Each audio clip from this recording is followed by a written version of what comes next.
a pravděpodobně Já si myslel, že streamuju celou dobu, kámo, já jsem si, že streamuju celou dobu, spekulace, které vlastně už jsou od Kang Dynasty. Jsem myslel, že celou dobu streamuju, kámo, teďka víme, že to bude jako Avengers, potom Avengers Samavills na Lokiho, jakoby nějaká frakce Avengers, X-Menů, Fantastické čtyřky a tak podobně. Byla i taková frakce jakože OG Avengers, kde by právě byl třeba ten Hugh Jackman jakožto Wolverine, Tobey Maguire jakožto Spider-Man a myslím si, že by to fungovalo fakt jako krásně a zároveň to mě přivádí k tomu, že by tohle mohli použít jako takovou určitou berličku, cože? Právě, nebo jak nalákat lidi po Brand New Day na Avengers Doomsday.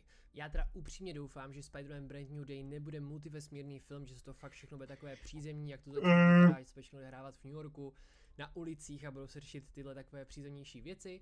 No ale znova prostě v rámci podtitulkovky by se tam mohl právě Tobey Maguire jakožto Spider-Man objevit, ať by to bylo jako lákání třeba na příchozí inkurzi, popřípadě i nějaká interakce klidně s Tomem Hollandem, vlastně cokoliv. No a Spider-Man Brand New Day by po podtitulkovce mohl končit takovým tím nápisem Spider-Man se vrátí v Avengers Doomsday, no ale museli by tím samozřejmě teďka tohle Spider-Mana Tobey Maguirea, ne Spider-Mana Toma Hollanda. No a krásně by se to takhle vlastně celý završilo a za mě by to fakt jako fungovalo naprosto výborně a přijde mi to vlastně až jako geniální, jo, na jednu stranu. Vzhledem k tomu, že vlastně Toma Hollanda fakt jako skrz časové vytížení tam nemůžou mít nějaké větší roli, tak místo něho použít jako jinýho Spider-Mana, který ho všichni milují a pravděpodobně vybuduje ještě větší hype než Tom Holland jako takový, protože je to prostě návrat velkého oblíbeného hrdiny po zase x letech, takže si myslím, že by to dávalo za mě perfektní smysl. Navíc to by Maguire po No Way Home řekl, že je otevřený všemu, což je samozřejmě super, což nás potom znova trošku přivádí jenom takovou rychlou odbočku ke čtvrtému Spider-Manovi právě s Tobey Maguirem, který by potenciálně mohl dělat Sam Raimi, původní režisér z trilogie, protože jak jsem říkal, Tobey Maguire řekl, že je otevřený jakékoliv spolupráci. I'm open for anything. I'm ready to go and that's about it, to be honest with you. Sam Raimi po doktorovi Strangeovi řekl, že v multivesmíru je všechno možné, když odpovídal na otázku Spider-Mana 4. Recently expressed interest in returning to that particular franchise, Spider-Man 4. You said you'd be up for it. I didn't think it was possible, but after jumping back in with the multiverse, I realized that just like Doctor Strange does, anything is possible now. So I'm completely open to it. No a ještě teďka Kirsten Dunst v jednom rozhovoru řekla, že pokud by Tobey i Sam Raimi do toho šli, takže by ona do toho rozhodně šla a že by chtěla natočit Spider-Mana 4. Have thought about it, but I don't know. It's like with a question like that, I feel like scared to say anything. Yeah, but you've grown up and now had, you know, children and stuff. Would I still be a good? I would still, yeah, that would be cool, right? I mean, I don't know if the fans are into it. I feel like that is a interesting movie, right? Me and Toby doing that again.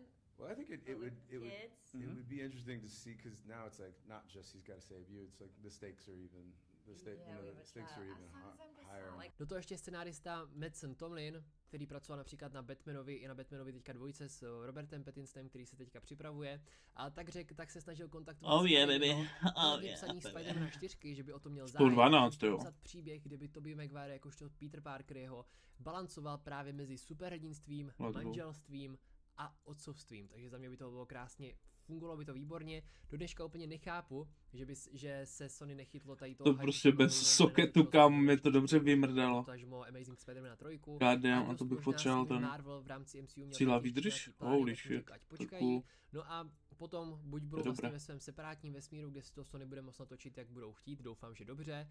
A nebo třeba po Secret Wars reálně ti všichni 3 Spider-Mani zůstanou v rámci jednoho vesmíru.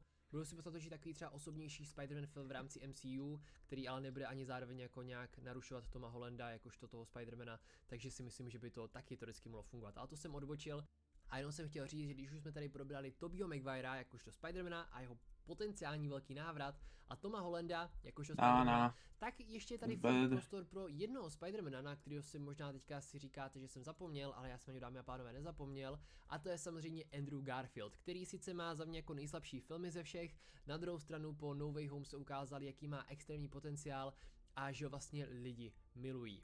No a Andrew Garfield se teďka objevil v nedávné době ve 2 různých rozhovorech, kde na to tak jako trošku reagoval. U GQ na otázku, jestli je v Avengers Doomsday, řekl, že rozhodně kurva není, což samozřejmě mohl kecat, protože všichni víme, jak Andrew Garfield kecal před premiérou Spider-mana No Way Home, takže jako by to nemusí nic znamenat. Will Tobey and Andrew Garfield Spider-Man be in Avengers Doomsday as well?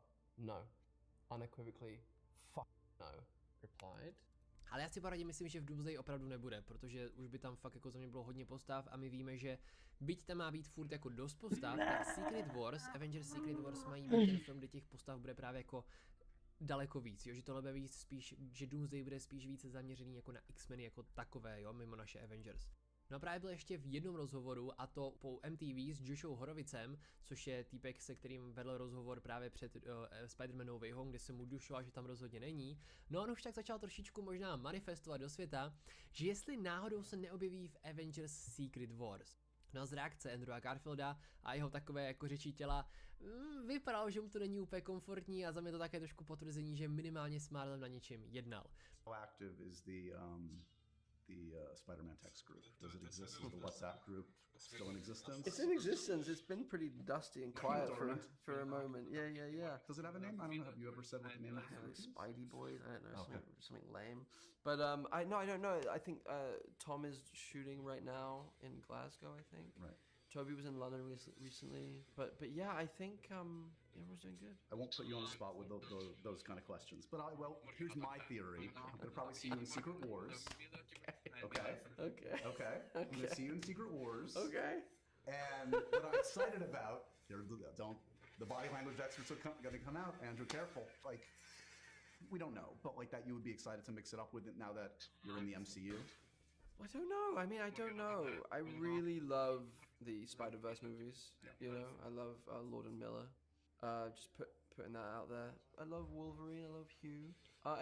You know, Tom Hardy's obviously a really formidable actor, and what he's done with Venom is super fun. And yeah, I don't know. You're open to all. No a jak by se tam teda mohl dostat? No jak jsem říkal, v Doomsday pravděpodobně nebude a my víme, že Doomsday by měl být takový, jakože jako jsem zmiňoval o ukončení vlastně multivesmíru a Secret Wars by následně měl být o takovém znovu zrození. No a pokud se vyplní to, co se čeká, jakoby skrz komiksy, že Doctor Doom vytvoří takzvaný Battleworld, což je svět, který je zaskládaný z různých částí prostě multivesmíru, tak v komiksech byla i jedna část, která se jmenovala Arachnia, což byl v podstatě New York, kde žili veškeré jako spidermanské bytosti, různí paralelní spidermani a tak podobně. Takže v této části by se klidně mohl objevit právě společně s Tobym i s Tomem Hollandem, takže bychom mohli dostat zpátky ústřední trojku Spidermanů zpátky na place pohromadě a zároveň by to byla možná taková i poslední šance, jak ukázat všechny tři Spidermany pohromadě, když se vlastně už teďka dořeší ten multivesmír, pokud nezůstanou v rámci jako MCU, že jo, to je taky otázka. A znova, No Way Home vydělal 1,9 miliardy, nejúspěšnější Marvel film od doby Endgame, takže že by tohle tak jako trochu zopakovali a příběhově by to dávalo perfektní smysl, marketingově taky, myslím si, že ta šance je hodně veliká. Dámy a pánové, napište mi váš názor do komentářů, zajímá mě, co si myslíte o tom, že Tom Holland tam teda nebude, o tom, že by tam potenciálně mohl fakt být Tobey Maguire, no a taky na Andrewa Garfielda, koho máte nejradši jako Spidermana a budu rád, když koukáte i na další videjko, dáte like a odběr a uvidíme se zase příště. Čaute.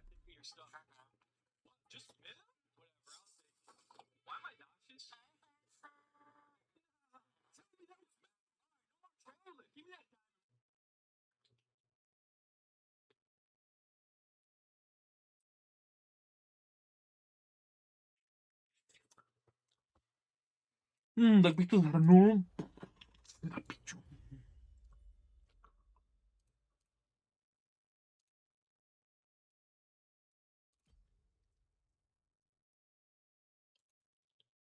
In this video, I'll be explaining the entire timeline of the God of War franchise in chronological order. This will not only include all video games, but also all of the comics, and even some additional lore information that will help connect the entire story a bit better. There is a total of 9 games and 5 comics I'll cover in this video, but before that, we need to explain the setting first. God of War takes place in a world with multiple different mythologies, each with their own gods, monsters, magic, and even afterlife. Although there are many contradictions between these mythologies, they somehow coexist, separated from one another. The biggest chunk of the story takes place in Greece, the land ruled by the Olympian gods. The king of the gods, Zeus, reigns over both man and fellow gods from his divine throne on Mount Olympus. Backstory: Kratos was born in the Greek city of Sparta. He is the demigod son of Zeus, the Greek king of the gods, and a mortal woman named Callisto. Due to being a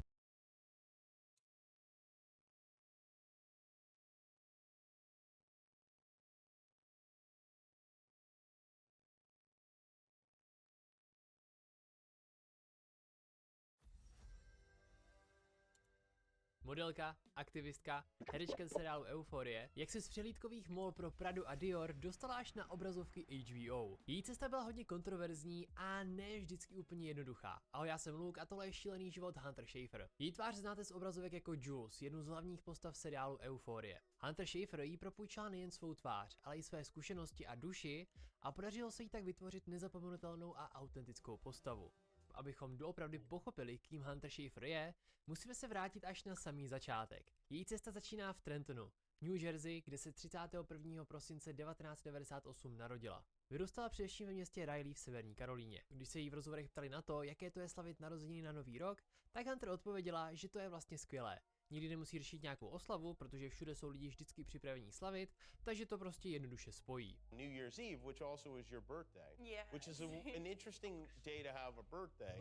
I mean, we've heard a lot about people having a birthday on Christmas. What is it like to have a birthday on New Year's Eve? Is it good?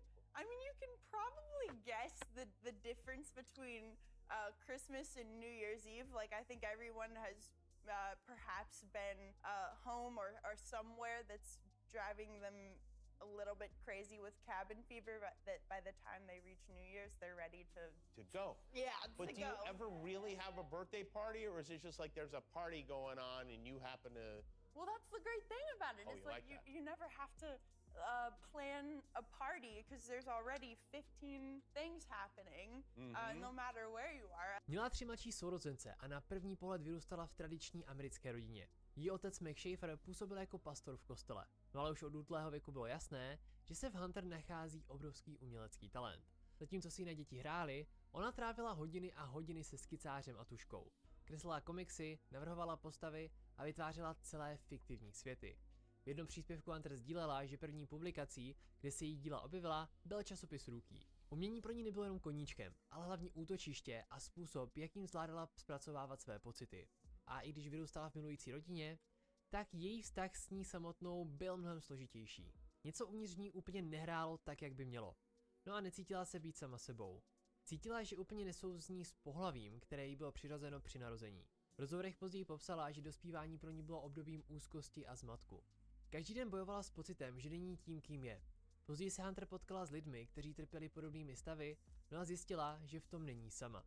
Na internetu taky dělá vlogy a příběhy lidí a jejich cesty skrz tranzici. A poprvé v životě si uvědomila, že v tom není sama. Svěřila se svým rodičům a byla jí diagnostikována genderová dysforie. Diagnóza přišla relativně v raném věku, když byla ještě v 9. třídě, což tohle vyvolává řadu kontroverzí po celém světě. No a i když její rodiče vyrůstali v konzervativnějším prostředí a její víra by pro někoho mohla představovat překážku, tak naslouchali svému dítěti a bezpodmínečně ho podpořili. S podporou rodiny a lékařů tak mohla zahájit proces tranzice. Tento proces je hodně komplexní a v jejím případě zahrnoval hormonální terapii, která pomáhala sladit charakteristiky těla s její identitou. Cílem bylo potlačit hladinu testosteronu a naopak zvýšit hladinu ženských hormonů, především estrogenů. Proto jste možná do dneska nevěděli, že se Hunter narodila jako muž. No a díky téhle terapii se mohla poprvé cítit sama sebou. Velmi brzy se její osobní zkušenost projevila i s bojem za práva celé komunity. V roce 2016 schválil stát Severní Karolína kontroverzní zákon HB2, přezdívaný Bathroom Bill, a tento zákon nutil lidi, včetně trans lidí, používat veřejné toalety a šatny, které odpovídaly pohlaví uvedenému na jejich rodném listě, nikoliv jejich genderové identitě. Support Hunter to thrive as her best self, and everything that was coming from that law was undoing that. Rozhodně nejsem expert na dané téma a nemám v úmyslu nikoho urážet, proto tady budu jenom prezentovat názory Hunter, ale pokud s nimi nesouhlasíte, popřípadě pokud se vás tohle téma nějakým způsobem dotýká a měli byste potřebu se svěřit v komentářích, tak hlavně prosím, buďte slušní, nenadávejte, mluvte prostě slušně, někteří se občas umíte tam docela urvat, tak hlavně v klidu. No a právě tehdy se z teenagerky Hunter stala aktivistka a rozhodla se bojovat. Spojila se s Americkou unii pro občanské svobody a stala se jednou z nejmladších žalobkyň v soudním sporu proti tomuhle zákonu. Její jméno se objevilo v celostátních médiích. Poskytovala rozhovory, jak tento zákon. Mě nezajímá fakt, že jo.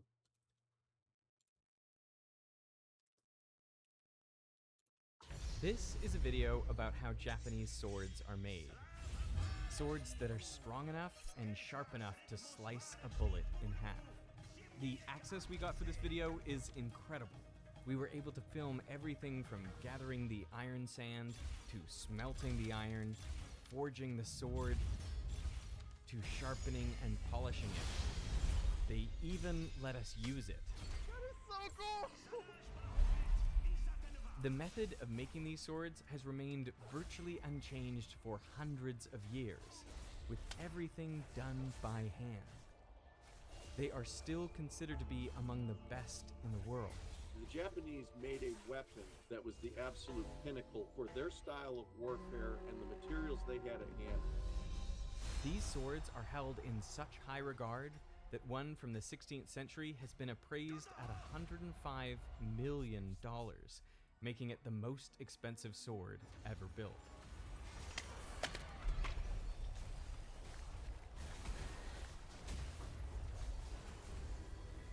In the Shimane province of Japan, there is a smelter that is lit for only one night each year, where steel is made in the same way it was 1,300 years ago. It's known as the Tatara method, and only steel made in this way ends up in the very best Japanese swords. And we were invited to come film it. Just after 9 a.m., the ceremonial prayers are said and the fire is lit by a Shinto priest. Everyone that will be working the smelter will be here for at least the next 24 hours. That includes Veritasium producer Peter. I'm committed. We're gonna do this. It's gonna be fun.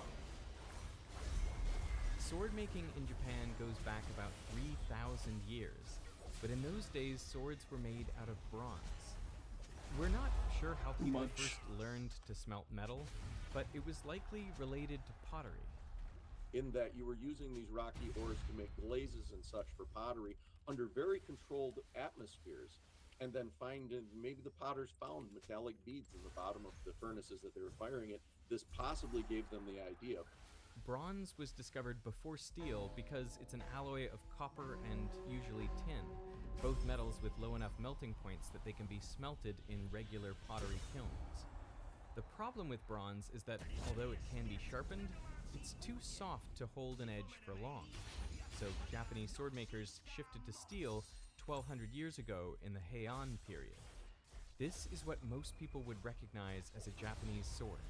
It's made of steel with a curved blade. Katana, bitch. Steel is an alloy of iron, the fourth most common element in Earth's crust. The oceans of the world used to be rich with dissolved iron.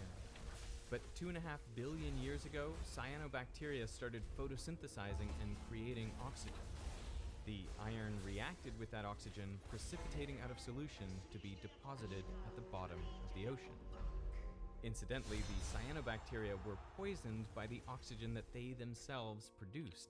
So it's thought that when levels got high enough, they died off. And as a result, oxygen levels dropped and iron no longer precipitated out of solution. Then the cyanobacteria could multiply again and the cycle repeated. That's why most of the world's iron is found in layers of sedimentary rock called banded iron formations. Each layer of iron was formed during a global flourishing of cyanobacteria that infused the ocean with oxygen. The majority of the global iron supply comes from these banded iron formations because of their high concentration of iron, up to around 60% iron oxide by weight. But Japan, with its mostly volcanic geology, has barely any of these sedimentary iron oxides. And this is likely why the country was late to the steel production game. Archaeologists have found steel artifacts in Anatolia, which is modern-day Turkey, that are nearly 4,000 years old. But in Japan, metals, including steel, were imported from China and Korea. Padne prostě totálně goated augment. Started making its own steel. Oh yeah, baby. So where did they get the raw ingredients? Well, igneous rocks like granite and diorite still contain iron oxides, just in much lower concentrations. But as the mountains are weathered, these iron oxides are broken apart and washed downstream. Eventually, they become part of the sand. The Japanese noticed that because iron oxides are denser than other minerals in the sand, they accumulate in places where the river changes direction or speed. The heavier iron sinks to the bottom and the lighter material is washed away. To amplify this effect, they deliberately created diversions in the river to increase the concentration of iron. What you do is you dam off a section of river and then you drag sand into it. Because iron is heavier than the other parts of the sand, it is the thing that gets left behind and everything else gets washed downstream. With this method, you can get iron sands with 80% iron oxides by weight. That's more concentrated than high-quality iron ore. And since it has fewer impurities, it's an excellent source material for high-quality steel. If you heat up those iron oxides to over 1250 degrees Celsius, you can break the bonds with oxygen and get pure iron. But pure iron is actually softer than bronze, so in its elemental state, iron provides no advantage. But nature gave humans a lucky break. One of the few ways you can heat something up to 1250 degrees is with charcoal. And charcoal is basically pure carbon. And if you add just a little bit of carbon to iron, it creates an incredibly strong alloy, steel. Yeah, a lot of people see it as a heat process. I see it as a chemical process. Alloys are usually stronger than pure metals because they contain different sized atoms. And this reduces the ability of atoms to slide past each other when an external force is applied. So I've just been given gloves, other gloves, and a towel. So things are very much getting real. I'm genuinely quite worried.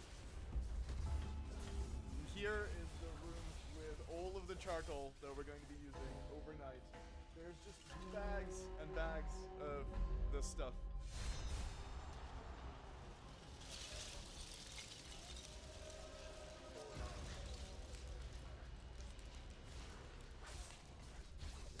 There's a Buddha saying, before enlightenment, top wood, carry water. After enlightenment, top wood, carry water. I'm here. Okay. So we're lining up on the four corners, I guess.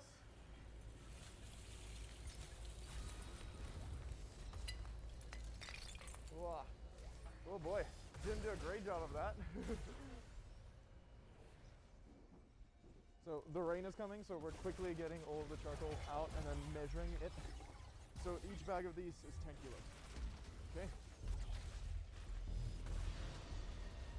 So with the iron sand, it is mixed together with water, because if you don't mix it with water and you put it on the flame, it just flies straight up. But if you mix it with too much water, then there is water that's going to heat up, it's going to become water vapor, and the whole hill could explode. Terrifyingly enough, they do this by feel. They mix in enough water until the iron sand is clumpy, but again, if it's too much, the whole thing could explode.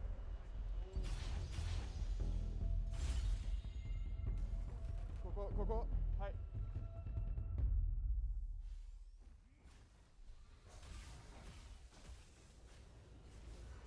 Okay, put some iron in.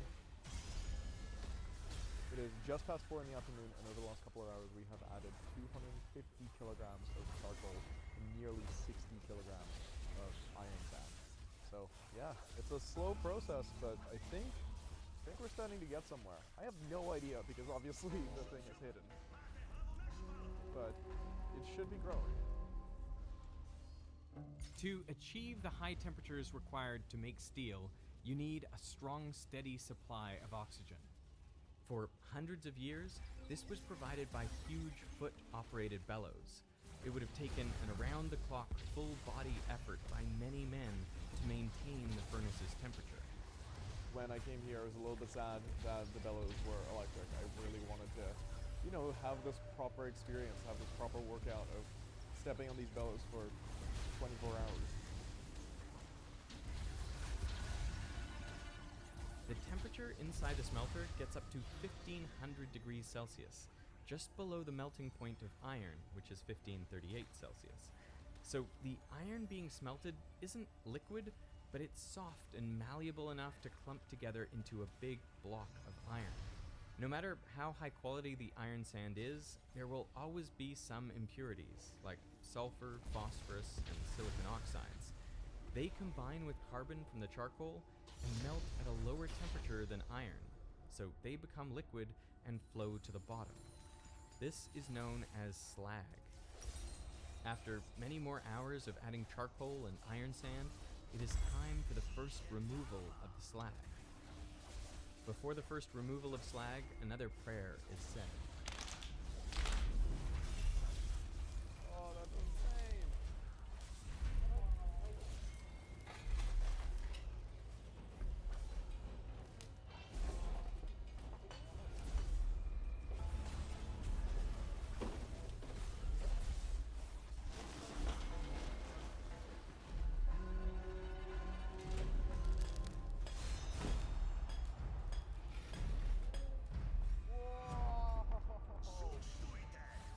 So for the last 3 hours, there's been 3 processes that we've been doing. 1 is adding the charcoal, 2 is adding the iron sand, and 3 is opening up the smelter from the bottom to break apart the impurities so they can flow out.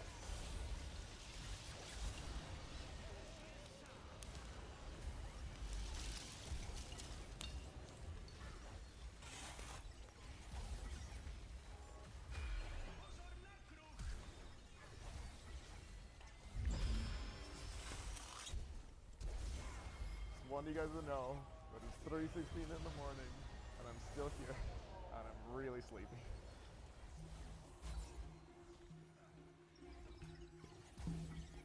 So it's currently 6 o'clock in the morning the next day. We've been smelting for 21 hours.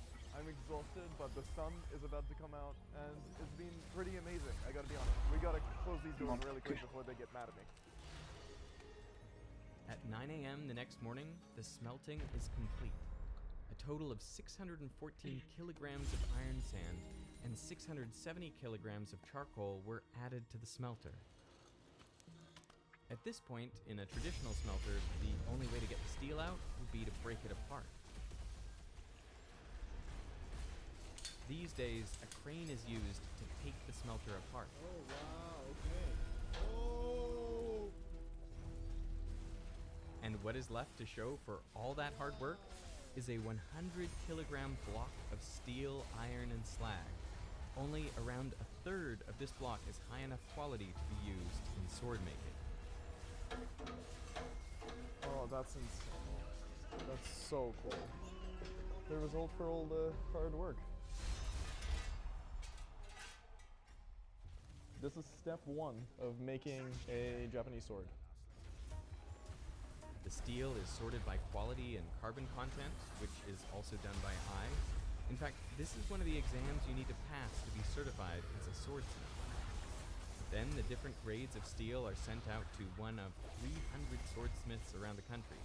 Only 30 do it as their full-time job. One of them is Akihira Kokaji, who we went to visit next. This is when the forging of the sword begins. In a coal oven with hand-pumped bellows, the steel is heated until it is soft and malleable. Then, using hammers, the master swordsmith flattens out the steel. In the old days, this would have been done by the swordsmith and 3 apprentices.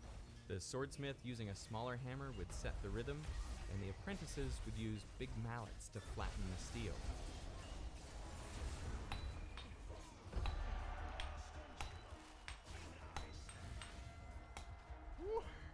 That was terrifying. These days, electric hammers are used.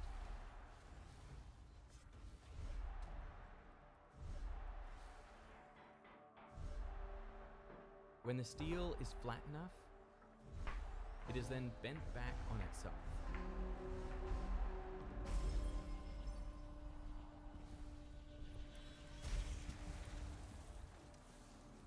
And it is then hammered again to press the steel back together into a solid block.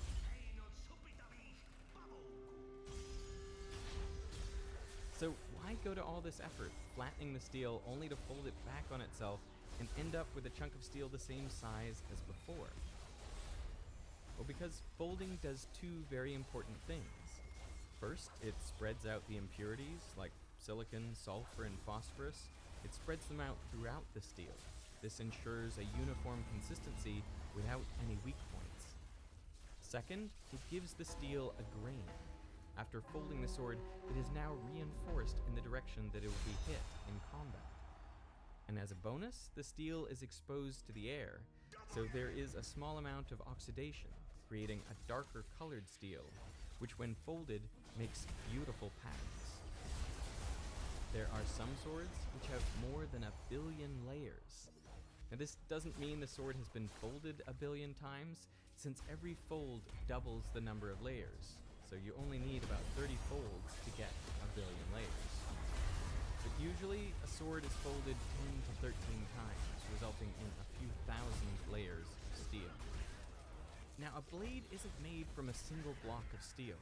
The carbon content affects how hard the steel is, so different carbon percentages are used in different parts of the blade.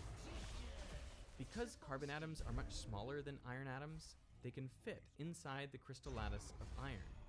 These trapped carbon atoms then apply an outward force to the lattice, putting the steel under stress. The higher the carbon percentage, the harder and more rigid the steel. But this hardness comes at a cost.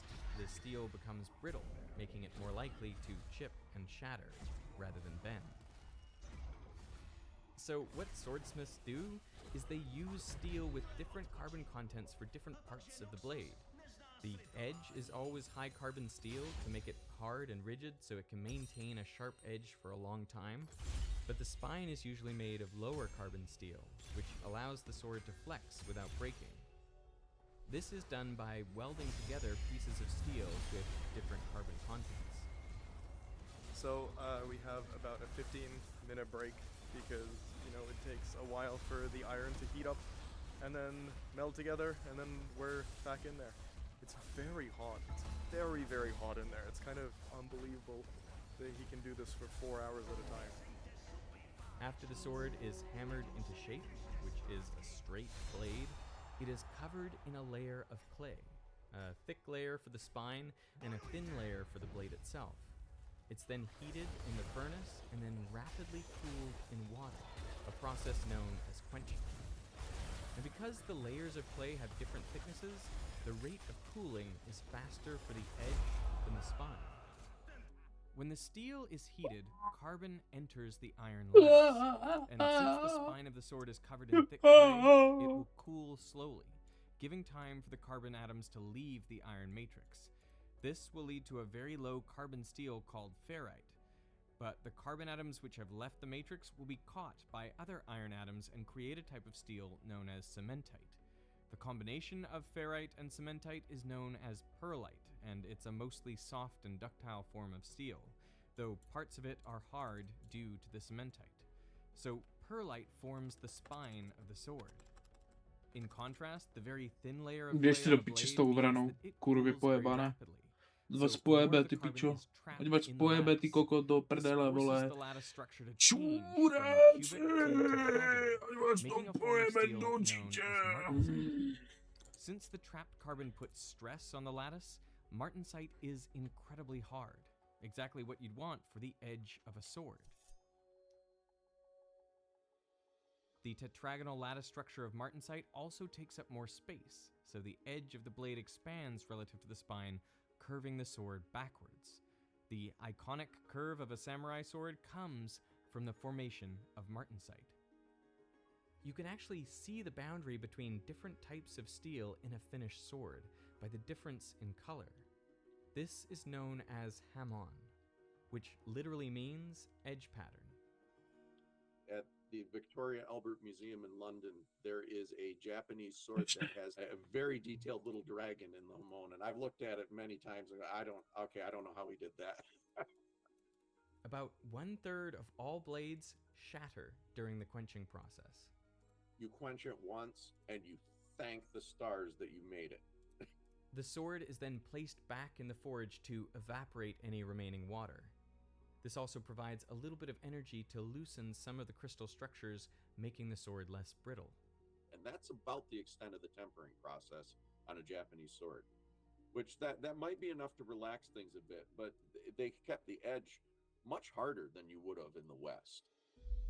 After the sword is forged, it is sent to a polisher. The polishing and sharpening of a sword is also done by hand, with whetstones of different coarsenesses. It can take a month to sharpen and polish a single sword. One of the things that I love is that this table is sloping down and the entire floor over there is sloping down. So when you add the water, all of the residue and all the water, flows downhill. So it's not perfectly flat. Sometimes the swords are also engraved with beautiful patterns, though this is quite rare. And after all that, the sword is done. To learn how to use a Japanese sword, Peter got a lesson from a master, Takara Takanashi. He is the 10th generation student of Miyamoto Musashi, a legendary samurai. Musashi killed his first opponent in single combat at the age of 13. He spent the rest of his life perfecting his sword fighting, inventing a new technique with 2 swords. Musashi fought in more than 60 duels to the death, and he won every last one of them. There is a story about a duel that took place during a snowstorm. As he faced his opponent, katana outstretched, Musashi was so calm and kept his sword so still that snowflakes began to accumulate on the thin edge of the blade. So during the lesson, I thought I would get to use a katana, but instead we spent the entire time learning how to take the blade out of its sheath and then put it back in.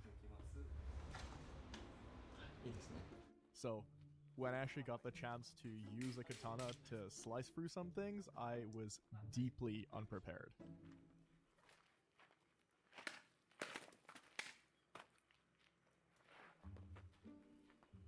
Well, looks like it's your turn. I'm so scared. Okay, so this has been an amazing day.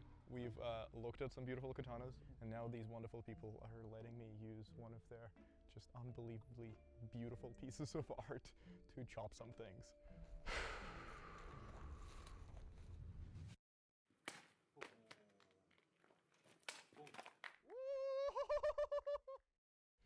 This is kind of the best day ever. There really is something remarkable about Japanese swords. The amount of care, attention, and expertise that each step requires, from the gathering and refining of the iron sand, to the smelting, to the forging and sharpening a sword, each step takes so much time. Jako mě to bejtí prostě na, že prostě tu mám něco, vole, že tam tu nic nemám.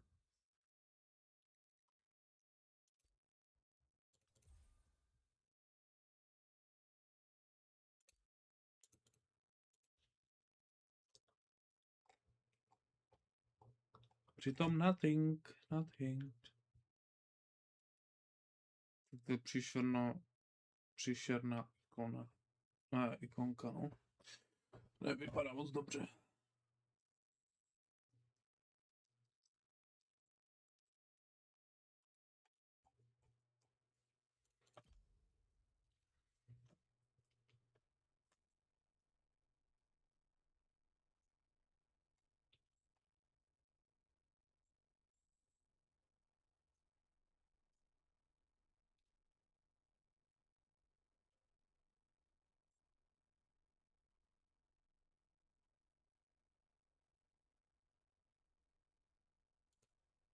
Did you know Star-Lord's power can rival that of gods like Thor? In the Marvel movies, Peter Quill is often underestimated and sometimes comes across as foolish. However, if you look closely, you'll realize his true power is astonishing, even considered on par with the gods. Clear evidence of his superhuman durability appears in Guardians of the Galaxy Volume 1. When Gamora was in danger, Peter didn't hesitate to take off his mask, exposing himself to the vacuum of space to save her, and he survived until rescue. The ultimate demonstration is his ability to single-handedly hold the Power Stone, an object that can kill any organic being being with a mere touch. This celestial power was fully revealed in Guardians of the Galaxy Volume 2, allowing Star-Lord to absorb and manipulate planetary energy to directly confront Ego. In Avengers Infinity War, it was Star-Lord who devised the strategy on Titan to subdue Thanos. Furthermore, the fact that Doctor Strange viewed millions of failed futures and saw only one chance for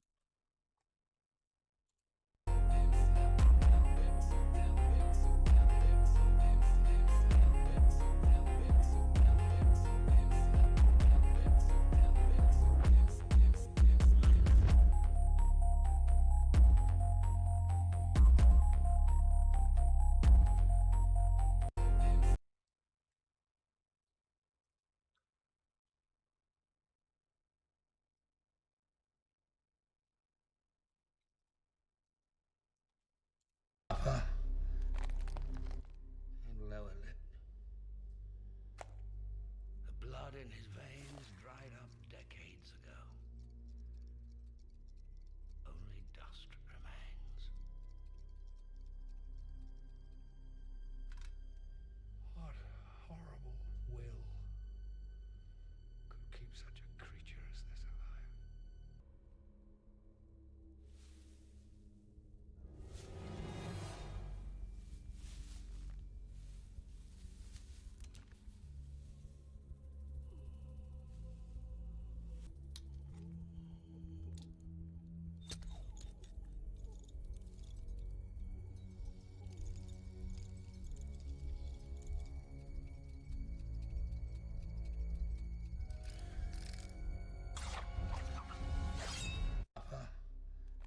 What's your name and what is your talent? My name is Simon Ratska, and I am going to be cracking some whips for you guys. For your viewing pleasure, we'll be breaking the sound barrier today. The bang you hear when you crack the whip, that's actually a small sonic boom. That's the very end of the whip, traveling faster than 760-ish miles an hour. The louder it is, the faster it is. As a point of reference, a little bit quieter maybe, we'll give it some beans.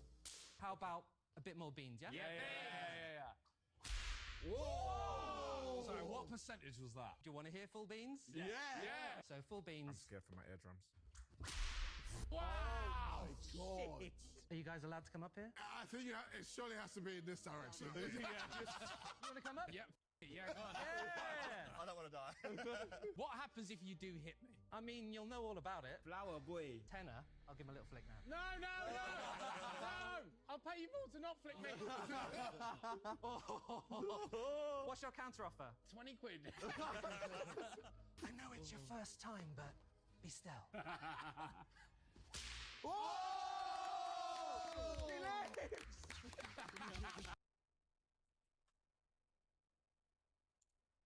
Did you know different suns affect Superman in completely different ways? Under Earth's yellow sun, Superman is at his most classic. Super strength, flight, heat vision, super speed, invulnerability, all powered by solar radiation stored in his cells. That's the version we're most familiar with. But under a red sun, like Krypton's Rao, Superman loses his powers completely. The red sun's energy doesn't charge his cells, meaning he's basically human. That's why villains like Lex Luthor or Batman sometimes use red sun tech to weaken him. Now here's where it gets crazy. Under a blue sun, Superman becomes even stronger. It supercharges his abilities beyond normal limits. And under a white sun, he's practically godlike, reaching levels of power that are almost unstoppable.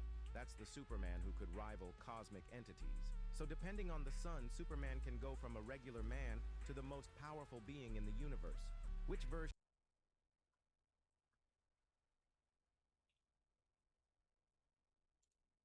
Another world record. Super Mega Jagger. Stop. I can't do it. There's people here. There's people here.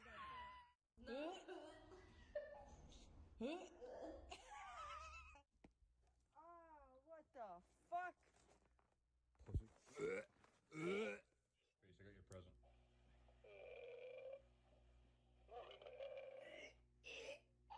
She's resisting.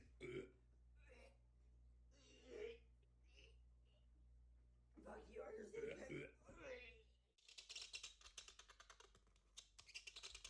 Orange over green. I got you 50 of them. Oh my god, guess what? What? Stop.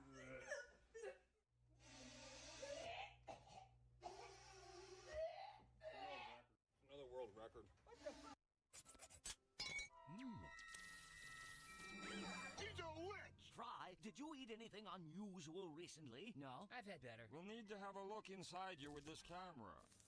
Gross! That place used to be a big dump. Worms? Correct. Worm eggs. We'll have to travel deep inside Fry.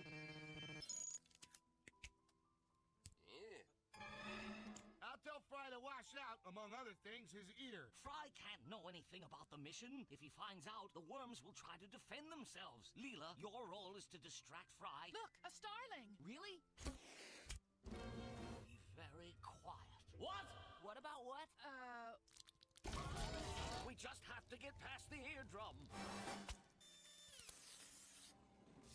What are those worms doing to Fry's brain? They're giving it a complete tune-up. A cursory glance would suggest they've doubled his thinking power. My God, soon he'll be smarter than Chef. He's a witch! Fry, did you eat anything unusual recently? No? I've had better. We'll need to have a look inside you with this camera.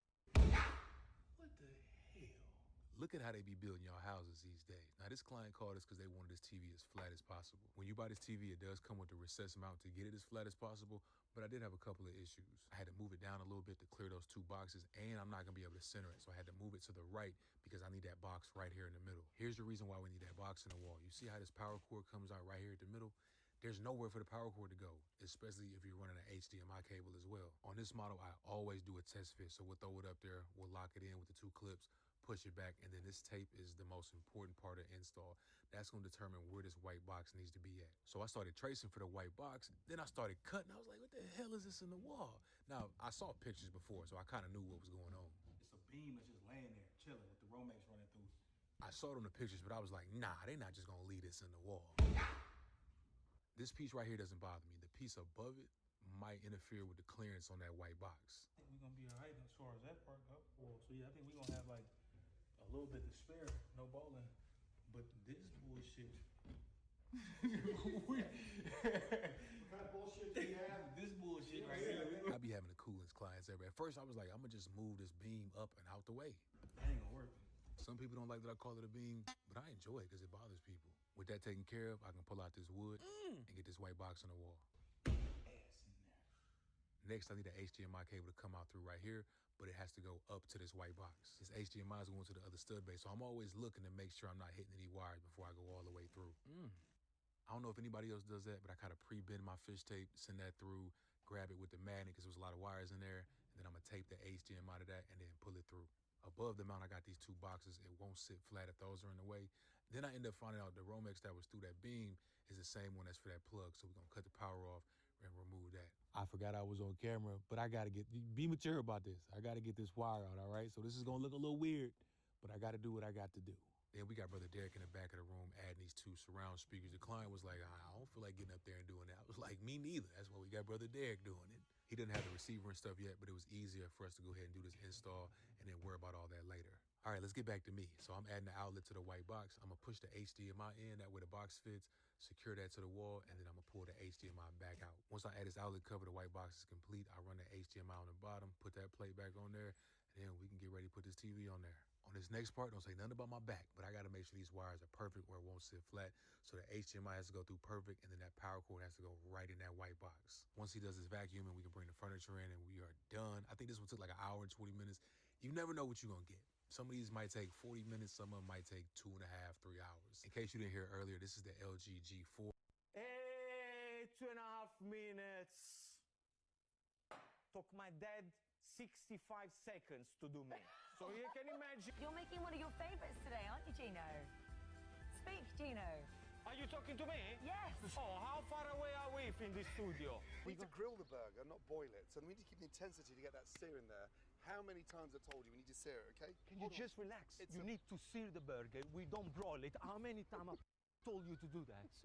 What you have to do, you roll out the sheet until more or less the same size of this other sheet. Sausage in the hole sounds fantastic. You go home and the wife says, what do you, I want the sausage in the hole. That rock and roll, let's do that. It's closer. Oh, no. It's closer to a British carbonara. Oh no. It is, no, that's true. Oh, well, so I'm glad you're standing Do you there. agree? Yeah. But you know what I mean? If my grandmother had wheels, she would have been a bike. You know what? Hey, 2.5 minutes. Took my dad 65 seconds to do me. So you can imagine. You're making one of your favourites today, aren't you, Gino? Speak, Gino. Are you talking to me? Yes. Oh, how far away are we from this studio? We need to grill the burger, not boil it. So we need to keep the intensity.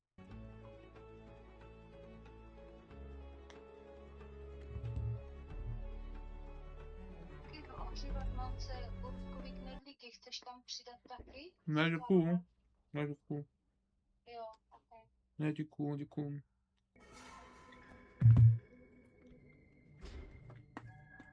100 foot-pounds. Put in your guesses now. I'm gonna say 74. Let's see. Yeah. Oh, 76. Very close. Very, very close. Swap that. We're gonna drain you. Customer also wanted an alignment. And I'll show you some stuff I found in a sec here. That looks a little murky to this, what do we got? Pro Tech.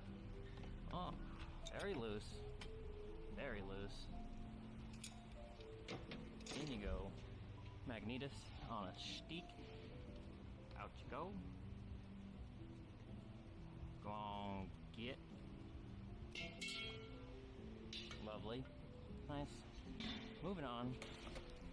Got a new filter for you, bud. A little bit of used oil. Fight me about it in the comment section. Straight up on you go. And a nice subtle skit. Yeah. Okay. There's the plug back in here. And we're gonna torque it to 30 foot-pounds, not 76. Hit, hit, hit. We like that. Little razzle-dazzle.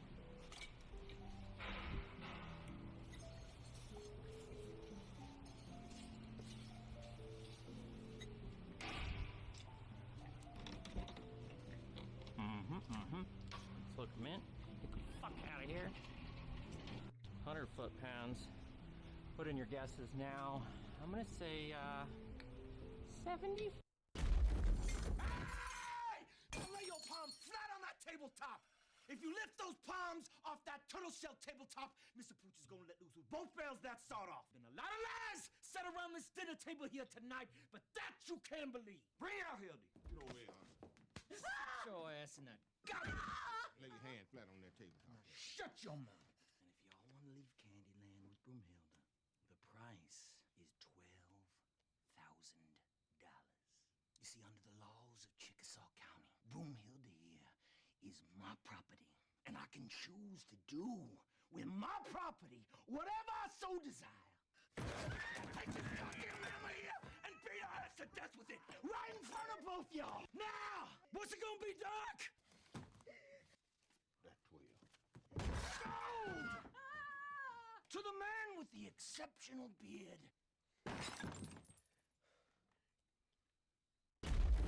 Hey! Don't lay your palm flat on that tabletop.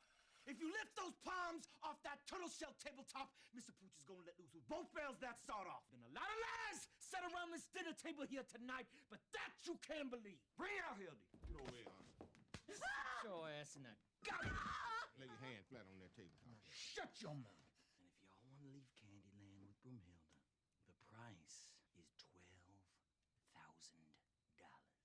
You see, under the laws of Chickasaw County, Broomhilda here is my property. We have a 3-species sphere downstairs living in a vat of water that is completely sealed. We have kelp, we have krill, and we have snails. And they have been living off each other for 25 years, since January 1st, You will die, Kratos of Sparta.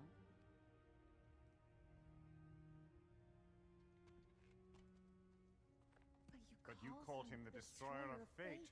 There must be a way to subvert destiny.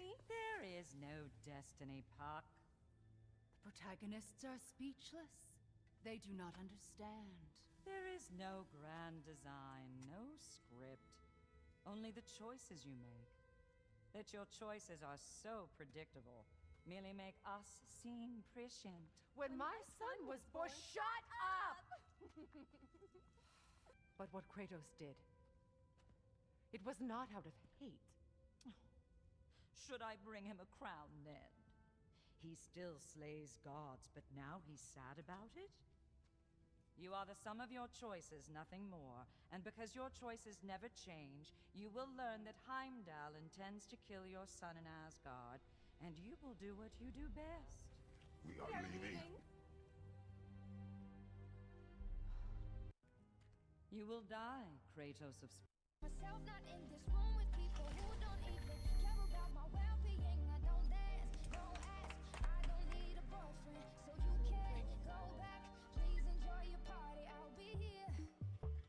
Somewhere in the corner under clouds of marijuana with this boy who's hopping, I can hardly hear. Great job. Oh, with this music I don't listen to, and I don't wanna get with you, so tell my friends that I'll be over here.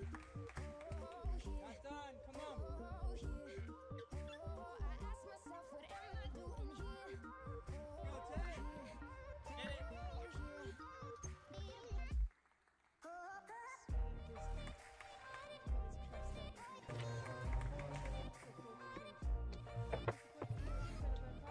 Myself not in this room with people who don't even care about my well-being. I don't dance, don't ask, I don't need a boyfriend, so you can go back. Bruce, Superman's been shot. Superman's invulnerable flesh has thus far resisted all attempts to cut. Flash, listen carefully. I need you to go to Star Labs Kyoto and have them forge a piece of kryptonite into a scalpel. Bring it to me. Can't help you. I got a bomb bolted to my wrist. If I stop, It'll explode. yeah. I'm starting to get tired. One way or another, I'll have to try something soon. Keep running. I'll call back when I can. I want you to know. Feeling sensations that you thought was dead. No squealing, remember that it's all in your head. Head hopping, I'm feeling glad I got sunshine. In a bag, I'm useless, not for long. Feeling sensations that you thought was dead. No squealing, remember that it's all in your head. Head hopping, I'm feeling glad I got sunshine. In a bag, I'm useless, not for long. Feeling sensations that you thought was dead. No squealing, remember that it's all in your head. Head hopping, I'm feeling glad I got sunshine. In a bag, I'm useless, not for long. Hey, Money, I'm gonna come find you and rape your fucking dad. Why don't you kill me? Cause you're fucking AFK, you fat. What was the language, dude? Bro, you should really piss him. Don't be AFK and play the game. Record it, piss him off. Excuse it, me? piss him off. I'm gonna report you on Xbox. Oh my god, okay, please try. Are you playing on your Xbox? You're gonna get con banned for saying the F word.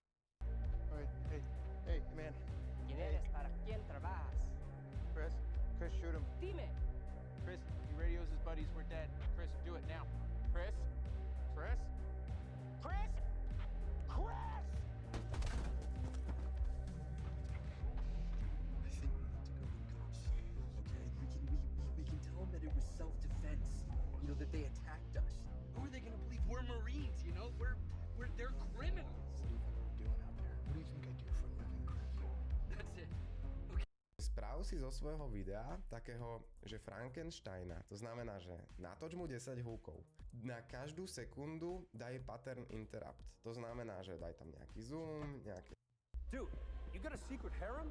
No, guy, of course I don't have a If harem. any of that message is even remotely true, then you are exactly the kind of alien threat I was commandeered by the Green Lantern Corps to protect this planet against. Back off, guy. Make a move, Big Blue. Guy, relax. Was the message real or not? The first half is real. The second half was damaged in the trip from Krypton to Earth, so it's gotta be Doctor. No way, Clark. I know this computer forensics guys. They're not gonna say it's legit unless they are sure. I'm so sorry, man, but there's no way that message is fake. Where'd they get the footage, though?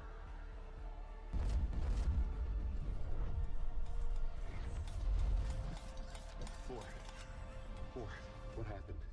I tried to protect Superman. Dude, you got a secret harem? No, guy, of course I don't. Yeah. Hey, boss, I was digging where you marked out. Where I marked out? I didn't mark anything out. The fiber guys were supposed to be there to mark stuff out. You get the dig permit? No, I told you it wasn't coming in until noon today. Oh, uh-oh. Why? We might have a problem. Why? I kind of came across some caution tape. Well, at least you hit the caution tape. They lay the caution tape down before they lay the fiber. So at least you got to the caution tape. That means there's fiber under there. Just wait till I get there. Oh, you know I'm all gas, right? So, I kind of hit the pipe. I see, You hit the pipe? Yeah, I hit the pipe. Is there any cables or wires showing, or is there a rainbow? We got blue and yellow ribbon. All right. Just go ahead, fire the excavator up, and just drive it right into the pond. Oh, boy. Just call it a day, buddy. Go home. Wow, so Yeah, you're done. I'm fired. I'm fired. Yeah. Hey, boss, I was digging where you marked out. Where I marked out? I didn't mark anything out. The fiber guys were supposed to be there to mark stuff out. You get the dig permit? No, I told you it wasn't coming in until noon today. Oh, uh-oh. Why? We might have a problem. Why? I kind of came across some caution tape. Well, at least you hit the caution tape. They lay the caution tape down before they lay the fiber. So at least you got... You destroyed everything. My home, my family, my kingdom. You did those things. Your choices. You killed your own son. It wasn't my choice. I had no choice. There's always a choice. You have to stop. You can choose to be better. No, I can't.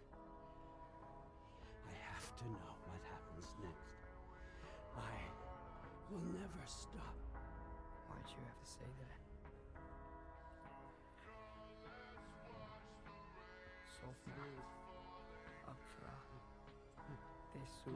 What do we do with him?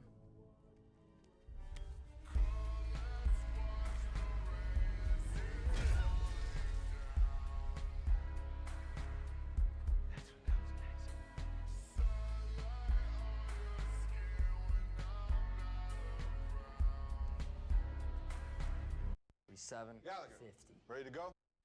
Yes, what's that for? My God, I'm so sorry.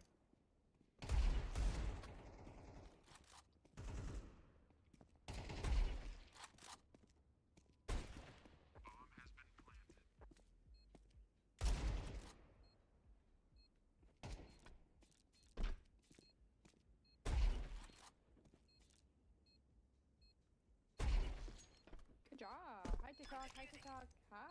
Almost every single one of you is going to get the following question wrong. That doesn't mean you can't try. It is one of the most famous murder mystery logic questions of all time. Are you ready? 3 friends went on a camping trip, and first, the dead body of Adrian was found at the bottom of the cliff. He was wearing heavy hiking boots, mitts, several light jackets, and thick wool pants. Police asked his friend James what had happened, to which he replied, "I returned to the camp early to make dinner for the hunting party when I saw Adrian and Lulu arguing. They had been dating for several years and frequently held heated discussions, and I didn't want to intrude, so I hid behind a tree. Suddenly, Adrian picked up a rock and delivered a fatal blow to Lulu's head. Just then, Adrian saw me. He was so startled that he turned and ran. He obviously forgot about the cliff and fell to his death. When the lab checked the rock that supposedly killed Lulu, they found Adrian's fingerprints on it, but they immediately ordered Sinalizador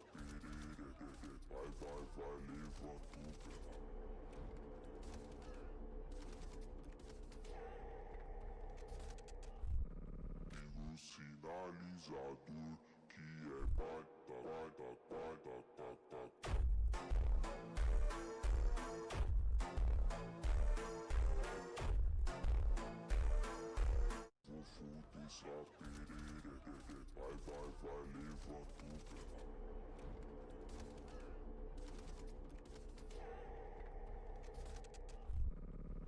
sinalizador que é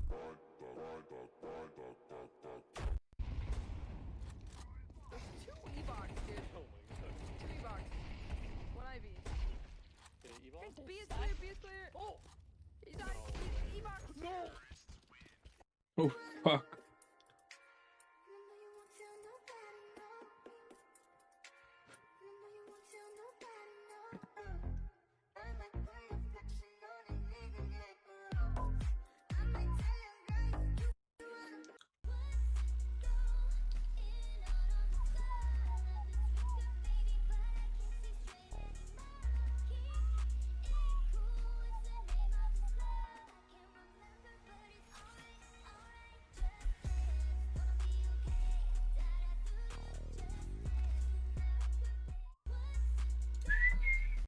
Stay down. Final warning. I could do this all day.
You owe me.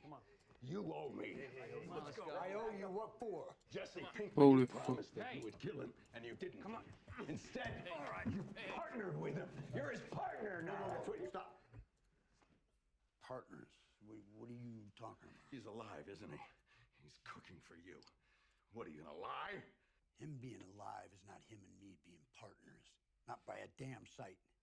What, you think I'd partner with a rat? Where's that little piece of shit? He's finishing up a batch. Well, go get him. Bring him here. Uncle Jack. No. This one here, calling me a liar, he just insulted you. He insulted me, all of us. Jesus. Hustle it up. Come on, let's get this over with. I'm gonna show you just how wrong you are. Then I'm putting that bullet in your head myself. Yeah, you see what I'm talking about, you son of a bitch? Now, does this look like a partner to you? Come here, take a look. Come here. Take a look at him. Have a gander. This is my partner. Right, partner? Right, buddy? Hard-working, good partner. 50-50 partner. That's not a wig? Seriously? No.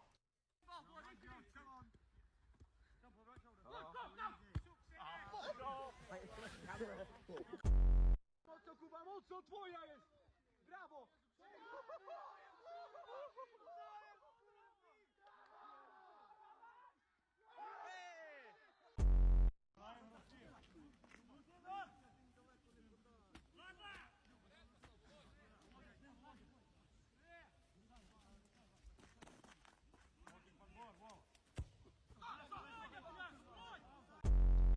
Mhm.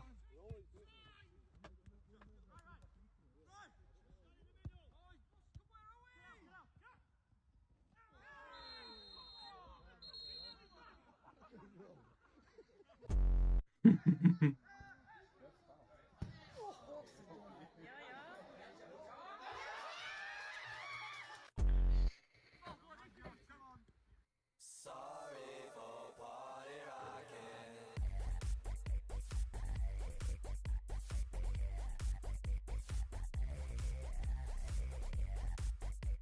Sorry for party rocking.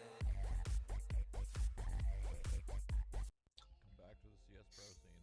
No way, man. No way. Dude, this might be a crazy take about just pros in general in video games, but that gig, that job, that career path is a grind.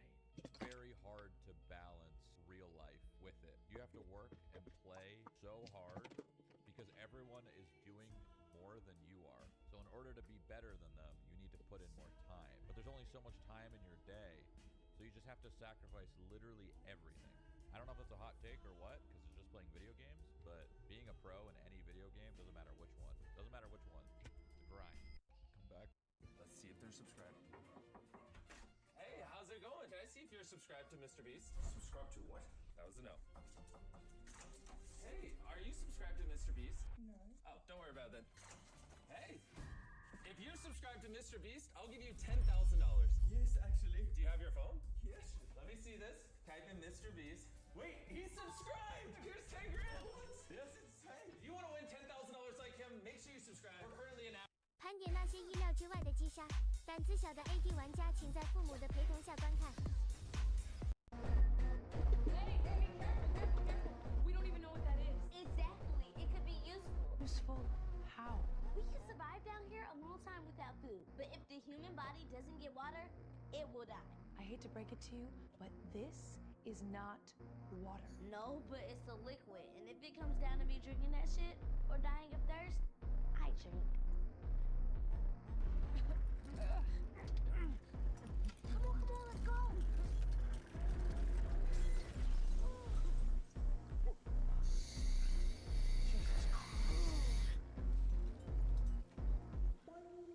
You still want to drink that?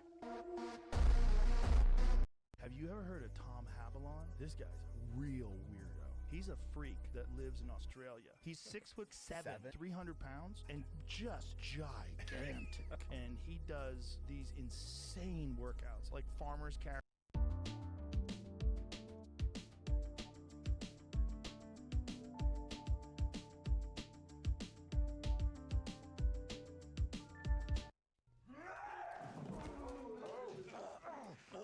Toddy, get him off, would you? Yeah, Toddy, get them both off.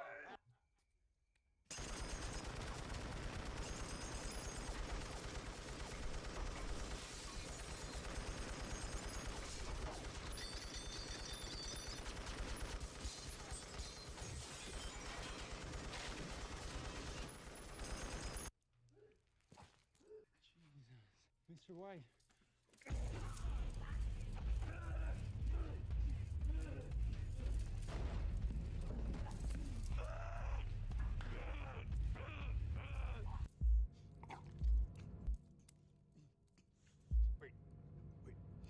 You want your money, right? You wanna know where it is? You pull that trigger, you never do. Do it. You want this. Say the words.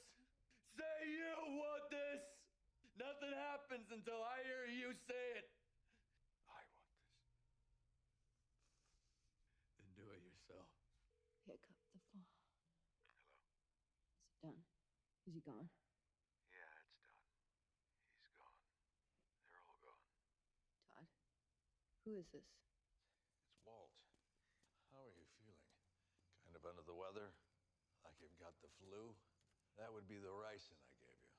Slipped it into that stevia crap that you're always putting in your tea. Oh, thank God. Well, goodbye, Lydia.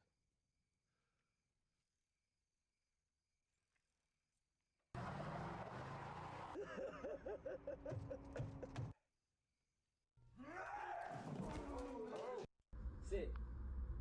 Sit.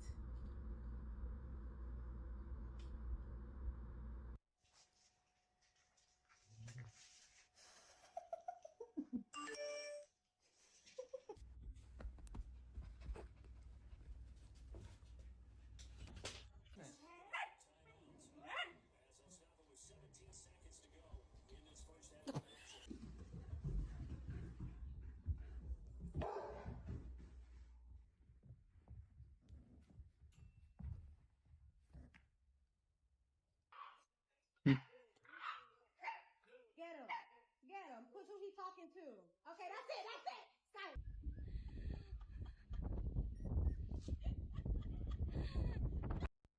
Takhle se vyhrožuje v americké politice. Plenty of threats. A lot of them didn't even go to me. They went to my mom. My mom's not going to see this, but my mom is a bit hysterical. Like, I'm generally a very calm person, but my mom is not. She was losing her mind and just very scared. She went to the police. And I had to tell her, Mama, this is just the cost of doing business. This is the cost of telling the truth.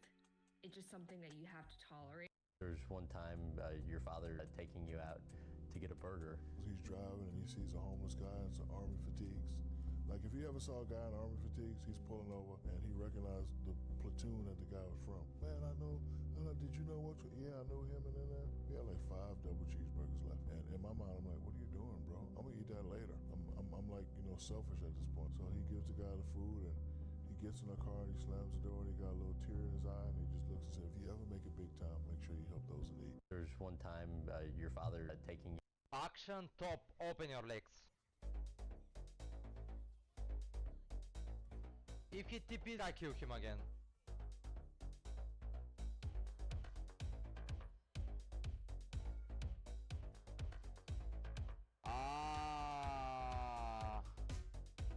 He's Django entered last game, so he first timed action. Understandable. Action helping his mid. Good guy honored. Action will roam bot or mid care. If you die, I'll send statement. But not for Nami. 8 people top.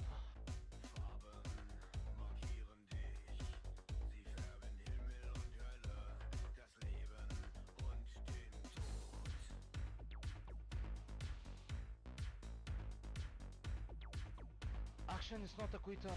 FF, useless animal BM reported. Action top, open your legs. If you're a streamer with only one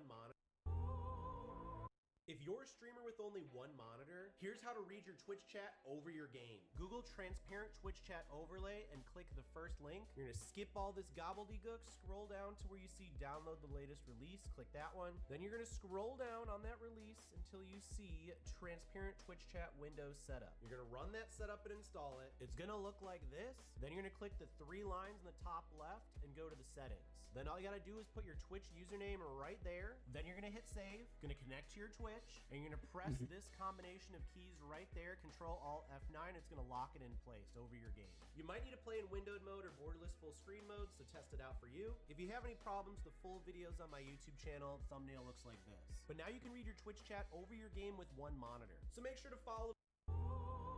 What's Barbie in Japanese? Barbie. What about Ken? King. What was sword in Japanese? King.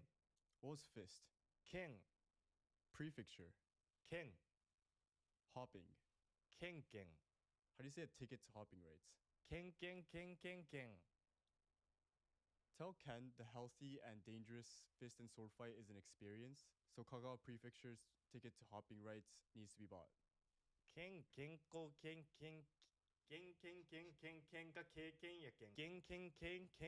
Sometimes she would literally cry and beg me to do homework, and I didn't mean it in a mean way, but I mean, even one time I literally told her, if you want my homework done so bad, why don't you just do it? Like, I was just like, I don't care. I just want to be successful. I want to build businesses. Bless her heart. Luckily, it worked out. So now I spoil her. She's great. She has her second home. Anything she could ever want, she has. And so the first thing I did was start paying my mom, take care of her once I started making money. It was like me and her spoke different languages when I was younger. She didn't want me to end up like them, get screwed, and not have much. You're next, Captain. When you wake up, we'll be at Orgai 6. What do you think it's gonna be like? I think if we are kind, it will be a kind world. Walter, when we get there, will you help me build my cabin? The cabin on the lake.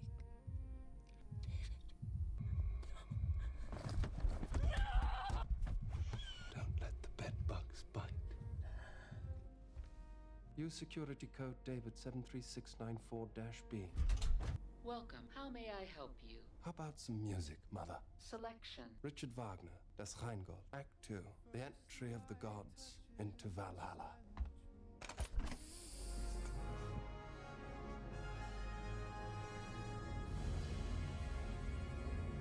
This is colony ship Covenant reporting. All crew members apart from Daniels in Tennessee tragically perished in a solar flare incident. All colonists in hypersleep remain intact on course for Orgai 6.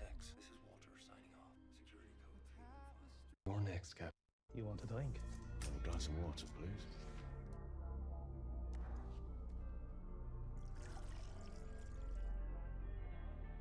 Ramène-nous une bouteille de whisky, Henri. Drink it. Hey. I understand that today of all days, you would be angry. You need to sit down and let me read my newspaper.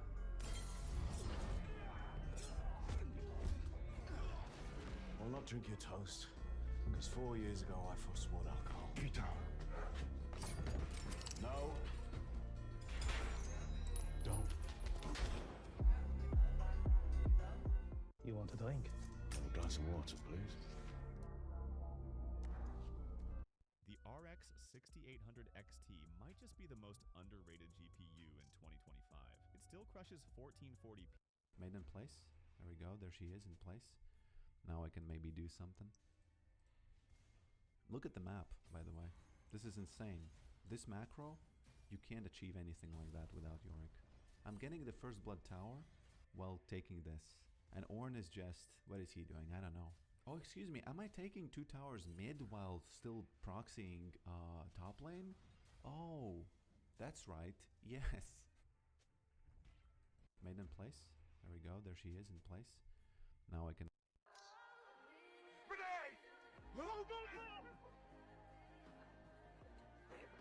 Get away! Get back! That flag means we're only at the halfway point. First man to bring it to me gets a ride back with Agent Carter.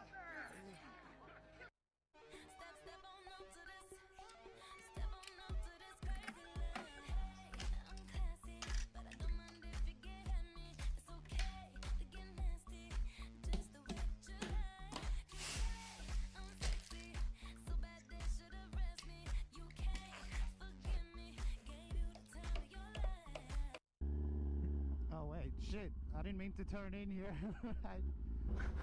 I didn't mean to turn into the naval station. I made a wrong turn. He was government property. Oh, this is going to be fun. This is going to be interesting. This is going to be so bad.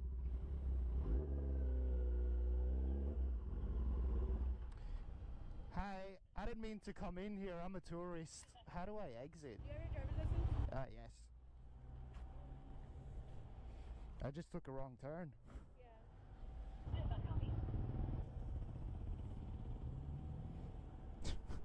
What the heck?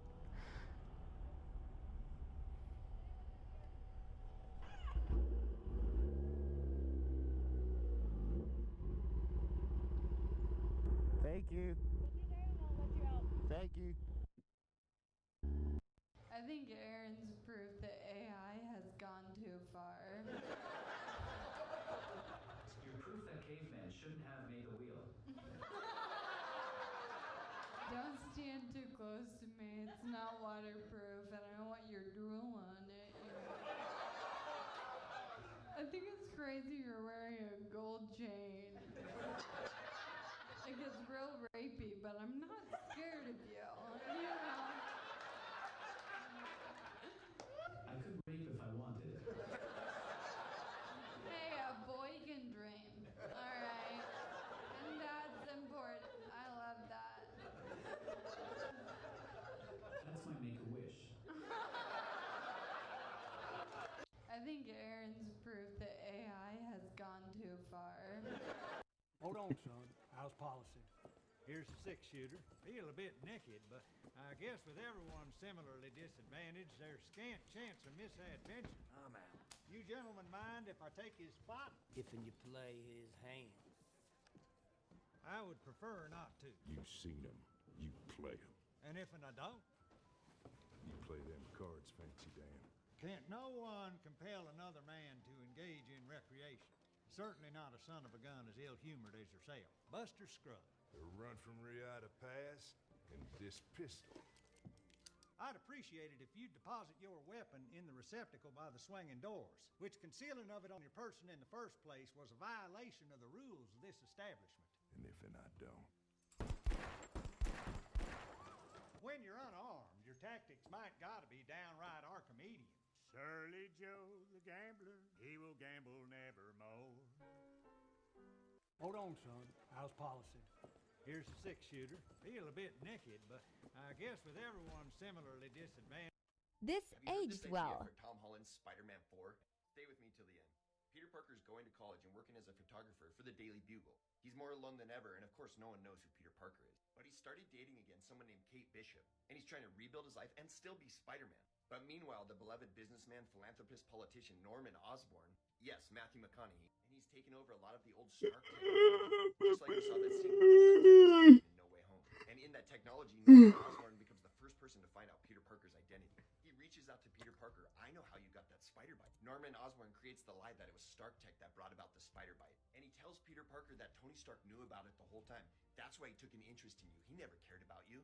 Such a badass villain. This causes Peter Parker to question everything that he thought he knew. And right at this time, that little chunk of symbiote at the end of No Way Home, it finally finds Peter Parker. He's not feeling good about himself, the history of the Avengers, Tony Stark. He lets the symbiote take over. And this is not a funny Venom. This is the meanest, strongest, most elite, swinging through the city Venom suit we've ever seen. Peter Parker's losing control, losing this battle. But there's one person who sees all this happening, can reach out to help Spider-Man. We introduce Miles Morales. For the first time in live action, and he knows where the spider bites truly came from. It was Oscorp, not Tony Stark. We get the reverse mentor situation where Miles Morales has to say, hey, Peter Parker, I can help you come back. I know who you are. We can do this together and take down Oscorp. Instead of being overtaken by the symbiote, Peter Parker masters it, and we get the best ever black suit Spidey. It's the black suit we've always dreamed of, and he has the suit for like 2 more years. The climax battle is emotional with Norman Osborn in new armor and Peter Parker and Miles Morales. This sets up perfect for the Avengers Secret Wars arc that we know is happening. Stoney, Marvel, call me. This aged well. For Tom Holland's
Your man to drop it. Order him. Empty the fucking gun, tell him. Take you out to the streets, I don't want to spoil my pop.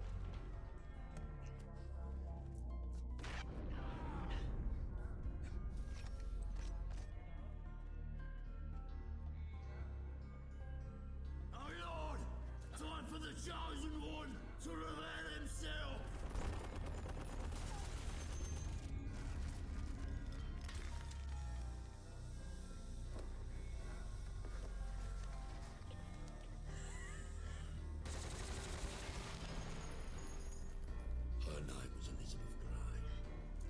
was my Aunt Polly. Then she's just for the boy. Not in small as that.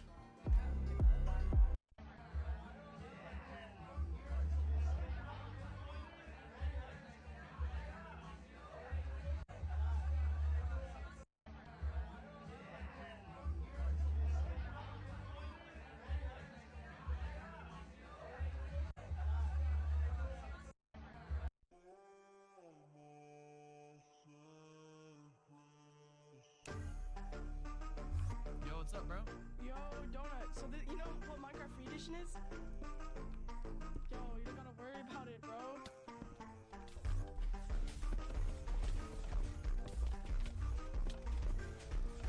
Yo, how big is this trap? Well, I built the biggest one on SCP on my stream today, so how are you there? Wait, hold on. I made it! A 3-hour stream for that. Nice. How big is that?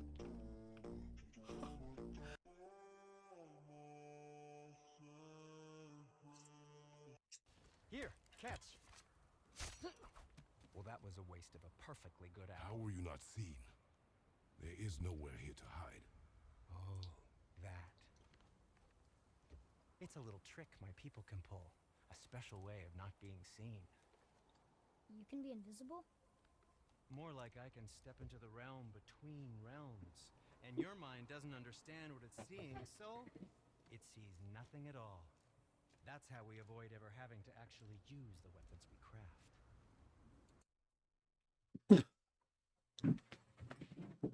Mi amor, mi amor.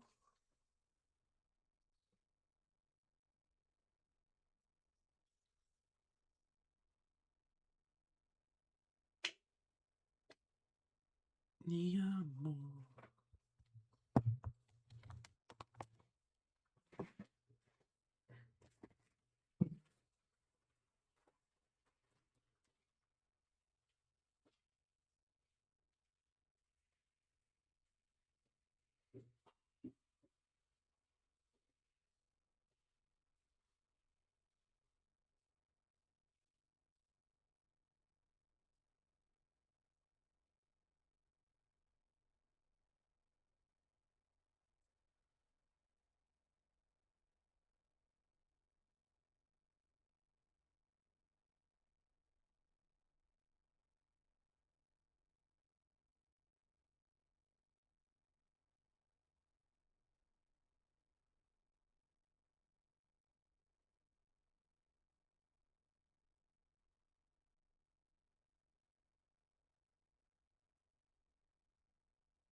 Mi amor.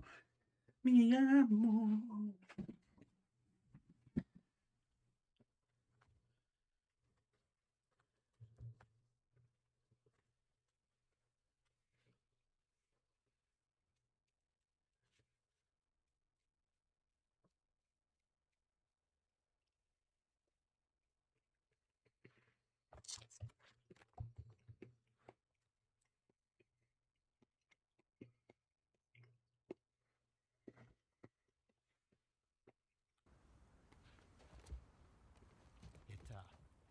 It doesn't seem to work on dragons, though. Here, catch. Well, that was a waste of a perfectly good How apple. were you not seen? There is nowhere here to hide. Oh, that.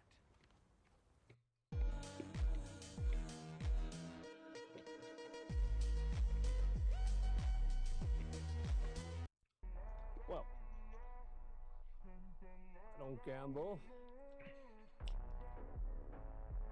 Let's see.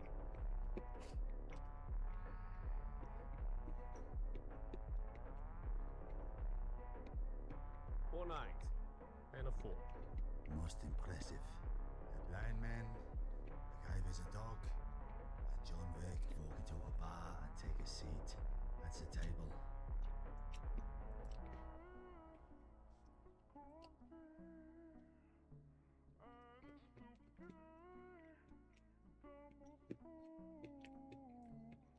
They had already lost. Let me guess. 5 of kind? Yeah. 又係一條仆街唔家產。Yeah，仆街唔家產。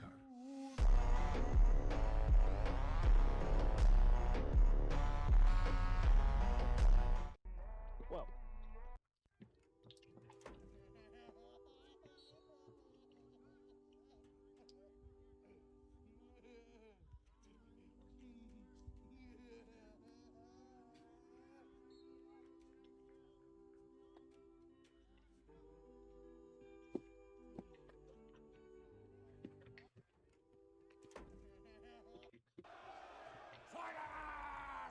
Saladin has crossed the Jordan with 200,000 men.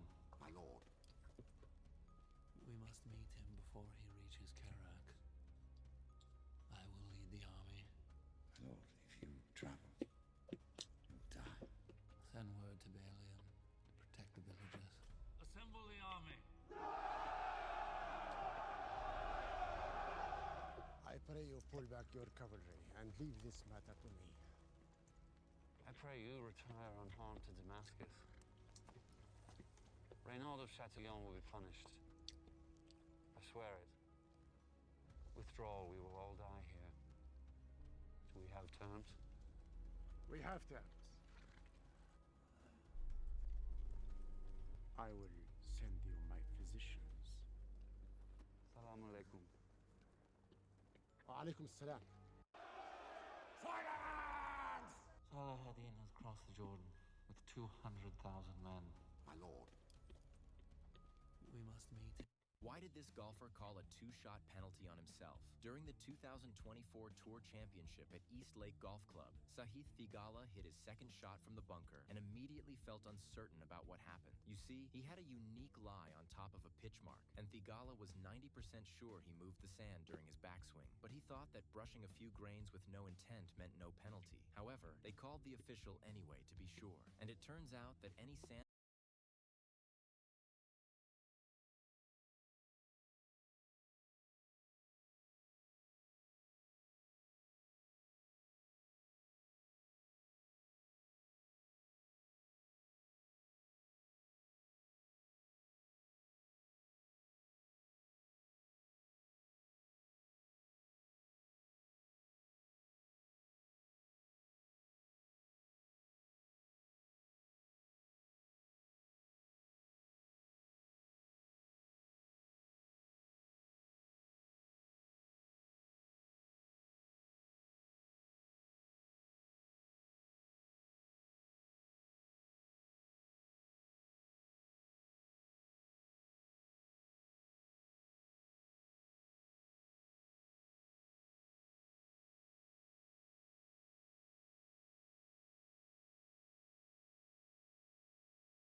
but worth. Next, how do I take a screenshot? Windows Shift S, not print screen? You're burning time. How do I type emojis? Windows period. Why do all your videos start with, hey man, how many PC questions can you answer in 35 seconds? 12 or 13, you decide. Why are there 2 shift keys? 2 hands. What games can I play on a Chromebook? Cool math games. What should I install on a brand new PC? The right browser. What number question is this? Technically 5.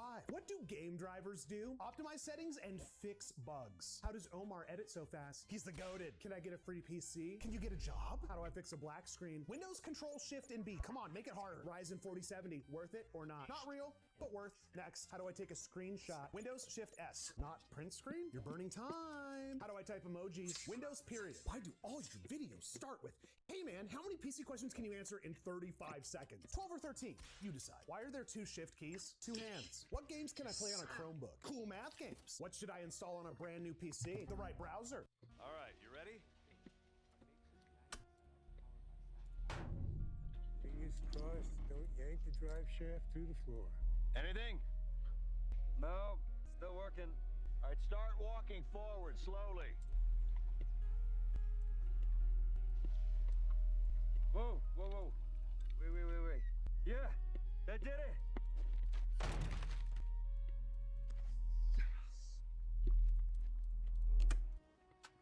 Yeah, bitch! Magnets! Oh! How many batteries is this? That there's 21 wide in series, so 21 times 12, 252 volts. Can you add 21 more wired in parallel, up the amperage? Everything goes flying in that evidence room. It's gonna make one hell of a noise. And there goes your element of surprise. 60 seconds, we'll be gone. All right, you ready? Fingers crossed, don't yank. Hitting on girls with my dog. Hey. What's up? Oh, hey. Need a ride? Yeah. Freaking way.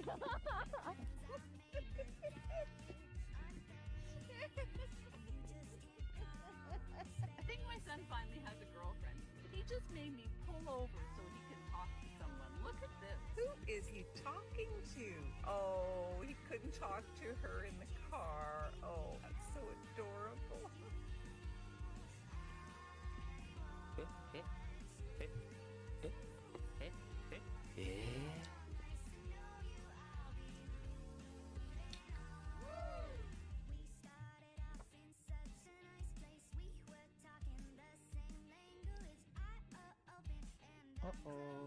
Hitting on girls with my dog. Říká, že je takhle ten člověk. To s tím swingnul, dělal to prostě od... Odrazilo.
Into the mouth.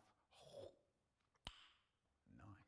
Cool. Just cool. Into the mouth. Nice. Hey, bro. What? Oh, my God. Hey, bro. What? Oh, my God.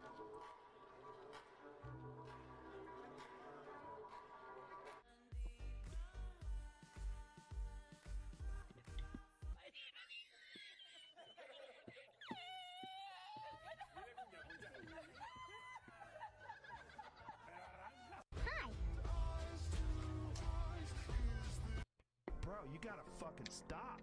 You gotta stop with all this I can't catch a break bullshit. All the time you're complaining, you could be instead hustling. You could be instead chasing your dream. You could be instead figuring out what you're doing wrong, trying to improve certain aspects of your life, getting your shit together, reading a book, meditating. Stuttering is what taught me how to scat sing, because I had to learn to pronounce my words. So I went from, I'll take a stutter into a scat sing, back into a stutter.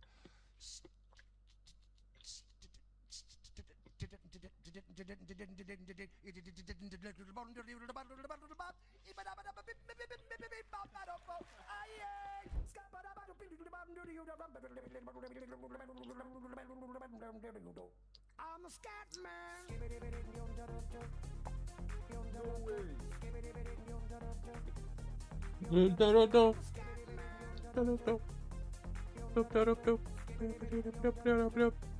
I'm a scat man.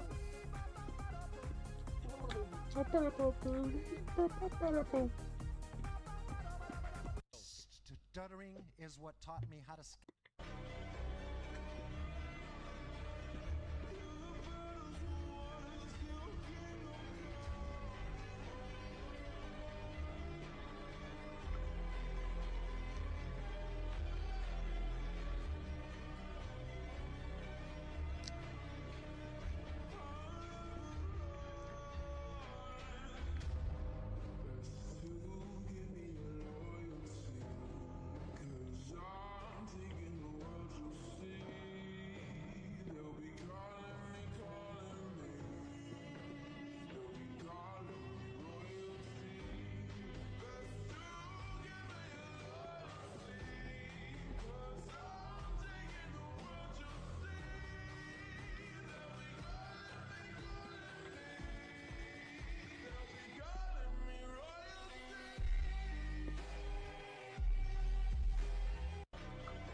Yeah?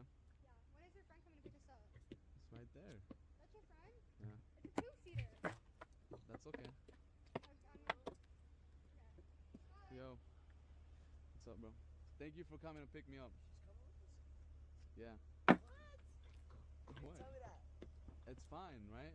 Yeah, I'll just sit on your lap, right? Yeah! It's his car. His car? I picked him up in his car. Come on! Oh yeah, me and Danny are dating. She just like to, yeah. You know.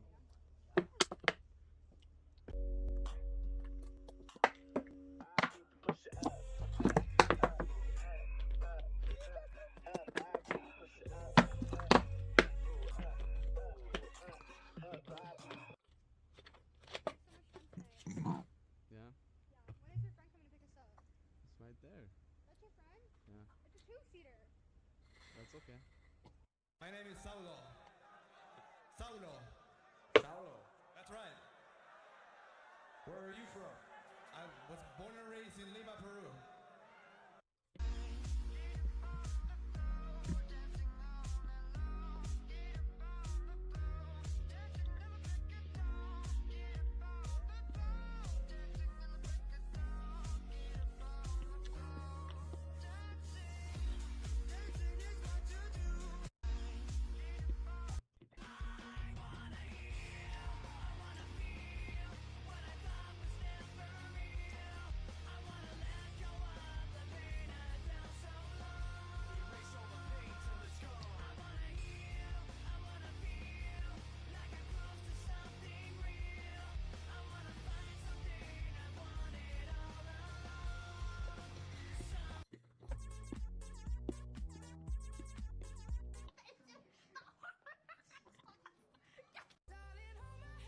Nothing beats What the fuck? sexy holidays.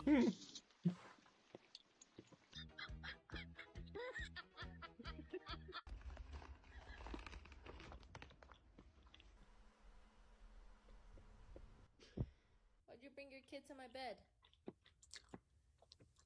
You are my sunshine.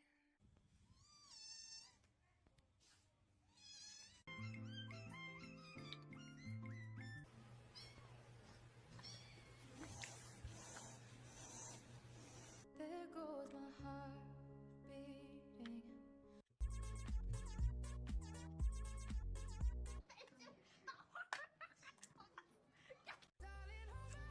Nothing beats a Jet 2 holiday.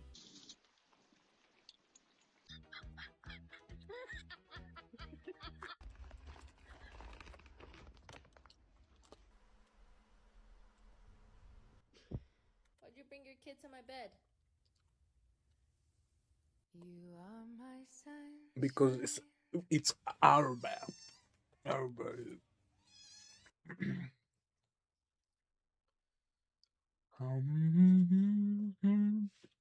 My only sunshine.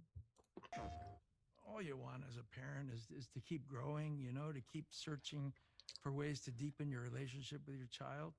Well, for me, the answer was literally staring at me in the mirror. I mean, I was halfway to Kratos already. Why not just go all in? Ella's been so supportive. And when I saw the look in her eyes, I knew I was on the right path. That look right there, that one. People say video games can change your life. Well, God of War, Ragnarok changed mine. I'm sorry, changed ours. Here you go, hon. Oh, thank you. Want to go to lunch? Your choice. You're not going out like that. Oh, yes, I am.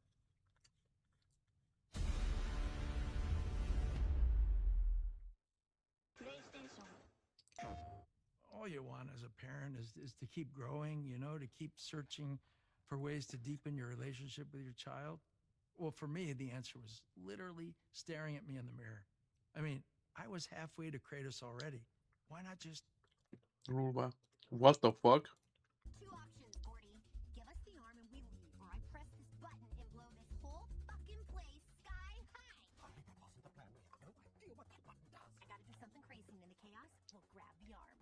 Hey, wink. Is that a wink that no, I'm not going to press the button? Is that a wink? I am going to press the button. What's the plan? Exactly. What? You've got 30 seconds to put that button down, or I'll pull this trigger, so help me God. 3, 2,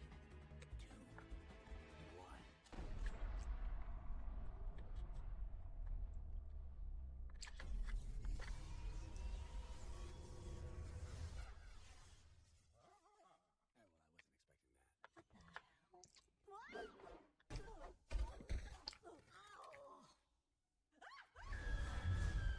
So, Quinn, you press the button.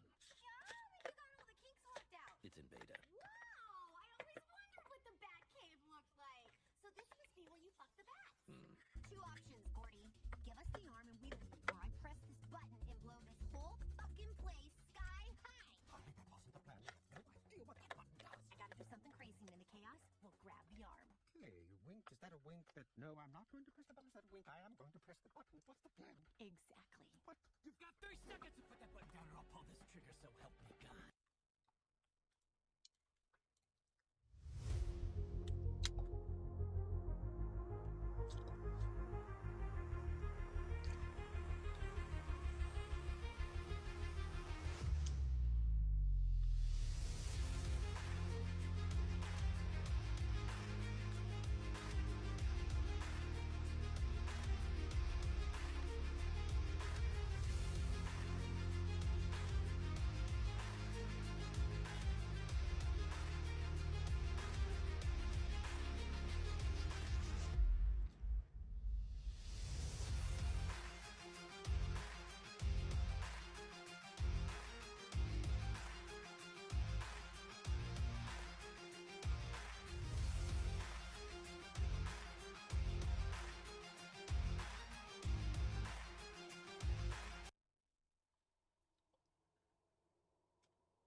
Exactly what you don't want to see. I was going to go around this way, but let me show you this.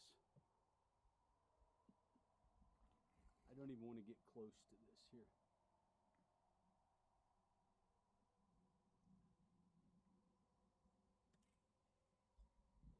You see that?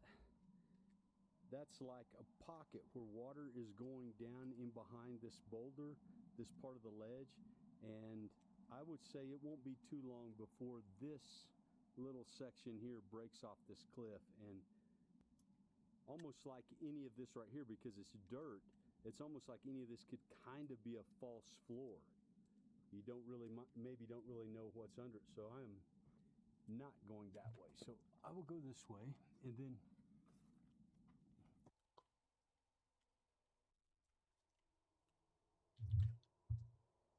Jo. exactly what you don't want to see. I was going to Tam jde vidět, že to tam je I was taková going to go kapsa. around this way. Hey, what brings you out to the dealership? Hey man, I was actually here to see if you guys have any Let me guess. Hellcats or any Trackhogs, or any other Jeep SRTs. Yeah, I already know people like you. What? Well, luckily I have one. Check this out. Hellcat SRT wide body. Oh. I know you like that, huh? I love it. Yeah, sure you do. Guess what? I don't think you can get approved for it. So there's no point in looking at it. There's no point in touching the door. Why are you making that noise? Oh, it's the Hellcat noise. supercharger. Yeah, sure. Yeah. Well, listen here, buddy. You can't get approved for this vehicle. Trust me, I know. So let's go ahead I got the Kohans on, man. I'm an 800 Beacon. Did you steal those? Follow me. Check this out. Or maybe the M2? Or the RS3? No? Please be like... Kia Soul. 2016, 40,000 miles. Hey, what brings you out to the dealership? Hey man, I was actually here to see if you guys have any Let me guess. Hellcats or any Trackhogs, or any other Jeep SRTs. Yeah, I already know. This aluminum exoskeleton, shielding hardwood harvesters from falling wood, is especially... Whoever invented this obviously has never cut trees before. This will get everybody and their brother killed. Why do you say that, TKP? How can you look up and pay attention, man? I mean, you look up, you see a bloop, there's nothing there. Plus, he's got a hard hat on, this little thing that flips down. He has no visual around each side, over his head. So now, this scares me to death. This had to be a liberal that don't like loggers that made this thing.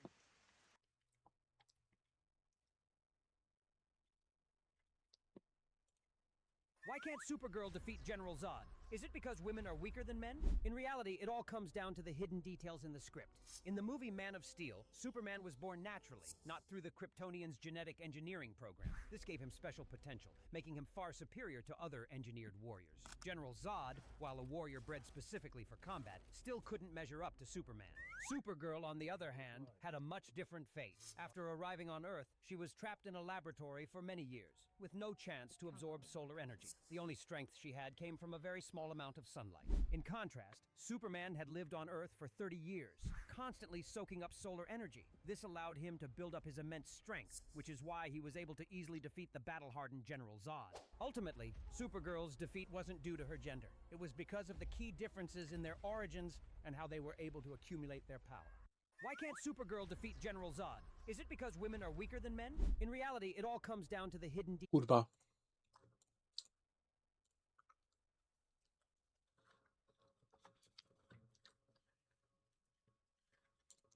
Olivia Rodrigo ignored the entire concert just to sprint across the stage for one fan's gender reveal, and hilariously, the cameraman bolted just as fast to catch every second of the sweet moment. What's your name? Savannah. Savannah. Okay, you guys, do we think that Savannah's having a boy or a girl? Oh my god. Okay, here we go, Savannah. You guys, I have like butterflies in my stomach right now. Savannah, you're having a boy! Olivia Rodrigo ignored the entire concert just to sprint across the stage for one fan's gender reveal. Jo, Ježiši Maria, jo! The cameraman bolted just as fast to catch every second of the sweet moment. Jo. Okay, you guys, do we think that Savannah's having a boy or a girl? What happened? Robin has to move back to Canada. Oh my god, how awful. It's gonna be a really long commute. What do you mean? I finished your video resume on my own. Messengered it to every station in the city. A guy from Channel 8 called. He loved you. He wanted you to come in and audition. Oh my god. I told him no. Robin Scherbatsky doesn't audition. He gives you the job or nothing. So I got the job? No, he cursed me out and hung up. But then Channel 12 called. They also loved you. They offered you a job hosting their new morning talk show. Barney, that's amazing! I told him to shove it. Dude! It's only made them want you more. So they jacked up their offer by 10%. Congratulations, Miss Sherbatsky. It looks like you're gonna have to stay. What happened? Robin has to move back to Canada. Oh my god, how awful. It's gonna be a really long commute. What do you mean? I finished your video resume on my own. Messenger. Ribbon players are not that good. The fact that there's 15 million Ribbon one tricks in Challenger might indicate that their champion is OP. You know?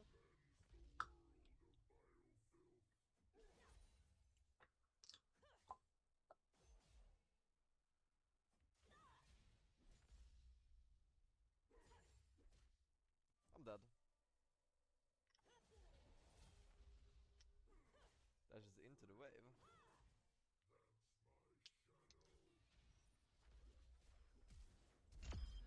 Pop. Bye bye. Ribbon players are not that good. The fact that there's 15 million Ribbon one tricks in Challenger might indicate that their champion is OP. You know? Karambit 387. Factor New. V nejlepší kondici, lepší než ten, co je jediný na světě. Pojď, pojď, pojď. Tak jednoduchý. Tak strašně jednoduchý. Pojď, pojď, pojď, pojď, pojď. No Belmore. A tohle by už mohlo být fakt fajn. Jenom 1 euro? Karambit 387. How many ice creams you sell here a day? 500? No, actually, a little bit more. Maybe Okay. 1,000 ice creams? We were both wrong. Just for 1 scoop, it's $4.69. 2 scoops, $5.95. 3 scoops are almost $7. Let's just use the average. You think people get 1 scoop or 2 scoop every time they go in there? 2 scoop. I think so too. How many ice creams do you say they sell per day? 500. She started with 500, but then she said, no, it's closer to 1,000. That's $6,000. If they did that for 30 days, that's 180,000. Did you think they sold that much? They're making some money, huh? But what about the rest of the store? Does it look kind of clean or did it look kind of dirty? Clean. So that's probably why they sell so much ice cream. People go back there because it tastes good, it's clean, and then she said the hardest part about running the business is making sure everybody gives good customer service. That's the hard part about running any business. You gotta make sure everybody's nice all the time. That's hard to do. How many ice creams you sell here a day? 500? Marcus Weaver. Taser, taser, taser.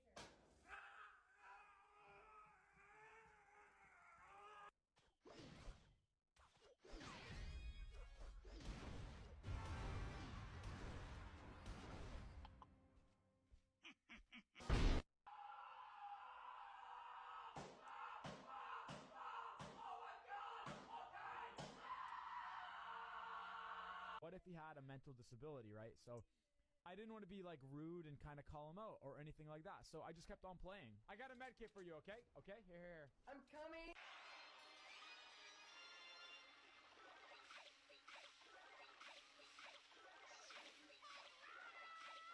We are women, hear our shout. We are women, have no doubt. We are women, we are free. We are Shut the fuck up!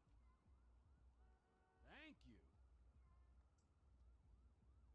Oh, my N-word, huh? Marcus Weaver. Taser, taser, taser.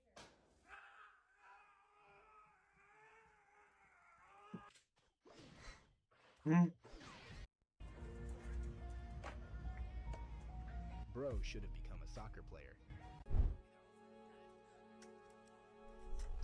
Her reaction is better than the actual trick shot. That must have taken bro like 1,000 tries.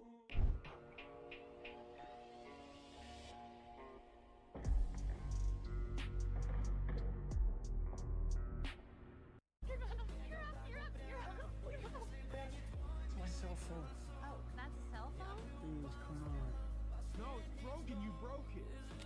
I'll give anyone $10,000 if they can fix my phone. 10,000. Hey, Mr. Page. Perhaps sir, we could interest you in a newer model. I don't want a new model. I want that phone. Allow me to assist you, Mr. Page. On the house, I'm the store manager. Okay, let's have a look here. So I take it these messages you need to get to, they must be very important, because it's just one. It should work just fine now. It's fixed. Now I'll give you some privacy and you can check for yourself. April 9th, unsaved message. Hardly ever. It's me, Joseph.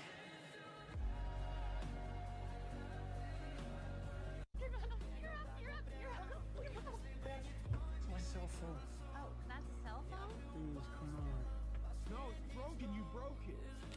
I'll give anyone $10,000 if they can fix my car. Mara, what are you doing? Stop. You gotta wear the expensive shit to sell the expensive shit.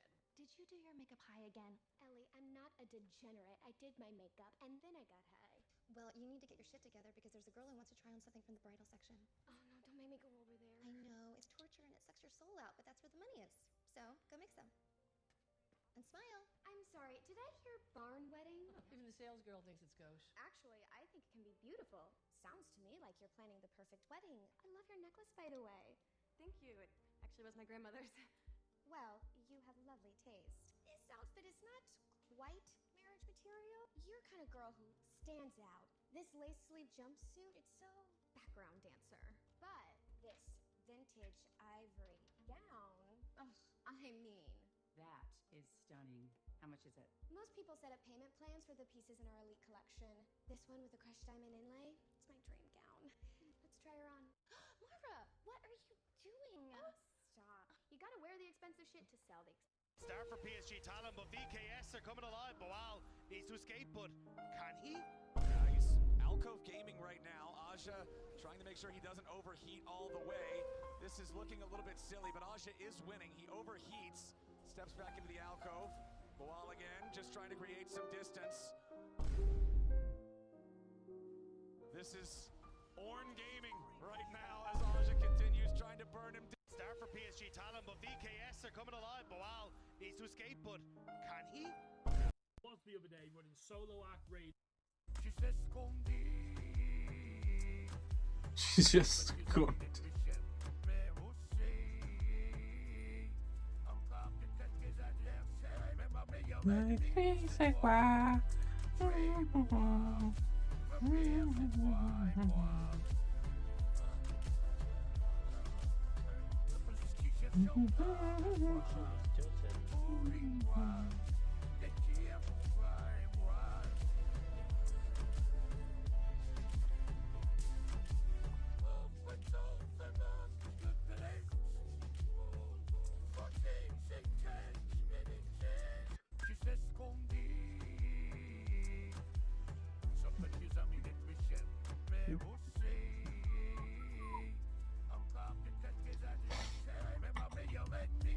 C'est toi.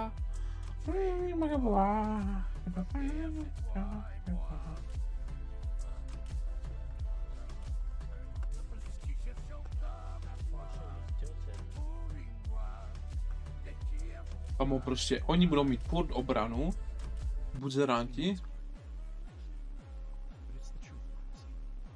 Is that why you're here? To let me down easy? Worked last time, why not run it back, huh? Hey, hold on. Right, Quinn. You should have never come to see me. Kid, look Stop calling me. Byla brutal, kámo, tak to je brutal. Miles, please understand. You can't ask me not to save my father. I'm not asking. Well, now just give him the sack. Great look. Stop it! We let him leave, he'll only do more damage. We both know that. Enough! Just need to hold you a few days. Sorry, man, end like this, kid. I said not to call me that!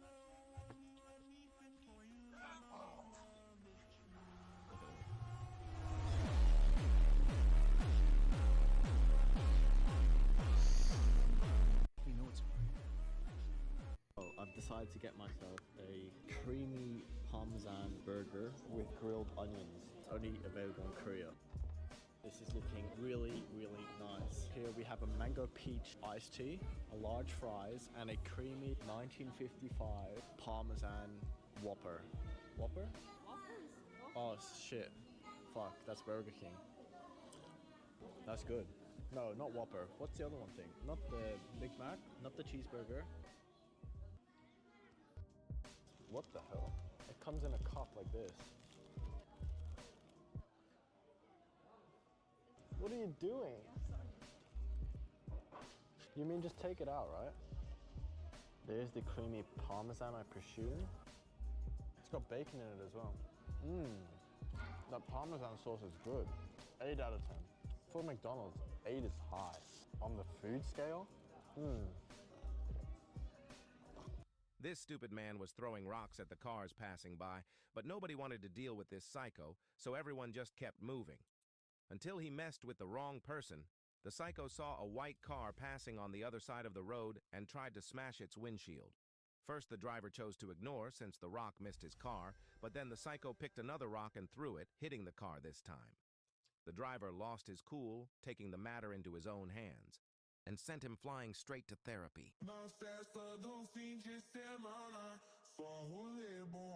Ela chega e desencana com passo bem sou, passo bem sou, passo bem sou, na festa do fim de semana.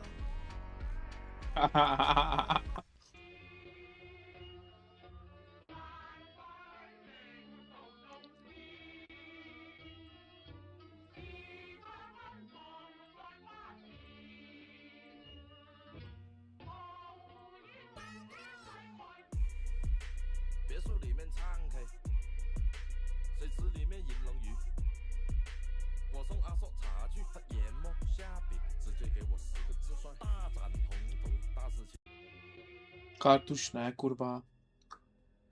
I can't die. What? I cannot die. You did a pretty good job of dying at my wedding a couple weeks ago. But I did. Watch. Hey!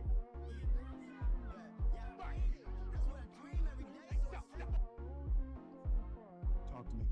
You gotta trust, Mike. Trust yourself. Trust the universe.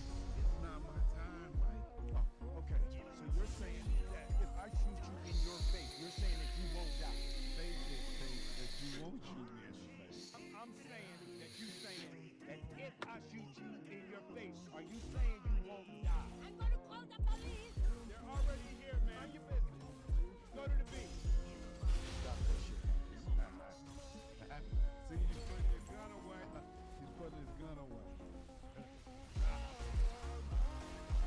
I can't die. What? I cannot die. You did a pretty good job of dying at my wedding a couple weeks ago. But I did. Watch. Hey!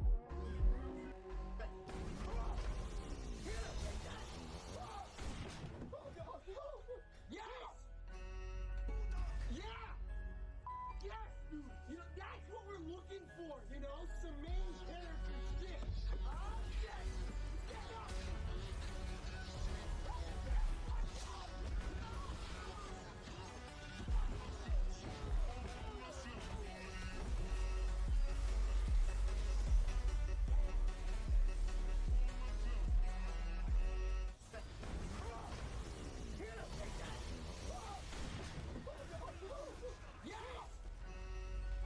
Yeah!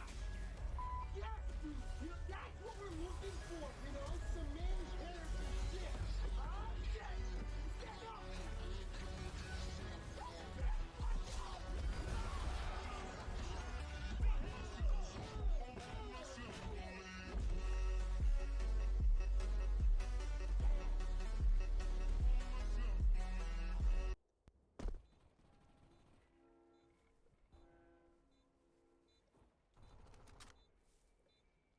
I'm up. Bye-bye, bitch.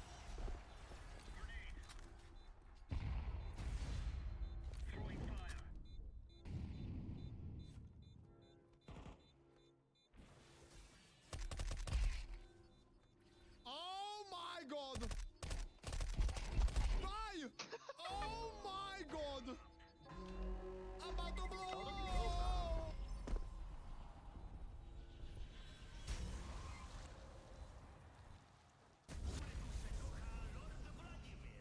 Bubácký říjen nám pokračuje a Oh, já nám se vím. blíží dušičky. Ovšem zatímco mnozí půjdou uctít památku těch, co leží v hlíně, já dnes budu chtít vykopat mnoho mrtvo, abych si užil. Nějaký nemrtvý versus souboj. Vy prasata. No a kde vzít lepší bojovníky než u dvou největších komiksových rivalů. Zdravím, já jsem Trashman a dnes se podíváme, jak by dopadl souboj mezi Marvel zombíky z reality 2149 a nakaženými z komiksové série DC. Aby nedošlo k nějakému nedorozumění, tak si musíme stanovit pravidla. Prostě si řekněme, že Marvel zombíci nebo DC zombíci zombíci zaútočí jeden na druhého a úplně všichni se střetnou. A tím myslím všechny. Je mi jedno, že skoro na začátku picne Green Arrow Aquamana do hlavy a je mi jedno, že Superman bude vyléčený. Prostě všichni zombifikovaní superlidé budou zombíci v kondici. To říkám, protože v Marvelu mají nepěkný zvyk měnit formy. Třeba Waspy většinu série jen hlava na robotickém těle a zombie Galactai přijdou při skoku dimenzemi o schopnosti. Všichni tedy budou v úvozovkách naživu a všichni jsou na vrcholu sil. Kdo by tedy vyhrál? Začneme u Marvel zombíků. Mám o nich celé video, ale přijde mi, že jsem důkladně nepopsal, jak tam přesně ten virus funguje, a tak právě začnu u toho. Virus Marvelu je jako náctiletá šlápota v nočním klubu po půlnoci. Skočí na všechno a na všechny. Je jedno, jak dobrou regeneraci máte, jestli jste plní kosmického plamene, vaše tělo je z nestabilních molekul, nebo jestli je váš imunitní systém poháněný gamma radiací. Sakra, dokonce i robot Vision byl nakažený a není vůbec vzácné, aby virus přeskočil na obyčejná zvířata. Ten virus vás nakazí a stačí na to pouze nejmenší škrábnutí. Doba nakažení je různá, Deadpool poznamenal, že jednomu cápkovi to trvalo 18 minut, ovšem podle příručky je to zhruba 5 minut. Hank Pym řekl, že než ho virus přemůže, bude to trvat jen pár minut, ale mnohdy je poukazováno na to, že přeměna je téměř okamžitá. V ten moment jsou nakažení mrtví, jejich tělesné funkce prostě nefungují, nepotřebují jíst, spát a přežijí masivní zranění, dokud jim nezničíte mozek. I přesto, že nepotřebují žrát, jsou jejich těla naplněná extrémním množstvím kyseliny, která rozpustí maso prakticky okamžitě. Proto mohou zombíci na posezení sníst mnohem víc, než sami váží. Ovšem oni nepotřebují jíst, tak proč to dělají? Závislost. Když nežerou několik dní, tak ta závislost zmizí, ale jinak jsou jako Medoid a jeho vapka a prostě si nemůžou pomoct, protože nejezení masa jim přináší hrozné bolesti. Nějaký, přestože jsou mrtví. Jak ale mocní tihle zombíci jsou?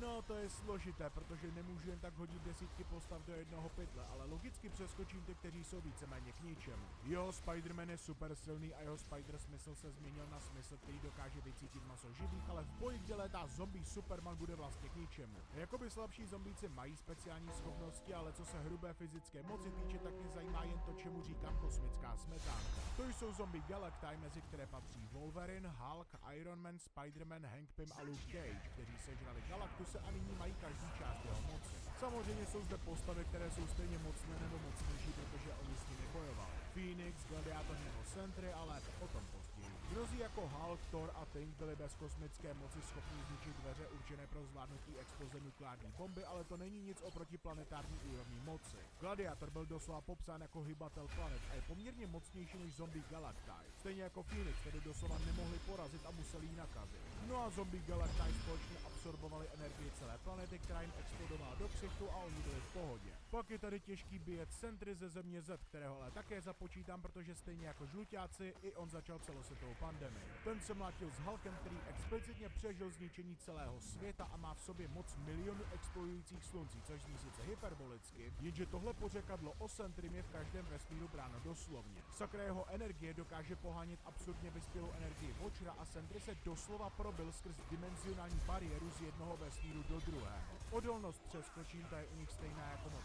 útočná, ale rychlost je zajímavá, protože mají jednu extrémní ukázku. Zombie Galactai přeletěli křížem krážem celým vesmírem, kde v průběhu 40 let zkonzumovali veškerý život. Ve druhé sérii dokonce přeletěli doslova z hrany známého vesmíru. I když budu ignorovat fakta, že Marvel vesmíry jsou daleko větší než ten náš, tak rychlost top zombíců je absurdně větší než rychlost světla. Co ale jejich ostatní schopnosti? Invisible Woman může překvapivě zneviditelnit sebe i ostatní a zabít vás tak, že vám otevře silové pole v hlavě, což udělá takové šíhal. Ghost Rider má pekelný plamen, kterým zničil budovu, a Johnny Storm je plameny obalený kdykoliv jen chce. Naopak takový Iceman ovládá let. Scarlet Witch může měnit lidi kolem sebe na sklon nebo je teleportovat pryč. Enchantress umí změnit svůj vzhled tak, aby vypadala lidsky a má určitě spoustu magie, podobně jako Doctor Strange, Doctor Doom nebo Brother Voodoo, ale moc nám ji neukázali. Tedy ne moc té užitečné magie. DC virus se zdá být podobný, ale je trochu jiný. Darkseid získal Anti-Life Equation, ale pozměnil ji tím, že vzal personifikaci smrti nových kovů a smíchal smrt s tou rovnicí, čímž vytvořil unikátní virus, který mění lidi na magory, kteří nejsou náni hladem, ale touhou po šíření antiživů.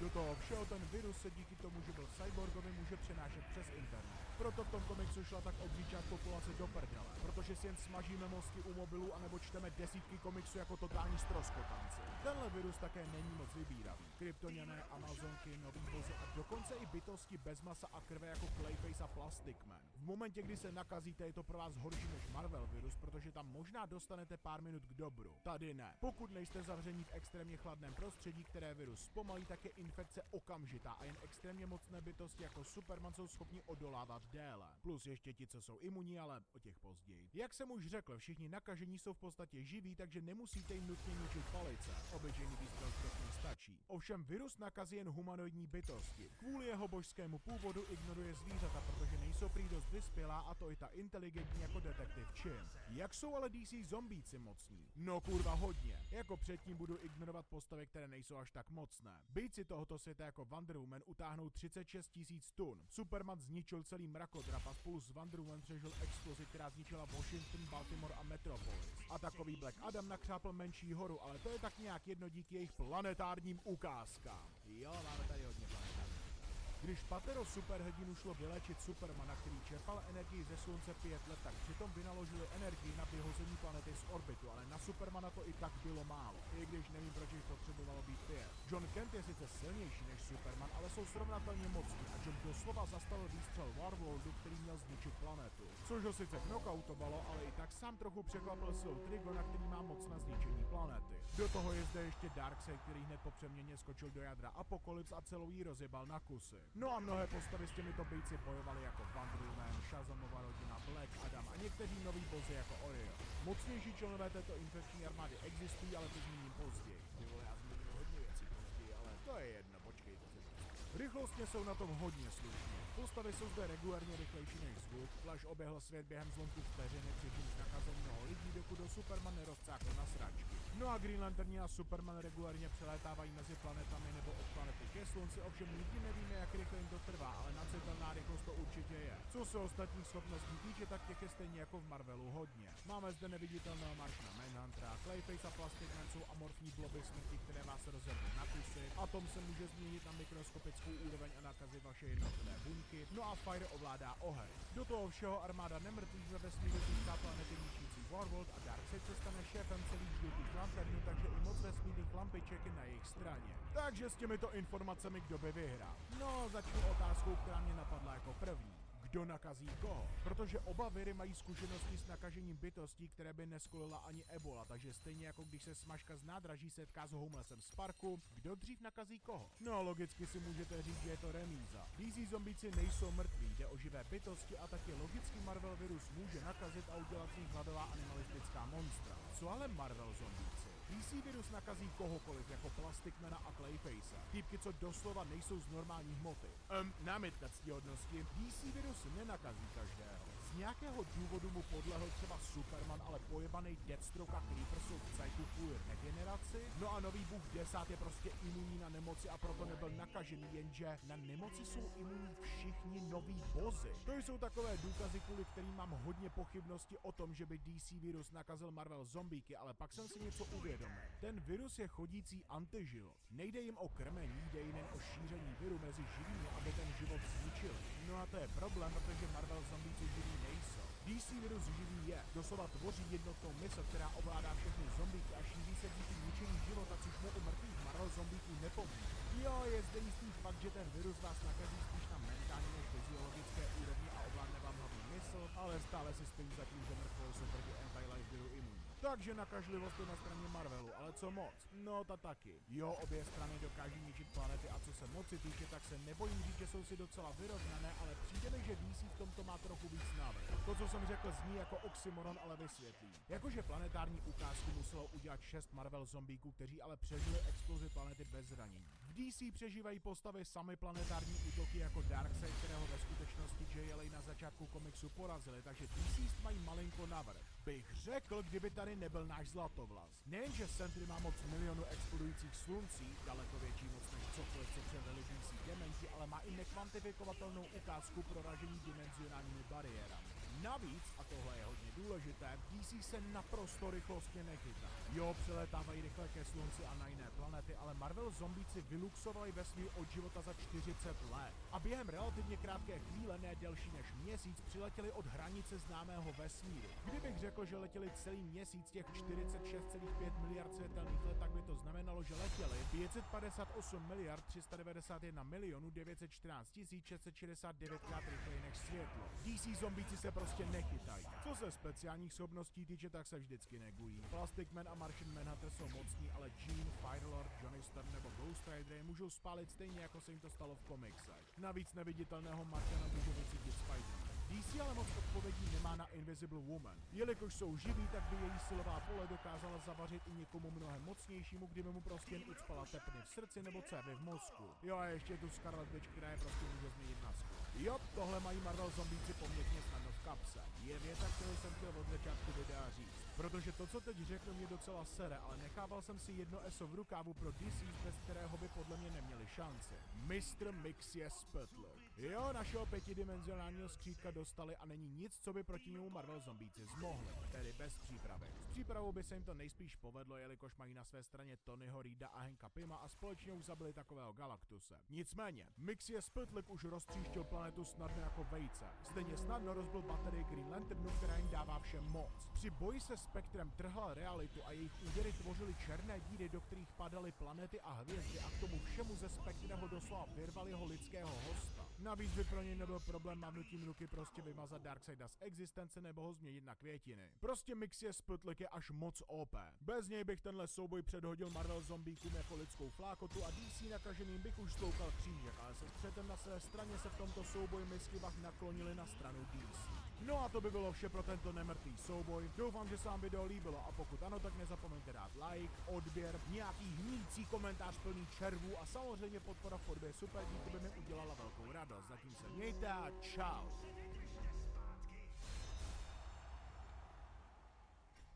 Listen, I'd be lying if I said I knew what was going on in this show. There's probably gonna be some moments where you're confused, and honestly, I'm confused too, bro. So if you haven't seen it, just sit back and enjoy the ride. Our story starts off in this classroom where we just see this teacher trying to write on the chalkboard, but it's trembling. The narrator, who shows up a lot during this series, just says the first one who noticed were the delinquents. Everybody is shaking and can't understand why. The teacher has everybody raise their hand if they can't stop trembling, and everybody raises it but one. We see this kid sitting in the back of the classroom, completely dozing off. This is the main character of our story, Baki Hanma. Fast forward a little bit and we're outside the school as we see Baki getting pressed by this hoodlum. They're trying to press Baki about why he's got these injuries, but in the middle of them trying to press him, they start trembling as well. And the narrator just says these three weren't fit to be delinquents. It just wasn't in their DNA. Once again, the only person who's not trembling is Baki. He just says that they're done here, so he'll be going. But before he makes his leave, one of the hoodlums just asks, who exactly is he? Baki says he's nobody special. Them getting involved is just a waste of time. As long as they don't mess with him, he won't mess with them. He makes his leave as they're all just sitting there, sweating after realizing the true strength between the two of them. The narrator says that sometimes the ability to assess the situation is more important than your ability to fight. They clearly have zero business messing with Baki, and them being able to realize that just saved their lives. The next thing that we see is a little bit later, and this limo pulls up. Stepping out of it is the head of the Tokugawa family. Mr. Tokugawa here is the ruler of the underground fight arena. Tokugawa makes his way to the principal's office, and as Baki pulls up, he greets him real casual. Baki's just asking him what he wants, and everybody's shocked to hear Baki talking to Mr. Tokugawa like this. They're all scared of this man, knowing what kind of man he is and the type of connections that he has, but Baki doesn't seem to be worried. Tokugawa doesn't care that Baki's talking to him like this. He just wants a moment alone so they can have a little chat. As everybody clears the room, he puts this container on the table explaining that this is crystallized nitroglycerin, aka an explosive. He continues to tell Baki this story about nitroglycerin and how 100 years ago there was a substance that would not crystallize under any situation. But this random boat, which was filled with nitroglycerin, hits this typhoon. In every other circumstance, this much of an explosive chemical would easily explode under the slightest movement, but surprisingly, the ship managed to make it to land safely.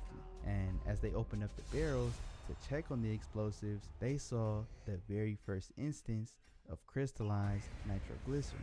Tokugawa continues to explain that this wasn't the only occurrence of this happening. Ever since that day, nitroglycerin all around the world began to crystallize, which up until that point had never happened. He chalks this all up to one very important word: synchronicity. Synchronicity is a group of seemingly unrelated objects all undergoing the same change on a global scale, and that is why he's come here to see Baki today. Tokugawa explains that a group of very strong men, beasts if you will, are all gonna arrive here in Tokyo within the next few days. We get a view of the first beast, this man, being sentenced to death. He's being transported by all types of officers, and they're all talking about him, saying that you gotta stay at least a few meters away from him under any circumstance. Don't try and talk to him, don't speak about him, don't look at him, nothing. Mind you, this man is restrained under all types of belts, ropes. He's blindfolded, he can't move an inch.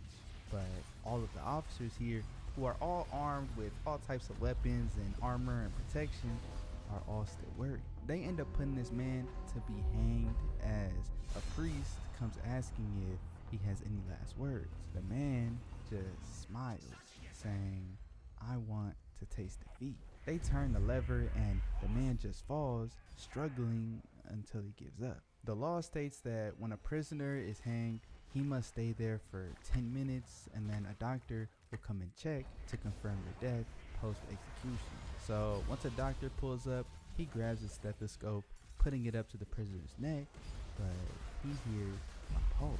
The man just opens his eyes, scaring everybody as he dashes through, kicking two of the guards' heads off in an instant. He kills two more of them as, through pure muscle alone, he breaks through everything that was restraining him. He says it's always the same. Everything is just too easy for him. As more guards go in there to check on the facility, they see everybody who was in that room dead, hung up on this rope, with a message written in blood on the wall saying, "Gentlemen, I'll see you in Tokyo." The alarms sound all across the facility, but by then, the man had already made his escape, as he's swimming across this ocean, making his way to Japan. Cut back to real time, and we just see Baki trembling, not out of fear, but out of excitement and awe. He just says, "Amazing." But Mr. Tokugawa says that's just the beginning of the issue. Over at another prison, we see another one of these beasts, once again here for execution. He's sitting in this electric chair as he's already told the executioner what he wants his last words to be. Once again, "I want to taste defeat." The executioner is going on about how death is guaranteed, and while only for a minute before he dies, he will in fact get to taste defeat, so his wish will eventually be granted. They push the button, turning on the chair as dude is getting electrocuted, blood's coming out of his eyes, he's foaming out the mouth.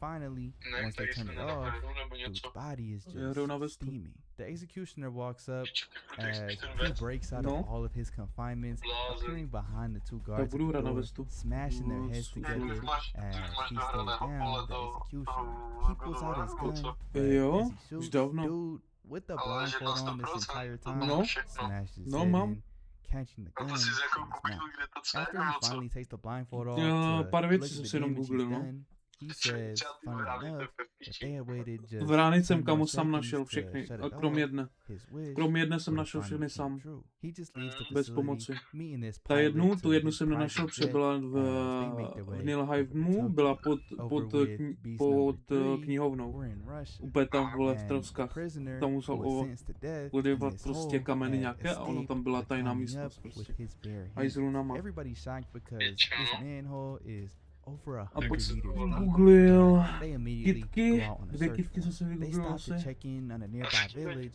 seeing one of Russia's most esteemed Tu fighters, čestku a pak Garland, musí zabít brutally killed tu by jakoby his matku beast jejich. who escaped. He also left a message that he's going out east A v to poslední Tokyo, bedne jsem saying jsem that měl he runový wants útok. to taste A jinak defeat. tam je 3 of brnění these a beasts, runové these útoky death prostě. row convicts have been introduced, but there's 2 more. Over with beast number 4, we see a man getting prepped to go and interview him. He's nejdu forced na to East damn near Hub, take off everything Ty before píčo. meeting this criminal. Tak ty máš He's účet na taking off vestu, tak his se nemůžeš belt, dát do his ranky. watch, a pen he had on him, his lighter, his tie pin, everything. He's kind of upset Takže se mu because nechceš he dát gotta do take all brečus? this off.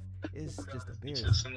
Explaining that No he's a a co mě black to belt in zajímá? karate, and this criminal is behind this bulletproof No však jo, closure. kamo, All co of hra na this vestu, is a tak little hraju. bit much, but the officer who was briefing him just showed him a picture of what happened to the last guy who tried to To je interview lepší. him. And Mám they lepší start making ping. their way towards the enclosure as the interviewer Mám is lepší ping. instructed to stick very close to the wall and don't No listen není to to anything pičovina, mám he has lepší to ping say na vestu. outside of answering his questions. The interviewer is Jak nervous americký walking up vest je, vole, as he turns to the jak, outside of the to není enclosure. čínský, to je Evropa, He vole. drops his pants because he had the West ticket belt off Europe, as kámo. he calls out to the guard, saying Protože that to je the na piču prisoner ping, vole, za daleko. here. Na vestu From mám the vents prostě lepší above, ping. he grabs To je the Německo, interviewer vole, by the po, neck, killing him immediately, as he tells the nasrat, guards vole, that na srdce he's going zvrte. out to Japan in order to taste defeat. The officer can't believe it. He doesn't know Nejdu. what he's talking about because they're 200 Protože meters expím bez underwater, pak budu hrát na but vestu, we just see this solo beast kill. swimming up to shore as he easily defeated Ty pojď na everybody in the Coast vest, vole, Guard, ty máš už sitting na there vestu. smoking a cigarette. 27 Finally, už. with beast number 5, he's in this ultra high-tech enclosure just right. No, synubak, dobré čus. Talking about some of his crimes. One of the guards is explaining that this enclosure was from the Ministry of Defense. It was built in order to withstand impacts from rockets, so there's no way that this dude could break through. But as the beast finishes writing, he walks up to the glass, asking the officers if they know what the most poisonous gas in the world is. They pull out their guns, telling the beast not to move. But he's wondering what's the use in pointing guns at this bulletproof enclosure. They was just talking about how this was meant to withstand the impact of rockets, so what is this little gun gonna do? But for him, this glass might as well be regular glass. He puts his hand up to the enclosure, saying that he can just create a tiny little vacuum between his hand and the glass, and by rotating it, he can destroy it. He breaks through, killing the first dude with the gun by chopping him on both sides of the neck at the same time, telling the other officer that the most poisonous gas in the world is this one, as he puts his mouth up to bro's ears, blowing through, forcing all of his brains and all type of organs and insides Fucking out bitch. his other ear. He escapes the prison, as we see on this piece of paper that he's heading out to Japan in order to taste defeat. Finally, back in real time, Mr. Tokugawa explains that this is also synchronicity. 5 unrelated death row convicts all left the same message behind, saying that they're coming to Tokyo in order to taste defeat. He explains that they all killed these people while in prison without weapons, so they must be combat fighters. And if they're all coming to Japan, they're all coming here to fight him. Mr. Tokugawa says that the underground martial arts world and the criminal underworld are all coming here for an all-out war, and he couldn't be more excited. Out somewhere at this park, we see one of the beasts, Doyle, picking a fight with this famous kickboxer who was out doing his road work. The kickboxer grabs Doyle's collar with his hands, but instantly goes up in blood as Doyle's got these razors all along the inside of his shirt, as he just slices him across the neck with this steel razor implanted in his elbow. He instantly puts him down, as we get to see that it's just a completely different level of fighting between regular boxers and fighters and wrestlers and these beasts. They're on 2 different playing fields. It's night and day. Fast forward a bit and we see these hoodlums from earlier in the episode being pressed by all types of people who are after Baki. They all heard about Baki's strength and want to get the best of him, but these guys are just regular men. They're no beasts. The delinquents get Baki to pull up on all of these guys who are here to kill him. The first dude walks up with his knife, as Baki just imagines what he's gonna do to him, and as dude walks up to Baki, getting close enough, he immediately gets this premonition of what would happen if he took one step closer. Baki just smiles, saying that he's got enough courage to come and slash him down, but he's not prepared to get his face caved in. Dude from behind tries to sneak Baki with this weight that he's throwing around, but Baki catches it and he starts trying to go all out. You could tell he's put in a lot of work with these weights, but right before one's about to hit Baki, he sticks his finger out, causing the weight to wrap around one more time, hitting this dude in the face, causing him to give up. The final person who was here to kill Baki ends up getting his knife taken as he was trying to show off and confuse Baki through his speed, but he just hands him his knife back, saying that he was too slow. He should just get on somewhere. We can see the difference between Baki and all of these beasts who were on death row. Everybody else had no problem killing anybody who even tried him, but Baki, up against people who were out to kill him, just embarrassed them and sent them on their way. Finally, one of the hoodlums pull up with his gun, pointing at Baki, asking him if he's ready to die. I don't know why everybody's so ignorant and just aggressive for no reason. Baki has literally done no wrong up until this point, but Baki just looks at him, shocked.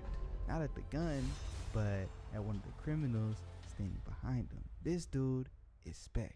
He's easily like 7 feet tall, as Baki asks him if he's one of the beasts who came to Tokyo in order to taste the food. The hoodlum has no clue what Baki's talking about, but as he turns around, he starts aiming his gun towards Spec. But Spec just asks him to hand him over the gun.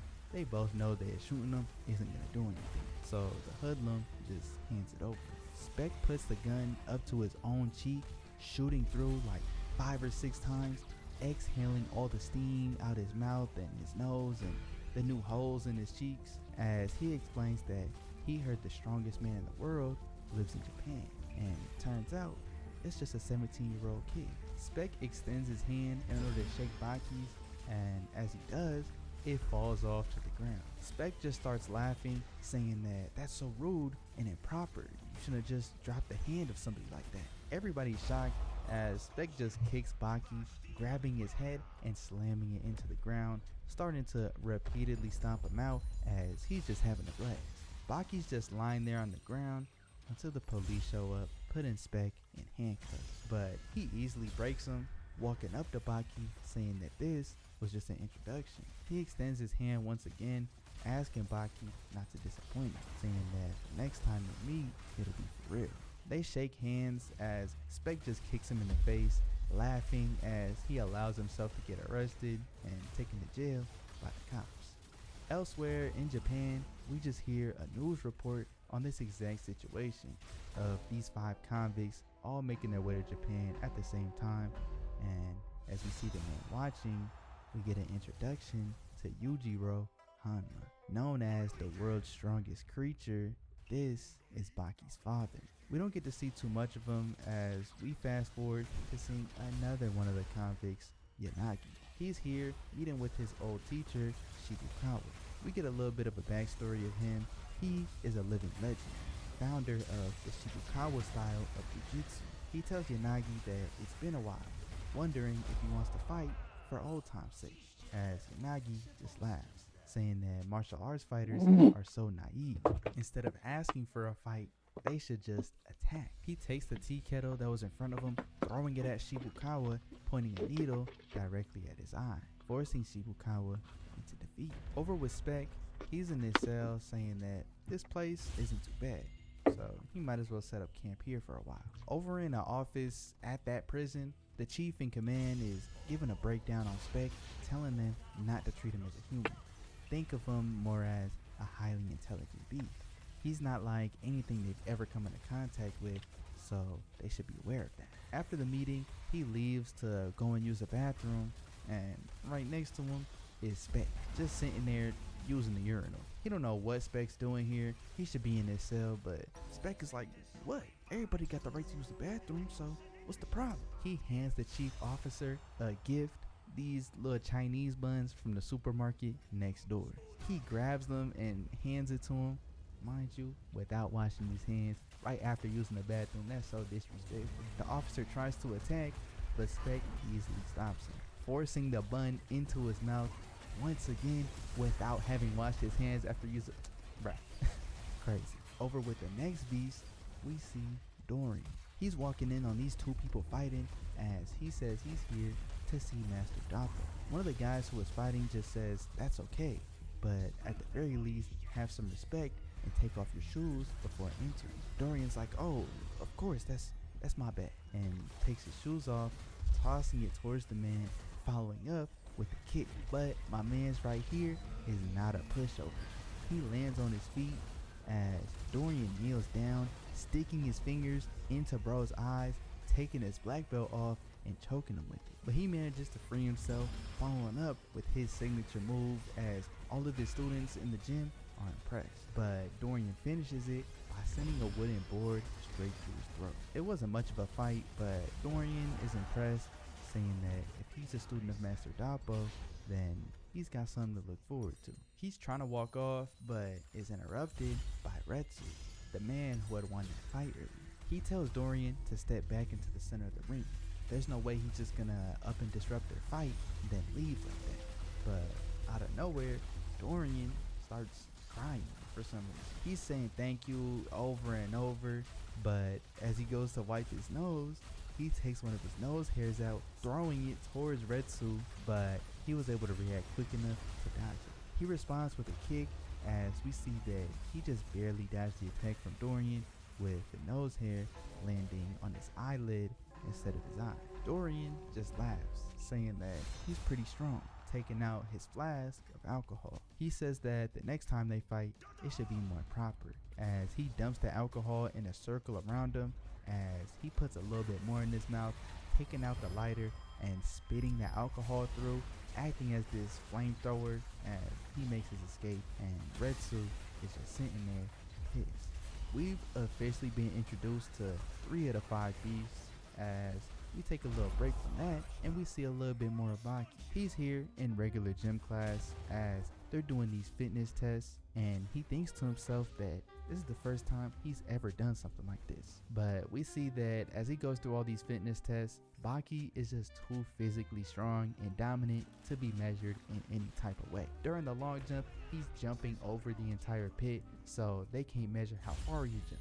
In the pull-up test, he's breaking the bar as he's trying to do it. It's just ridiculous. The teacher's looking at his grades, and he's essentially failed all 4 of them, as it comes down to the final one, the 1500 meter run. He's telling Baki that at this rate, he's gonna fail the class, but they end up striking a deal, saying that if Baki can beat the world record for the 1500 meter run, then he'll pass the test. But the teacher one-ups Baki, saying that if he can manage to do that, he'll give him A's in all of his classes. So after finding out the world record is 3 minutes and 26 seconds, Baki lines up to do his run. He takes off his gym uniform, and seeing underneath, of course, this man is built crazy.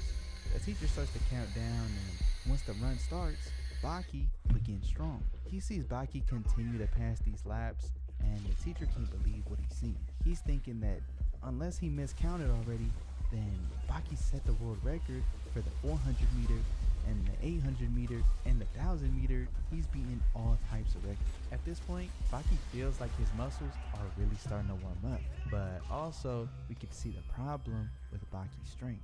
Obviously, he trains, but throughout his whole life, he's trained for strength, not for speed. Baki begins to get muscle cramps, and from his point of view, it feels as if he's pulling tons of weights around his ankles, and since he wasn't able to pace himself, Baki finishes the run in last place. But seeing that he beat all those other records, the teacher still passes him. We fast forward to a restaurant, and we see a man named Mr. Igari presenting this new fighter to Mr. Tokugawa. Now, one thing that's hilarious about this show is that they introduce people by flashbacks to their fights with Baki. They introduced Igari as this great fighter who ended up facing Baki in the 3rd round of the Maximum tournament and was defeated. Dude ends up interrupting Igari in the middle of one of his points that he was trying to make, asking him when his next match is going to be. He wants to get straight to fighting, so Mr. Tokugawa asks him when he wants the fight to be. Dude says that all he needs is a ring, prize money, and an opponent. If they got those 3 things, he's ready at any time. Tokugawa reminds him that all of his fights have no prize money whatsoever, but dude knows that if you win one of these fights, you get all types of glory and fame, and the money will eventually follow. But out of nowhere, this dude places all the plates that he had eaten on top of his head, saying that he decides when the fight starts. This is one of the beasts, Sikorsky, the one from Russia who escaped that giant manhole. This up-and-coming fighter tries to press him, but he escapes his grip, slashing him 3 times across the face, leaving these marks inches deep. Dude just falls dead to the floor as Sikorsky says, if you need to be told when to fight, you're not a real fighter. A match in the ring is, at the very best, only a rehearsal for the real thing. As they step outside, we see that dude gets taken away in an ambulance as Igari tries to press Sikorsky, but of course, he stands no chance. Igari tells him that one day he's gonna regret this, but Sikorsky drop kicks Igari into the ambulance, slashing him 3 more times across the face in the same manner that he did his student. Igari falls to the ground and Sikorsky ends up getting in the car with Tokugawa as they head towards the Coliseum. As they make it there, all of the other beasts pull up at the same time, and mind you, none of them orchestrated this. They didn't communicate with each other at all. This is all playing into the theme of synchronicity. Tokugawa asks why they all came here, and they each give their individual reasons. None of them have any that really stand out. I don't think it matters too much, but Tokugawa says as a gift, he'll give them all the taste of defeat. Spec says he doesn't need a gift from Tokugawa.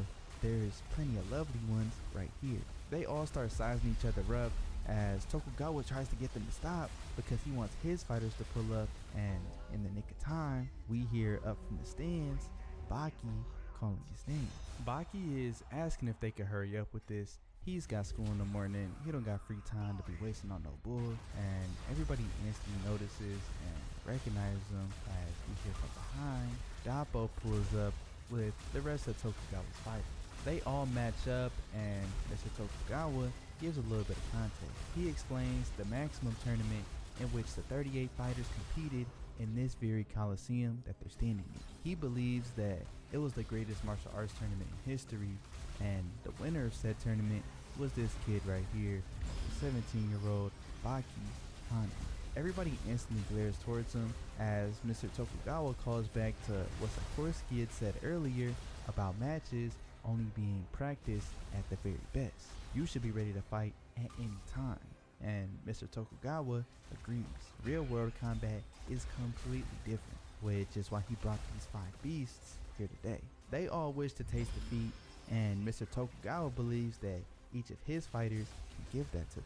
Baki's confused because he never agreed to fight in the first place, but out the side, Dappo and Shibukawa agree that fights shouldn't be right here in the Coliseum. They should be when they're going on about their daily life. Whenever they feel like attacking, go ahead and attack and fight to the death. No rules or any other conditions as to how this should be done. Regardless of whether you're sleeping, eating, you're with your family, or you're in bed with a girl, it doesn't matter. These are real fights, and that's just how real No fight anti-hero, works. bro. After the whole breakdown, Baki couldn't care less. He's just like, alright, well, I'm gonna go to bed. I got an early start for school tomorrow, so I'm gonna just head out. We can already tell Baki is not to be played with, right? Not only did he win the maximum tournament, but he's here in front of all of these people, and he could not care less. After Baki leaves, we get a view of Sikorsky imagining fighting all 5 of them, seeing that he's real thankful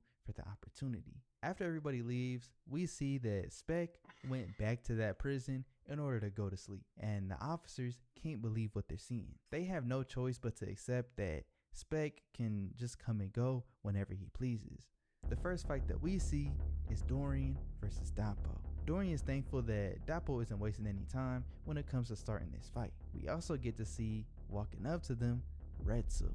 Dorian thanks Retsu for the little altercation earlier, as Retsu says he's ready to start right here, right now.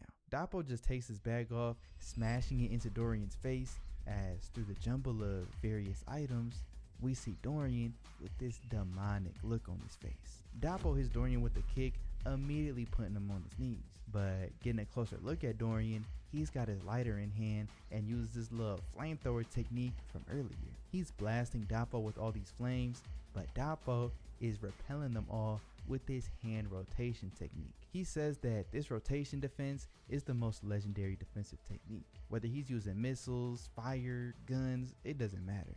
Dappo is ready for it all. We skip this fight to go over and see Sikorsky. Igari pulls back up on him as his face is all bandaged up, saying that that little punch technique that he used back there wasn't half bad. But now it's time for revenge. Sikorsky notices that Igari brought 2 of his little henchmen with him, and they're not here to play. They start whooping on Sikorsky real easily as they shove something in his mouth, tape his lips shut, and tell Igari that they're gonna take him back to the dojo. Back to the Dorian fight, we just see him slice Dappo's hand off. He goes on this rant about this special wire that he used. He says since the dawn of history, scientists always improve to make things better, and this is the peak of what's available. He got this off the black market, and supposedly this little wire that he used is as strong as titanium. Now, both Dappo and Retsu recognize why he let Dappo get that kick in so effortlessly. He had used that time to wrap the wire around Dappo's wrist so that he could cut it off whenever he felt like. Dorian asks Dappo if he still wants to continue, but Dappo just tells a story about how he used to train. He used to do this thing called spear hand training, which is sticking your hand through this spear of bamboo. Because of it, his fingers would go through all types of fractures and dislocations. It was hell. But Dappo says he used to wish that he could get rid of his fingers and then he could strike at full force. He attacks Dorian with his arm that had just had the hand cut off as Dorian gets sent flying back. Back over with Sikorsky, he's over here with Igari and his henchmen as Igari pulls out this gun and starts lighting them up. He's not here to play no games, but Sikorsky just jumps off the ropes that they had tied him up in as he runs, killing one of Igari's henchmen with ease, slashing him twice across the face and once more through the neck. The other henchman tries to retaliate. I don't know why, but of course he's easily packed up as well. With both of his henchmen already defeated, Igari just surrenders. He gets into this pose saying that in his culture, this means 100% surrender. He's saying that Sikorsky's speed, power, and stamina are just all too much. He doesn't stand a chance. But Sikorsky gets into a pose of even greater surrender. I don't know, 110% surrender, I guess. I'm thinking it was just to prove that he knew Igari didn't really mean to surrender at all. He gets up, kicking Igari in the face as he just starts trying to crawl away. But Sikorsky picks up this bar with hella plates on it and starts swinging it around, absolutely doing this man Igari terribly. He's throwing dumbbells at him and we just see blood flying around. Once he realizes that Igari's dead, he unzips his pants and starts to relieve himself on this man. I don't know, bro. This is Baki for you. But out of nowhere, Igari shoots up like, I got you now. But Sikorsky, presumably with his meat out, slashes this dude 3 more times, finally finishing the job. The next thing that we see is Baki out on a date with this girl, Kozue. This is one of his classmates who he seemingly had this little on-off thing with for a while. She tells Baki that she was honestly surprised when he asked her out, but Baki says he had really wanted to do so for a while now. She just tells Baki that not only is he good at fighting, but he's also good at making a girl happy. But out of nowhere, in the middle of their talk, they get interrupted by these random thugs. They're over here trying to mug Baki, pulling out this knife, but as they look into Baki's eyes, they all instantly back off. Baki just tells them that they'll be leaving, and surely it won't be a problem, right? They clear a path for my mans to walk through, and the one dude who didn't get a look into Baki's eyes, who had his arm around his shoulder, gets flung around in a complete circle, landing back safely on his feet as Baki just fixes his hat and continues walking with Kozue on their date. Throughout the day, they seem to have a great time. They go out to eat, they go shopping, they sit down and talk, just an overall good day. And later that night, they're walking, holding hands for the very first time. But we just see watching them is spec. Kozue starts talking to Baki, reminiscing on a moment they had before the second round of the Maximal tournament, which Baki fought in. She's saying that after watching the tournament up to this point, she can tell how much these fights means to each fighter, but what they don't seem to understand is that every opponent has a family. They could have children, wives, lovers, friends. Everybody has somebody that cares about them. When they're in the ring fighting against each other, the ones they're hurting the most are actually the people outside of it. She asks Baki if he understands that, but Baki just says this is his only option. She starts to get upset because he's dodging the question but he just goes in and kisses her, telling her that he might die out there in the ring. But this is the path that he chooses to walk.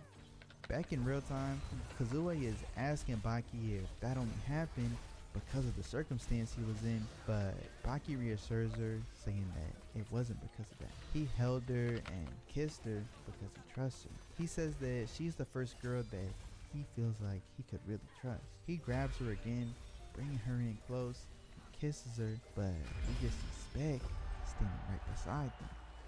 Kozue doesn't notice, but Baki is locked in, laser focused on Spec with nothing but killer intent in his eyes. Spec starts to attack, but is stopped by Hanayama, one of Tokugawa's fighters, who takes him elsewhere in the park. Spec just starts chopping it up, saying that out of the 5 people on Mr. Tokugawa's side, Hanayama is most similar to the Beast. He says he has one question for him, but instead of asking, he just kicks this man smooth across the face. Hanayama still hasn't said a word up to this point. He just takes off his shoes and begins ripping off his clothes, as we see him pretty much naked besides this tiny little cloth. We get to see across his back this large tattoo with all these battle scars on it. We go into a flashback about the Hanayama family. This tattoo is gotten by each head of the family, and we see when Karo Hanayama got it, which is who we're seeing right now, he tells everybody that his tattoo isn't quite complete. He charged straight into enemy headquarters and took out everybody there on his own. And by the time his own team found out, he was standing there having wiped everybody out with scars all over his body. As he just says, the Otokodachi, which is the tattoo that every head of the Yakuza gets, is never complete without scars. Spec is just amazed seeing this tattoo, understanding the story behind it, as he just rushes in with a handful of attacks, and Hanayama doesn't even have the opportunity to respond. Spec just grabs this park bench, smashing it across Hanayama's body as he just stands there in his fighting stance. Spec wonders if he's finally gonna throw a punch, but still, he remains silent. Spec just tosses out the chunk of metal that he was carrying, saying that for this fight, he's not gonna use any weapons. If anything, using a weapon just means he's going easy on his opponents. They both go into the same fighting stance, as Spec attacks with his apnea rush. Spec is using his superhuman lungs to viciously attack without breathing, not giving any opening for his opponent to counterattack. But even through the apnea rush, Hanayama responds with a punch, sending Spec flying back.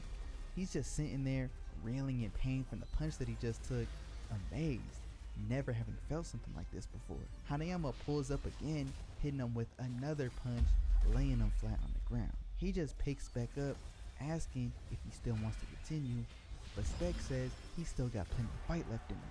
So Hanayama just punches him again, repeating this cycle of picking him up off the ground and asking if he's done. He does this one more time until Spec finally gives up, begging him to stop. And as Hanayama stops for a second, he shoves these explosive bullets into Hanayama's mouth, closing his jaw, as we just see and hear this big explosion.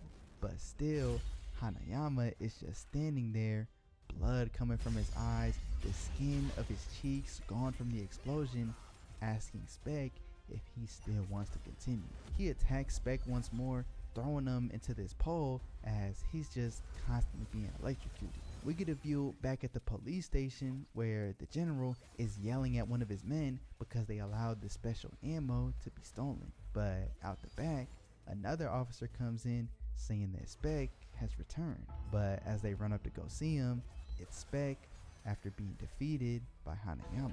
We see that the stolen ammo was the explosive bullets that Spec had used on Hanayama, and he's here returning him to the police department. As Hanayama makes his leave, he's about to get into the car as the general says to Hanayama that they own him big time. But in Hanayama fashion, he doesn't respond. He just gets into the car as the driver tries to pull off, but as he's stepping on the gas, the car is not moving. Spec isn't finished. He's behind the car, lifting it off of his back wheels, flipping it over as Hanayama tries to escape, but he just stomps his head into the ground. He tells him that he could have possibly won if he just kept landing punches on him, but Hanayama is too soft. He tries to respond with another punch, but Spec just empties a clip out on Hanayama's knees as he falls right back to the ground. He continues to stomp Hanayama's head over and over as we cut to an interview of the police officer witness being asked if he thought it was game over at this point.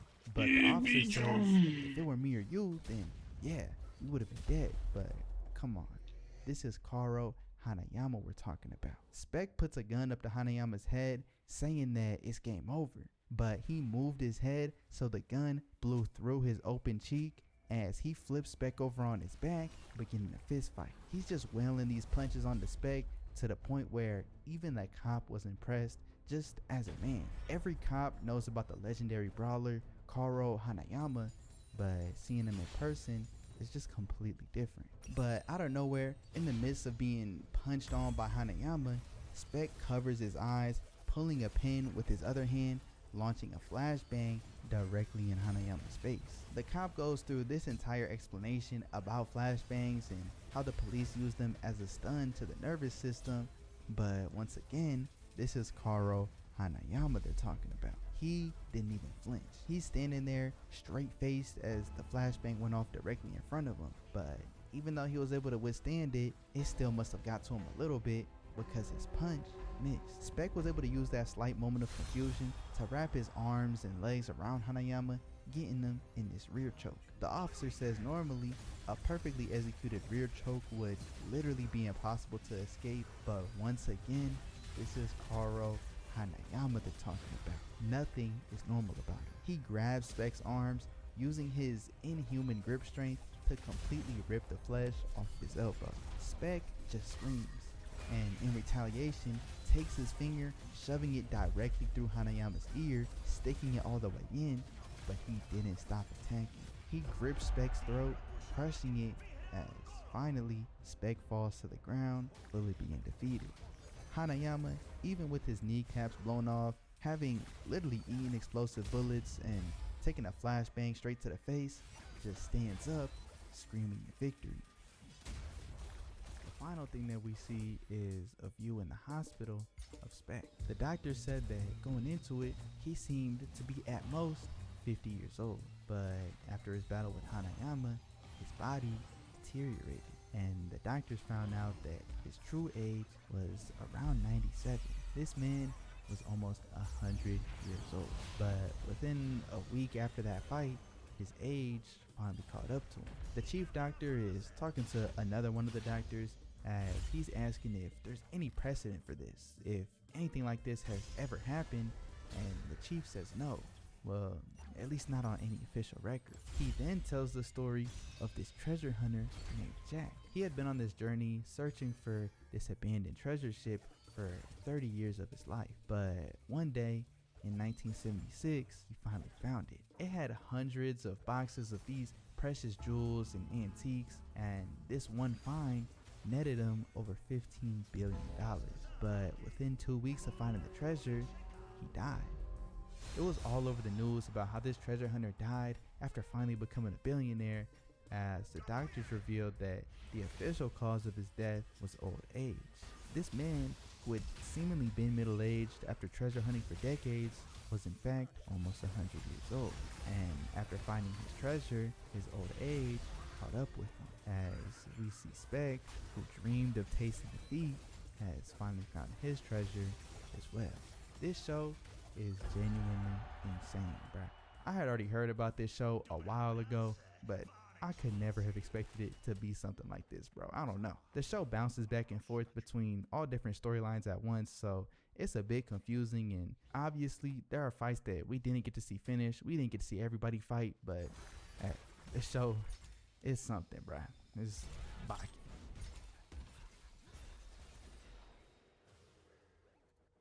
Bubácký říjen nám pokračuje a na... Budelaliky.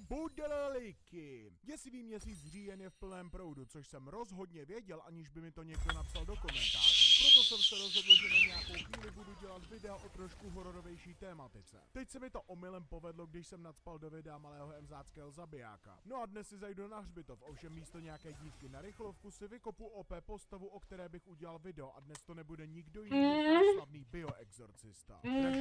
Trashman.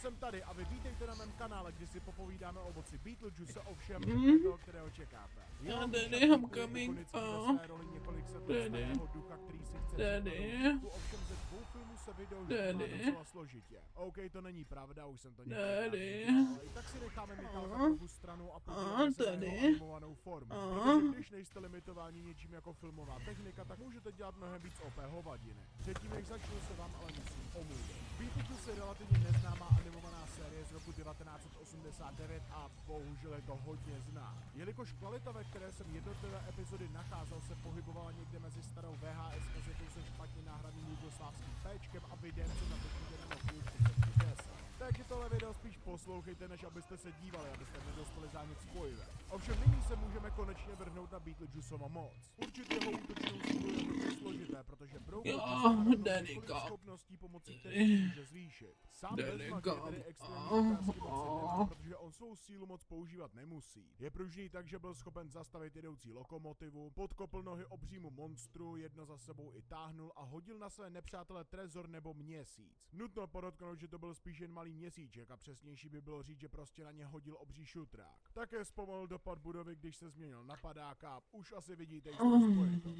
Na ty nejlepší ukázky, jako když třeba způsobil otřes tak silný, že se sesunula lavina, se nějak změnil. To, jak moc se může měnit, si probereme, ale zkráceně řečeno moc limitu pro transformaci nemá. Díky tomu už se změnil na měsícnou planetu a v planetární formě narazil do jiné ještě větší planety. Energie, kterou vyprodukoval a přežil, by se dala bez problémů spočítat, ale je irelevantní vzhledem k tomu, že už se změnil na slunce. Což stále není jeho největší forma. Beetlejuice se totiž zvětšil tak extrémně moc, že byl stejně velký jako souhvězdí, se kterými se i přetlačoval. Specificky se souhvězdím Kraba, což je pro nás souhvězdí Raka, které oficiálně má 6 hvězd. Některé z nich jsou masivnější než naše slunce. Nicméně souhvězdí, se kterým zápasí Beetlejuice, má hvězd 30. Takže útočnou sílu na úrovni mnoha slunečních soustav má v kapse. Vyhnat ho ale můžeme ještě výš. Když se omylem objeví prázdníky mimo vesmíru na planet tak aby se dostal zpět, jí prostě roztrhne. Existují 2 interpretace pro tuto ukázku. Ta první je, že neroztrhl díru do prostoru, aby se dostal pryč. Druhá, že roztrhal celý ten vesmír. Já se osobně nebojím tvrdit, že platí to druhé, protože víme, že Beetlejuice má schopnost manipulovat prostorem a tvořit portály. Ovšem místo toho, aby portál vytvořil, se rozhodne trhat. Jo, kdyby to byla jediná vesmírná ukázka jeho moci, tak bych to tak vážně nebral. Jenže my zde máme nejednu ukázku, kdy díky své magii může manipulovat realitou tak, že změní vesmír kolem sebe do nepoznání přetvořen třeba touhle magickou babčou. Nebo sám změnil celý vesmír na jakousi noárovou verzi. Odolnostně je Beetlejuice ten klasický animovaný parchant, který je občas naprosto nezničitelný a občas velice křehký. Na jednu stranu je tvární a fyzické útoky mu vlastně nic nedělají. Slon, dům, malá hora, to vše na něj spadlo a jemu se nic nestalo. Nejsem si ani jistý, jestli ho díky schopnosti měnit skubenství a tvar můžete vůbec zranit. Takhle, vemte si, jak je jeho magie mocná. To už víte, protože jsem vám to popsal. No tak on nejenže přežil, když mu slunce rozbilo držku, ale hlavně ustál vlastní magický útok. Ovšem ono je to celkem jedno díky jeho regeneraci. Beetlejuice skončil jako skutečný džus a to takže skapalněný. Když se změnil na jabko, tak byl částečně snězen, ale bylo mu to tak nějak jedno a hned se dal dohromady. Stejně tak jako když se mu stal tak brutální prolaps análu, že se celý obrátil na ruby. Rozdělil se na kusy a hrál si se svými končetinami a hlavou, kterou si už změnil na balonek nebo ji nechal prostě dorůst poté, co se mu rozpadla, když byla zmrzlá. Doslova se roztříštil na střepy a složil se i ze spopelnění. Jo, a nějak se prostě zmotnil jen z očí nebo poté, co se změnil na dynamit a explodoval. Do toho všeho má odolnost i na útoky na jeho mysl, kdy vás prostě vyplivne ze své hlavy. Díky své moci je také imunní na manipulaci realitou, tedy z části. Když víly změnili svět tak, aby všechno bylo jen jednorožci s oserou duhu a blí cukrovou vatu, tak to BJ ovlivnilo, ale dokázal se z toho vymanit. Odolal i vlastní manipulaci realitou, kdy Lady změnil vlasy na Meduzu, ta ho proměnila na kámen a Beetlejuice byl stále schopený změnit do její původní podoby. Manipulací časem ho také nedostanete. Když byl čas dojebaný kvůli praotci času, tak to mělo efekt na celý svět, ale ne na našeho nemrtvého Caitlina. Rychlostí je na tom docela dobře. Beetlejuice vyletěl do vesmíru za 1 vteřinu. Minimálně tedy musel přeletět nad Karmánovou hranici, která je 100 kiláků nad zemí. To je 360 000 km/h nebo také fousek pod Mach 339. Také natáhl ruku kolem planety ve světě mrtvých, která sice vypadá jako sexuálně zneužívaná dýně, ale řekněme, že její obvod je stejný jako u naší modré kuličky.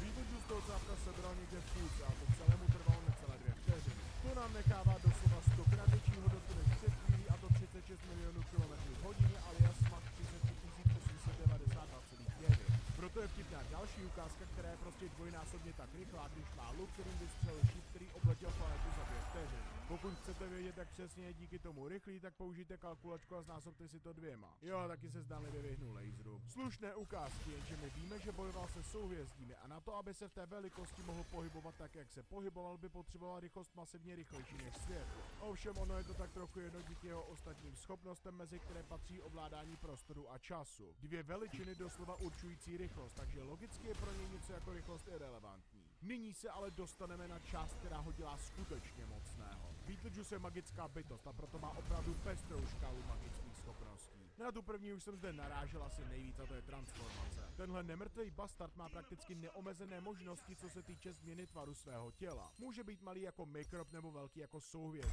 Může si nechat narůst vícero rukou i hlav, natahovat se, vytvořit si libovolné množství klonů, ovšem to může být nebezpečné, protože jednou se stalo, že se svými klony pohádal. Může se změnit i na věci jako výbušniny a je toho prostě extrémně moc. Jednou se třeba změnil na vysavač, vysál svého nepřítele a ten pak asi přestal existovat. Může být také nehmatatelný a procházet zdmi a klidně se z kapalnic, což mu dává výhodu, že ve své kapalné podobě se jaksi sjednotí s technologií, kterou následně ovládne. Ovšem manipulace realitou je daleko lepší. Já zní to hodně obecně, ale jinak to popsat nejde. V podstatě cokoliv, co se dá zaškatulkovat do kategorie. Beetlejuice si třeba umí vytvořit nebo lyže. Při sobě s podobným animovaným robotem se slal z nebe trezor nebo malý měsíc. No a když nevyvolává náhodné věci, tak je prostě může násobit jako golfový míček nebo je rovnou oživovat. Má taky telety, mezi kdy ovládl sněhovou cestu, závěsu a přidělající fasády nebo odhodil tuhle trojici blbečku. Transportace okolních objektů mu také není cizí. Změnil špagety na černy, ale nedělá mu problém manipulovat přímo dál. Přeměnil čarodějnice tak, aby měli 3 nohy, nebo je změnil na kabelku. Přetvořil chlapíka na upíra, papírovou maketu hradu na obří monstru nebo lidi na okurku. Jo, tenhle zmrt měnil lidi na okurku předtím, než se na ní změnil Rick Sanchez. Také prostě zapnul cápkovi držku, ale asi už chápete, že si se svým okolím může dělat v podstatě, co chce. Proto taky dokáže ovládat elementy. Může se obalit ohněm nebo ho přímo střílet z ruky. Zmrazil chlapa a jednoho zavřel do skleněné krychle, protože proto.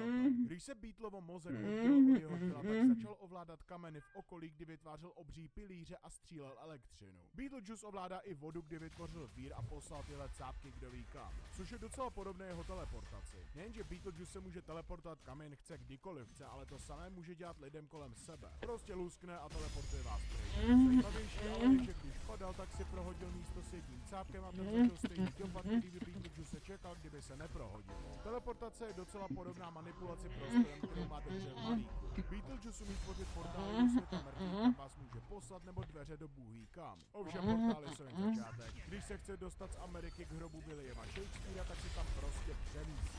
Přitáhl i dveře, které vedou na úplně jinou lokaci a zmenšil celou lidní místnost. Ovšem ono se tak trochu zdá, že zmenšil celý vesmír, když je vidíme stát v černé prázdnotě. Beetlejuice je také mistr manipulace i na nehmatatelné úrovni. Když chce, tak vám prostě vleze do těla a ovládne vás, což udělal loutce nebo malé dívce. Ale manipulace může dosáhnout i hypnózou. Na to občas používá hodinky, někdy mu stačí jen jeho oči, ale mnohdy je schopen naprosto ovládnout vaši mysl prostě jen tak. Jeho hypnoza je dokonce tak mocná, že zmanipuloval entitu, která je vtělení konceptu času. A co se času týče, tak ten má taky kompletní.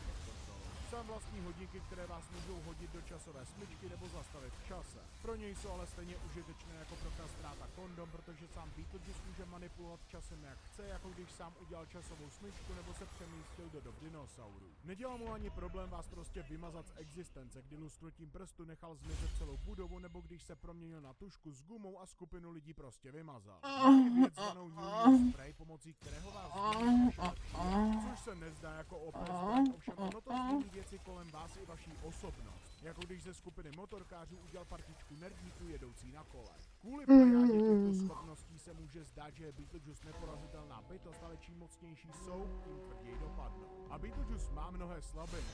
OK, to není pravda. Jsou zde slabiny, které jsou hovadina, ta první je useknutí hlavy. V jednom díle mu uchytnou ke bubnu a Beetlejuice říká, jak přijde o svou esenci a schopnost čarovat, pokud mu nebude hlava nasazená na tělo. Jenže napříč seriálem máme tudy ukázat, kdy si hlavu může nechat dorůst, vytvořit si více hlav nebo prostě dělá magii v době, kdy jeho hlava není na jeho těle. To samé platí o jeho jméně. Jo, když řeknete 3krát Beetlejuice, tak zmizí do světa mrtvých, ovšem v teoretickém verzu souboji jeho oponent BJovo jméno znát nebude. Navíc zkuste jeho jméno říct 3krát, když vás může změnit na zeleninu. Reálně má jen dvě slabiny. Ta první je rušení magie. Existuje město, které naprosto blokuje jeho schopnosti, takže postavy, co umí rušit magii jako Constantine, Dr. Strange nebo Captain Atom, který je antimagická bytost, by s ním vytřeli podlahu. Ovšem největší slabinou pro Beetlejuice je nikdo jiný než Beetlejuice. Jeho magie je totiž extrémně chaotická a bohužel pro něj následuje každý jeho rozkaz. Což je velký problém vzhledem k tomu, co říká. Beetlejuice totiž miluje stupidní průpovídky. Už se proměnil na placku nebo dítě, ale nejhorší situace pro něj nastala, když si přál, aby se nikdy nenarodil. To je docela pochopitelné, páč tohle přání mám taky, doslova každý den. Ovšem on se doslova vymazal z existence. Mnozí tohle berou jako vesmírnou úroveň moci, ale pravda je taková, že Beetlejuice se prostě jen omylem odstranil z toho vesmíru. Jeho časová linka stále existovala, jen bez něj. Problém je, že v boji by tohle proti němu dokázal bez problémů využít nějaký inteligentní oponent. Joker ochcal mistra Mixie z Pytleka, aby mu dal svou moc. Myslíte si, že tenhle blbeček by byl pro žolíka nějaký problém? Pravděpodobně, protože kdo ví, jestli vám Beetlejuice prostě umožní existovat dost dlouho na to, abyste poznali jeho slabiny. Dnes to ale bude všech moci tohohle nemrtvého animovaného bejce. Doufám, že se vám video líbilo a pokud ano, tak nezapomeňte dát like, odběr, strašidelný komentář a samozřejmě podpora v podobě super díku by mi udělala velkou radost. Zatím se mějte a čau.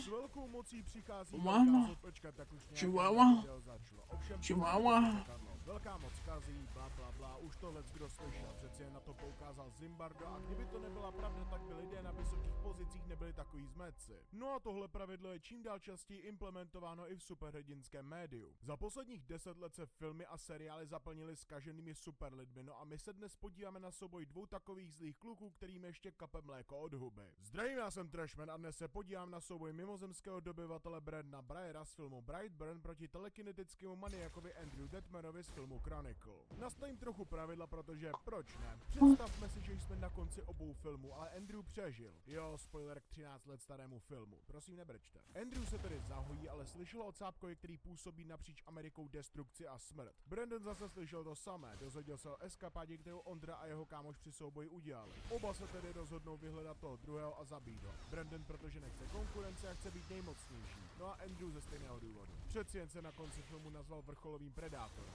Tenhle začátek jsem řekl jen, aby oba věděli, že ten druhý má super schopnosti, protože teoretický souboj, kde oba hodíte do gladiátorské arény a necháte je bojovat, aniž by věděli, že ten druhý je super člověk, by byl nefér. Nože začnu nejprve emzáckým smradem Brandonem. Ten má prostě klasické supermanovské schopnosti a ta první je super síla. Brandon například rozkousal vidličku, až se ohnula. Ne zrovna dobrá ukázka, ale chtěl jsem jí zmínit, protože i jeho oponent má oblibu ničit být vedlečky. Jinak ale byl schopen hodit sekačku na trávu několik desítek metrů daleko. Brandon také zlomil ruku své spolužačce a když už jsme u lámání, tak sice nezlomil šerifovi ani jednu kost, ale narazil do něj tak silně, že ho skapalnil. Kolik energie je na to zapotřebí? Nevím, ale nikdy jste neslyšeli o tom, že by se člověk, kterého srazí auto, rozcákl na kusy. Brandon také proletává z tmy. Jo, jsou to ty sračkoidní papundekové zdi v USA, ale i v nich je dřevo, kterým Brandon prolétává celkem snadno. Jedny z jeho lepších ukázek jsou, když zvedl auto svého strejdy. Z toho, co jsem našel, by to měl být nějaký Ford, ale ne Harrison. A vzhledem k velikosti by se váha toho vozu měla pohybovat od 2 do 3 tun. Což dává smysl, když Brandon dokáže ničit zámky nebo trhat řetěz. Jsou zde jisté ukázky, kvůli kterým lidé dávají Brandona vyšší být. Ta první je, že zapříčinil pár letadla a ta druhá je, že zdánlivě zničil budovu. Ta budova je ještě v pohodě. Tu nezničil svou hrubou silou. Vidíme díky tomu, že ta budova padá postupně jako domino. Musel tedy alespoň zničit nosníky a zdi, aby srovnal se zemí, takže je to hodně slušné. Letadlo ale mohl sundat lecjak. S jeho schopnostmi není až tak těžké prorazit se čelním sklem kokpitu a urvat pilotovi a kopilotovi palice. U odolnosti toho moc nemáme. Brandon byl zraněný jen mimozemským kovem jeho lodi. Jinak ale strčil ruku do sekačky a nic se mu nestalo a byl střelen zezadu do hlavy loveckou puškou. Toho asi bolelo? No, spíš byl překvapený, že by ho jeho fotr chtěl picnout jako ve filmu o myších a lidech. Rychlost je ale něco, v čem Brandon vyniká. Brandonovi trvalo zhruba 4 vteřiny pokreslit všechna okna v restauraci desítkami svých symbolů. Je pro něj naprosto normální během okamžiku zmizet z dohledu lidí a pohybovat se tak, že na ní se stíhají reagovat. Zeptejte se téhle policajtky, jak na to doplatila. Nejenže zhebla, ale jejího parťáka vezlo tu vteřiny Brandon z kapalní. Ovšem nejlepší ukázka jeho rychlosti je, když zabil svou mámu. Přitom vyletěl nad mraky za 14 vteřin. Mraky jsou 10 až 13 kiláků vysoko, což potvrzuje i fakt, že Brandon vidí v více letadlo, která obyčejně létají v 10 kilácích nad zemi. To by znamenalo, že Brandon je schopen letět rychlostí 2571,4 km v hodině, neboli téměř 2,5 krát rychleji než zvuk. Jo, měl by se kolem něj vytvořit machův průžek, který se tvoří kolem věcí, co překonají rychlost zvuku, a jeho matka by při takové rychlosti nějak cítl nebo minimálně upadnou do bezvědomí, ale ve filmu s emzáckým dětskem, co chce vládnout světu, to podle mě nevadí. Jeho ostatními schopnostmi prosvištím rychleji než ten parchan skrz lidi, protože jich ani není moc. Jeho laserový zrak není oproti ostatním Supermanům až tak mocný. Jo, dokázal se propálit dveřmi mrazáku, ale ty jsou hlavně z tenkého plechu a nějakého izolantu. Navíc u nich vidíme, že jeho paprsky nejdou dál, takže bych řekl, že to je jeho limit. Možná proto to trvalo skoro 5 vteřin, než ní třeba přímo do očí zabil svého otce. Brandon má také možná telekinezy, jakože ty napůl rozvíznuté dveře od mrazáku se sami neroztrhly a on byl až moc daleko. Ovšem, nejsem si jistý, jestli to může využít v boji. Jo, a ještě kolem něj špatně funguje elektřina, ale koho to zajímá. Proti němu dáme alfa predátora Andrewa. To není jeden z mých šovků, to je něco, co o sobě sám řekne ve filmu, což nezní tak kruto přísně, jak si myslíš, Ondro. Zní to spíš jako cringe hláška, co říkají nějací blbečci na podcastu. Andrew má jen jednu schopnost, a to je telekineza, a proto jeho sílu a odolnost se sumírují do jedné kategorie. Jo, umí házet lidmi jako panenkami, ale to je víceméně zbytečná informace, když už relativně brzy poté, co tuto schopnost získá, dokáže on i jeho přátelé hýbat auty. Když Andrew testuje svou moc, tak jedno auto sešrotuje, a to zdánlivě bez námahy. Nejlepší ukázka ale přichází na konci filmu, kdy si Andrew rozbije držku se svým kámošem. Přitom se několikrát prorazí skrz betonové zdi budov, podlahy, bytovek a při dopadu udělají celkem slušný kráter do asfaltu. Andrew přitom háže auta kolem sebe jako plastové hračky a dokonce otlačil 6 policejních vozů naráz. Což by nemělo být tak daleko od váhy helikoptéry, kterou snadno sundal z nebe. Dokonce při boji hodí na svého kámoše bus a ta scéna je vtipná, protože ten autobus před nárazem do toho kluka troubí. Znamená to, že uvnitř byl řidič? To je jedno. Podle všeho je ten bus Gillick Phantom, které váží 10 tun. Když se probudí z bezvědomí, tak způsobí explozi, která poničí několik pater nemocnice a celkově při boji způsobuje velkou míru destrukce. Do toho všeho ty nejlepší ukázky, co jsem řekl, provedl v době, kdy se probudil z bezvědomí poté, co překvapila exploze nádrže s benzínem, která ho solidně osmahla. Andrew byl tak oslabený, že vždycky, když spadl, tak sotva vstal a zvracel přitom krev. Podobně jako já každý pátek. Jo, a taky když byl naštvaný, tak nejspíš omylem přivolal blesk, který se smažil jeho kamaráda. Nevím, je to jen naznačeno, ale i tak to neudělal úmyslně a není to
Tady už.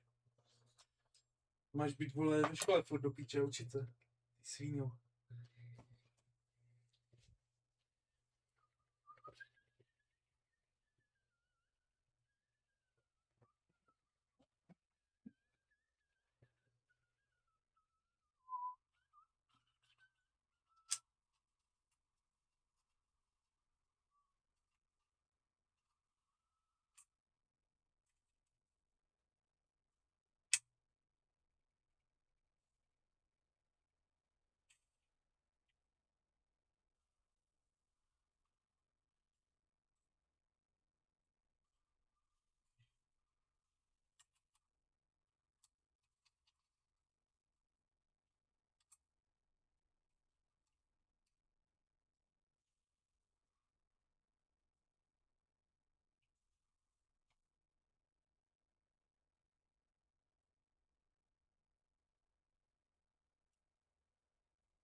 to tak, že by mohl metat blesky. Co se rychlostí týče, tak je to velmi chabé. Na první pohled se zdá, že má rychlost obyčejného člověka, ale možná má i nadzvukovou. OK, to beru zpět, to je až moc absurdní tvrzení. Jako jo, ve filmu ho vidíme létat nad mraky, ale to nedokazuje nadzvukovou rychlost, protože nevíme, jak dlouho mu to trvalo. Jo, sice zastavil kulky, co na něj střílela zásahovka, ale to už měl nejspíš zvednutou bariéru kolem sebe. Nejspíš tedy nedokáže reagovat na kulky po výstřelu, přeci jen jeho kámoš skončil postřelný a nic s tím neudělal. Jediné tvrzení o možné nadzvukové rychlosti skutečnosti je, když na konci filmu Matt odletí do Tibetu. Jenže telekinetická moc se zvyšuje čím víc ji používáte, takže v tenhle moment je Matt pravděpodobně mocnější než Ondra. Kde ale nezaostává je preciznost. Andrew si dokáže do ruky jen tak naskládat karty, které hodil na zem, roztrhl pavouka na jednotlivé části, při finálním souboji držel mnoho kamer, aby ho natáčeli z několika úhlů a jednou prostě vyrval klukovi 3 zuby z huby. Takže bojovníky máme připravené, kdo by vyhrál. Řeknu to takhle, šanci mají oba celkem slušnou. Andrew má výhodu, že jeho moc daleko přesahuje tu Brandovu. Jo, mohl by se mu vyrovnat, kdybych bral jeho zničení budovy skutečně jako, že má moc zničit budovu jedním útokem, ale je to až moc vágní, než abych to bral vážně. V momentě, kdy Andrew vstyčí své štíty a chytne Brandona, tak Brandon vlastně nemůže nic dělat. Samozřejmě můžete tvrdit, že Brandon má své schopnosti teprve chvíli, že jsme neviděli jeho limit a že je to kluk, který bude sílit a s tím naprosto souhlasím. Jenže při porovnávání moci postav se nezaměřuji na potenciál moci ani co když je ve skutečnosti mocnější, ale na jejich ukázky. Ano, zvednutí auta není Brandonův limit, ale i kdybych tu ukázku zvýšil trojnásobně, tak by to stále bylo méně, než když Andrew hodil při boji autobus. Navíc v době, kdy určitě nebyl na vrcholu svých sil. No a vzhledem k tomu, jak snadno háže auty, bych řekl, že těch 10 tun u Andrewa také není vrchol jeho moci. K tomu všemu Andrew ho nemusí drtit telekinezí. Už ukázal docela precizní práci s trháním částí těl. Jo, zuby Brandovi chybět nebudou, ale co oči? Ty jdou podle mě vytrhnout snadněji než pevné zuby. Tedy zatím jsem to neskoušel, ale předpokládám, že to tak je. Jo, já vím, že tohle už je trochu teoretické území, ovšem není nemožné si říct, že pokud by Andrew nebyl schopen Brandona zranit svou hrubou mocí, tak by začal útočit na to, co je uvnitř. Brandon je super odolný, ale co když mu za míchu nebo koule zatáhne Ondřej silou na zdvihnutí autobusu?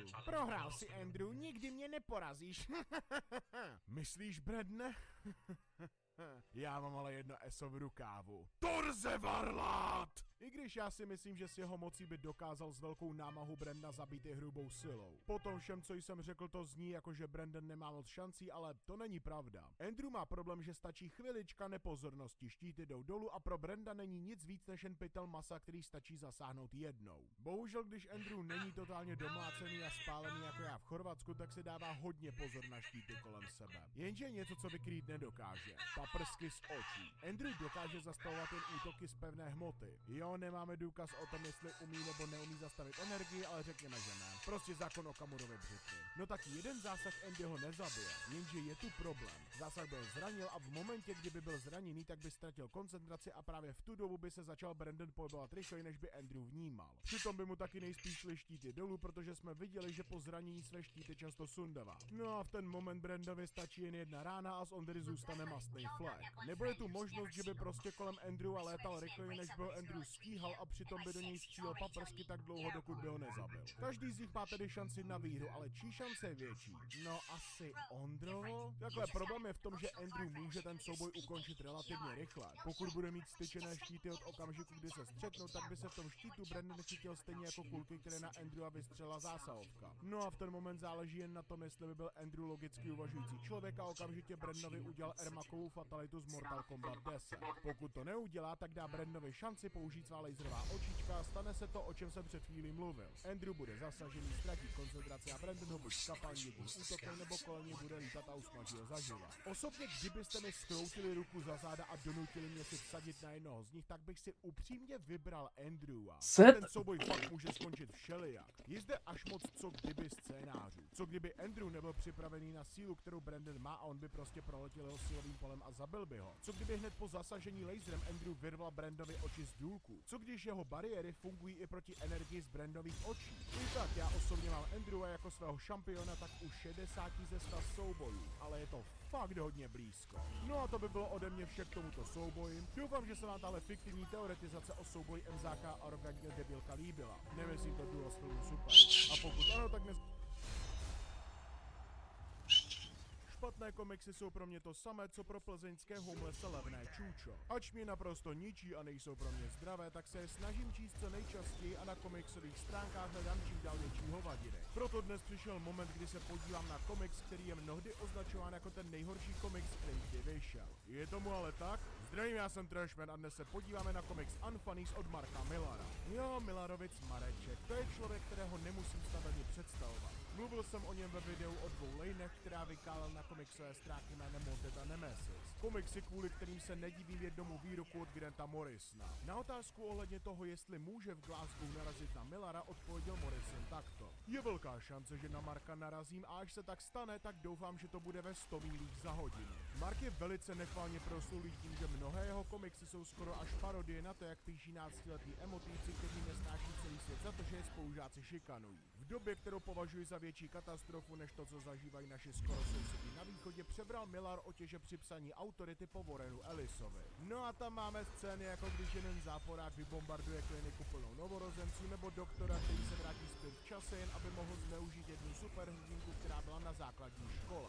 Zkrátka mnohé věci, co píše, jsou jen sprostá stěláž určená pro pobavení morbidních lidí nebo znechucení všech ostatních a vrcholem toho je unfunny. Komiks tak hrozný, že Millarova manželka přečetla 6 stran a seřvala ho za to, že je to ta nejodpornější věc, co kdy četla a to je taky účel. Millar vytvořil komiks s roztomilými zvířátky, který ve vás má vyvolat falešný pocit bezpečí, aby pak odporná témata, která v ně budou probírána, byla víc šokující. Ovšem, je to tak špatné, jak mnozí tvrdí, posuďte sami. Komiks začíná u spokojené branní rodinky. Maminka plete, děcka čumí na telku a tatínek si pochutnává na jídle, zatímco si pochvaluje svůj dokonalý život, když v tom někdo zazvoní. Za dveřmi stojí policie a Mou udělá vtípek o tom, že je to asi za to, jak na jejich auta házel kameny, když byl malý. S tím to ale nemá nic společného. Poliši tam přišli z FBI, jelikož na peďáci vyměňují dětské péčko. OK, došlo z 0 na 100 extrémně rychle. Zabaví mu počítač a přitom najdou různá videa, mezi kterými je i DVD jménem Little Boys Big Toys. Mou skončí okamžitě v poutech a i tak si dělá srandu, když řekne, že mu dělá problém pamatovat si, jaký je legální věk v oblasti, ve které bydlí. Vítej v klubu, kámo. Brzy dojde na soud, kde je obviněn z mnoha dalších věcí, na které má výmluvy asi tak dobré jako já, když jsem říkal mamce, proč jsem dostal poznámku do žákovské. Podle všeho se Mou sprchoval s děckem, kterému bylo 6 let, na což Mou odpoví, že to bylo proto, aby šetřil vodu, jelikož miluje naši matičku zemi. Minulý říjen prý oblékl sousedovec 8letého syna do ženských šatů. Samozřejmě to udělal jen proto, že chtěl vědět, jak budou slušet jeho manželce, která je stejně velká jako ten kluk. Jenže jak vysvětlí, že mu penetroval jeho zadní vrátka? OK, tuhle část musím protkat hodně eufemizmu. Mou ho obtáhnul, protože se ho ten kluk zeptal, co je to muž, který má rád muže. A Mou mu jen ukázal, co by se mu stalo, kdyby ho nějaký teplomet chytil. Přeci jen je to spořádaný občan chránící děti. Za to je odsouzen na 20 let ve vězení a když se soudce zeptá, jestli by mohl mít celu s výhledem na školku, tak mu soudce odpoví, že doufá, že se ho ve vězení podají ostatní vězni, kvůli kterým bude jeho rektum mít větší průměr než sušenka Oreo. Jeho manželka zažívá hodně těžké časy, když dostává výhrušky smrti od sousedů, kteří počmárali barák. Navíc Mou byl hlavním nositelem peněz. Betty do téhle doby byla jen inkubátor pomlčka domácí spotřebič. To je asi důvod, proč se jí daří najít práci hůře než tmavému obyvateli Chánova, i když ti si práci nehledají. Všude kam přijde jí pošlou tam, kde slunce nesvítí, což je velký problém, protože musí zaplatit za bydlení. Když ale nemůže zaplatit penězi, tak jí majitel domu Jungle Jim dá nabídku, že si může na nájem vydělat poctivou ruční prací. No a řekněme, že Betty vezme do ruky Jimova hada a skrotí ho. Při návštěvě Moa ve vězení ho vidíme v ženských šatech a paruce. Je to 60 centiáků vysoká vrána, co váží 10 kg, takže není těžké si představit, co s ní dělají nařachaní vězni.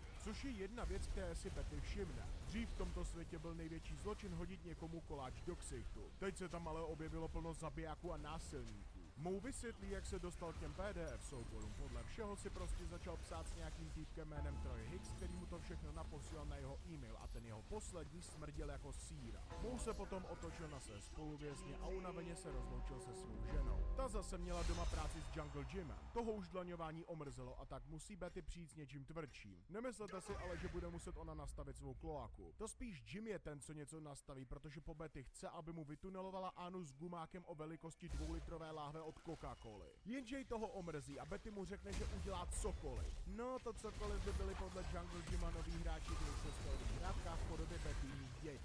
Jak se ale říká, neserte medvědici s medvíďaty, protože Betty začne Jima být tím Mega Robertem, až mu poslední ranou rozkrápne lepku jako vajíčko. Jungle Jimovo tělo zakope na zahradě, ale toho si všimne Frosty Pete, který to práskne, pokud mu Betty neprokáže jistou službičku. No a my pak vidíme, jak Betty saje tučňákovi hadice a Frosty Pete se přitom kouká do zrcadla, kde vidí odraz muže. V městečku najdeme i další postavy jako aligátorku Sally, kterou doktor přinutí k ukončení těhotenství. Problém je, že ona není těhotná. Její dceři je 10 let, ale prodává drogy a tak na ní vyskočí chlapíci z dodávky a nejspíš ji picnou. Přeci Sally je žena a potracení dítěte je její základní právo. Betty se 0 diváků, ne.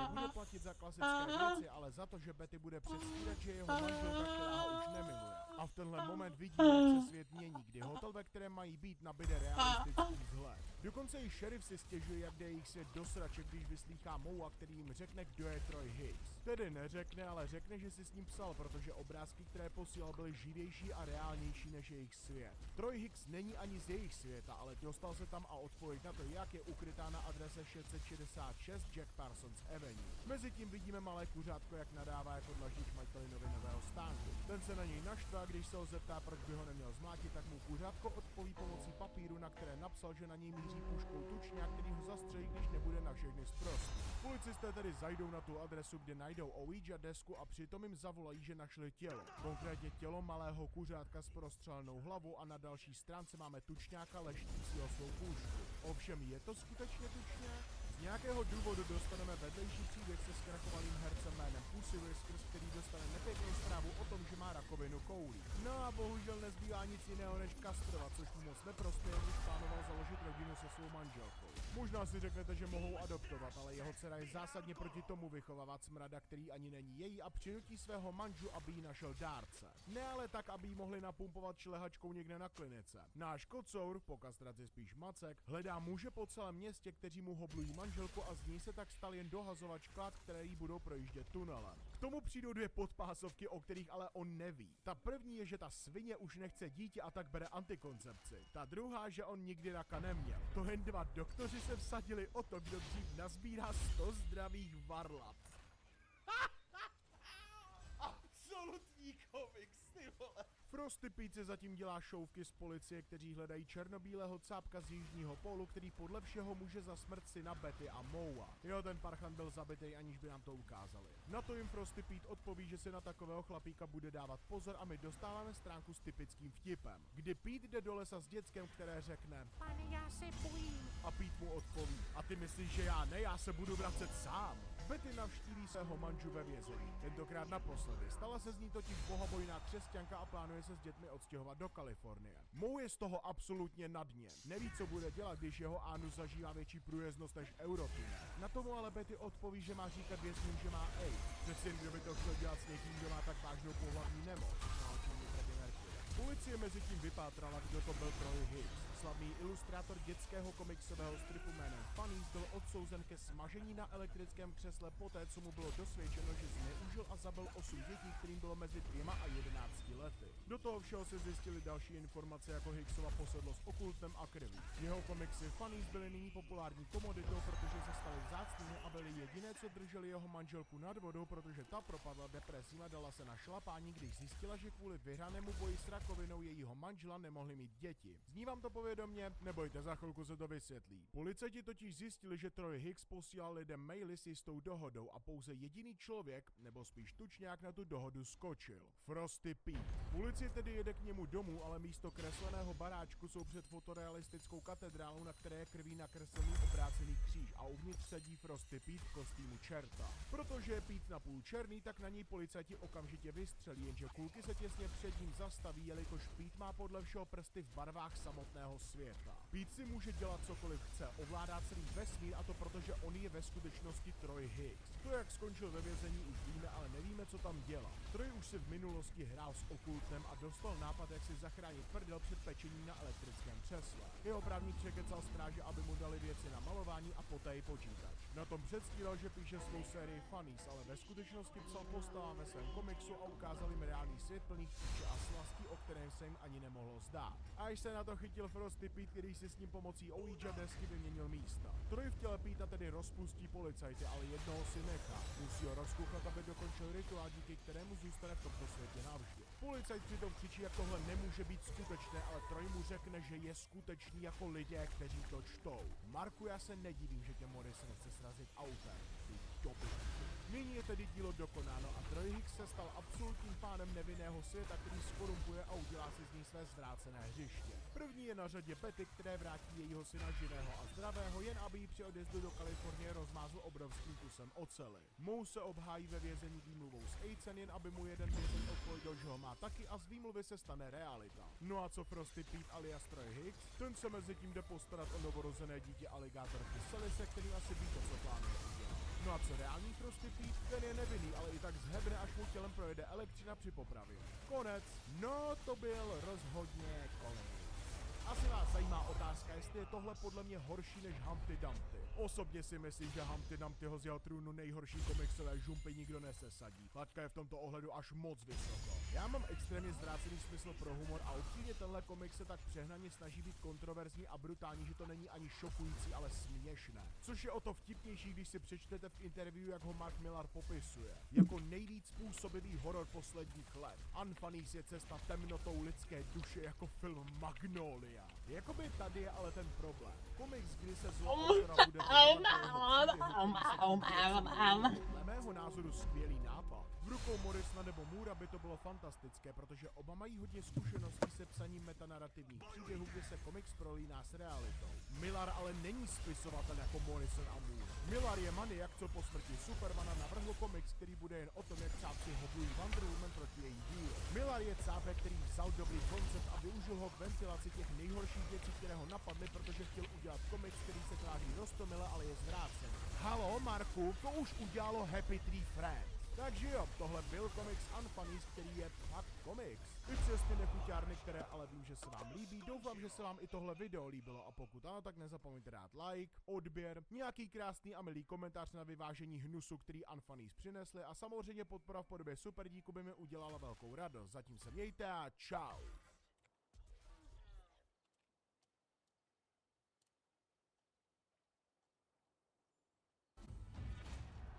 Staromládenectví, které vidíme v seriálech, je snem mnoha mužů. Být schopný střídat v posteli ženu za ženou jako ponožky nebo prochlastat každý večer, ale vypadat přitom šarmantně. Prostě dokonalý život a existují dvě postavy, které jsou doslova zosobněním tohoto způsobu života a proto si je porovnáme. Ovšem ne na základě toho, jak legendární jsou jejich milostné životy. Spíš se podíváme na jejich temnou stránku.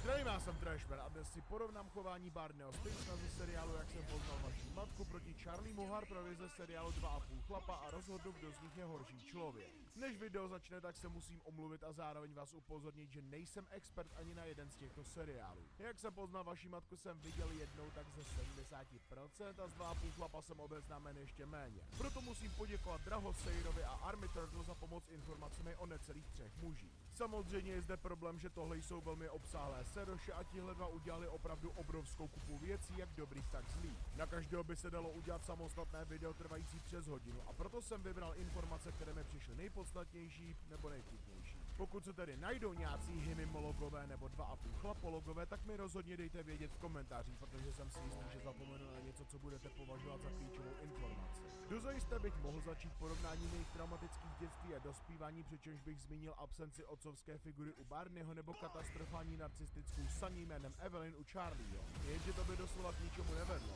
Kdo by tvrdil, že to, jak se vypořádávají se svým traumatem, může být polehčující okolnost, jenže vám hodlám říct novinku. Špatné dětství a trauma neomlouvá, že se chováte jako hovada, kdyby ano, tak by Ed Kemper a John Macy si odkráčeli z vězení s podmínkou. To vše je ale jedno, protože teď se dostaneme k nejobsáhlejší sekci tohoto versus videa a to jsou ženy. Na první pohled je tohle duo naprosto identické.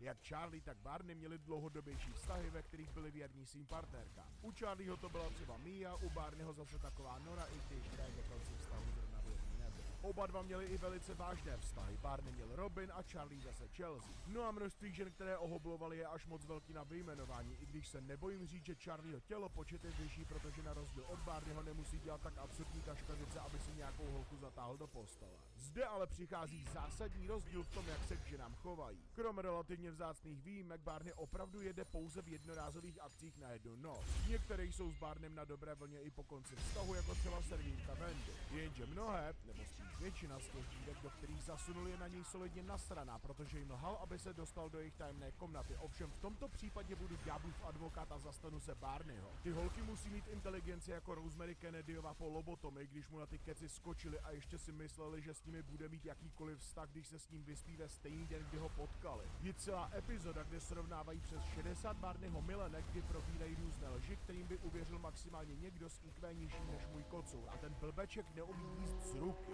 Mezi tyto lži patří třeba, že mu zbývá 12 hodin života, že vlastní Google, je norský princ, slavný baseballista, nebo že holka, kterou oslovil, má ledvinu jeho mrtvé ženy. A to je jen špička ledovce jeho dementních způsobů, jak balit holky. Barney se namaskoval jako důchodce, tvrdil, že přišel z budoucnosti a potřeboval holku, aby se vyspala s jeho mladším já, aby zabránila katastrofě z budoucnosti, a nějak to fungovalo. Zase lež o tom, že se jmenuje Ted Mosby, není až tak špatná, i když kvůli tomu jedna naštvaná holka vytvořila celou webovku o tom, jak nesnáší předat, čímž vlastně nesnáší Barney. Sakra, Barney má o svých taktikách celou knihu. Mnohé jeho balící plány jsou navíc hodně na hraně morálky, jako převléct se za ženu, což podle všeho neudělal jen jednou. Poprvé to zkusil na lesbu a v minulosti se zahrál na Robina Williamse, kdy leze na dívčí koleje převlečený za postarší paní, což skoro smrdí zločinem. Nicméně, jak jsem řekl, nenávist vůči Barneymu je v drtivé většině případů jen kvůli urážce na cti, že je Barney použil jako místo, kam vypustit náplň ze své kremrole. Ve výsledku jim nic katastrofického neudělal. To ale o Charliem říct nejde, protože způsob, jakým Karel používá ženy, je až ďábelský, protože když ho žena nenávidí, tak na to má plné právo. Charlie je mnohdy jako upír. Udržuje si vztahy dost dlouho, aby z nich mohl vysávat možnost rychlé jebačky, dokud se do něj žena nezamiluje, a v ten moment ji Charlie opustí. Perfektní příklad je jeho 2měsíční vztah, kdy mu ta blondská řekne, že ho miluje, jen aby jí Charlie jen poděkoval. Doktorka, která mu prohmatávala koule, přiznala, že Charlie s ní randil delší dobu, jen aby ji ignoroval kvůli její spolubydlící. Doslova zničil život Jakeově učitelce, když se po rozchodu s ním nervově zhroutila a přišla proto o svou práci a stala se z ní striptérka. Nutno podotknout, že ta ženská má očividně mentální stabilitu pampelišky v tornádu. Navíc na obranu Charlieho se nacházíme v 6. sérii, kdy si prošel jistým vývojem charakteru. Díky tomu vidíme Charlieho lepší stránku, kdy se jí snaží pomoct. Nicméně v té samé epizodě Jake vyjmenovává několik žen, které na Charlieho kvůli jeho bezohlednosti zaútočili, třeba pochodní, nebo mu píchli novokain do zadku při zubařské prohlídce. Z nějakého důvodu i Alan se zastane Charlieho tím, že řekne, že je jedno, jestli se snaží dělat dobré nebo zlé věci, jelikož lidé kolem něj tak či tak trpí, a pak přizná, že za to Charlie nemůže. Jenže může, kdyby nestrkal péro do všeho s chromozomy XX a podle všeho i XY,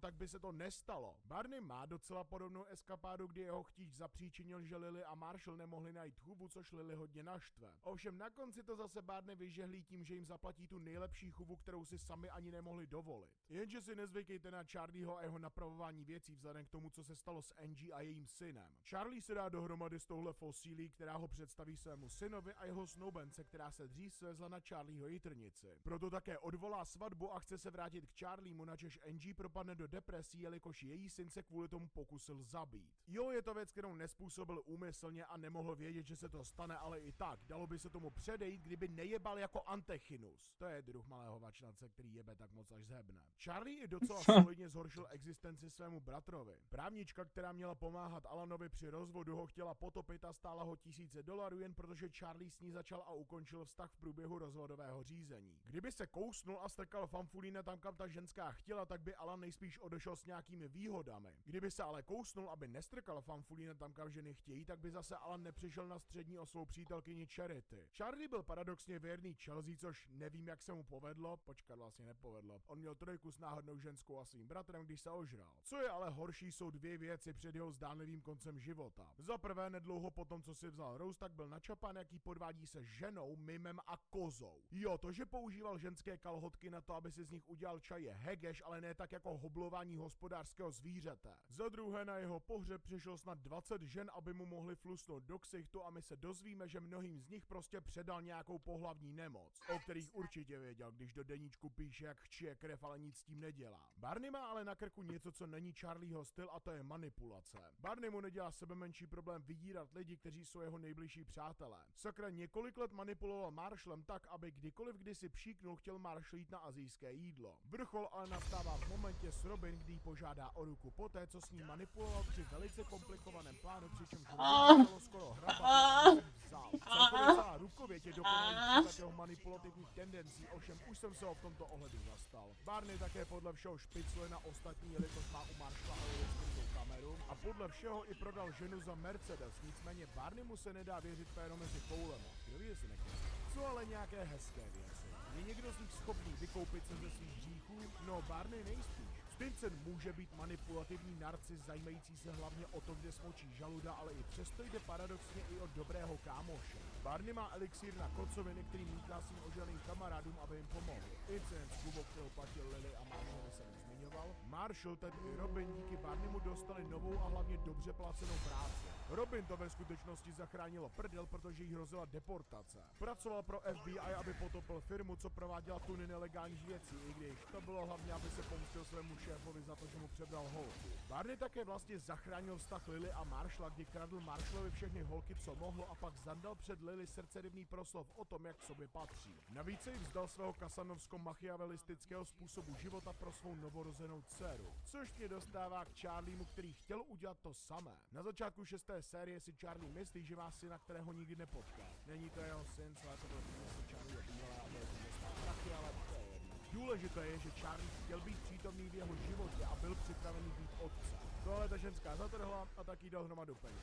Milé. Pak je zde jeho dcera, které platila alimenty, ale nemohl se s ní vídat, protože to její matka nechtěla. Což jí nemám za zlé, vzhledem k tomu, co je Charlie zač. Teď si řeknete, že to dělá stejného jako Barneyho, že kdyby se mohl starat o dítě, byl by z něj dobrák, ovšem s tím si dovolím nesouhlasit. Barney už dokázal, že je schopen ve svém životě udělat obrat o 180 stupňů a změnit se. Konec konců je to docela podstatná část jeho charakteru. U Charlieho se zdá, že prochází nějakým charakterovým vývojem, jen aby se vrátil zpět do svého obyčejného nadrženého alkoholického módu. Jako když se oženil s Rose a okamžitě ji podvedl. Proto si myslím, že fasáda dobrého otce by mu nevydržela, ale to je jen teorie. Rád bych se tedy podíval na něco dobrého, co Charlie udělal, a tady narážíme na jistý problém. Kája to má docela nevyvážené, protože každá dobrá věc, co udělá, je většinou následována něčím zlým. Krom teda jeho vztahu s Bertou. Ta o něm řekla, že to byl nejlepší šéf, kterého kdy měla, a Charlie měl hodně rád. Alana měl podle svého deníku taky rád, aby taky ne, když ho u sebe nechával bydlet bez toho, ani si mu Alan platil nájem. Sakra, on ukončil vztah s Miou, protože nechtěla, aby u něj Alan bydlel, a dal Alanovi celkem solidní sumu, aby si mohl znovu otevřít ordinaci. Na druhou stranu Charlie šikanoval Alana, když byli malí. Do té míry, že Alan o tom má noční můry i v dospělosti. Sedl na něj žekadlo v obchodě a vyspal se s Judithinou sestrou na Alanově svatbě, kde se navíc ožral jako doga. V porovnání s Barneym tak moc nezáří, když si vezmete, jaký vztah má Barney se svým bratrem. To samé platí o Jakeovi. Na jednu stranu ho má Charlie velice rád a tráví svým čas, i když nemusí. Na stranu druhou Charlie naučil Jakea hrát hazardní hry, což já osobně považuji za dobrou věc, ale společnost nemá ráda děti a hazard. Nevím proč, prohrát můžete jen 100%, ale vyhrát můžete klidně 1000%. Viděli jste, že 99% hráčů hazardu přestane předtím, než vyhraje miliony korun? Jake je konstantně vystavován Charlieho alkoholem a ženami naplněném životě a Charlie způsobil, že Jake podvedl svou přítelkyni. Když Jake chodil z Celes, tak v době, kdy byla pryč, mu Charlie poradil, aby si našel novou holku jako botovku. Tady se ale zastanu Charlieho, a to tím, že Jake má inteligenci vypuštěného bazénu. Alkoholismus je velká část Charlieho osobnosti a ten mu rozhodně znepříjemnil život, protože právě v opilosti podvedl Chelsea. Nicméně můj nejoblíbenější moment je, když má Charlie kocovinu, udělá se mu špatně a přitom se vygrcá na dítě v kočárku. Barney má také svého kostlivce ve skříni v podobě čínské hazardní hry, ale řekl bych, že být naložený konstantně v lihu je horší než občasná gamba.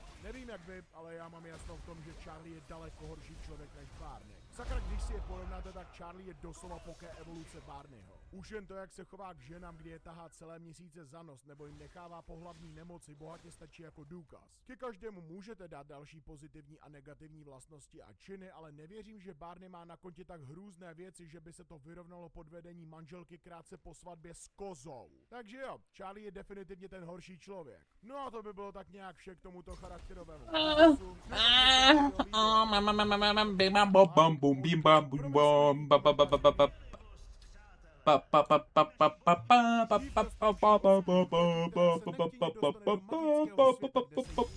Náhodných obyvatel, co se jí stane druhou rodinou. Přitom ale musí pokořit mnoho nepřátel a na konci se postavit ultimátnímu zlu, které porazí díky své superformě a počkat. Ty zalez zpátky do svýho domu, mladá dámo, protože dnes jsem si vybral dívku z jiného a hlavně lepšího seriálu. Zdravím, já jsem Trashman a dnes si řekneme o moci N. Bunchoi ze seriálu Amphibia alias Anna mezi obojživelníky. Anna má několik superforem, ale začnu ukázkami z doby, kdy nějak posilněná není. Původně jsem nechtěl tohle video dělat právě protože mluvit jen o jejich superformách by nebylo dost dlouhé, ale pak jsem si vzpomněl, co za hovadiny zvládají lidé v městečku Záhad a když jsem se podíval na Amphibii, tak nesklamala. Tahle náctiletá holčina by klidně zbušila většinu postav z Boys a supervojáků z MCU. Ze začátku je naše hlavní dívčina jen vemeno s končetinami jako nedovařené nudle, ale díky tomu, že žila nějakou dobu ve světě, který je plný extrémně nebezpečné havěti a že válčila proti mnoha nebezpečným oponentům, se z ní stal solidní bije. Hej, Lus, co jsem ti řekl? Jdi do prdele, tady se bavíme o N. OK, status se odešlo. N už v prvním díle ukázala, že je srovnatelně silná jako dvoumetrová kudlanka, která odhazuje stranou několik žavých lidí nebo kácí menší stromy.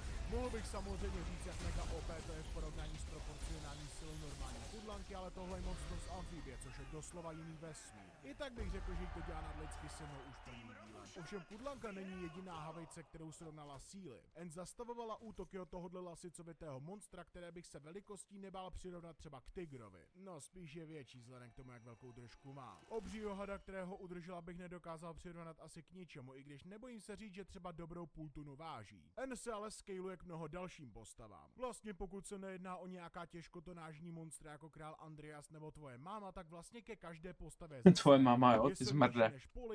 Pojebanej more, ať se zalomkne. Kámen a odhodil Grima do stromu tak silně, až ho zničil. Ovšem nejlepší ukázky má díky srovnání se Sashou, ne s touhle Sashou. Ta je v podstatě na stejné úrovni jako N. Obě spolu už bojovali, trénovali a N už Sashu ji porazila. Sasha byla schopná solidně bojovat proti generálce Yunnan, která jí kopla do kamene tak silně, že ten kámen popraskal a předtím rozsekala stromy kolem sebe. Sasha jí i tak rozlámala čepele na rukou a v jednu chvíli i vyhrávala, a to i přesto, že generálka měla kdo ví kolik let bojových zkušeností, zatímco Sasha maximálně necelé 2 měsíce. Takový generál Grime je schopen ohnout ocelové mříže, na což je potřeba minimálně 5 tun síly, což by pro N a Sashu neměl být problém, když kopnutí roztříštili ocelové náhrdelníky. Ani nejlepší ukázky ale vycházejí z faktu, že dokáže zastavovat útoky od frobů nebo je porcovat na kusy jako máslo. Slabší verze Frobo vytvořil při dopadu tenhle kráter, u kterého se nebojím tvrdit, že na něj potřeboval vyprodukovat energii na zničení malé budovy. A pokud tenhle kráter je podle vás málo, tak Polly, nejméně odolná postava celé série, protože je to doslova růžová spermie, přežila dopad ve Frobovi, který vytvořil daleko větší kráter, který na úrovni ničivosti menší budov určitě byl. A když už jsme u malých budov, tak jednu takovou zvedl Frobo, kdo ví jak vysoko do vzduchu, na což je potřeba energie mnohem větší než na zničení malé budovy. Někde na internetu jsem našel i výpočty, co se pohybují kolem ničivosti městských bloků, ale to už je podle mě extrém. Ovšem postavy ničivost budov určitě mají, a to díky scalingu k naší blondýně Sashe. Ke konci druhé série dokázala Sasha přeseknout vejpůl tohohle obřího kamenného golema, který mohl mít klidně 5 metrů na výšku. Z toho by Rudolf neměl radost. A to i přesto, že ten golem zvýšil gravitaci kolem sebe tak extrémně, že kusy Saši na brnění a plášť dělali při dopadu tyhle masivní krátery do kamene. Možná si řeknete, že Anna tak mocná není, protože doslova tohle udělala Sasha v době, kdy nikdo jiný nemohl, ale berte na vědomí, že tohle je konec druhé série. Postavy zde přirozeně sílí a jen na konci třetí série by něco takového dokázala levou zadní. Ještě k tomu, když až do tohohle momentu byla N brána jako ta mocnější. Odolnost mi to s ní také není špatné. N byste na elektrickém křesle neusmažili, protože už relativně brzy v této sérii přežila elektrický útok, který nabil její mobil na 10 000% a odstřelil ji tak, že spadla z hory, což může být klidně víc než 100-metrový pád. Hledal jsem a hledal a našel jsem, že na průměrné nabití mobilu je potřeba 19 Wh energie. Její mobil byl nabit na 100násobně větší hodnotu, nějak, a proto N musela přežít 1900 Wh energie neboli 6 840 000 joulů. Síla kombinovaného úderu 4275 Mike Tysonů, tak pro info. Jo, je to z elektřiny, ale i tak, N později přežije daleko horší útoky. Rány, co lámou kameny, stromy nebo ničí ocel, je vše, co N už buď přežila nebo vykryla. Dokonce i útoky od Froba, který je mocnější než ten, co zvedl budovu. Sakra, N a Sprig by mohli klíďo běhat ulicemi Drážďan 45, protože nejenže přežili celkem slušnou explozi, ale byli celkem blízko explodující budovy a stejně jako předtím byli bez zranění. V rychlosti ale naše anorektička nezaostává. Už jen sama o sobě ukazuje extrémně dobrou hbitost, jako když zandala pohyby přímo z Attack on Titan, kdy bojovala s zeleninovým monstrem. Pokud někdo chce, může o tom udělat i video. Ovšem to patří spíš do sekce bojových dovedností. Její reálná bojová rychlost je minimálně silně nadlidská. Samotná N už uhnula před šípem, Sprig uhnul před šipkami a stará babizna, která by měla být pomalejší než všichni ostatní, ho vykryla. Jsou zde nadzvukově rychlé ukázky a to, když Sasha a Grime reagují na rakety, což do jisté míry ukázala i N. Jako takhle, Frobové dokáží vyletět za relativně krátkou dobu až k měsíci, který byl v tu dobu blíž, ale byl stále nad zemskou atmosférou. Ale to bych nepočítal, protože u nich se letová rychlost nejspíš nerovná jejich reakční a bojové rychlosti. Ovšem to je jedno kvůli konzistentním ukázkám kolem rychlosti světla. Ano, já vím, už je to docela ohrané, ale i Anna se vyhnula nebo vykryla lasery nebo paprsky, co se chovají jako světlo.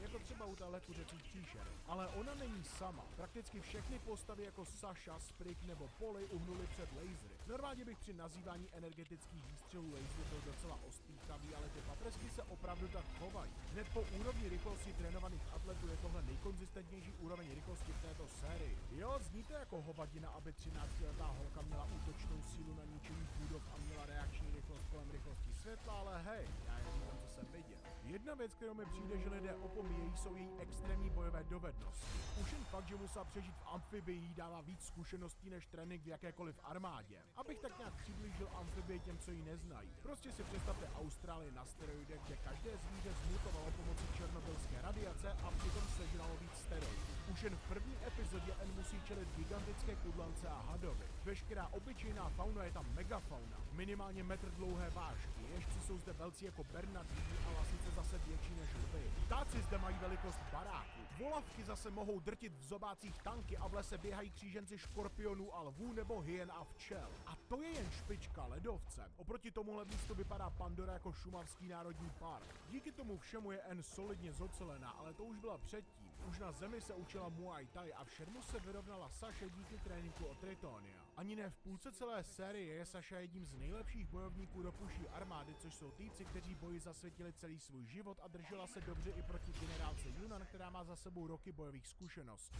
Sakra, potom co N zažila v amfibii, sundala chodbu plnou agentů FBI vybavených tasery pomocí plastového světelného meče. Existuje ale extrémnější úroveň, kterou berte s velkou rezervou. To, že Sasha a N mají srovnatelně dobré bojové dovednosti, už víme. Přeci jen spolu několikrát bojovali a trénovali od odpoledne do 7. No tak Sasha bojovala s Darcy, která je spojená s jádrem. To je umělá inteligence složená z myslí nejinteligentnějších bytostí z amfibie. Logicky její bojové dovednosti musí být absurdní, nejspíš lepší než jakéhokoliv válečníka, co kdy v amfibii žil. No a nyní přišel čas na to, kvůli čemu jste sem přišli, a to jsou ani super formy, které má celkově 3. Ovšem tu třetí ani nebudu popisovat. Jo, vypařila jedním paprskem celý měsíc, ale zároveň potom hned chcípla, protože to na ní bylo moc energie. Každopádně do své první neúplné formy se promění v případě extrémního emočního vypětí. N je v této formě schopná bojovat s Andreasovým obřím mechabrněním, přičemž ji Andreas prorážel budovami a jednou do ní jebnul tak silně, až tím způsobil půlku 11. září. Do toho všeho N kopla jednoho žabího robota až na draky předtím než explodoval. V době, kdy ho kopla, měl na číselníku 5 vteřin. Nejvyšší mraky jsou 13 kiláků nad zemí, takže N ho musela kopnout rychlostí 9360 km/h nebo nad 8,8, což je minimum vzhledem k tomu, jak vysoko se v některých záběrech zdá být. Logicky by měla být rychlejší než Sprig, když byl svetovaný kávou, který naskladal polštáře pod padajícího cápka. Rozhodně nadzvuková ukázka rychlosti, ale co je to proti tomu, když se dokáže pohybovat tak rychle, že uhýbá před lasery, takže se dokonce v jeden moment zdály být zpomalené. Jo, taky má v této formě telekinezi. To všechno zní extrémně cool, ovšem tahle forma má brutální slabinu. N je v ní schopná vydržet jen několik minut. Pokud budu brát čas v epizodě vážně, tak předtím, než ji Andreas udeřil do vršku mrakodrapu, bojovala těsně po 3 minuty. Jako jo, dala si s ním druhé kolo, ale na to potřebovala sračku kreslených seriálů jménem Síla přátelství, která jí ale taky nepomohla. Dohromady v této formě vydržela bojovat s Andreasem necelých 7 minut, a to budu tvrdit, že bojovala i v průběhu, kdy se příběh zaměřil na Sašu bojující s Darcy. Proto je zde její úplná superforma. No a ta má jen jednu ukázku. OK, má jich víc, ale devastace několika desítek robotických monster velkých jako bytovky vyzvládá i v předešlé formě. Spolu s Marcy a Sashou byli schopné dočasně zpomalit a nakonec i zastavit letící měsíc, dokud jim nepomohla menší armáda Frobů, díky které ten měsíc přetlačili, i když ten měsíc dal motory na plné obrátky. Věřte tomu nebo ne, ale kolik každá holka vyprodukovala energie, se dá snadno vypočítat. Když se měsíc rozpohybuje, vidíme, jakou vzdálenost uletěl za jaký čas. Podle pixelů jsem spočítal, že v porovnání se svou šířkou uletěl 3821 km za 2 vteřiny, což dělá 6 877 800 km/h. To hodím do kalkulačky pro výpočet energie z toho měsíce, která je 7,35 na 22 kg a dostanu energii 1,34 a hodně čísel na 35. žalu. Pro menší info na zničení země je potřeba energie 2,49 na 32. žalu, takže ten měsíc přiletu produkoval dost energie na zničení 598,8 planet Zemí. Děleno 3 to znamená, že každá dívka má moc na zničení téměř 200 planet Zemí. Co se rychlostí týče, tak N je určitě daleko rychlejší. Hned po proměně vyletěla až do vesmíru za 7 vteřin. Pokud řeknu, že vesmírem myslím Karmánovu hranici, která je 100 km nad Zemí, tak N musela letět 51 428 km v hodině. Fousek nad Mach 48, jakoby měla by být daleko rychlejší než helma jádra, která doletěla až na měsíc za 5 vteřin. Doslova stejnou rychlost, kterou jsem vypočítal ve videu s filmovým Sonicem, kde můj výpočet vedl k rychlosti 25,6% rychlosti světla. Ovšem vzhledem k ukázkám v její méně super a nesuper formě bych se nebál říct, že alespoň její reakce musí být solidně nad světel. Další schopnosti, které tato forma má, je třeba tvorba energetických konstruktů, kdy si N vytvořila gigantickou tenisovou pálku, kterou odpálila míč, to se změnilo na hodně koťatečce rozbombardovali armádu robotů. Ovšem i tato forma má slabinu. Dřív nebo později prostě dojde pára. Marci a Saše dokázala už po 4 minutách. Jo, N v ní vydržela déle díky svým předešlým zkušenostem, ale hádám, že tak maximálně 2x déle. Ovšem tady je taková sranda, že kdyby N měla možnost se zlepšovat, tak kdo ví, jak dlouho by v této formě vydržela. Bohužel to se nikdy nedozvíme, protože seriál, který je jen tak pro info lepší než Owl House, skončil. A tím končí toto video. Doufám, že jste si ho užili a pokud ano, tak nezapomeňte dát like, odběr, obojživelný komentář a samozřejmě podpora v podobě super díku by mi udělala velkou radost. Zatím se mějte a čau! Obchod jen se semeny fajn. Tady můžeme strávit hodinu. Pozor, nelákej mě. Obyčejné semeno.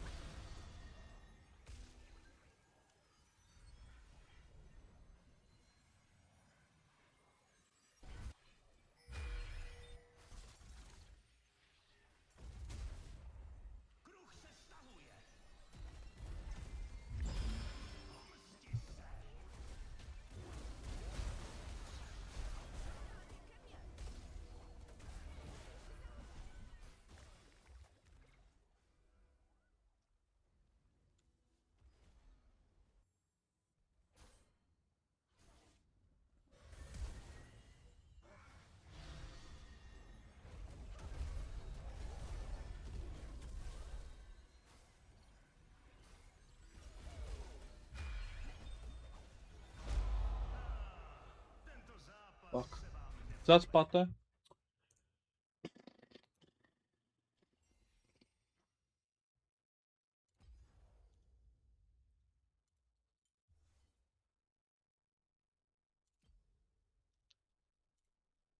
To tam bude furt prostě svítit.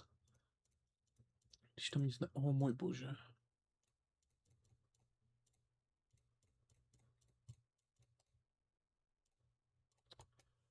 Buzeranti, vykurvení, budou mít furt prostě vykurvenou obranu, furt tam budou mít, protože to jsou buzeranti, buzeranti.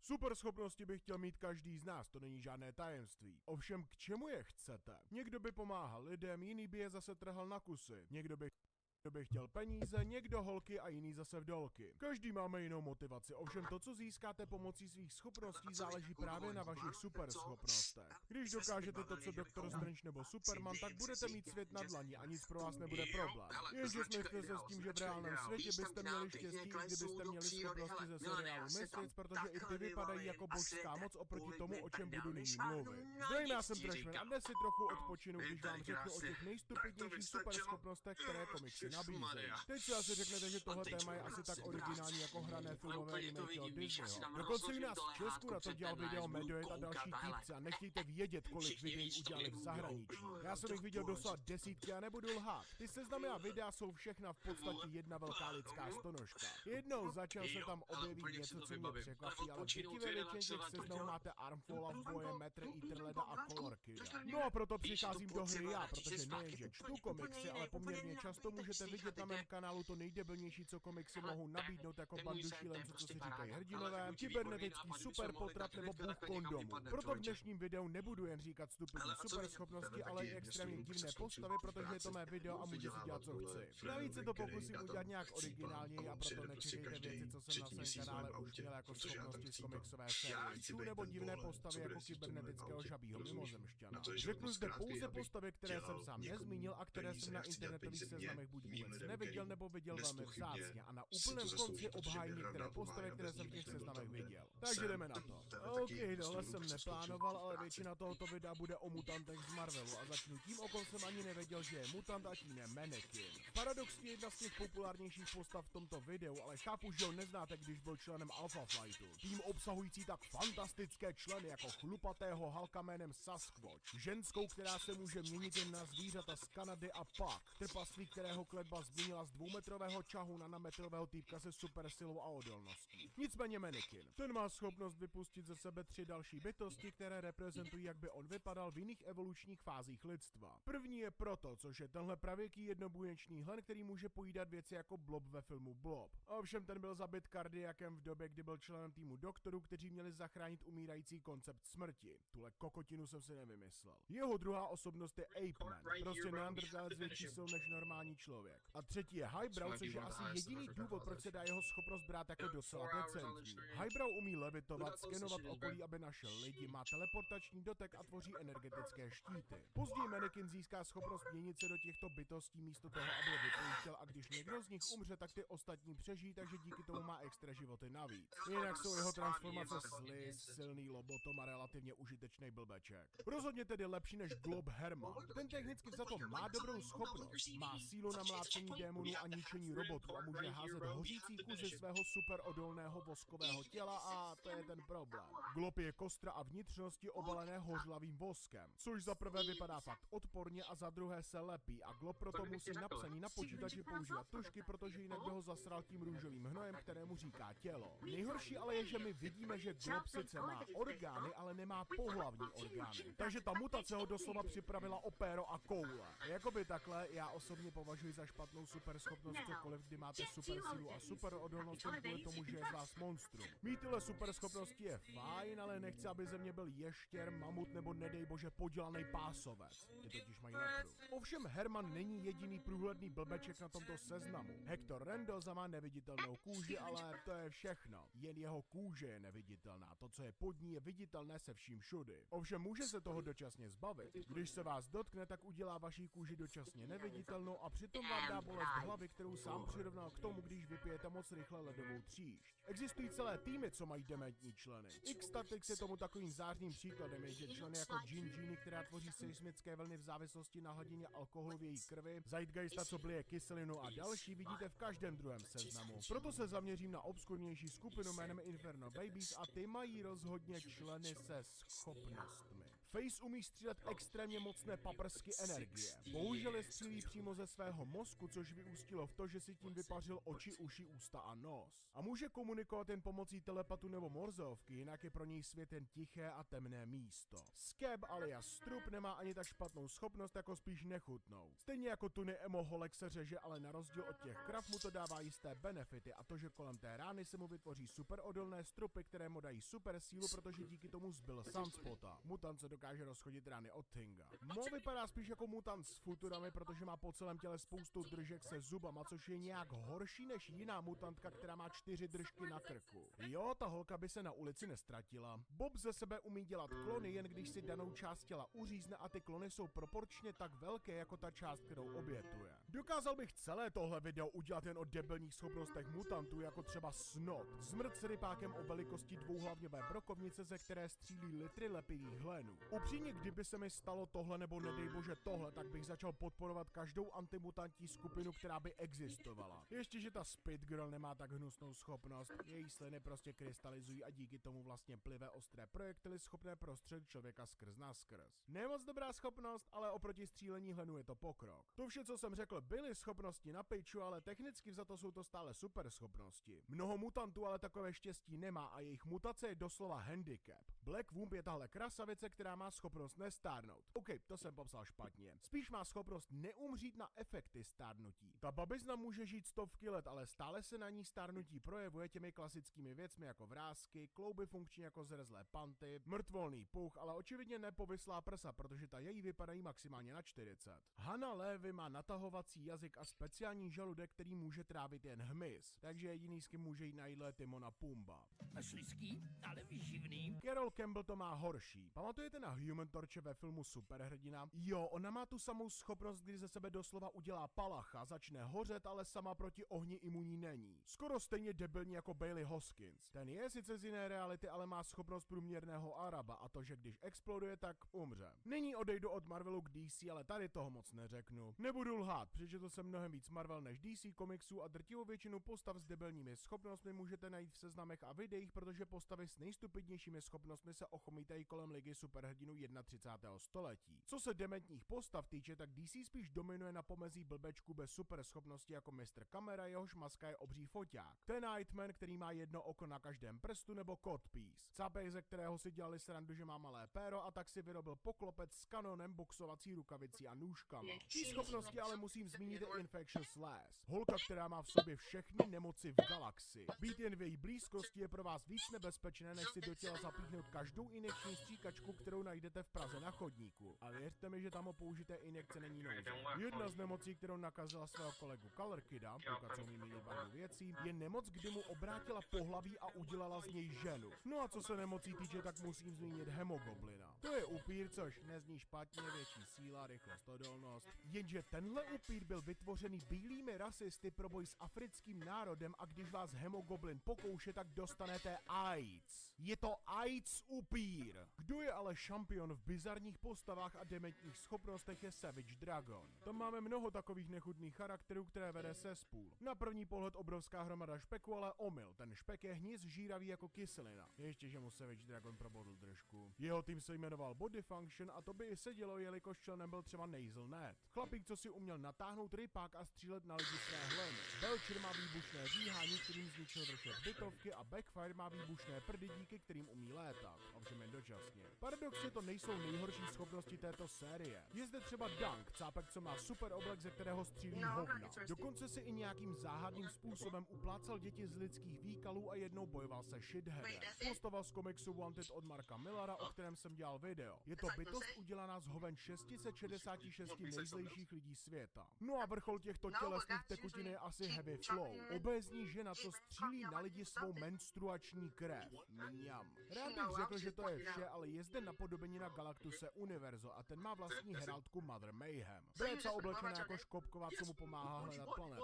No a v Marvelu jeden herald používá stříbrné prkno. Co asi používá tahle ženská pro vesmírný transport? Pokud jste odpověděli trojici novorozenců, kteří jsou k ní připojení pupečníma šňůrama, tak si zasloužíte Fedorku na provázku jako medaili. Já jsem si třeba myslel, že Larsen tyhle kraviny začal vymýšlet až později, kdy mu začalo jebat, ale ne. On takové věci vymýšlel už od 5. čísla tohohle komiksu. Jako poslední srandu z jeho série musím zmínit nikoho jiného než Usámu bin Ládina. Ten nemá sice stupidní schopnosti, ale když ho nezmíním, tak kdy jindy. Usáma byl picnut a hozen do oceánu, kde se kvůli vlivu zemětřesení dostal nedaleko jedné jaderné elektrárny a ta radiace z něj udělala mnoho desítek metrů velké monstrum se zelenou kůží. Savage Dragon nebyl schopný ho zastavit, ale když už ho USA jednou zabili, tak to dokážou znova. Nalákali ho do moře pomocí písničky od Whitney Houston, kde ho následně rozmetali na sračky bombardéry. Absolutní komiks. Každopádně přichází zde pár postav, u kterých si musím zahrát na ďáblova advokáta a obhájit jejich schopnosti. Tím prvním je kluk, co dominuje seznamům stupidních superschopností, a to je Matter Eater Lad. Kluk, co má schopnost žrát super rychle úplně cokoliv. Schopnost je to opravdu debilní, ale tenhle žroutý docela dobře využil. Nejenže se prokouše čímkoliv, ale on může dokonce žrát energii nebo plyn, aby ostatní mohli lépe vidět, a díky své schopnosti zachránil celý vesmír. On sežral Miracle Machine, který vytvořil bytost, co chtěla vesmír zničit. Jo, zbláznil se z toho, protože to na ní bylo moc energie, ale vzhledem k tomu, že stále na sebe super schopnostmi, tak si myslím, že teďka pojď. Trošku víc. Kurva, pojď za Doslova má podobný osud jako Dog Welder, ale o tom už mám celý video. Animal Vegetable Mineralman má ale prostě jen špatnou reputaci. On je totiž padouchem Doom Patrol a ti buď bojují proti těm nejvíc směšným blbečkům, jako je cápek, co loví lidi, kteří mají vousy, nebo kosmickým hororům, co chtějí zničit multivesmír, jako když porazili bytost, která je popsána jako antibody. pohybů. Ovšem tenhle chlapík nemá špatné schopnosti, jen pověstně debilní jméno, na kterém si stále trvá. Má identickou moc jako Metamorfo a Beast Boy dohromady a k tomu se může měnit na každou rostlinu. To zní božsky. V jeden moment na vás zaútočí jako velociraptor a v druhý jako hejno ptáků s peřím z Wolframu. A oni měli tu drzost dát ho do stejného seznamu jako skurvenýho Color Kida. Spot má skvělé schopnosti a docela i respekt díky nedávnému Spider-Man filmu, ale nebylo tomu tak vždycky. Co byste čekali od týpka, jehož tělo má vzor jako Dalmatin, který byl členem týmu jménem League of Losers? Sakra, Spot jednou usekl Winter Soldierovi ruku a kdyby mu nepřišel někdo na pomoc, tak by ho ubil k smrti. Spot byl vždycky super, ale lidé si toho všimli až nedávno. No a část videa udělal a to původně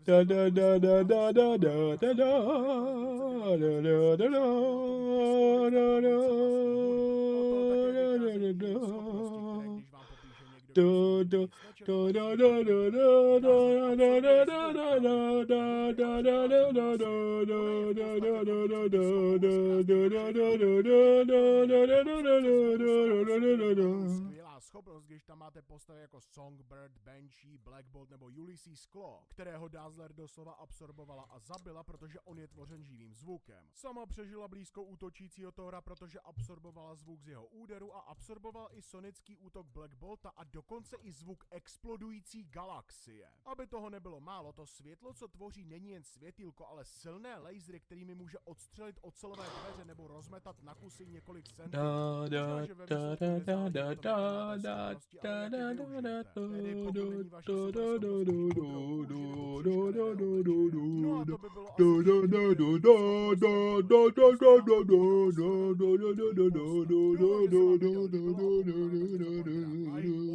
Komentář se svou dementní schopností a samozřejmě podpora v podobě Superdíku by mi udělala velkou radost. Zatím se mějte a čau.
Všichni chceme být cool a každý máme jinou definici tohoto slova, nicméně na jednom se shodneme. Postavy z videoher jsou mrtě cool. Jako první vás napadne steklý Doomslayer masakrující armády pekla nebo Kratos, který se změnil z bohy masakrujícího maniaka na moudrého fotra. Jenže mi jedno, co si myslíte, protože ti dva naprosto blednou, Kratos je tedy bledej už dost, proti Cápkovi, který je jim docela podobný, akorát má styl a drzý přístup k životu jako hvězdy rock'n'rollu minulého tisíciletí. Zdravím, já jsem Trashman a po vašem neutuchajícím škemrání se konečně podíváme na zabijáka démonů Dante Spardu z videoherní série Devil May Cry. Než začneme, řekneme si něco o kánonu. U série Ďábel možná bude brečet, je to hodně problematické, protože nyní budu znít jako pokrytec, protože ve videu o Kratosovi jsem ignoroval veškeré sekundární zdroje stejně jako u Asury. Problém je, že v těch sekundárních zdrojích dochází k mnoha nekonzistencím. Například v kanonickém Manzek Asuras vred dorostou Asurovi ruce během okamžiku, i přestože ve hře nic takového nepředvedl. U God of War jsem odmítl používat ukázky z novelizací videoher, protože protiřečil tomu,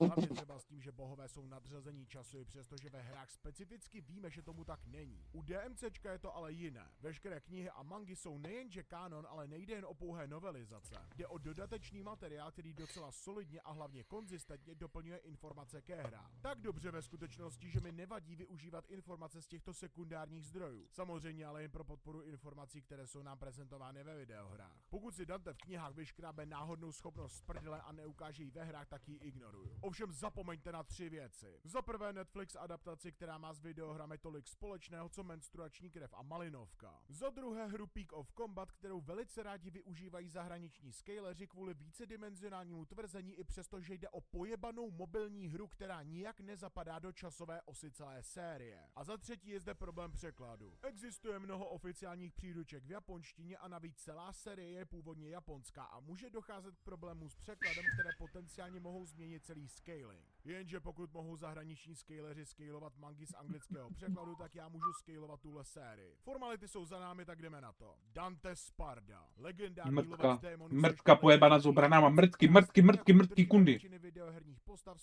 Kurva nepojebané, jebky. Špatné. Odrazil tuhle sekající potvoru nebo porazil démona, který je živý mrakodrap, ale stejně jako ve všech videoherních videích jsou tyhle informace zbytečné. Proto rovnou přejdeme od tohohle salátu ke šťavnatému stejku a to jsou démoni, které Dante porazil nebo se s nimi může srovnávat. Tahle věc, co vypadá jako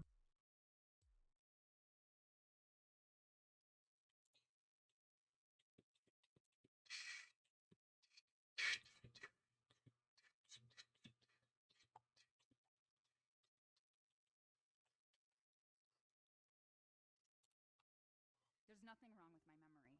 Huh? You're just being paranoid. It's not. Never mind.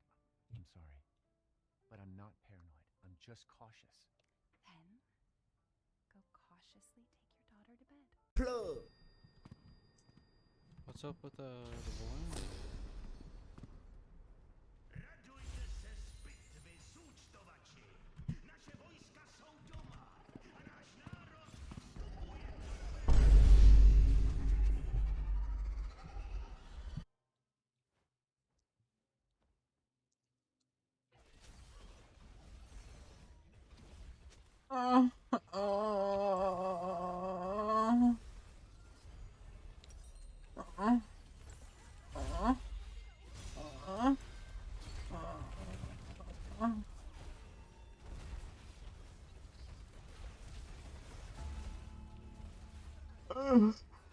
Duchové, čarodějnice, krvaví klauni a milozemšťané. Vítejte v American Horror Story. Ať už patříte mezi ty největší fanoušky, nebo mezi ty, kteří daní jen nechápavě kroutí hlavou. Jedno se musí nechat. American Horror Story se stalo kulturním fenoménem a mnoho z nás při něm dospívalo. Přesto ale tuhle sérii čekal nevyhnutelný osud, který donutil hlavní herce odejít. Ahoj, já jsem Luke a dneska se podíváme na American Horror Story, na její kontroverze, proč herci nezvládali natáčení a tak jestli se někdy dočkáme magické 13. série. V roce 2011 se v televizi objevila první série, která se jmenovala Murder House. Hororový žánr v televizi v té době nikoho moc nezajímal a byl vnímaný spíš jako levnější a méně kvalitní sourozenec filmové produkce. Murphy a Folčák ale přišli s něčím úplně jiným. Přinesli horor do hlavního vysílacího času. Najednou tady byl hororový seriál, který měl budget na pořádnou produkci. A podařilo se jim získat i skvělé herecké obsazení. Takže bylo jasné, že záměr rozhodně nebyl udělat jenom další Bčkovou duchařinu. Od samotného začátku bylo jasné, že American Horror Story nehodlá chodit kolem horké kaše.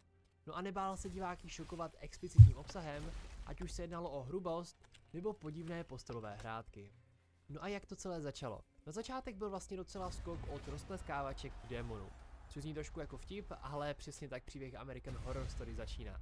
Ryan Murphy a Brad Falchuk, tvůrci Glee, se ocitli v bodě, kdy už další optimistický proslov pro středoškoláky prostě nezvládali. No a i když se v seriálu občas objevilo složité téma, tak tihle dva to chtěli rozbalit naplno. Americký televizní kanál FX byl v té době místem pro nepřehlednutelné, odvážné seriály a dávali tvůrcům volnější ruku. Murphy s Falchukem navíc přišli s jednoduchým, ale chytrým nápadem. Nechtěli vyprávět jenom jeden příběh do nekonečna. Každou sezonu chtěli začít od začátku. Nové postavy, nové prostředí, ale se stejným štábem a obsazením. Tento způsob umožnil do seriálu dostat i daleko větší herce, kteří by se za normálních okolností nemohli upsat na 10 let na všechny série. Chtěli se také zároveň vyhnout únavě materiálu, která většinou trápí delší seriály. Když tohle se později taky podle některých kritiků zrovna dvakrát nepovedlo a seriál se v pozdějších sériích stal parodií sám na sebe, ale to bych trošku předbíhal. Ale vy určitě předbíhat nebudete, kdybyste mě podpořili lajkem a odběrem. Děkuji moc a pokračujeme. Tvůrci chtěli zkombinovat klasický horor se sociálními tématy a rodinným dramatem. Takže to nebyla jenom čistá lékačka, ale seriál chtěl využít všechny vaše emoce. Tvůrci seriálu chtěli prostě tlačit na pilu v tématech, která pro televizi nejsou úplně vhodná. No a pro YouTube logicky taky ne. Úplně mě nezajímalo, jestli to někoho bude šokovat natolik, že si seriál už nikdy nepustí. Seriál byl zaměřený hlavně na teenagery a kritika, jestli to jim to může uškodit nebo ne, tu tvůrci nějak nebrali v potaz. Pokud to někoho znechucovalo, tak se k seriálu už nevrátil.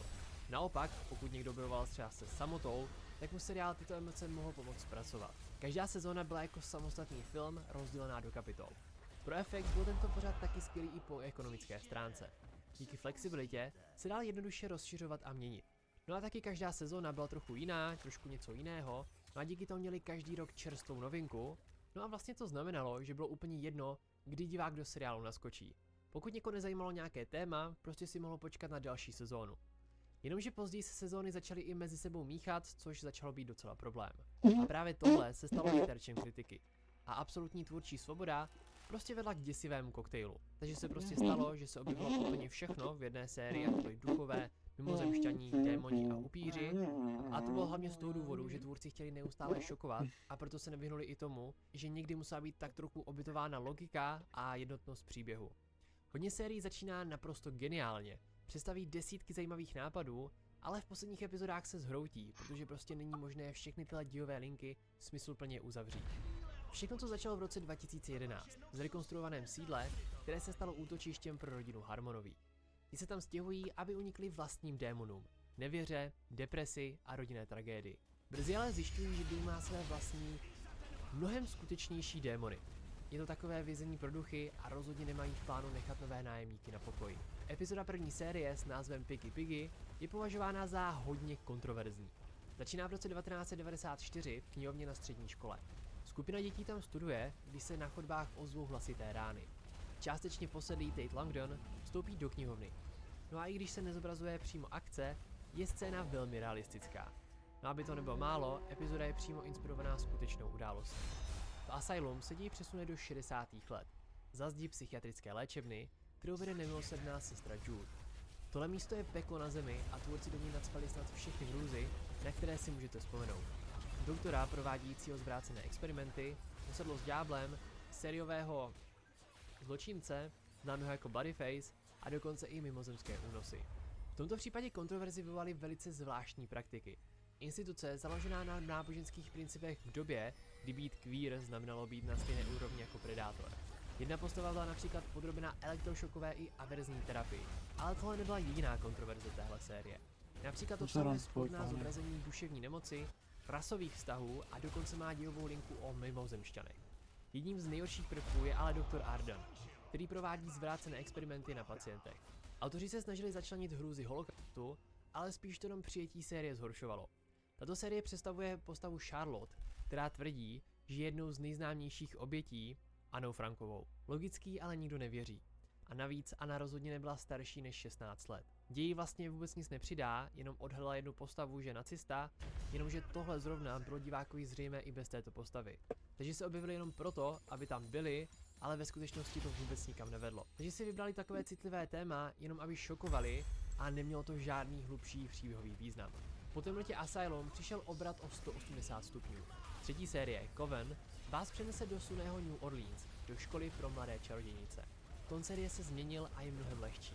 Příběh se točí kolem skupiny slábnoucích čarodějnic, které hledají svou novou nejvyšší, takže tu nejmocnější z nich, která je povede. Jeden z největších záporáků v Coven je Madame Delphine, kterou stvárnila ikonická Katie Bates. Představená jako teroristka z období před občanskou válkou v Americe, která se nechovala hezky ke svým zaměstnancům a za trest nejvyšší čarodějka přivede Delphine do domu a přinutí ji sloužit jako osobní služebnou jediné černošské čarodějnici. To se snaží dodat postavě možnost vykoupení, ale jasně to ukazuje na četné scény, kdy se nechovala opravdu hezky a ani trochu lidskosti si nezasloužila. No a máme tady 4. sérii. Vítejte na jedné z posledních kočových přehlídek z Root v Jupiteru na Floridě v 50. letech. Freak Show je ohromující, ale zároveň nesmírně tragická série. Sledujeme osudy lidí na okraji společnosti, kteří se snaží najít své místo ve světě, který je nenávidí nebo se jich bojí. Zatímco bojují s předsudky a vlastními démony, jejich město terorizuje clown twisty. Je to série o hledání rodiny na těch nejméně pravděpodobných místech a o tom, že skutečná monstra často nenosí masku. Freak Show silně odráží film Todda Browninga z roku 1932 s názvem Freaks. Ukazuje podobnou karnevalovou atrakci a klade důraz na postavy s fyzickými postiženími a odlišnostmi. Freak Show je působivá sezóna a nejde úplně přehlédnout, že někteří herci skutečně trpí nějakou nemocí. Například herečka Mappetit je nejmenší ženou na světě. Další postavy byly vytvořeny pomocí speciálních efektů. Kontroverze se ale točí zejména kolem používání slov jako právě freak, nebo zrůda, dejme tomu, a posilování nehezkých stereotypů o lidech s postižením, kteří jsou vykreslováni jako monstra. No a pokud bychom měli jmenovat jednu osobu, která definovala zlatou éru, byla by to bez pochyby Jessica Lange. No a její odchod po 4. sérii, a to právě Freak Show, byl pro mnoho fanoušků naprostým šokem. No a proč odešla? Její důvod byl vlastně velmi jednoduchý a nebylo to kvůli žádné kontroverzi. Jak sama řekla, natáčení jedné série American Horror Story zabere zhruba půl roku. No a po 4 letech v tomhle intenzivním tempu prostě chtěla zpátky svůj život. Chtěla víc času pro sebe, pro svou rodinu a taky pro jiné projekty. Krátce se ale vrátila v sérii Apocalypse. V 5. sérii se dostaneme do tajemného hotelu Cortez, místa plného elegance a hororu a hlavní hvězdou této série je Lady Gaga jako hraběnka. Upírka s vytříbeným vkusem a nenasytnou touhou po krvi. V 6. sérii tvůrci trošku zaexperimentovali s formátem. Roanoke je představený jako populární true crime dokument. V něm sledujeme dramatickou rekonstrukci hrůz, které zažil jeden pár v domě postaveném na místě zmizelé kolonie Roanoke. V půlce série ale přichází zvrat.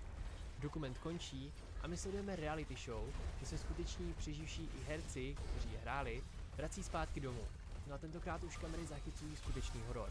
Roanoke je jednou z nejděsivějších sérií vůbec. V 7. sérii žádné duchy, žádná monstra, ani žádnou magii nenajdete. Kult je první a zatím jediná série bez jakýchkoliv nadpřirozených prvků. Její hrůza pramení z reality.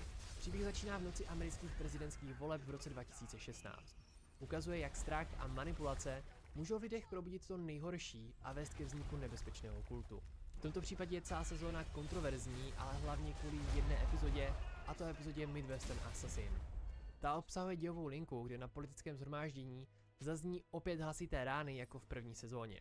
Tyto akce nejsou v American Horror Story úplně ničím novým, protože jsou součástí americké kultury, logicky, no ale tato epizoda byla odvysílána 10. října 2017, tedy pouhých 9 dní po podobné tragédii na festivalu, kde se domů nevrátilo přes 60 lidí.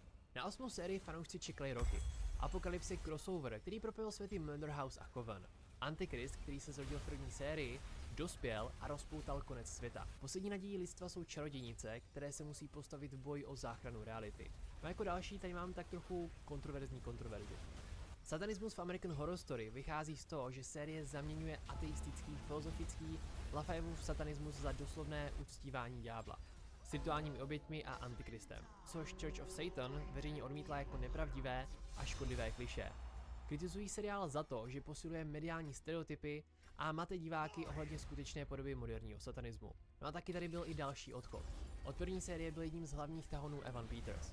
Ryan Murphy mu s oblibou svěřoval ty nejtemnější a psychicky nejnáročnější role. Evan Peters do každé role dával všechno a ta temnota si postupem času začala vybírat svou daň. Po 8 sezónách se rozhodl pro pauzu, která byla naprosto nezbytná pro jeho duševní zdraví. Otevřeně přiznal, že ho hraní těchto postav nesmírně vyčerpávalo a v jednom rozhovoru dokonce řekl něco, co to perfektně vystihuje. Doslova přiznal, že nenávidí ten křik a řev, které od něj role vyžadovaly a že to v něm zanechávalo stopy. 9. sezóna American Horror Story s názvem 1984 je první sezónou, kde se objevili dlouholetí herci Sarah Paulson a už zmiňovaný Evan Peters. Silně čerpá ze slavného žánru slasher hororu, typického pro 80. léta. Jí se odehrává v roce 1984 na letním táboře.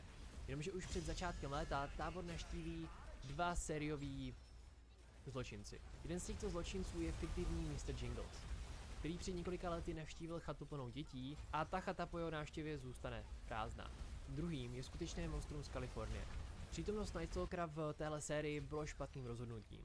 Skutečný Ramirez byl jakože opravdu hodně špatný člověk. Jediným přesným vyobrazením bylo jeho jméno a status sériového zločince. Největší problém ale představuje romantizace Ramireze, který byl podle všech dostupných informací odporný ve všech ohledech. 10. série opět experimentovala a byla rozdělena na dva samostatné minipříběhy. První část, Red Tide, se odehrávala v ponurém příměstském městečku a vypráví příběh spisovatele v tvůrčí krizi, který objeví tajemnou pilulku, která mu dává obrovský talent za strašlivou cenu. Druhá část, Death Valley, a v černobílém stylu odhaluje konspiraci mezi prezidentem Eisenhowerem a mimozemšťany. Tahle série byla taky poslední zastávkou pro další herečku, už zmiňovanou Sarah Paulson, která byla taková jistota seriálu. Herečka, která se objevila v téměř každé sérii a která na sebe dokázala vzít jakoukoliv roli. I ona si ale dala pauzu. Její absence v 9. sérii, 1984, byla pro fanoušky náročná. Nebylo to ale kvůli vyhoření, ale spíš kvůli časovému vytížení. V té době totiž natáčela pro Ryana Murphyho ještě jiný projekt, no a navíc po tolika letech a tolika rolích sama naznačila, že by 10. série mohla být její poslední. 11. série se přesunula do New Yorku v 80. letech. Řadí tady sériový zločinec, ale zároveň se v pozadí plíží nová, neznámá hrozba a tajemný virus, který začíná porážet mladé muže.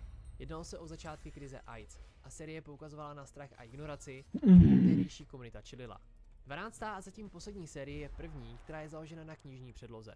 Je to příběh herečky, která po několika neúspěšných pokusech o umělé oplodnění konečně otěhotní. Její sen se ale rychle mění v noční můru. Je přesvědčená, že jí něco nebo někdo brání v donošení dítěte. Je to paranoia, nebo se kolem ní snovuje skutečné spiknutí? American Horror Story je v jádru znepokojící seriál. A pro spoustu lidí není vůbec snadný na sledování, protože se zabývá temnými stránkami lidstva.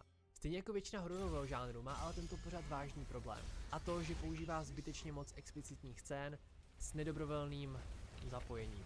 Hodně sezon obsahuje alespoň jednu scénu, kde je tento styk zobrazený nebo zmíněný. Navíc nikdy ani neexistuje situace, kdyby to mělo skutečný přínos pro příběh a je to tam jenom proto, aby to tam bylo. S předchozím bodem souvisí i pocit mnoha diváků, že kvalita seriálu začala postupně klesat. Existuje silný názor, že první 2 až 4 série představují takovou zlatou éru. Kritici tvrdí, že se z chytrého hororu stala spíš parodie sebe sama a seriál začal čím dál víc sázet jenom na čistý šok. Seriál byl v lednu 2020 oficiálně prodloužen až do 13. série. To prodloužení tehdy působilo jako symbol důvěry a potvrzení, že značka má pořád naději a že efekt s ní dlouhodobě počítá. Jenomže mezi tím přišla pandemie, přemístily se priority, no a v roce 2023 situaci ještě víc zbrzdily stávky. Když se mluví o 13. řadě, byla by to skvělá série pro zakončení. Hodně fanoušků už delší dobu spekuluje, že zakončit to 13. prokletým číslem by bylo elegantní a tématické. 13. sezóna by mohla být navržena jako revoluční a mohly by se tady opět vrátit staré známé tváře. Vznikl i další projekt, American Horror Stories, kdy každá epizoda má vlastní příběh, jak už jste zvyklí třeba z Love, Death and Robots nebo Black Mirror. Upřímně, pokud by 13. řada měla vzniknout jenom proto, aby nějaká byla, pak si myslím, že pauza nebo reboot celé série je možná lepší varianta. Jaká je vaše nejoblíbenější série mám první a která drop. vás naopak nejvíc klamala? Goldie, Do komentářů, fuck you, bitch. budu taky moc rád za like a odběr a pro další znepokojivé příběhy, které vám Fuck your nedají Goldie, spát, bro. můžete kouknout tady, anebo i tady. Kupte merch a u dalšího videa. Čus. Fuck your gold, man. Fuck your gold. Oh, já tady můžu zautočit. To je 10, to je 10. To je 1. Bam. Is this your gold? Okay. Dead.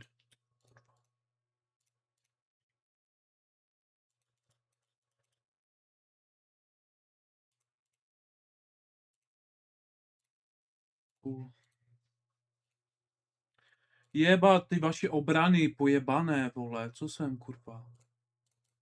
Puseranti zjebaní. OK, cool.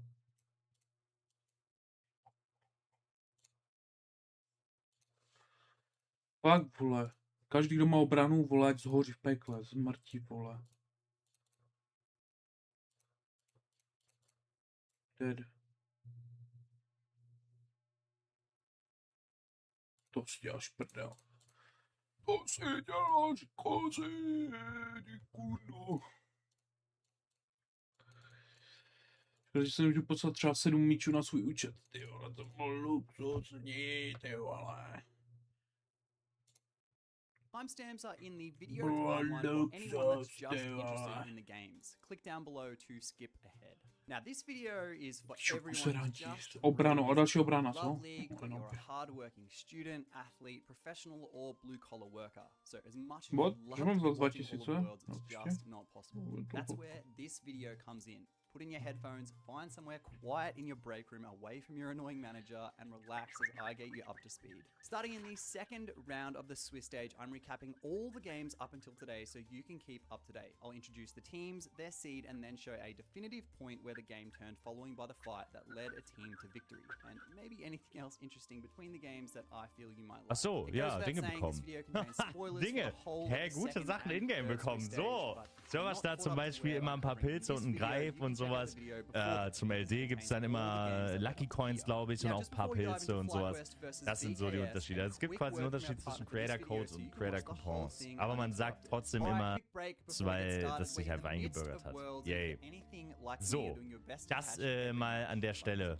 Yo, dumme Frage vielleicht, aber warum machst du eigentlich weniger Giveaways als Waves?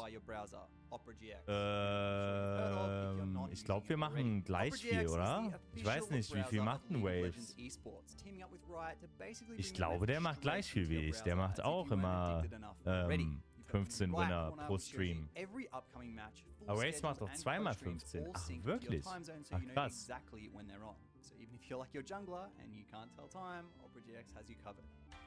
Waves macht auch 15, 5 und 10. Ja, so. Ja. Die machen quasi das Gleiche. Boah, hätte mich jetzt sehr gewundert.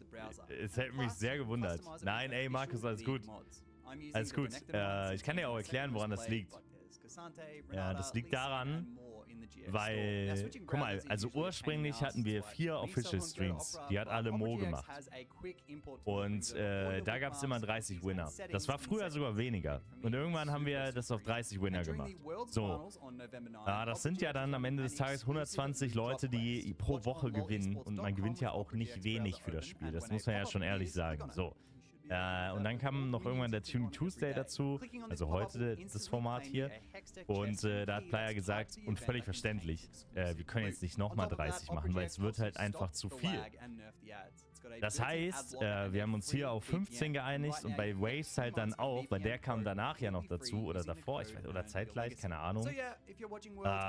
Und dann war das halt so ein Ding, dass wir jetzt insgesamt, Waves macht immer noch 2 Streams, macht er immer noch 2 Streams oder nur einen? Ich glaube, er macht aktuell nur einen, ne? Für Shakes, der Rest MD. Das heißt, wir haben irgendwie, was haben wir denn dann? 150 Winner pro Woche, also 150 Gewinne, die in der Woche quasi rausgehen. Das ist schon viel. Also, deshalb ist das so. Aber es gibt ja hier auch noch eine Dungeon Challenge, so. Da kann man ja auch immer, wenn man richtig am Start ist, kann man Batzen gewinnen. So ist es ja auch. Yes, sir! Also ich bin dafür, Giveaways auszuweiten, sagen wir auf 1000, damit ich auch mal was bekomme. Ja, von da aus. Aber, ey, natürlich, mehr ist immer besser, aber ihr müsst es auch so sehen. Nenn mir ein anderes Spiel, was so viel rausgibt wie Playa, was das angeht. Also ich kenne, also in dem Maße, wirklich Woche für Woche, da sind ja auch, wenn ihr euch jetzt mal hier anguckt, ne, da sind 250 Pilze fast auf jedem Paket. Das ist schon crazy. Also würde ich jetzt mal ehrlicherweise sagen. Ja, MD, okay, MD. Aber generell Playa, ich meinte, ne, Shakes und MD, ja. So, ja, ich kenne auch keins. Also erzählt mir das gerne. Vielleicht gibt es ja doch irgendwie eins, aber ich kenne echt keins, ja. So viel dazu. Okay, aber jetzt lasst das Rad auch mal drehen. First one for Prinz Raisuli. So, jetzt pass mal auf, jetzt knallt's. Hier, 4. Geil. Ach so, ich muss es auch noch in meine Liste eintragen. Ach, hör mir auf, damit Modus direkt dann auch mal hier weiterverwalten kann, wa? Ist doch sinnvoll, wenn ich das mal eben schnell mache. Och, Leute, ich bin nicht auf der Höhe. Nejlepší, jo. So, also Paket 4 ist aber ein strammer Win, da kannst du nicht meckern. Da kannst du nicht meckern. So, next one, Costa. Máš jakoby 150 tady to. Das Costa fast gar nichts. 75, to máš okřídleně. So. Gut, was haben wir denn hier? 3. Nö, kannst du auch nicht meckern. Strammes Ding. So, geil. Paket 3 für Costa. Und jetzt haben wir Monkey Drazer. Den müssen wir jetzt auch nochmal versorgen hier. Ja. Next one is Monkey Drazer. And we have... Ja, Package 3 again. Yo. Ja, nice. Bis jetzt sieht das sehr solide aus. Haha, geil. So, Kasofia muss jetzt richtig abreißen. Das ist der erste Win hier. Der erste Win. Beim Official. Und das könnte gut sein. Oh, das könnte gut sein. Oh. Ey, Kasofia, du kannst dir sogar aussuchen, was du willst. Das ist stark. Das ist sehr, sehr, sehr, sehr, sehr stark. Einfach mal eins aus allen Paketen wählen und dann läuft der Hase. Yo. Boah. Jetzt halt dafür. Yay. Das ist stark. Ey, erster Win. Aber jetzt muss halt eine Antwort kommen. Oh, das würde krachen, wenn jetzt nichts kommt. Ja, Spitter hat dir auch übrigens alles hingeschrieben. Also alle Pakete, wie viel die geben und blablabla. Ne? 4 bitte. Bist du dir sicher? 5 ist, also pass auf, guck mal. Kasofia, du meintest ja, glaube ich, was in 4 drin ist, kann ich dir sagen. 500 Lucky Coins und 1500 Sanduhren und bei 5 sind sogar 1000 Lucky Coins und 2500 Sanduhren und die gleiche Menge an Kristallen und gleichen Pilzen, also immer 5. Nimm 5, das ist das, also du hast, bei der 4 hast du ja gefragt, aber du wolltest ja eher die 5 nehmen, die ist nämlich besser, oder? Habe ich das richtig verstanden?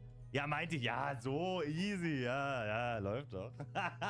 So, ja? Geil, das ist gut. Also 5 ist nämlich das große Paket, 4 ist das kleinere Paket. So, ja. Zack, next one ist Sinjin. Was ist das bitte hier für, was sind das bitte für Gewinne? Ey, Sinjin. Yo, okay, das ist wild. Also, ich will noch mal kurz, einmal damit ihr das jetzt hier seht, ich will das noch mal festhalten. Seht ihr bitte, was ich gerade gedreht habe? Wie ein Weltmeister. Paket 4, Paket 3, nochmal 3, 5, 5. Krank. Das sind easy 1000 Pilze, die jetzt gerade rausgehen. Krank. Ja, ich find's gut. Ey, also dafür hat es sich doch gelohnt, dass wir am Ende, am Anfang so einen Struggle hatten. Okay. So, meine Damen und Herren, jetzt, jetzt habe ich gesehen, kurz vorm Stream gibt es einen neuen Blogpost. Den sollten wir uns reinziehen. Und hatte nicht irgendwer gerade eben noch eine Shakes-Frage? Irgendwas zu diesem wunderschönen Shakes and Fidget-Spiel, was wir hier gerade sehen? Oh. So. Jetzt wird hier mal gechillt, Alter. Jetzt wird mal gechillt. So. Moin, Bartolomeo. Grüße an der Stelle. Moini. So, okay, warte. Dann lasst mich einmal ganz kurz... Lass mich einmal ganz kurz das hier machen. Weil ich würde gerne... Ultimately delays their bases, giving Fly the window they need. The game is another double pulverize comes through here from Busio. Looking to try and get that stun onto Trimby. That's going to land, but Mateus doing a whole lot of work here to get damage back onto the level 5 Alistair. The flash forward from Trimby. I don't know about that one with Mateus. Gets the ulti just for the shield cataclysm. And they are both so close to dead. Just stuck in the pen, but it's not... They can't get the extra bit of damage. Oh, the headbutt from Busio was so clutch in keeping them safe. Even then, I thought that maybe someone could step up and get an auto attack, but now inspired. Oh no. Eyes on Kai'Sa. He's going to give them the Teemo thumbs up as Morteus is in so much trouble, and yeah, he is just going to be dead. After a pretty steady increase in the gold gap, VKS are looking to see out a 4K gold deficit. Seemingly identifying a pick, Decimus engages the fight with Master. Yes man or no? It means a lot there. Cycle comes on down. Master is going to be put into the cataclysm, but unfortunately, Decimus is a little bit alone. Master is going to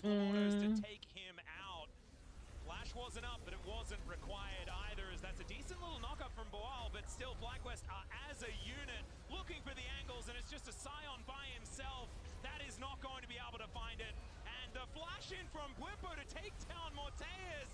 He does hold. They do manage to get the kill on the Mordekaiser, but unfortunately it's still not looking fantastic. As Zombie Sire not going to be able to get too much more done as Inspired sneaks on in and takes down the Kaiser. Decent little knock up there from Trimby, but the Cyclone is going to answer, and the Cyclone is not looking good here for VKS, as it's an ace picked up by Quad. VKS attempt to hold on for the rest of the game, but FlyQuest keep growing their lead steadily through calculated map play and eventually take a Baron. After which, they rotate to take Dragon Soul and look to siege bot lane. But with an almost 15,000 gold lead, one misstep from VKS could cost them a Nexus.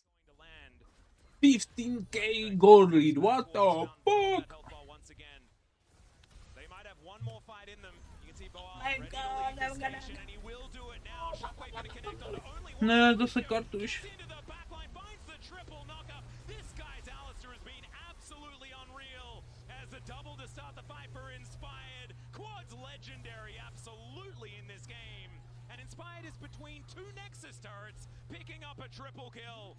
Whilst Zombie Form is going to go down and FlyQuest are going to dispatch VKS in pretty comfortable fashion. Next up, we have a winners matchup between LCK3 KT Rollstar and LCP2 Team Secret Wales. And this one was a close one. Following pretty much only 300 gold separating the two teams the entire game, it's seemingly an extremely even matchup until this Herald fight at the 17th minute. As Histo cataclysms Cuz to deny him access to the pit, Cuz subjugates him in retaliation, which allows KT to shred the J4 inside his own ult. And after that, the cracks begin to show. Cuz moving over as well as, oh my goodness, BDD, so much damage onto Hero. He is out of there. Do not expect a Rumble to do anything. True Shot Barrage, though, doing a whole lot of work because this time he's got the ulti and this time he's going to survive. The Ram comes on down now as well, but Perfect not going to be able to send it back. Still, they won't need to as Dyer gets destroyed. Cuz picks up the eye and KT just start running away with it. Following the last fight, KT gained a roughly 2,000 gold lead, which again, demonstrating the evenness in this game, lasted a whole 8 minutes until a decisive dragon fight allowed the victor to also take Baron right off the spawn. Just not going to be touched as somehow it's Peter that locks down the dragon and finds the Rumble as well. Ace in the Hole comes on through as Hero, going to be the next one to die. Oh god, Eddie's in the scrap. He does Arcane Shift away, but it's just still going to be him. 10k gold lead. And I'm glad I said that thing about 17,000 gold being required. And 3 minutes later, with the gold lead finally at a definitive 10,000 to the Koreans, the base of the Viets falls under siege. On the world stage, that's exactly what we're seeing. Shockwave going to collect Eddie, and he's taken down by Doctom after he tries to Arcane Shift away. That is going to spell the end of this inner turret. 5 have been ripped to shreds here by KT, and they are not stopping anytime soon. This is exactly what Doctom wants to do on this Caitlyn. Keep sieging, and they'll take down their first inhibitor of the game here at 27 minutes. It's still 30 seconds. Holy fuck, bro. This is going to be the entire base, it feels like, decimated. How much further do KT want to push? I think maybe to the Nexus. And I don't think they need to go any further than that as Cataclysm going to come on through. There's the Equalizer to layer on top, and the Cosmic Binding is fantastic. Peter going to be going down here, but as you can see, KT, they just want to win the game. The Ram going to come on by, but it doesn't go back. Heroic Entrance comes on through, but the Bellows Breath eats the CC, and Dyer not going to be able to take down the On. We've got another Nexus turret being taken here as Hero lying on the floor, and my god, Doctom is just destroying them now on this Caitlyn. Perfect is flashing in, and the Nexus is going to be next on the menu unless the Caitlyn is just going to die. Meanwhile, Cuz and BDD, they're going to be able to finish the job. Now let's see how the Europeans fare against one another in losers as LEC 1G2 take on LEC 2 Movistar Core. Spoiler alert, it's another very close one. After 23 minutes of play, G2 leads by just 988 gold.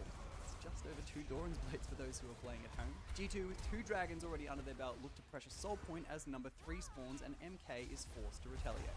Boy, look scared. They don't want to take the fight, and it means they're just getting the poke from G2. Yeah, Moen in so much trouble, gets the 3rd Q. Just a disaster.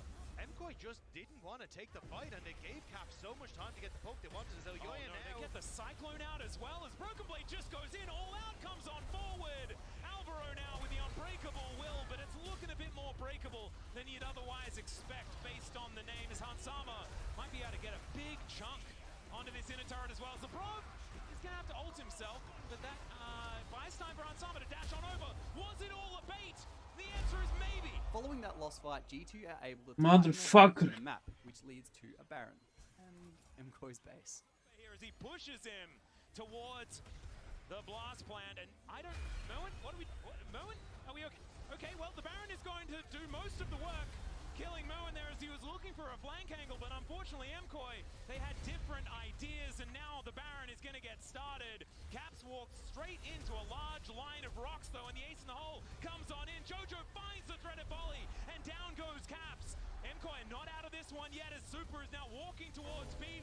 He gets knocked up by the Cyclone. Another shove there from Jojo's magical journey. Gets him to relative safety. Skewmon goes in just to be the hero, and he fights it. Hansama takes down Jojo, and I don't know how it worked, but absolutely it worked here for G2. Skewmon continuing his onslaught, and Hansama is just clicking on these heads. It's a triple. Well, he has a gun in one hand and a... I don't know what that other thing is. Oh dear. Well, Moen is dead. Caps is going to chain him up, and Broken Blade going to help set him down there as Weaver's Wall comes on in. They want to try and block them off here, and Broken Blade might be the target, but the Tempered Fate is going to lock down the turret and two members of Mkoi. So the wall does absolutely nothing. Lebrov is just making them look silly right now as the third Q connects, and the cow is just going to be stake here for G2's enjoyment. Hansama is unstoppable now as they will take down yet another inhibitor.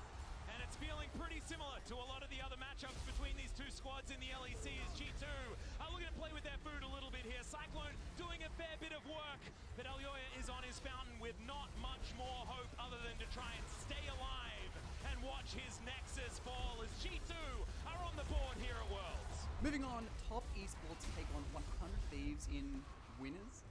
Yeah, 100 Thieves beat China 1 BLG. True. Let's see if they can replicate it versus LPL number 3. After almost 14 minutes of play, 100 Thieves have held strong, Top Esports only leading by 1,500 gold. But a fight off the back of the pick of the Dokla will test the North American resolve. Yeah, possible angle to try and set up for Jackulov to get that damage down, and the Solar Flare is going to connect, and Dokla, nothing he can do. Jackulov just clicks on him over and over again. Cease and desist comes forward as FBI looks for Kanavi. They find the Vault Breaker, and Cream is just free hitting. Kanavi does go down, but there's the Arc of Judgment, and Jackulov is going to be able to lock down another one for himself. Ayla is so close to dead as the flash forward from Cream, and it's a triple kill for the Rise. Following a steady start and only a loss to a random jungle fight, the Chinese take a stranglehold on the game, leading to an over 11,000 gold lead at 25 minutes. The last chance for the Thieves is this next Baron. Goddamn, boy. The heist. Absolutely disgusting. As Hexflash going to get channeled there by Hung. That was an interesting one. Just buys enough time to get them the Baron. Supreme display of talent comes in. I don't know what happened to River there, but he is well and truly dead. It's a double for Cream. The flash forward from Jackulov. They avoid the seismic shove, and Quid gonna get knocked up here by 369. Down he will go as well. For this team, looking absolutely brilliant, at least for now, here at Worlds. As Dokla, not quite enough as he dashes about, but isn't able to get any of the kills. As the double kill comes through from 369, gets his revenge. No, they cannot. Anywho's, moving on. The Red Hot Flying Oysters LCP number 1 take on LCK number 4, the omnipotent T1, who admittedly have had a shaky form at best this tournament.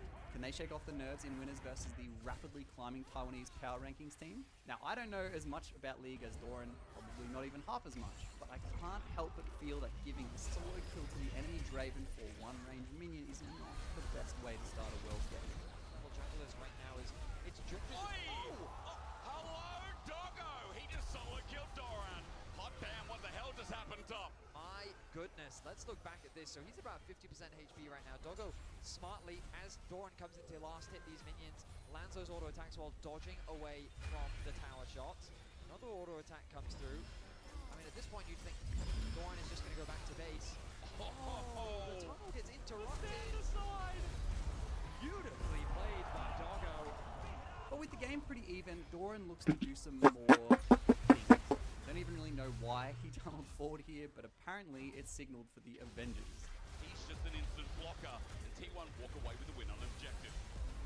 The Rise ulti. We are going in. Driver's going to stand there. Decimating smash. Baker's down. Junja also going to help out as Doggo ran into melee and started hitting the Void Queen. Double over to Junja, and what a realm wolf that was. Despite the rough start, the team matchmaking is kind of tight, and there's again only a 1,000 gold differential at 20 minutes. But as is a very common characteristic of this tournament, Atakan looks to shake things up. Petrifying gaze from over the wall with the Cassiopeia without flash. You mentioned that TP, that's going to bring numbers in. 4 members of T1. On look now. Kaiwing gets over the wall. Flash from Hongkyu gets the double root. And there's Kaiwing for the follow-up engage. The cow unleashed. Pop Blossom does nothing. Driver misses, but Faker is there when he lands. Down goes the snake, or just about. They finish the kill. It's Doggo who gets more money in the bag. Doran now isolated, has to go back in. But the supreme display of unholy talent.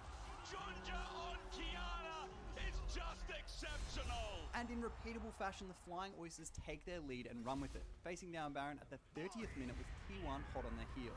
The victor of this fight, the victor of this game.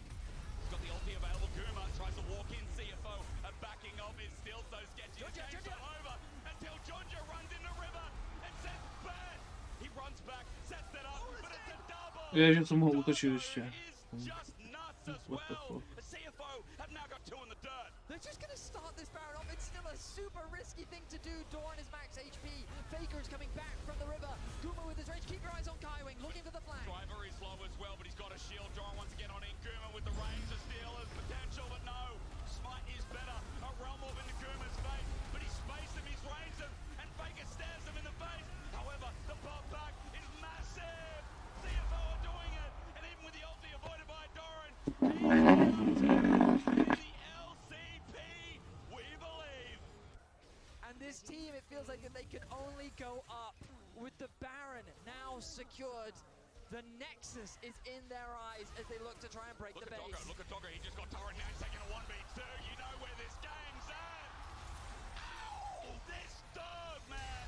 It's 6-0, Betty. What a game. Again, it's only one game and it feels so good. Junja's going to be caught out, though, as he runs for his life.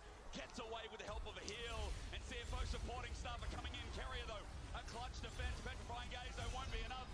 As Driver's always where you need him as well. Against T1, CFO, get a bit of revenge. And the first team going 2-0, Betty. At least in my eyes, CFO smacking down the LCK's 4th season. Faker runs back to the base, but this game's done. I see one delicious looking oyster. Next up, world's favourites LCK1 Gen G, led by the incredibly informed Chovy, take on LPL2 Anyone's Legend, who seem to be playing very solidly. But how do they fare against the best? By the 18th minute, the gold difference is only 1,000. But with AL stacking dragons, Gen G can't sit idly by, and the first real contest of the game begins. Start off with the threaded volleys as well. Flandre and Tarzan from one angle.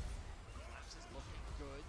The loop from Tarzan doesn't connect. They turn onto Flandre. The engage is not bad, but Flandre is a tank. He'll take a while to die. The Weaver's wall spreads thin, but it might actually help Gen G on the dragon, trying to burst it down as Ruler who gets into the pit. The poke out. The meanwhile, KL with the disengage. Dragon's exposed and stolen. Keen gets sent away by KL, and the fight will ensue. Jumping forward is Canyon with now the ulti popped as well. Keen jumping forward, getting the flip onto Shanks. 2 down, 3 to go. As Gen G look for the chase, they'll find Hope up next. As Flandre sacrifices his life to save the rest, but Hope still might not be able to the woods as well. Follows up with a killer instinct, locks in the triple, and Gen G lock in. After this, Gen G increase their lead steadily to this point, where they can test AL's Dragon Soul with a 4,000 gold lead. But if there's something that's consistent with the East, it's that they all know how to teamfight. Except for Ruler in this one, apparently.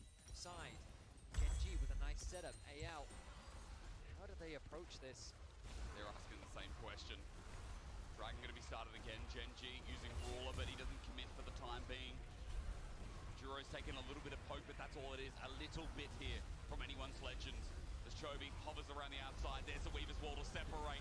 Looking for the pick. Keen separates 2, but the Poppy will only find 1. It's onto Chovy for now, running in towards the Dragon, but it's at 4K. It ain't stealable as Keen pops the ulti. The all out there. He is getting poked down, and Shanks is sending away to the Supreme Display. Will find the mark on the side, and Ruler jumped in to a Poppy with a steadfast presence. Dragon stolen, and the fight for AL taken away. Kyle, this pick pays dividends. With that fight win, AL flip the script and take a 5k gold lead of their own in preparation for their Elder Dragon. But as we all know from our solo queue games, gold doesn't really matter if you kill this thing, and the Slayer looks to become the victor. Shanks keeps sending out the poke, plenty of mana to continue on. And as you said, Hope is going to do this quick. And on his way over, the ulti, beautiful from Shanks. And how does Genji get in? The timing's great, maybe with a Realm Warp to one side of Chovy by himself. Keen jumping in first hand. KO guards the entrance, and Elder's taken. Anyone's legend, turn for the fight. As Genji got to run, they might take Blandre, but with Elder, it's a buff to beat the rest.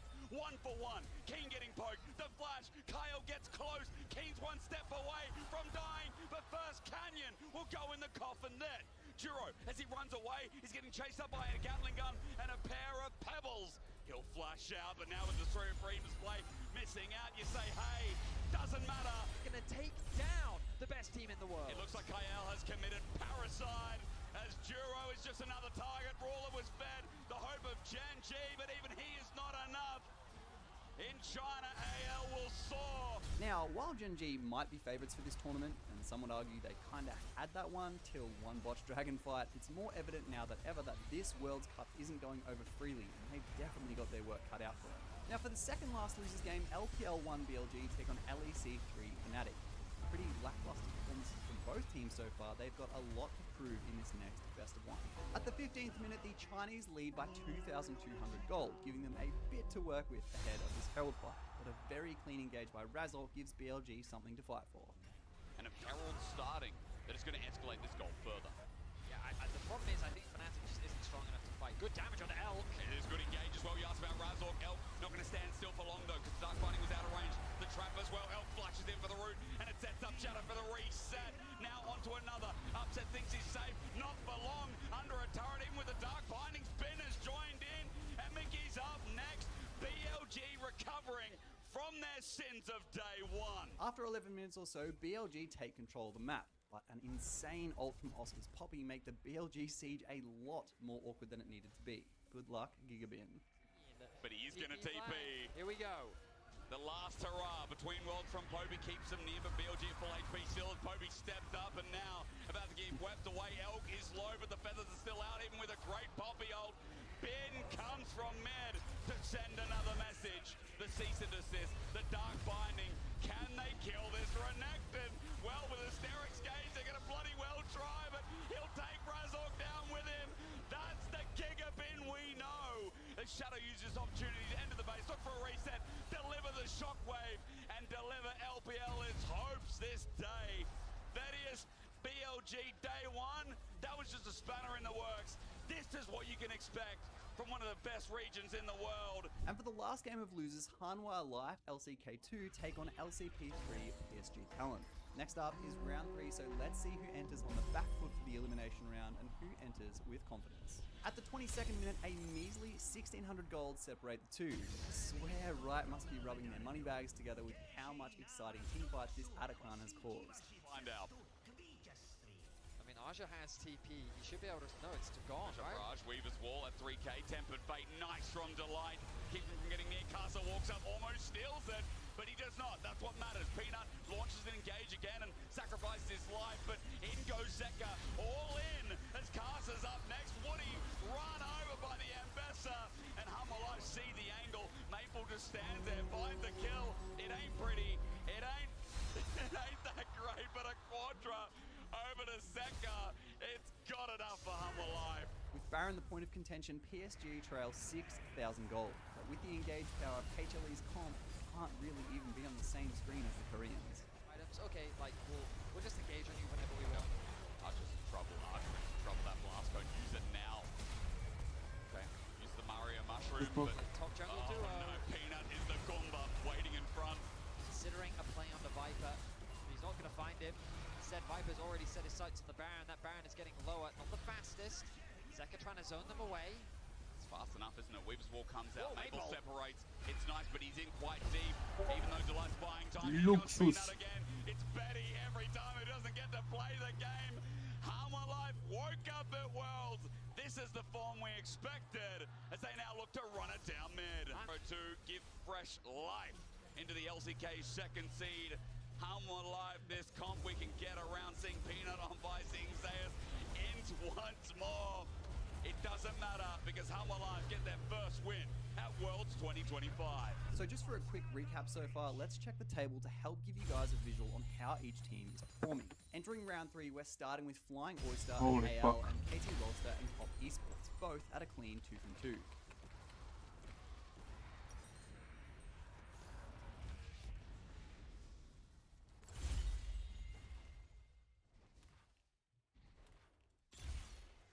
Then, FlyQuest and TSW, Gen G in T1, G2 and BLG, and HLE and 100 Thieves round out the 1-win 1-loss bracket, with Mobstar, Koi and Fnatic, and VKS and PSG Talent facing elimination in double losers. Time to take a breath. I also feel this is an appropriate time to say that if you're enjoying this video and appreciate being kept up to date, a sub would mean a ton, and this is the best way to let me help you do that, because we still have a lot of worlds to go. Let's kick off round 3 with the best in Taiwan, the Oysters, versus the second best in China, anyone's Legends. Now, kicking us off in the 1-win 1-loss bracket is G2 versus the so far underwhelming BLG. Let's see if they can find stride, because frankly, they're running out of chances. But how can you lock in when this is what you see the opposing team doing?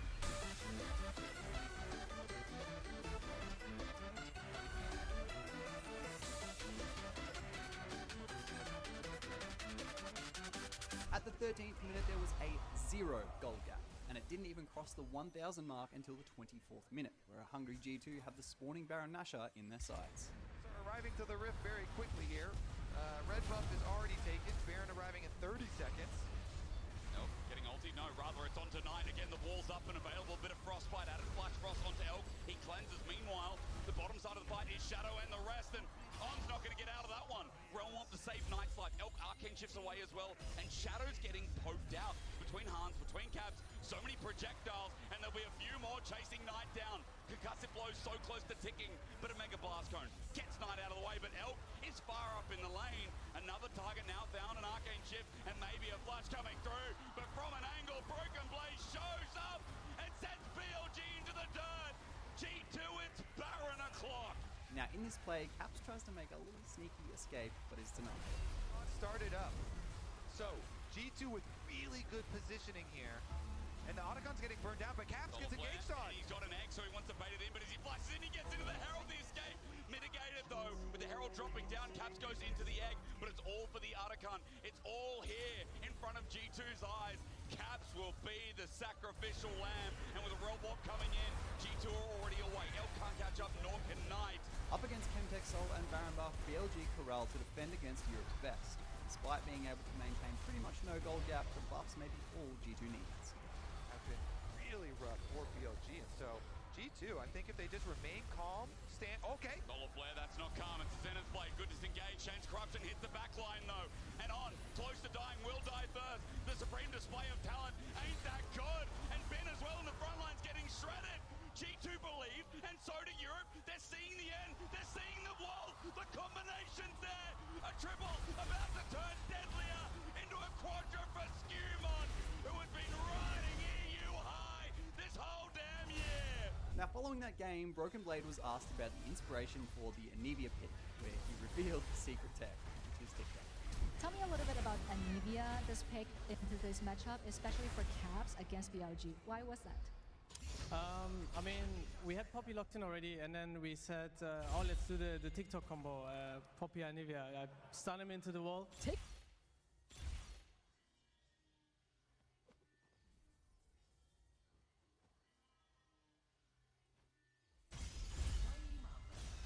LG failing to find their footing, let's see if the shaky T1 are able to find theirs.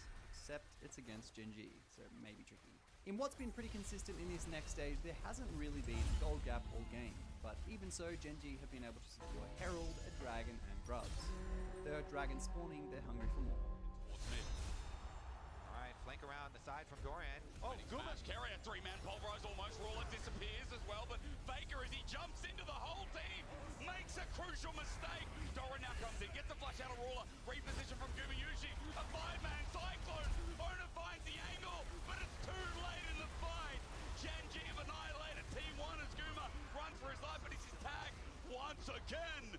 Gen G have 4 members on the run, and Guma is left alone. This turret won't withstand, and it won't get a kill in return, maybe, as Chovy, no! Command protect! After some very calculated map play, taking their leads and objectives one at a time, we find Gen G with 3 dragons and a Baron sieging their rivals topside. But how do you defend against the world's best in a 12.5k deficit? Following mid, here comes Ona. Again, the Ambassador followed up as well. A chance there, but the shockwave nullifies everything. Rawler willing to Valkyrie forward. He knows this one's in the bin. Gen G are the LCK's best, and they just showed it again to T1. Up next, the Whales take on the Leaves. What even are FlyQuest? If we've learned anything from Pokemon, it's that grass beats water. I don't know where I'm going with this. After a pretty stagnant first 20 minutes with TSW having the objective advantage but Fly having the gold advantage, a hungry Whippo looks to engage mid lane. Still in this brush, they haven't started yet. Trying to bait them in, and the lure eventually works. Tucky's the one to take it up as Whippo goes forward as well. Again, good poke damages, ult melee range. Hero has to ult in response, and it's Judgment Day for someone if he can get them in a 1v1, but it's only Whippo. Meanwhile, Dire flushes forward, sets himself up. It's a good ulti. Nice. Jumps into the hole of FlyQuest. Quad with his dying breath, gets an ulti up. Flash away from any from Whippo, but the back to front is in full effect, and FlyQuest are getting the fight they want. Baiting them in was the right call, because the Whales always come. It's just really hard to approach Baron when you're on the losing end. In a very split team fight, like it's hard to keep up with everything that's going on. A dominant Scion pick creates space for his team. Off of the Baron as well. Tucky at half HP. Whippo with the engage. Sets up in the choke. Dire is the only one here for TSW. A cent away again. The supreme display ain't that much as Tucky finds himself the quickness. He wants to dance, but Fly just don't want her as Eddie. He managed to kite this one back, and it's the best fight so far as Hero. Meanwhile, outside the Baron pit, almost kills Inspired, but coming out of the realm, there's Masu waiting as he flashes over as well. Whippo will finish the job. It's a triple for Masu, but he's Penta a bit out of reach as Eddie tries to find him in the backline. Stepping up, Masu gets a quadra, and Dire, the Penta, has run away. Here is Taki's going to TP down to bot. I think this is a flank waiting to happen, the last hurrah. But Team Secret Whales to avoid going down to that 1 and 2. It's a great ulti from Hisu. It's a claw of destruction that sets down Masu. It's a pick. It's great, but FlyQuest, they've still got Quad alive. And his hero's going to come out of that death realm with Busio running for his life. There's a turret there now standing. New heaven here for FlyQuest to sit under it in the sun and land on another kill. Now it's time for 100 Thieves to really prove if their game against BLG was a fluke in this matchup versus HLE. Putting small wins together.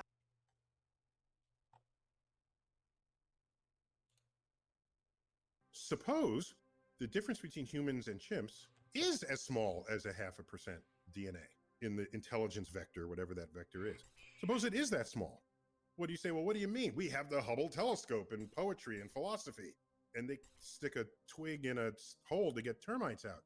Maybe the difference between those is small. You don't want to think that way, but imagine it. So now let's imagine an alien who is 5% along that same vector beyond us that we are beyond the chimp. What would we look like to them? No reason for me to think that we wouldn't look any different to them that chimps look to us. And that's 0.5%. So now imagine 5%, 10%. Their simplest expression of an idea would transcend our smartest capacity to comprehend. Suppose the difference between humans and chimps is as small as 0.5% DNA in the intelligence vector, whatever that vector is. Suppose it is that small. What do you say? Well, what do you mean? We have the Hubble telescope in poetry and philosophy, and they stick a twig in a hole to get termites out. Maybe the difference between those is small. You don't want to think that way, but imagine it. So now let's imagine an alien who is 5% along that same vector beyond us that we are beyond the chimp. What would we look like to them? No reason for me to think that we wouldn't look any different to them that chimps look to us. And that's Dobrý internet. 0.5%. So now Internet, voláme, internet, wake up, Internet, wake up.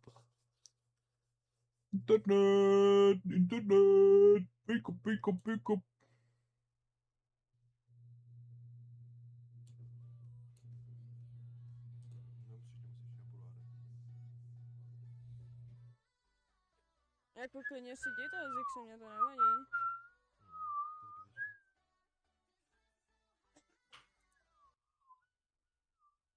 CSkář, co by se chtěl naučit velkou a nemá internetu, abych mohl streamovat a hrát zároveň, pořiď si ho. Pořiď si ten internet. Nemáme ti k tomu co jiného říct. jako chceš od nás SIM kartu, nebo 5G modem, nebo na co se ptáš? Ne, vole, to sorry guys. Jestli jsi CSkař, tak musíš mít internet na to, abys dokázal streamovat a hrát Je to tak. lolko, protože na lolko ti stačí ping, vole, úplně jak špatný. Jo, ale stejně jako mě pobavila jedna zpráva, kterou mi někdo psal do DM na Discordu. Co mám dělat, když jsem nikdy nedělal v žádném videoeditoru? Já myslím, že Martin ví přesně, který ti doporučit. Jmenuje se Filmora a je to jeho nejoblíbenější. Was ich meine? Also.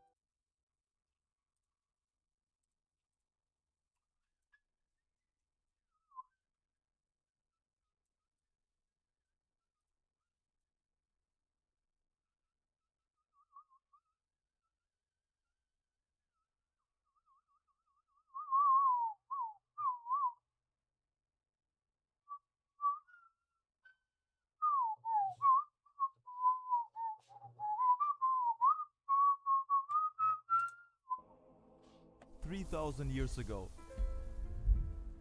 the empire of Shurima was thriving and they were getting more and more influence throughout the world of Runeterra. And all that thanks to their powerful and fearless army, which conquered state after state, being led by the invincible, godlike warriors called the Ascendants. But even they have to take command by an ambitious and power-hungry leader. A big welcome to the one and only. The Emperor, ruler of Shurima,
and his second in command, his first son, the heir to the throne.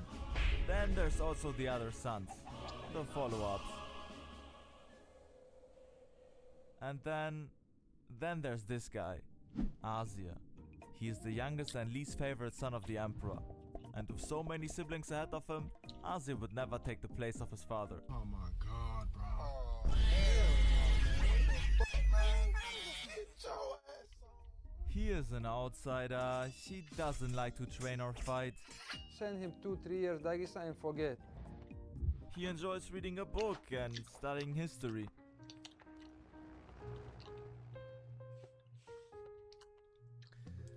On the other side, we have this guy.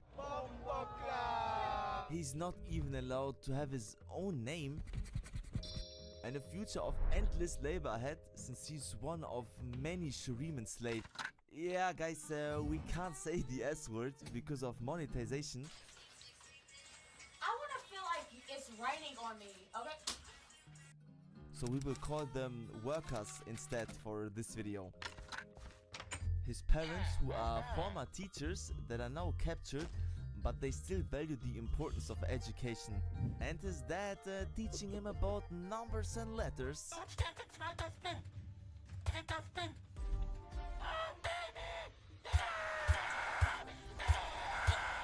And also about the history of their nation. Day is never finished. Master got me working. In hopes that these skills allow him to have a better life one day.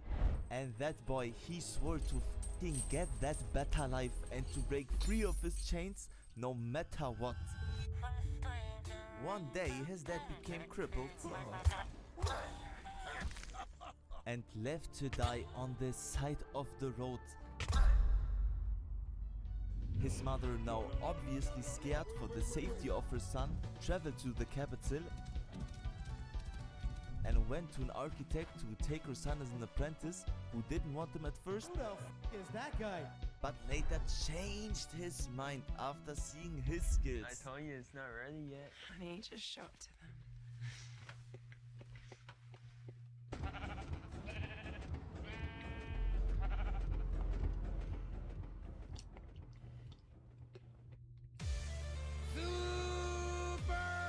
This was also the last time he ever saw his mother, and with that, a new life began.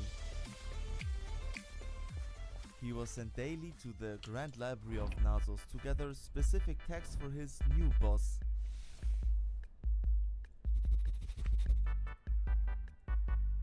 And one day he saw a struggling Asia trying to decipher a text. In the beginning. Yeah. Even though speaking to a royal was like inviting your own death, he still helped the least favorite son of the Emperor. In the beginning. And Asia was so surprised by this, he returned the favor by giving him a name. Zareth, the one he shares. But that name was only kept between the two, since Zareth was still not allowed to even have a name. Over the next few months, they loved spending time together to learn about their favorite Shuriman heroes.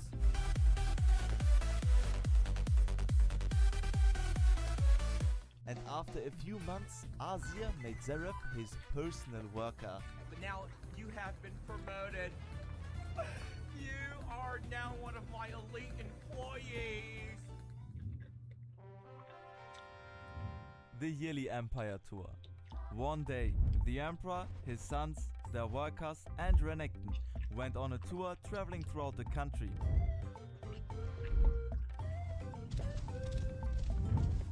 First stop, they met up with some rich Shurimans who wanted to donate to the Emperor some. After getting the money, it was now time for the Emperor to meet and visit some of the workers.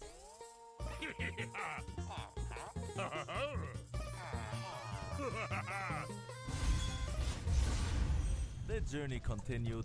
It got pretty late, so the royal family decided to take some rest and spend the night at an oasis. Everyone went to sleep, except Zareth and Asia, who stayed up to watch some stars in the night. But wait, what is that? Some assassins appear out of nowhere, and it seems like they're going for the royal family. One of them spots Asia and goes to take him out. He hits him. Seraph comes in clutch and takes him out. Boom! And with that, Seraph ultimately proves his loyalty towards his friend. But wait, it is not over. Renekton has to put up a 1v9 performance. He goes in, gets one, but it's too late. Double kill, triple kill, quadra kill.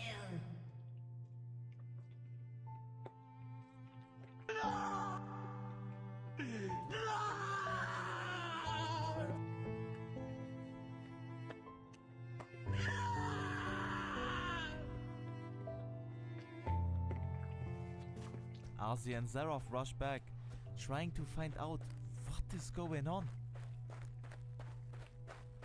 But the only thing they find is a heartbroken Emperor. Asia says, "Hey Dad, I came as fast as I could. I also got attacked, but I survived. My friend saved my life.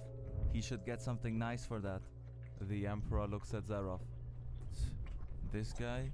He is just a useless and nameless worker. Seraph is trying to speak, but the Emperor says, "Shut the f*** up. Know your f***ing place, trash. F***ing workers. Don't give a f*** about no workers. They ain't got no soul." Asia gets really mad and tells Seraph to look at him. Maybe not today, maybe not tomorrow, and maybe not the next month. Pero only one thing is true. We will be brothers one day. I promise. I promise. Seraph gets emotionally touched by the words of his friend. And Asia reassures Seraph, no matter what, he and his people will be free.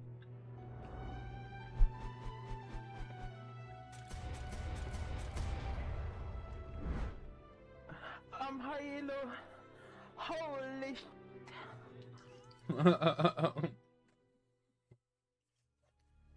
The Emperor can still not believe what happened. What the fuck? Trade versus SSF. This is the league that you 100... Trade versus SSF. This is the league that you 100% want to play trade. Because this is the only league that you will ever be able to play with the new trade system the first time. It's 100% Wild West. It is the most fun time to do it. I'm normally an SSF guy. I'm going trade. And also we figured out how to trap people in your hideout with it. They'll probably have to fix it. Can I put my trading thing inside the Whack-A-Mo so people go to buy and they get locked into trade for 30 seconds and they have to look at my entire shop? Yo, it actually works. So you get stuck in here. It works. We put an item up for cheap. We watch all the bots teleport in and get stuck. It'll be perfect. And with all the stuff popping out, it'll lag all over the place. There's going to be some pretty hilarious setups. And also, like the anime Wafu girl, where you warp out of her butt, is going to be in every single trade hideout for sure. Trade versus SSF. This is the league that you 100% want to play trade. Because this is the only league that you will ever be able to play with the new trade system the first time. It's 100% Wild West. It is the most fun time to do it. I'm normally an SSF guy. I'm going trade. And also, we figured out how to trap people in your hideout with it. They'll probably have to fix it. Can I put my trading thing inside the Whack-A-Mo?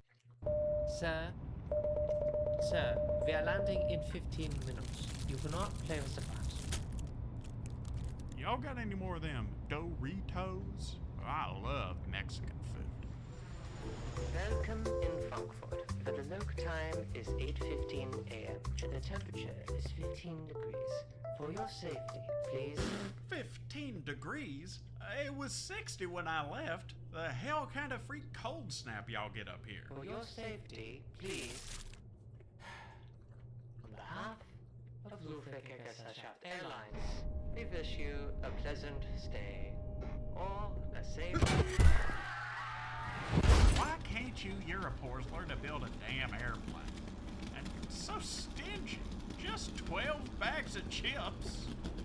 I'm sorry, sir, but according to airline regulations, you have exceeded your allowance.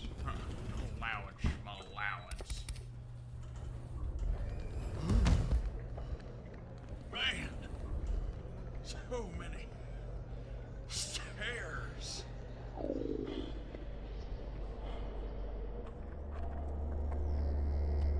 People are entitled to their proclivities, you know. But I ain't spending any time on it because in the meantime,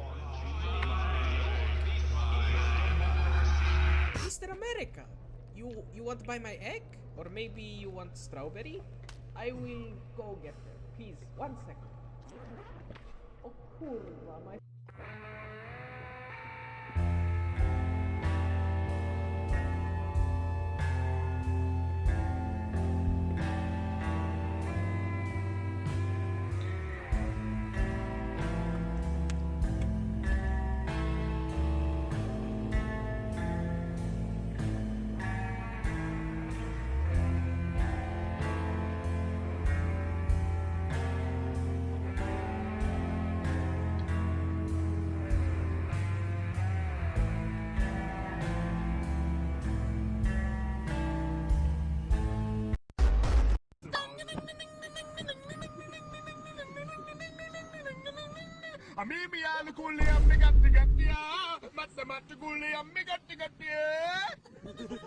Just wow. Today I don't feel like doing anything. I just don't feel. This is crazy. Daddy, what you cooking? Cooking me some chicken. Oh, it looks good. It smells good. Can I have a piece? Hell no. Okay, fine. This was unexpected. Lonely.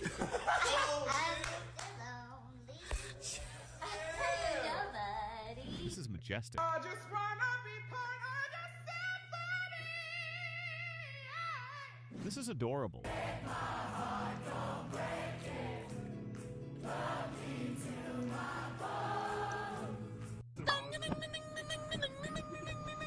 Can you make it? is it a weapon, armor, or likewise an instrument of war, of which I'm a master at shaping? No? Then forget it. Even if I wanted to make such an insignificant gewgaw, I'm liable to chink my tools working on something so delicate and ladylike. Then shingle it. Powder and weld the item with scap slag. Keep the layers thin. Alternate the overlay. Okay, smart guy. And where do you propose to find a lump of quality scap slag? Last time I saw one, I could still get rigid down south. Shut your mouth. Is that... Where did you... I had to get my hands dirty. Well, don't just stand there. Let's do this. What? You're fine with working on something that's not a weapon? Oh, hell, why not? Can you make it? Is it a weapon, armor, or likewise an instrument of war, of which I'm a master at shaping? No? Then forget it. Even if I wanted to make such an insignificant gewgaw, I'm liable to chink my tools working on something so delicate and ladylike. Then shingle it. Powder and weld the item with scap slag. Keep the layers thin. Alternate the overlay. Okay, smart guy. And where do you propose to find a lump of quality scap slag? Last time I saw one, I could still get rigid down south. Shut. After Game of Thrones, you had a hard time auditioning. Yeah, not a lot of people thought I spoke English. It was very challenging. It's like, what do you do with Drogo? I mean, you're not gonna put him in a comedy. You're not gonna put him in a romantic. You know, what I mean, the first person that really made me, Fred Armisen. I met him. He was like, I didn't even know you spoke English. It was heartbreaking. I was like, that's why I'm not getting any jobs. After Game of Thrones, you had a hard time auditioning. Yeah, not a lot of people thought I.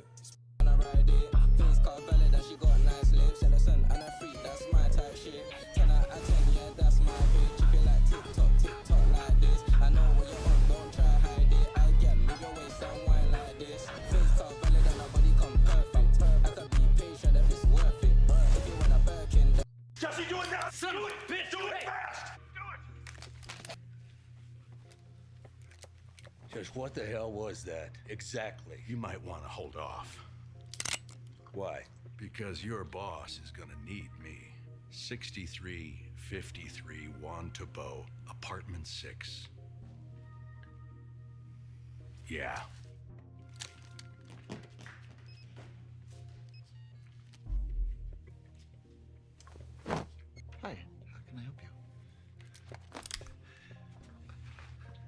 have money. I got a lot of money. I have,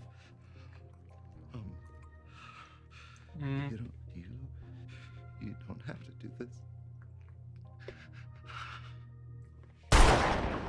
Jesse, do it now! Son of a bitch! Do it fast! No, Jesse. Just what the hell was that? No effing way.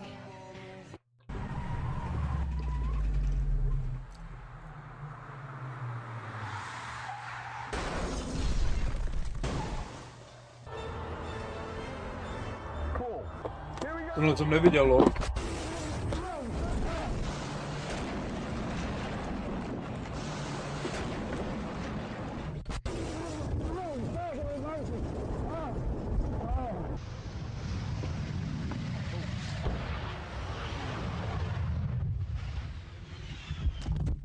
Holy fuck.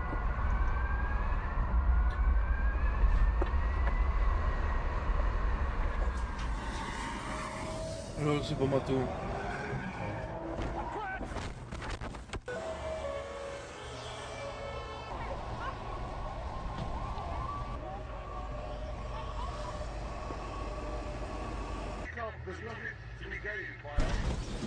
Hammond, you idiot! You reversed into the sports lorry! No, I didn't know genuinely that was an accident. Lurban. So, which one is it? Sorry? Are you a big guy that gets all little? Or a little guy that sometimes blows up large?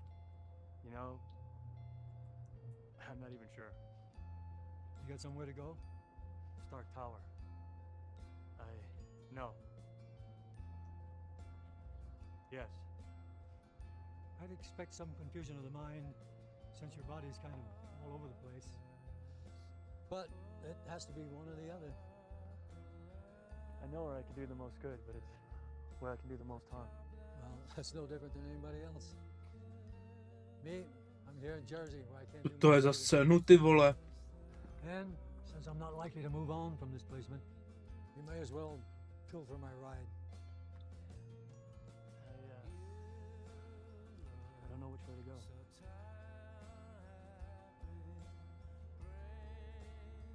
So, which one is it?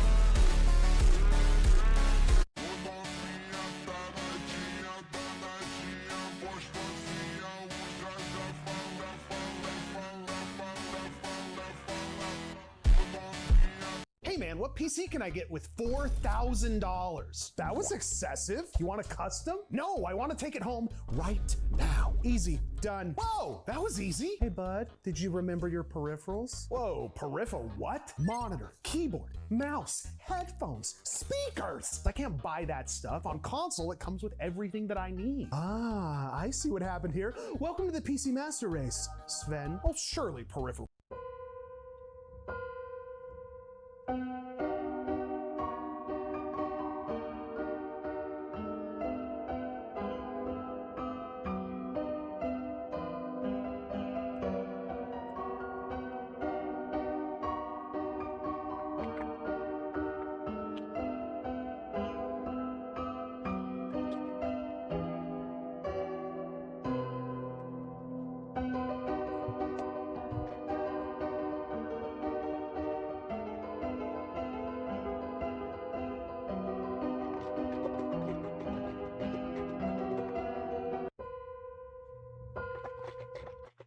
OK? Tve, prosím, to je tak jednoduchý a jako každý je bohatý. Karambit 387 Blue Gem. Pojď, prosím. No, minimal wear.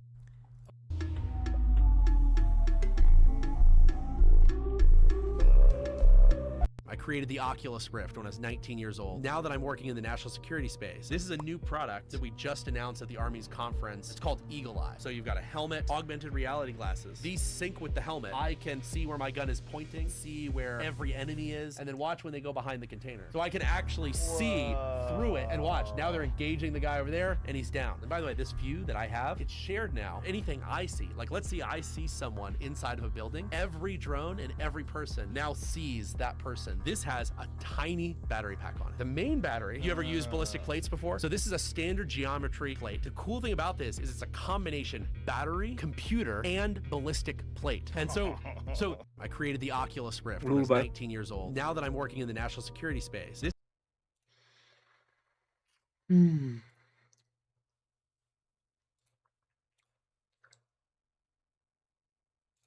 What the fuck? Shut the fuck up, bro.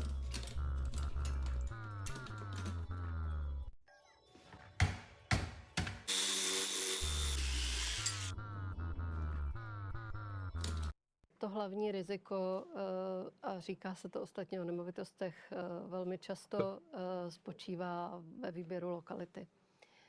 Ono vlastně s nemovitostí jako takovou, ať je to byt nebo dům, můžete uvnitř udělat spoustu věcí. Můžete ji zrekonstruovat, zmodernizovat, změnit dispozice, ale nikdy ji nemůžete vzít a přesunout ji na nějaké jiné místo. Proto je to nemovitost, slovensky nehnutelnost. Sharpness test. Kick layers versus crystal knife. It will not go through. Well, didn't penetrate. Let's test sharpness. Oh, I mean, that is $2. Well, crystal knife isn't only because it looks good, it's because it can be sharp like a crystal shard. Let's go sharpen it. Knife shape. Western knife. 20 or 18 degrees. Let's go 18 degrees.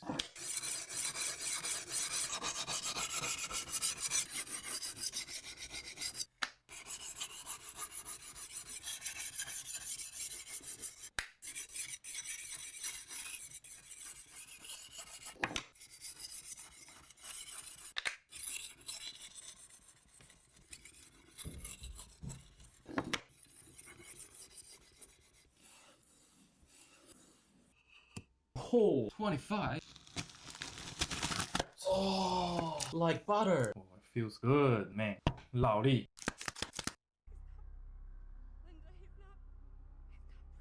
No.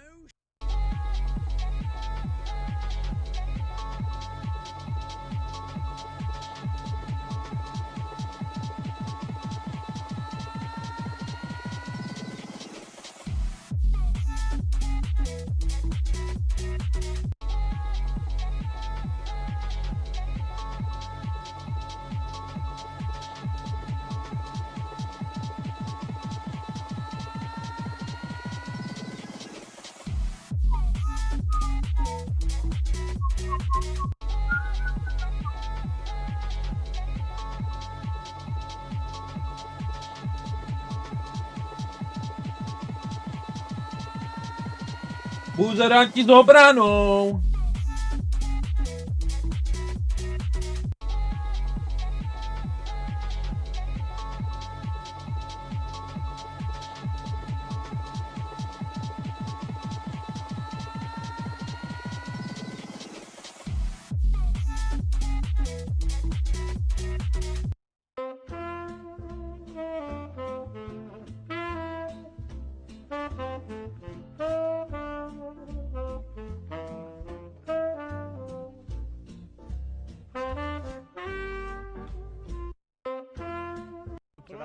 Piško, tam je tank, jo? A tady jsou miny! Ale to jsou naše. Nejsou. Tak to bylo nejvíc. To jsou naše. What happens if you don't screw down your M.2 SSD in your PC? Nothing. To find out, we'll leave this M.2 unsecured, which happens to be our boot drive. Prostě to nebude přimontované. And as we power on the PC, we can see that the motherboard screen does appear, but that would happen even if no SSDs were recognized. Oh, but there we go, Windows loads as well, which means the M.2 is still doing its job. Nice. What happens if you don't screw down your M... Okay, step 1, you have to touch the belly, and then you have to pet the cat. From there, you immediately have to start patting. Pat until the cat turns around to bite you, and then push it over. This disables the kill drive. And once those steps are completed, you are free to belly rub. I have tested this on every cat, including... You don't need to understand German and know exactly what he's saying. Können wir einmal kurz darüber reden, wie...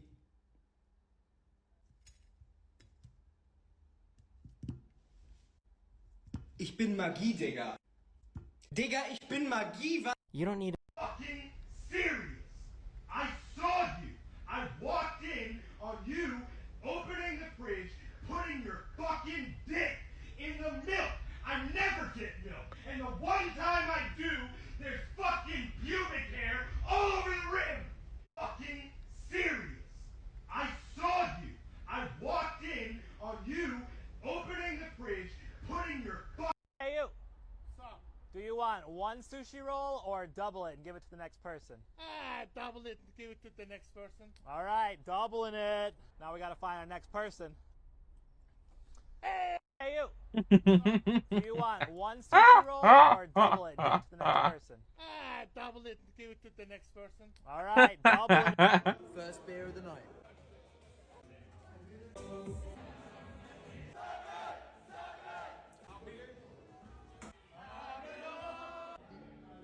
When your legs don't work like they used to before. First beer of the night. De bieren. Say you want this. Nothing happens till I hear you say it. I want this. I'm going to test a strategy where if a stock went down 5% for the past week, I'm going to buy $5 of that stock. And if a different stock went up 10% last week, I'm going to sell $10 of that stock. And I'm going to do that for every stock that's in my tradable universe simultaneously. Which is how many? Which is over 4,000 stocks, or about 4,500 stocks. The strategy, which could only be successfully executed with a high-speed computer, would result in almost as many losing trades as winners, but over the past 8 years would have produced a tidy profit, something that Narang and other high-frequency... Don't eat too many chocolates. Excuse me? I'll eat as many chocolates as I want, okay? Oh, yeah, no, I'm not telling you how much to eat. You changed your mind. Let's go. Party till the presentation. What are you talking about? With the shrooms. What mushrooms? The shrooms and the chocolates. These are mushrooms? Yeah, that's what, it's an old school Hollywood buffet. That's why I kept saying old school Hollywood buffet. That means there's fucking drugs in the food? Yeah, that's it. What else would that possibly mean? I Yes, don't know what the fuck that means. Well, that's what it means. It's fine. They're a microdose, okay? They are not a microdose. They are. There's 2/8 of a gram in each one. What? No, 2/8 of an ounce. What the fuck is 2/8 of a gram? That's not a thing. Oh my God, that explains why I'm so fucking high. I just see a Jesus scary amount of fucking mushrooms Christ. or not. Henry. What? Oh, 3? Fuck. Two. Oh my God. 21 grams. Oh my God, that's a lot. Don't eat too many chocolates. Excuse me? I'll eat as many chocolates as I want, okay? Oh, yeah, no, I'm not telling you how much to eat. Shit. You changed your mind. Let's go. Party till the presentation. What are you talking about? With the shrooms. What mushrooms? The shrooms and the chocolates. These are mushrooms? Yeah, that's what, it's an old school Hollywood buffet. That's why I kept saying old school Hollywood buffet. That means there's fucking drugs in the food? Yeah, that's it. What else would that possibly mean? I Yes, don't know what the fuck that means. Well, that's what it means. It's fine. They're a microdose, okay? They are not a microdose. They are. There's 2/8 of a gram in each one. What? No, 2/8 of an ounce. What the fuck is 2/8 of a gram? That's not a thing. Oh my God, that explains why I'm so fucking high. I just see a Jesus scary amount of fucking mushrooms Christ. or not.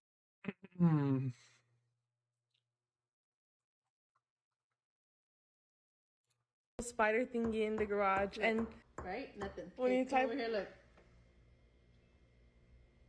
Every time I touch my phone, it freaking tap it crazy. moves. Tap it crazy. Look.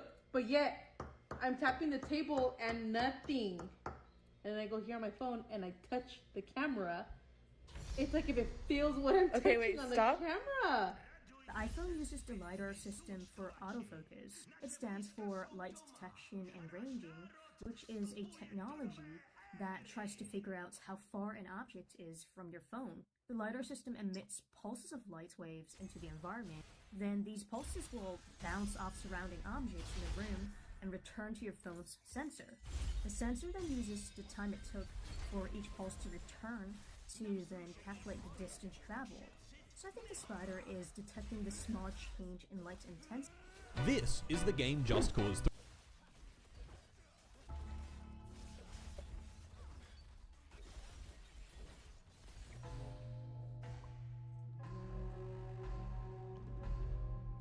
This guy on Reddit asked what this part of his PC case was used for, and as you can guess, the comments were fantastic. That's where you put your Pop-Tarts. They get toasted by the heat dissipated from your CPU. You can store a few banknotes there, or even credit cards. That is for attaching the combobulator so the PC works properly. It's a spare CPU slot in case you want to replace your CPU mid-game for better performance. To put a family photo. That last one might be worth exploring. For those of you that are super new to PC building, these are used to mount 2.5-inch SATA drives. Most of you are probably using M.2 SSDs at this point, and it seems like 2.5-inch SATA drives are going to be a thing of the past pretty soon. Leave a comment if you feel old after seeing this. This guy on Reddit asked what this part of his PC case was used for, and as you can guess, the comments were fantastic. That's where you put your Pop-Tarts. They get toasted by the heat dissipated from your CPU. You can store a few banknotes there, or even credit cards. That is for attaching the combobulator so the PC works properly. It's a spare CPU slot in case you want to replace your CPU mid-game for better performance. To put a family photo. That last one might be worth exploring. For those of you that are super new to PC building, these are used to mount 2.5-inch SATA drives. Most of you are probably using M.2 SSDs at this point, and it seems like 2.5-inch SATA drives are going to be a thing of the past pretty soon. Leave a comment if you feel old after seeing this. This guy on Reddit asked what this part of his Kitky, PC zase case was used pojmrdané for, and as you kitky, can guess, the vole. comments Je jedne, ty kokot, pojebané kitky, vole. This is a video about a single simple rule that underpins all of physics. From quantum theory to general relativity, right down to the ultimate constituents of matter, the fundamental particles. All of it can be replaced by this single rule. Feels like we're approaching spooky territory. We're approaching spooky territory, I hear you, and I agree. It may in fact explain the behavior of life itself. I think I'm stuck in some classical mindset where, to me, a local picture, differential equation way of thinking about the universe, that's really what's going on. But I fear that I have it exactly backwards. And it all starts with a simple problem. If you want to slide a mass from point A to point B, what shape of ramp will get it there the fastest? This is known as the problem. Nemusíš, čau. But if you bend the ramp down a bit at the beginning, the mass accelerates to a higher speed earlier. So even though it travels slightly farther, it beats the straight ramp. So the question is, what shape provides the perfect balance of acceleration and path length to minimize travel time? According to Galileo, it was the arc of a circle. He showed that this is faster than any polygon. But is it the fastest? Nearly 60 years later, in June of 1696, Johann Bernoulli set this problem as a challenge to the best mathematicians in the world. Mainly because he's a big show-off. He wants to show that he's better than all of them. He gave everyone 6 months to come up with solutions, but none were submitted. So Gottfried Leibniz, a friend of Bernoulli's, persuaded him to extend the deadline to give foreigners a chance. And I think Newton was probably the intended target because everybody thought of him as the best. So Johann would have wanted to show that he was better than Newton. He was no longer really active mathematician or physicist. He was working as the warden of the mint, like a big high government position. And on the 29th of January, 1697, Newton returned home after a long day at work to find Bernoulli's challenge in the mail. Irritated, he wrote, "I do not love to be gunned and teased by foreigners about mathematical things." But the problem was too enticing, so Newton spent the rest of the day and night on it. And by 4 a.m., he had come up with a solution, something that took Bernoulli 2 weeks. Newton submitted his solution to the journal Philosophical Transactions. Sent his solution there but didn't sign it. And Johann Bernoulli, after seeing the solution, is alleged to have said, "I recognize the lion by his claw." You know, that, okay, you don't need to sign it. I can tell who you are. Who else could give such a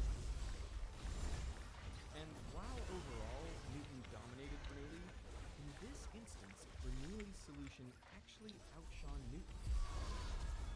I could see why Johann Bernoulli wanted to challenge everybody because he came up with a really clever, I would say like a truly creative, beautiful solution.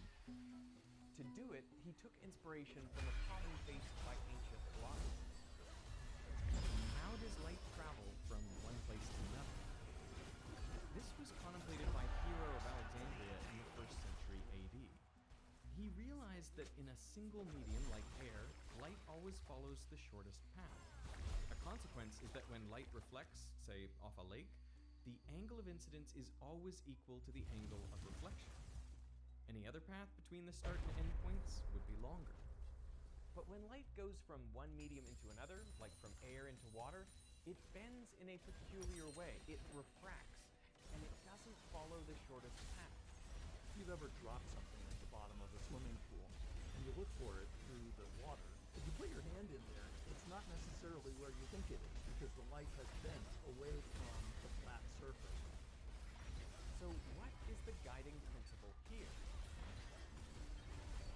Well, over the next 1600 years, people slowly figured out that the sine of the angle of incidence divided by the sine of the angle of refraction is equal to a constant, n, which depends on the nature of the two media. This came to be known as Snell's law, but no one knew why it worked. That is, until 1657. So another great mathematician enters our story at this point. This is Pierre Fermat. By day, he was a judge, but at night he'd come home and hang out with his wife and kids and then do what he really loved the most, which was work on math for fun. He mostly worked in pure math, but at one point he got interested in the question of why does light obey this principle of refraction? And he thought maybe Hero of Alexandria was on the right track, but it's not distance that is being minimized, but rather time. But to see if this was true for refraction would be difficult. You would have to work out every possible path light could take by varying the point where it intersects the boundary and compute the time for each, and then show that light takes the path for which the total travel time is the shortest. He doesn't know how to solve it, and he worries that it's going to come out complicated even if he could solve it. This is a pretty high-end $80 power bank from Anker, but this is a $1,000 luxury power bank from French fashion house Hermes. So Anker can go into this phone, Hermes can go into this phone, and let's see which one has more charge in 20 minutes. When most people buy power banks, they think of Anker. When most people buy earphones, they think of AirPods. When most people buy smartwatches, they think of Fitbit. This video is not about most people. This is tech designed for the uber rich, going all the way up to a, no joke, $139,000 set of headphones that I'm a little scared to even touch. Now, I would guess that a lunchbox isn't what you normally associate with luxury. You kind of imagine Jeff Bezos has his meal hunted fresh in front of him when he hits his lunch break. But if you were to use one, it would be the $300 Steambox. Because this steams your food when you're ready to eat. So I started the steaming 20 minutes ago. You just empty this water container into the heating base and then control it using the app on your phone. And it has just finished. Whoa! We weren't kidding about steam. Freaking hot, like actually surprisingly hot. But when we're talking about the ability to reheat your lunch, that is a very good thing. I'm really curious how this compares to just reheating in a microwave. Oh wow, it actually has that "this was just cooked right now" feeling to it. That's amazing. It's completely evenly heated. The meat hasn't gone super firm. They kind of cooked with this one. I mean, clearly, this is a niche product. Because you've got a fitted battery and a water tank and a heater, the actual space you're getting for your food isn't massive. And most offices will have microwaves anyway that do most of the same job. But if you're somewhere that doesn't, I would way rather have this than a soggy, cold sandwich that's been in my pocket all day. Anyways, back to work. Because anytime someone asks me for a computer mouse recommendation, I will always tell them, go for the Logitech MX Master. It's expensive. The new Master 4 is $120, but it's basically perfect. And so I am fascinated to see if $365 can buy you something even better. I mean, I'll give it this. It is definitely a more indulgent unboxing experience. It comes with its own real leather mouse mat, and then the mouse, which completely matches it. It's a lot of space for such a small product, but I guess that makes it feel even more exclusive.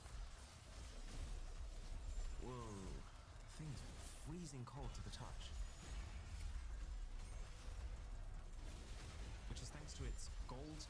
plated solid aluminium. That's just like the most elaborate way of saying it's not actually gold. Send it back. I do really like the way it looks though. This is full grain French calf leather on top. I feel like there's a direct correlation between how much you're being charged for something and how many words are used to describe its leather. It's actually a little bit strange to hold.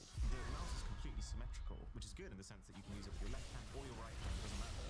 But it's a little awkward to use with both. It just doesn't cup your hand in the same way that something for that hand would. So here, Logitech have absolutely mastered the shape, but also every click is cushioned and soft touch, and there's even haptic feedback baked into this. Whereas this Lunar Artifacts mouse feels like it's kind of material above all else. This is the only way that my fingers naturally fall on the mouse, and it doesn't feel right. Also, it's pretty clear the difference in usability between the really expensive fancy mouse mat and the actually $9.99 one from Amazon. I mean, this cheap one is bigger, it's less scratchy, and it also doesn't rock when I move the mouse around. Now, this thing does have a couple of nice tricks to it, like you can swap this top section for any other color, and you can even stick it on a Qi charging mat to wirelessly charge it, which is absolutely amazing. Does it make it a better mouse? No, this is the Logi choice. Now, while we're sitting in our executive office with our fancy leather mouse and our now rapidly cooling lunch, we also need a pen. Not for writing, just for stunting on anyone we call into our office. And nothing feels more fitting than the $759 Novium Hover Pen Future. Good to see that at the very least they provide the ink. And then this is the pen itself. So there's a couple of unique things about this guy. The first is that convertible. So this is the fountain nib. So we can dream down. You do have to clutch it a little harder than I'd like because it's really heavy at the back. And it's kind of smooth, but not completely. There is still some drag against the paper. Then I can also swap the fountain nib for the rollable. Ooh, I think I like this better. It's smoother than the fountain, but then again, that's a bit of a weird one because this is just using a very standard generic cartridge that you can buy for not a lot of money at all. So not that impressed so far. But then we've got the maglev pedestal. So your pen goes into the middle there, and then it just holds. Kind of spin it. Wow, that's really cool. I've messed around with quite a few levitation devices in the past, and they're always extremely finicky. This, surprisingly, isn't. It has quite a large sweet spot, and it's fairly stable. Oh, I also like the fact that this is not an electromagnet, so it doesn't need any power at all to keep holding your pen like this. That is actually scratching up the base pretty badly, considering I've like barely used it right now. The biggest thing that is making this version of the pen $759 instead of more like $170 is the nib. This is an 18-karat solid gold nib. And it is very pretty, but I really feel like instead of having a pen for which 80% of its worth is concentrated in the tip, they should have put that money into just making the rest of the pen feel more premium. Like this lid is far too squeaky for a pen that costs as much as a flagship smartphone, and it shouldn't be getting damaged when you're using it for its intended purpose. But speaking of products that are often mega expensive just for the sake of flexing, we got shoes. Except the $900 Nike Hyper Boots should actually do something to back up that diabolical price tag. Now, to my slight disappointment, that thing is not fly around the city saving humanity like Astro Boy, but they do apply compression and heat to aid your foot recovery. Oh, these are also really comfy. They fit like a glove, but then also really squeaky too. Kind of sounds like they're wet. Now, hold down the power buttons, and that's going to kick into max heat and max compression. In theory, I can just be standing around, going about my day while that's happening. Whoa. Yeah, a couple of very neat thoughts. It's a lot louder than I was expecting. It's also a lot more powerful than I was expecting. I had this idea in my mind that it would be like going for a foot spa. My feet are getting crushed. In a good way. And it is boiling hot. My skin feels right on the periphery of getting singed. I've actually started playing football once every couple of weeks, and my feet come back a wreck. It really does feel like 15 minutes of this a day is going to burn them back into place. You can turn it down, I'm doing this myself. The only thing that's missing is it doesn't have coverage of this top foot area here. Everything else is being very thoroughly compressed. I love the fact that luxury here is actually buying you convenience. The fact that you could just be walking or cooking or working and having that recovery is amazing. I would actually use this around the house instead of a pair of sliders. Turn the heat down a little bit.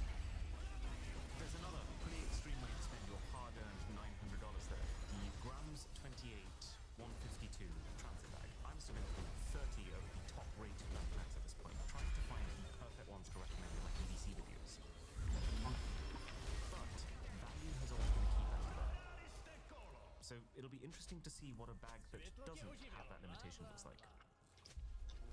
I would like to make a statement. I'm in love with this bag. It feels so phenomenally premium to like touch, to squish. Like these shoulder straps, they feel like a stress toy. There's not a single bit of rustling on the inside. It's almost like they've got a gel interior. And the entire thing, everything you can see is 100% Italian leather. So it's also really durable. The thing I would say I like about this the most is that this is not a big bag. It's actually the opposite of bulky, but they just planned it out in such an intelligent way that there's space for everything. Like first of all, it opens up completely flat, which I love to see in backpacks because it allows you to pack it fully like a suitcase. It actually comes with a packing cube that has an extra zip that you close to tighten it, so you can viably pack a weekend's worth of clothing in here. There's these optional camera bags, and again, they've just really thought about how it fits together. There's actually a designated Velcro section on the bottom of this bag, but these just attach onto it. I can't think of a single box that it doesn't tick. You can still fit a 16-inch laptop in the back. You can stick your passport in the secret compartment over here. You can put your sunglasses for easy access here, and the felt inside will clean them if anything. It's got an elasticated suitcase pass-through flap, so you don't even need to carry it when you're going through an airport. There's even this tiny little secret pouch on the inside designed for an air tag. So functionally, it doesn't really do anything extra compared to the $300 bag that I use that is already premium priced. So I wouldn't call this grams 28 bag good value, but is this a way for someone who wants to spend a lot more to be able to use that money to get something that is even better? Something that keeps all the functionality, but now with top shelf materials, with a much cleaner silhouette, and even a lifetime warranty? I would say yes. I would say this is like green bag territory. You do not need it, but I would totally understand wanting it. But now, let's upgrade the dream journal to something digital, because I've looked at digital notebooks before on the channel, but I have never paid the best part of $1,000 for the pleasure. So, the brand new digital paper by Montblanc has a lot to prove. This packaging design is so sick. And then on the inside is the pen, and then the paper itself.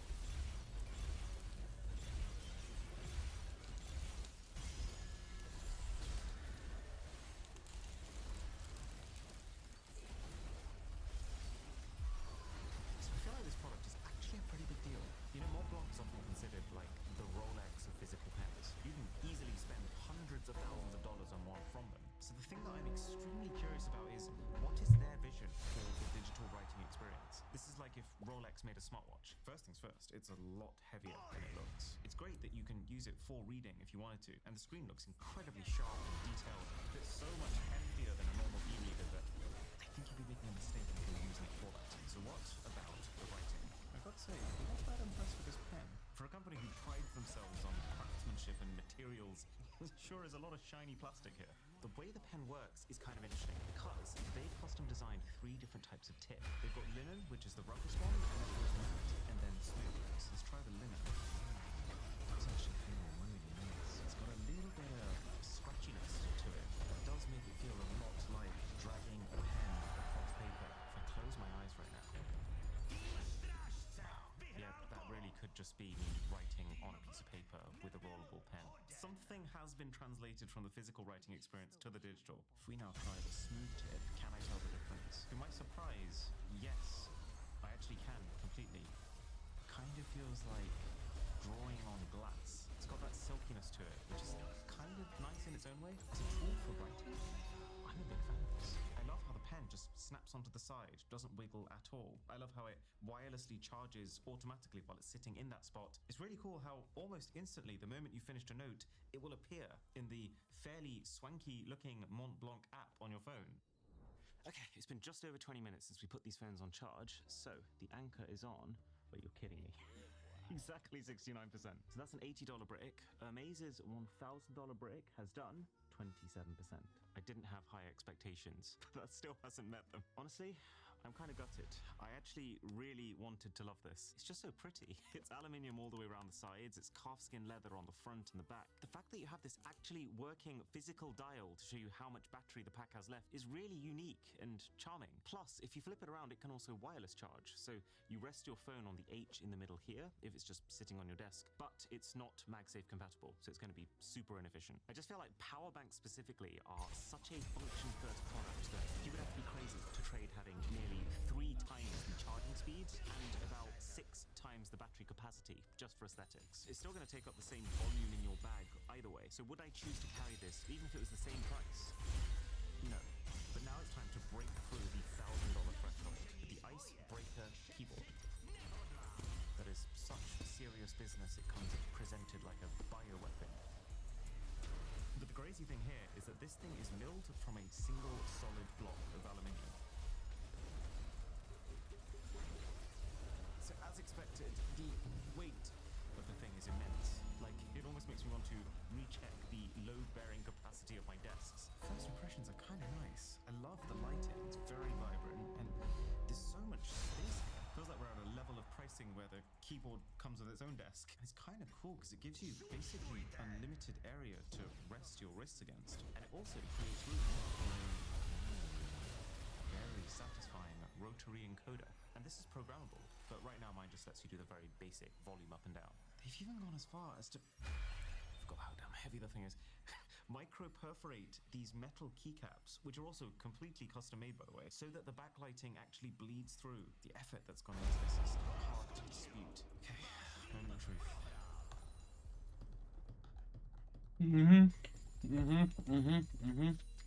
I don't like it. The slant is too steep for me. It feels like a stretch, and every time you press one key, part of your finger keeps touching against the key directly beneath it. And I was kind of expecting it to have a really unique metallic thunk, but in reality it feels quite ordinary. My hands are particularly sensitive to non-ideal typing conditions, and this is one of them.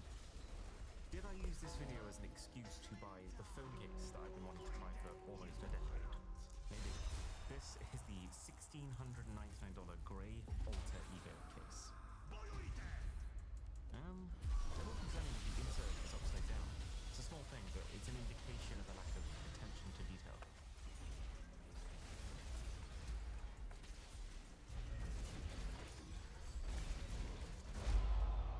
So, the thing that captivated my attention all those years ago was this is the most expensive phone case I've ever seen, and yet it has the least material. And yeah, we have seen a couple of cases more recently that have also jumped on this bandwagon, but this is the original. And it looks kind of cool. I mean, I do like the fact that there's a cutout for the Apple logo, but they've kept it in their very sharp, angular style. But wow, that is not nice to hold. Some part of me was thinking it would feel really freeing to not have a case covering every surface of your device, but it actually feels like some sort of medieval slow torture device.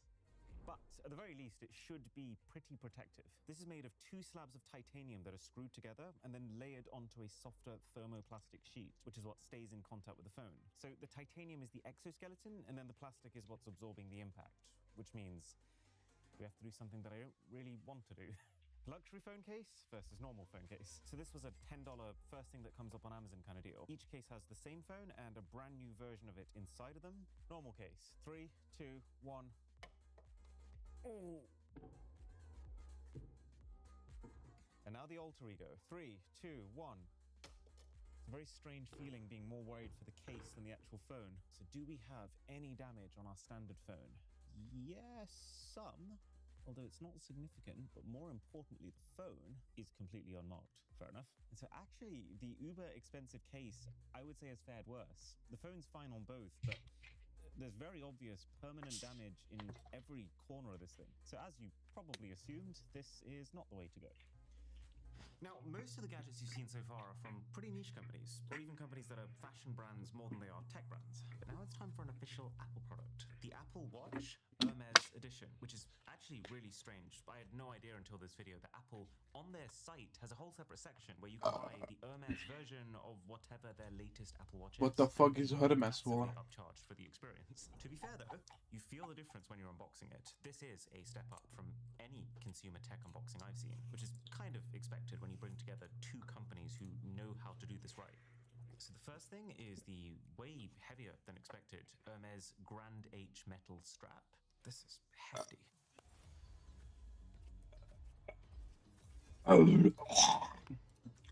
There's another insert over here, and that's a second sports band, silicone this time, matched to the Hermes orange. A jsem to poplinkoval. Nice.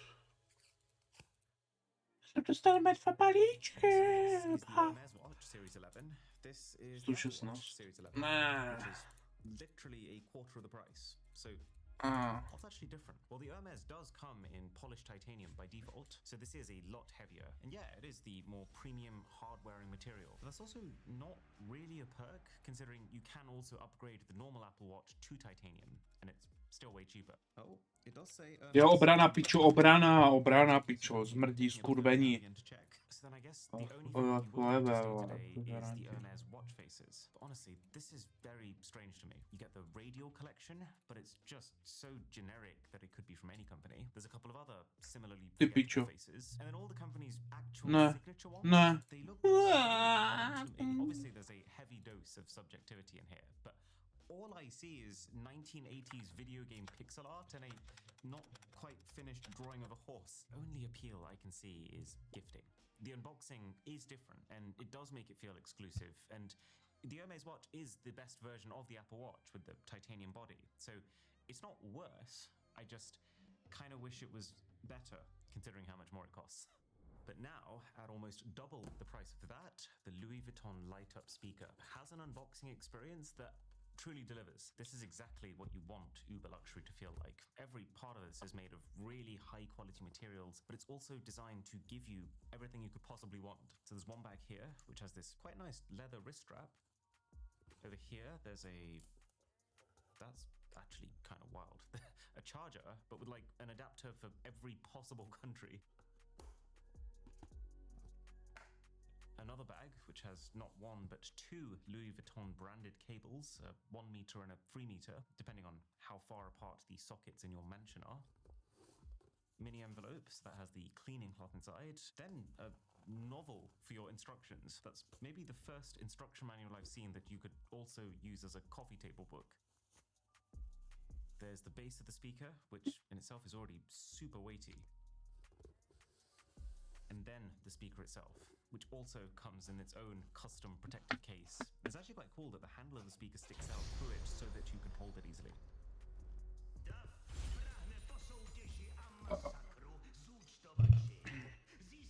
I gotta say, when I heard light-up speaker, I was kind of getting the vibe of those kids' shoes that come with a little toy car inside the sole. Oh yeah, baby. It's quite clear that this Jsme za vodou. It's got an app which is quite simple but very premium, where you can pick a gradient or an animation to display. Ještě Soul Huntera, vole, nebo ne, jsme na duše, Sekačova daň a bude to po píči.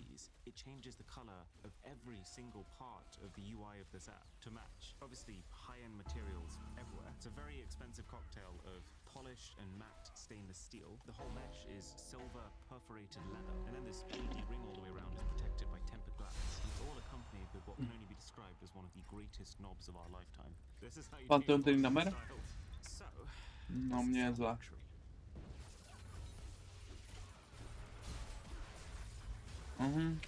Klasika. No, not really.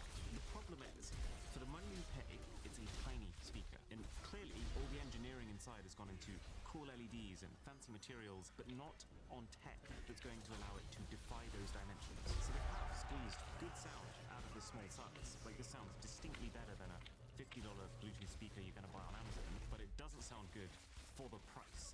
So, do you remember I mentioned Anker as one of the companies you think of when you want a good mainstream class tech product? Well, there's one exception. The $4,999 Anker Nebula X1 Pro projector, our sponsor. And luxury here buys you a freaking transformer.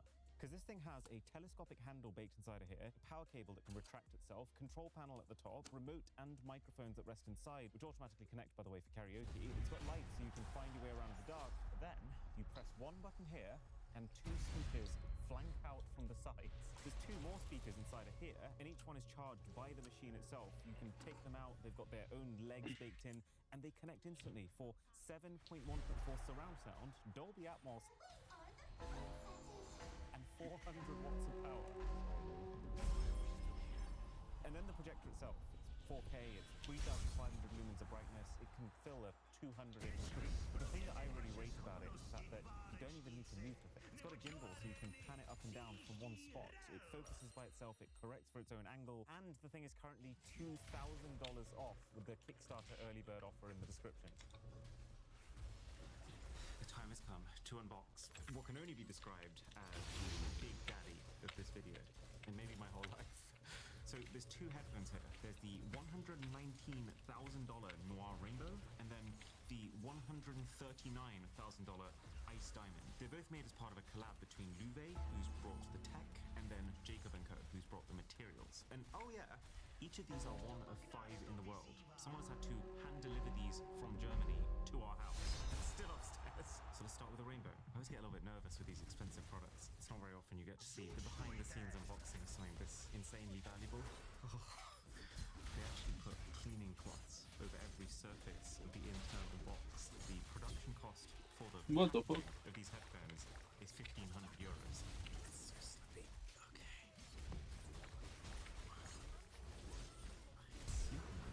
So there's the main compartment and then there's a drawer underneath. Oh my god, that's leather. Yeah.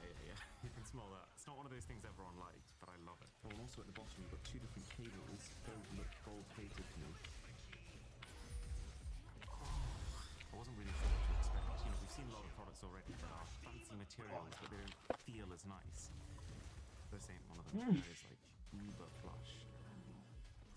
Then inside the case, wait, more gloves? Did we buy these for no reason? Well, there's $6 on Amazon I'm never getting back. Another cleaning cloth. Certificate of authenticity. This looks like some sort of international declaration. What's this? Is that a bag for the case? For the headphones? These guys in their packaging. All right, let's get to business. The Noir Rainbow headphones. Oh my god. Limited edition 1.5. That is actually beautiful. So, this is a 14-karat rose gold ring, but the crazy part of it is set with 204 multicolored sapphires. Just the way that it interacts with light is phenomenal. And shockingly, it's actually tastefully done. This is the first obnoxiously expensive product that I actually think looks better than just about any consumer grade one. Oh, and it's got gold lettering on the top, look at that. Although there is something amusing about the fact that the one product they chose for extreme bedazzlement is like the one product that you fully cannot see when you're using it. Now, Ice Diamond. So I imagine most of this unboxing experience is going to be the same, but just with the headphones. 3, 2, 1. It's actually even better. Somehow, that's actually even better. And this one's a little different. This ring is 14-karat white gold, but with 456 brilliant cut diamonds. If you've ever shopped for a wedding ring before, you will immediately understand why this thing costs so much. But wow, the design of the enclosures and the individual claws holding each diamond is so intricate. It is dazzling to look at. Let's have a listen, I guess. No zase vole Erko, vole, ta děvka skurvená. 50mm drivers. We're getting really powerful, deep bass, but in a way that the headphones don't feel like they're exerting themselves. Noise isolation is crazy too. I can barely have myself. It's also absolutely crazy to me that this is your volume control, and this is how you skip tracks. So your dials are basically $70,000 each. This is kind of the life right now. Honestly, one of the best wireless headphones I've ever listened to. I mean, it's $140,000. That's not a surprise, but it's good to see that it's not sacrificing on the tech just to look pretty. There's something nice. Holy fuck. Uber amounts of money, then at least you are getting the best sound quality too, even if that sound quality might cost $1,000 instead. Well, this. Absolutely terrified to actually wear these and use these outside the house or inside the house.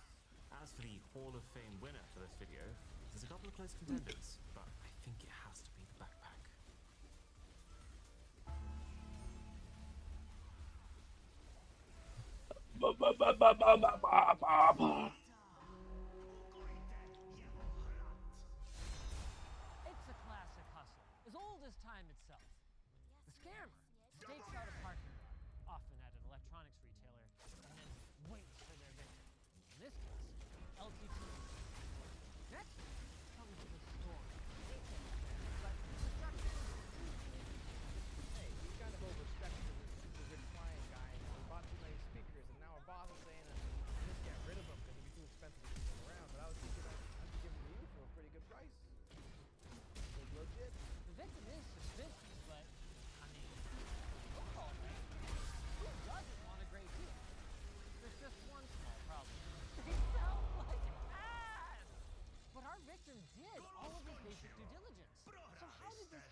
speakers off of the price that we paid so we can blow the freaking lid off of this thing. Because as it turns out, this classic scam has learned a lot of new tricks that could bamboozle even a fairly savvy shopper. I'll show you exactly how it works, show you how to avoid it, and we're going to dive into the surprisingly organized network of shady retailers and manufacturers who enable these fraudsters.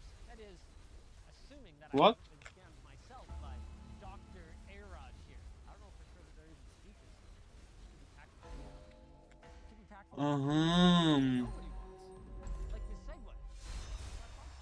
Modern science bestowed upon humanity great gifts. They do not really understand. A sofa that bends space and time, separating reason and mind in virtually infinite physical forms. A sofa that makes us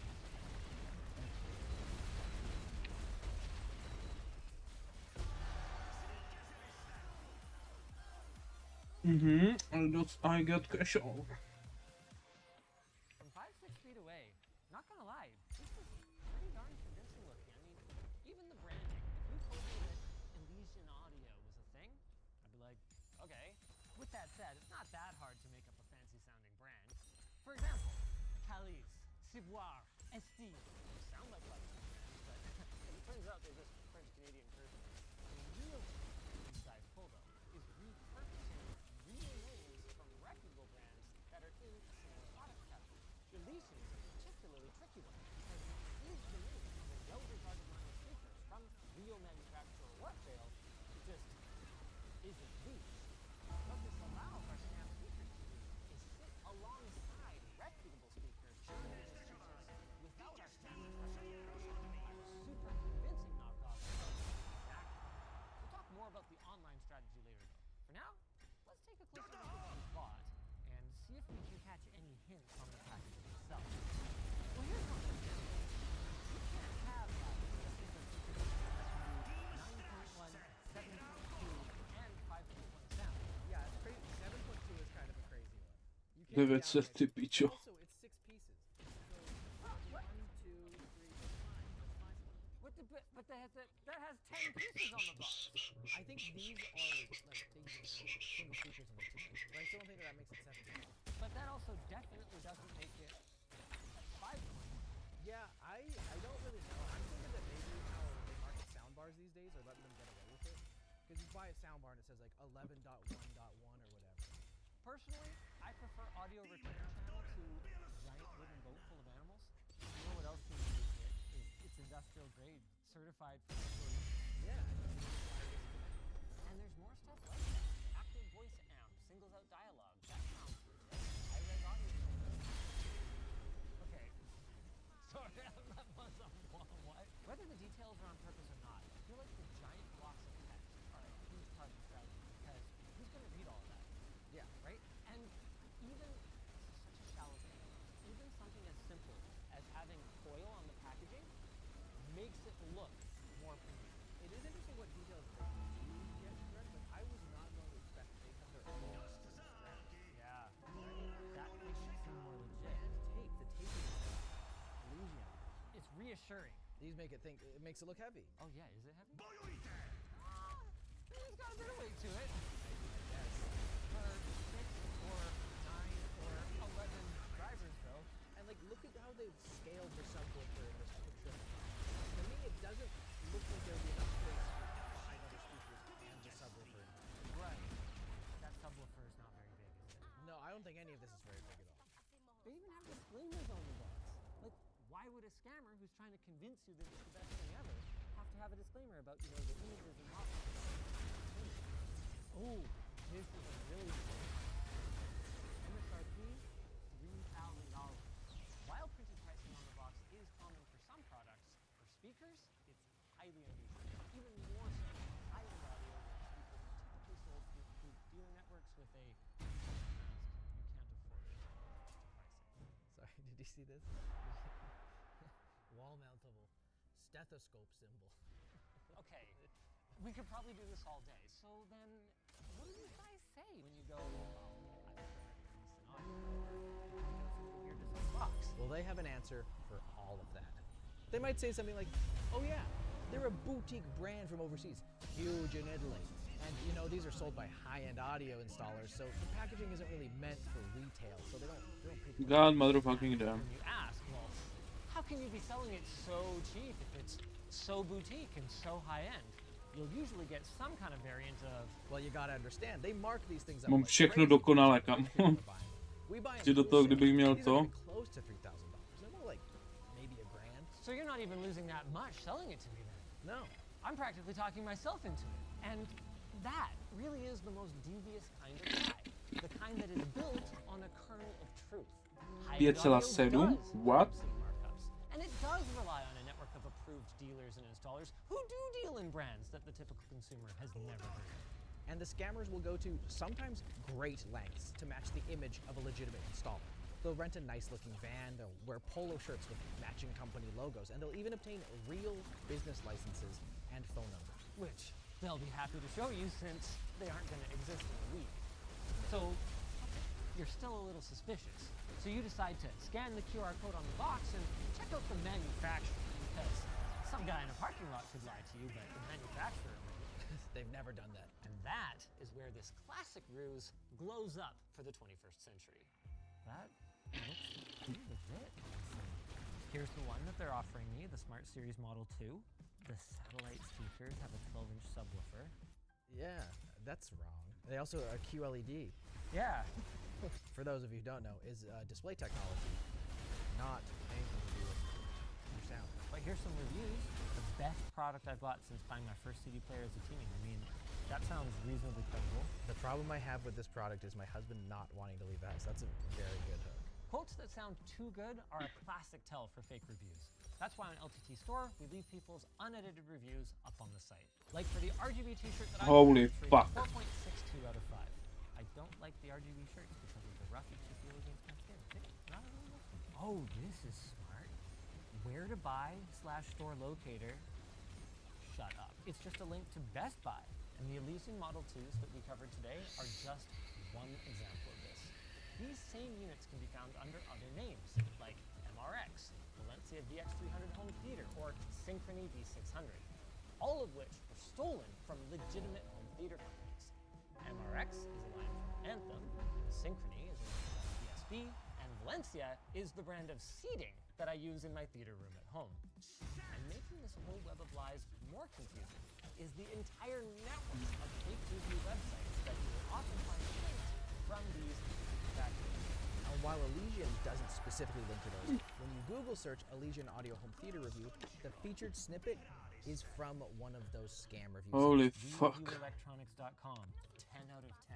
And to make things worse, the Gemini summary underneath gives information that is correct if you are looking for Wharfdale Elysian speakers, but just serves to add to the legitimacy of the snippet. Unfortunately, thanks to the power of AI,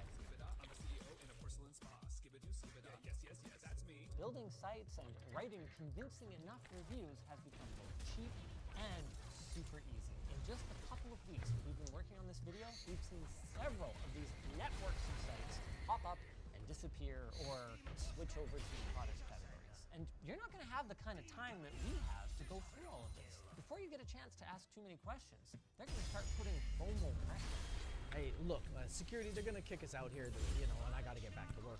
My next client, he's a dog podiatrist, and if he can't clip the nails without the background music, and you don't want the dogs to see you. No. So, do you want them or not? So, you go to the nearest ATM, which they conveniently have perfect directions for, and you buy them. I mean, hey, even if they're not actually top of the line, they're brand new.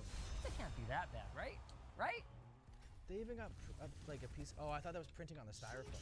Even the documentation. It comes in a little bag. Are you not supposed to figure out it's a scam until you actually plug them in? Like, even the packaging itself. It's convincing. Yeah, I mean, the longer they have before you realize that you screwed them over, the further away they can get, right? Oh, boy. They're so small. Also, didn't they say wireless satellite speakers? Yes. Oh, no, that was wireless satellite speaker subwoofer. Right? Can I open this, or do you want to leave it mint for resale? Shut up. I'm impressed they have removable grills, though. I'm surprised they didn't keep them on. Look at all the glue. Wow, that's how they seal in the goodness. This is the single cheapest feeling Holy HDMI fuck. cable that I have ever encountered. Does that even seem like it has enough girth for all the conductors? HDMI 0.5. Okay, well let's get the center channel. What happened in here? Look, it's all scratched up. You can just see straight into it. Look, you can see wires in the back. Also, this is the worst wall mounting mechanism I think I've ever seen. You have to fix the location of the speaker from the back, then screw it into the wall. No more adjustment for you. I wonder if everyone is in on it. Like, do you think the manufacturer of these knows that they're a scam? They must be. There's no reason to make this junk unless you're trying to rip people off, right? Well, I mean, if you sold it at the actual price of it, then it's rip off.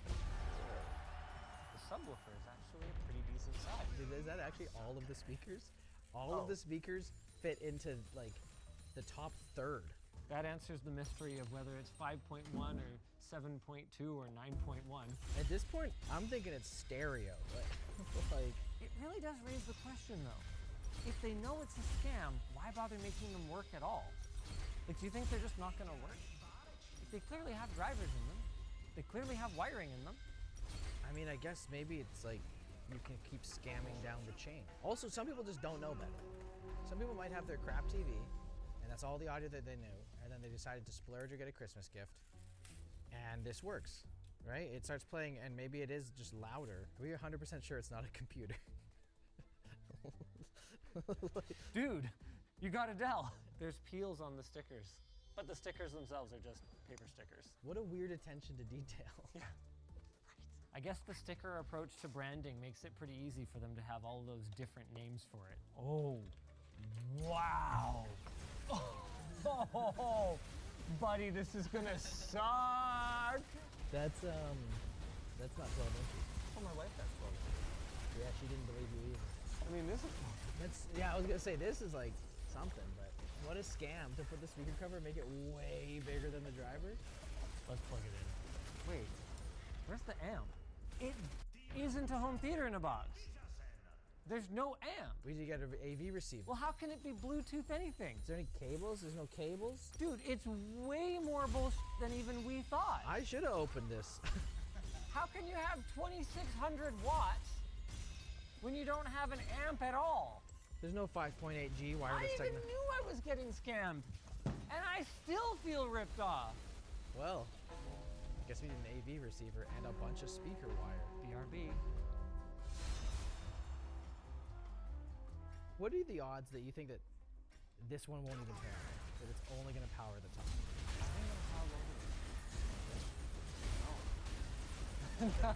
We might be the first people who have bought these and actually bothered to set them all the way up. You know? Is this big fat speaker wire even going to fit in the back of these? No, we got too high of a gauge. That's getting when you don't buy cheap enough stuff.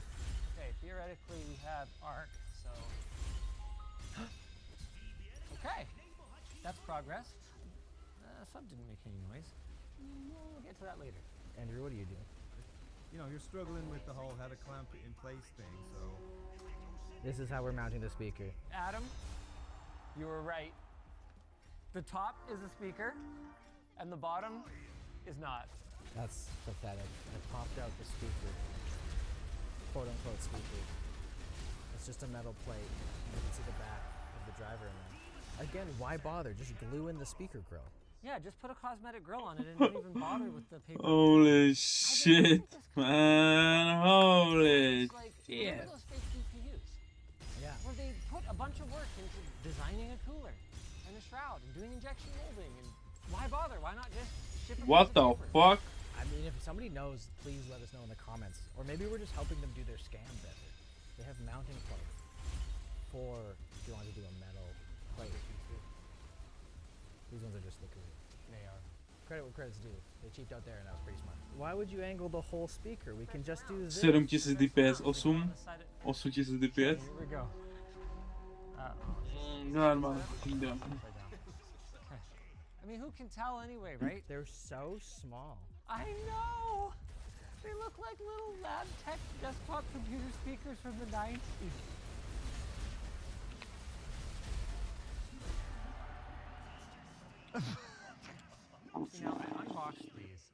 ago.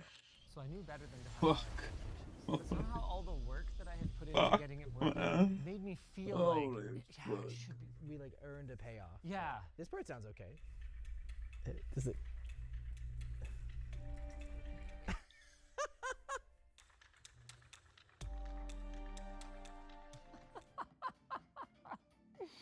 Oh my god. Okay, hold on. Okay, here's the TV speakers for context. They're better. They're deeper. Yeah. By like a country mile. Admittedly, it was a pretty nice TV. Okay, it's a high-sense canvas. High-end TV. Pretty decent TV, but still.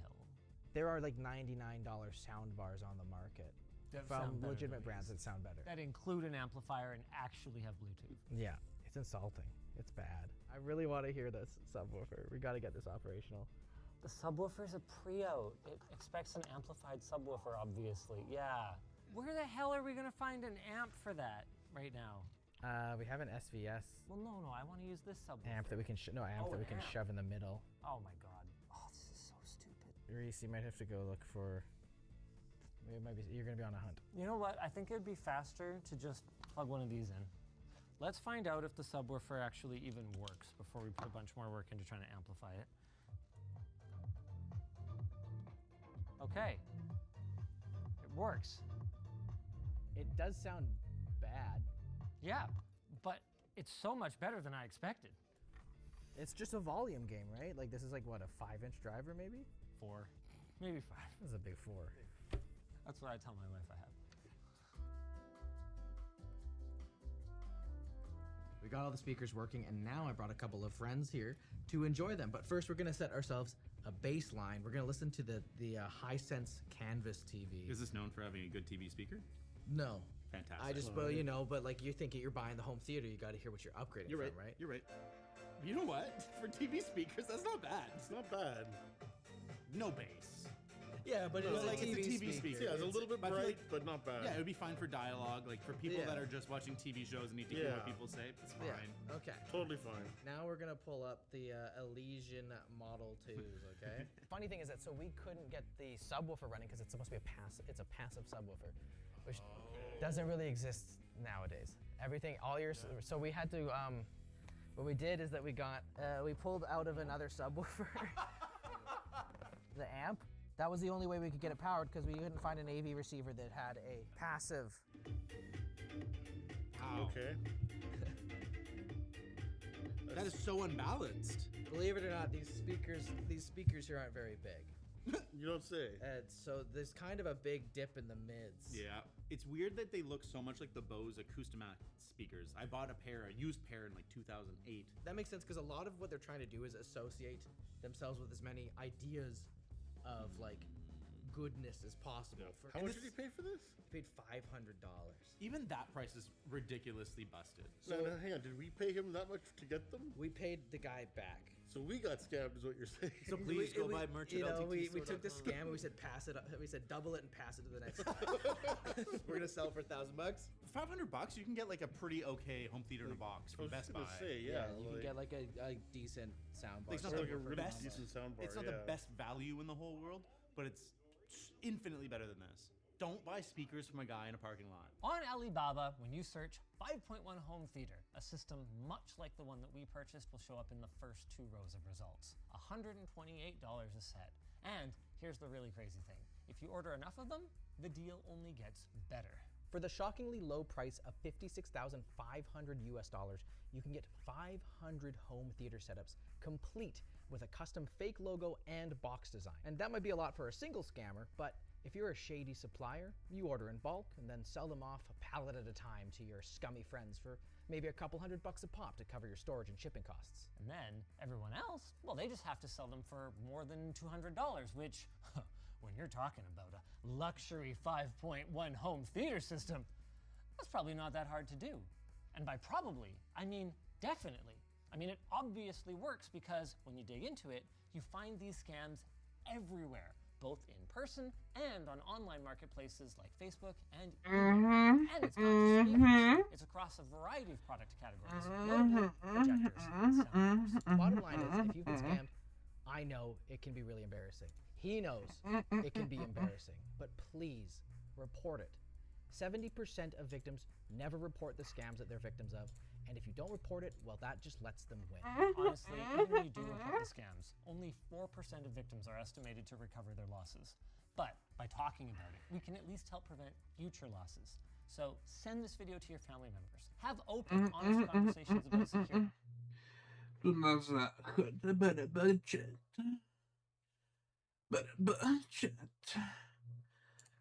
All right, guys, Máte this is videjko, wild. jo? We have two massive displays. Tady máte All right, guys, videjko. this is wild. We have two massive displays from TCL, 98 inches, 115 inches, kind of like a dream come true. I mean, I can't believe I have lived to see the day. 115 inches in one display in your house. What a time to be alive. Now, they sent the 98 inch as well. This is going to be more feasible for a lot of people. I mean, you need to have big space for either of these, but holy cow, the impact, the wow factor when you unveil these things.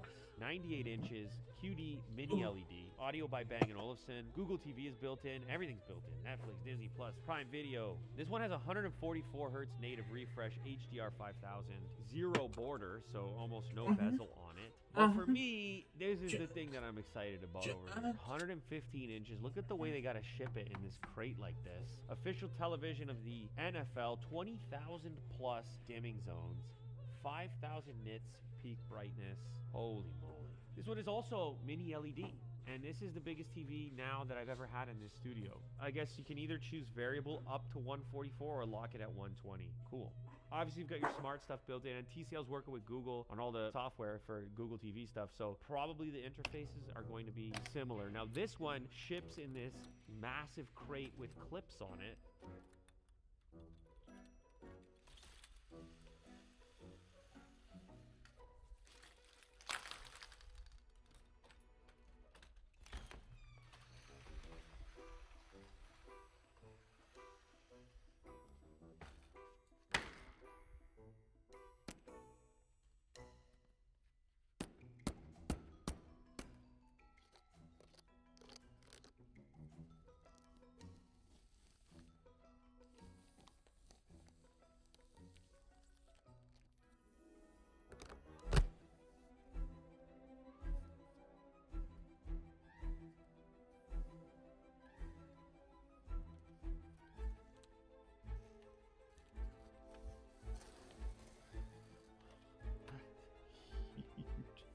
That is a huge box, holy.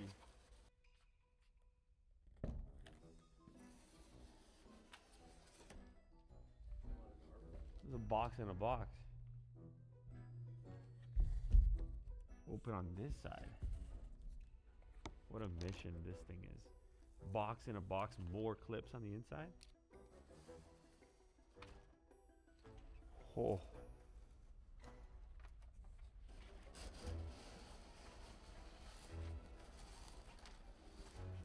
Wow. Is this a speaker on the back? Holy. Got like a built-in sub.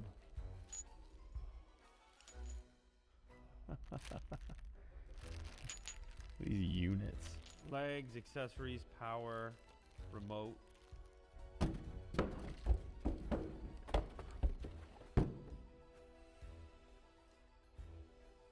Wow, this is a template for the wall mount. That's how big your wall mount is. So this is the first time I've ever seen this on a TV. What these are is handles to help you with maneuvering the TV while you're either mounting it or installing the feed on it. So there's 4 different locations. Up. This thing is an absolute beast. Like, it's a monster. Oh my God, bro. It says it's like 220 pounds, but it's just precarious. You immediately understand the magnitude of this thing once you're in its presence. Like, holy.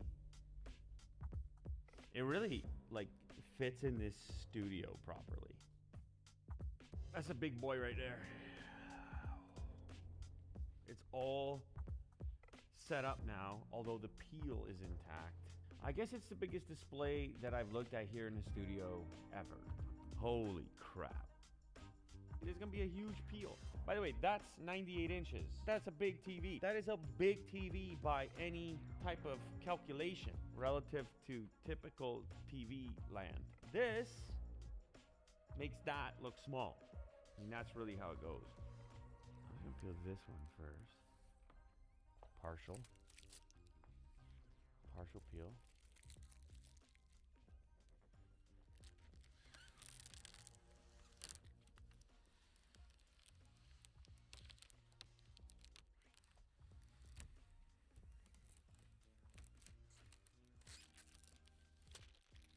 Okay.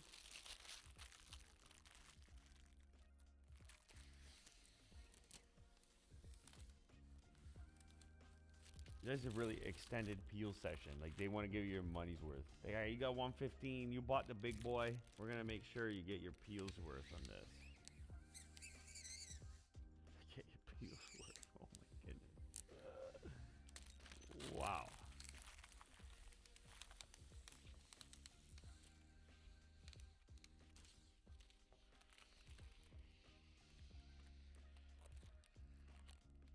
Oh.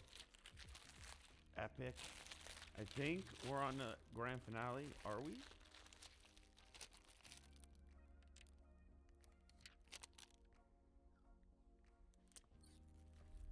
Okay, it might be grand finale. I think we made it to the grand finale. I'm gonna use the official handle here, and I'm just gonna shut up.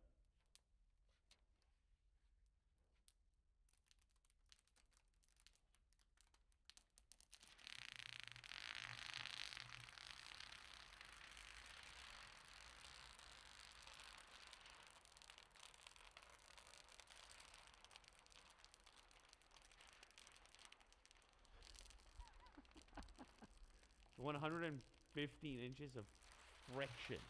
Way more pull than you would imagine. I do want to kind of check out the ports at this point, which are going to be where? Over here. Are they here? No, what is that? That's another hit. Oh my goodness. See the way that popped open? It's all hidden and magnetic. A USB 5-volt USB-A port. I think there's one of those on the side here as well for easier access. Ethernet, 144 hertz HDMI, a second 4K 120 hertz, and a third 4K 60 hertz HDMI. And then lastly, we have a 4K 60 hertz ER. Cable antenna in, another USB-A. There's an AV in adapter for other sources, an audio out analog or headphones, and then optical audio out. And look at this. I like this. How did that even, look at that. Sneaky. Let's take a look at the remote while we're here. Pretty slim remote, but full size. We have dedicated buttons for Netflix, Prime Video, YouTube, TCL TV, Apple TV, Pluto TV, as well as your typical controls, voice controls, navigation, volume, channel. Let's power it up here. Look at this thing. My goodness. Look at the res though. You gotta find that right range, that right viewing distance. But when you do, and you got enough res, whew. If I find low res content, that's one thing on your phone, but not on 115. If you're at 115, that low res is glaring. But if you got the full res, then the appreciation comes out. You're like, damn, look at that. Yeah, I could watch some unbox therapy right here, no problem. This is the star of the show. This is the star of the show. A 65-inch rollable. It's a lot of jack. That's bigger than life-size jack right there. How many days do we have with it? One day. Looks like yeah, it's loud. A dream car. 50%. And look, it's no glass. It's like there's no glass. So here we have over 400 LED lights, and even here, this is a Mercedes first. Let's go ahead and just see what sports looks like on here real quick. MLB's 4K Tokyo series.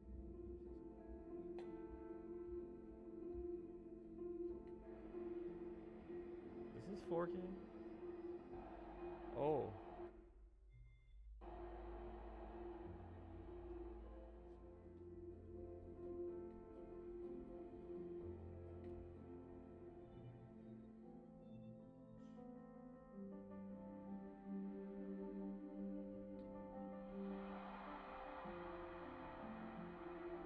That was a fantastic shot.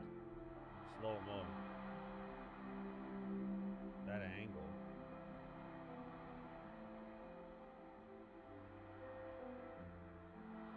That music, there's kind of vibes and everything. I don't know what to tell you really, but I'm just getting lost here, just hanging. I don't, you know what I mean? Like, I don't have enough time to just relax and watch my 4K content. So I'm taking full advantage right now in front of this 115-inch display. It's very immersive, honestly. I just want to hit the settings button and look at a few of the modes here. Obviously, the interface is very familiar if you've ever used any Google TV stuff. The whole dashboard, all of my apps, pretty much anything you would want is going to be here. Don't reinvent the wheel. It's great. I got no problem using the Google TV stuff. Now, if I hit the settings button, I get this kind of quick toggle menu, which is going to give me access to screensaver inputs. And obviously, we've also got our AirPlay here if we just want to send something from our phone. Our brightness, color saturation. We have advanced settings, which is going to let us go even deeper into color clarity, motion clarity, clear LED motion, blur reduction, judder reduction. Obviously, you're going to want to tweak this to your personal preference. So you can see movie mode gives you a warmer color tone.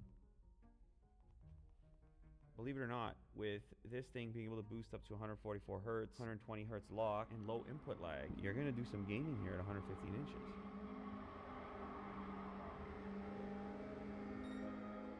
Yeah, I mean, listen, when it comes to drama and entertainment and even sports, there's really no substitute for scale. Scale gives you the immersion. And this is a good shot for like the black levels. I don't know if you saw that. And this is obviously the benefit of mini LED, especially with these huge panels, the variety of zones. Like there's 20,000 zones here. Look at this.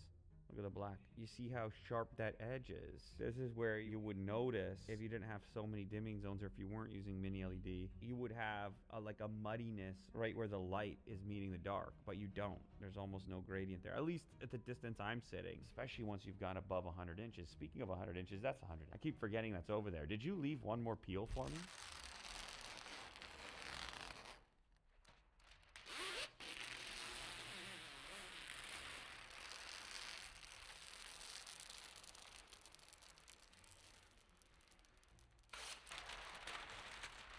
Now, I know this is the shot that you all really care about. Human for scale. What's the difference? 115, 100. Look how much taller it gets. I mean, the stands are extremely similar on these two. Look how much taller it gets because we're measuring diagonally. And it's a major multiplier effect here.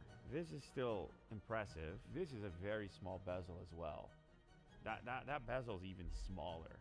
The other one is also all black, whereas this one has a bit of a silver motif with the frame. It's pretty cool to have no bezel at all. This thing is pumping brightness though, the 115. Look at the lo-fi neon part of the picture there. It's just pumping brightness. This is bright too, but the big boy might have a slight edge in just overall brightness. I used to try to jam some like big tube TV into my bedroom to play Sega Dreamcast. You know what I mean? And then now they're like, hey man, check out this 115. Have yourself a good time. You and your pals play a couple games or watch a sporting event, like when the Dodgers visited the Tokyo Dome. And I'm like, you know what? Yeah, I'll do that. And then they're like, also just check out the 100-inch because it's still pretty cool. And I'm like, I agree. In most circumstances, that is going to be tremendous, unfathomable wow factor. Except if you put it right beside this one. Then that's going to steal the show, isn't it? I think so.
Big cat and make him big.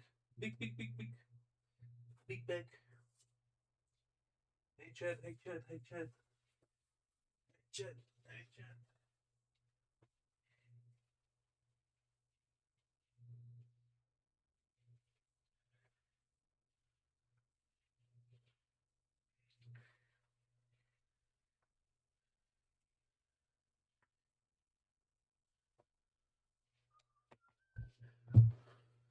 Ty vole, 100 lidí, ty krásu, 2000 v donatech, ty píčo, hej. Cože? Cože,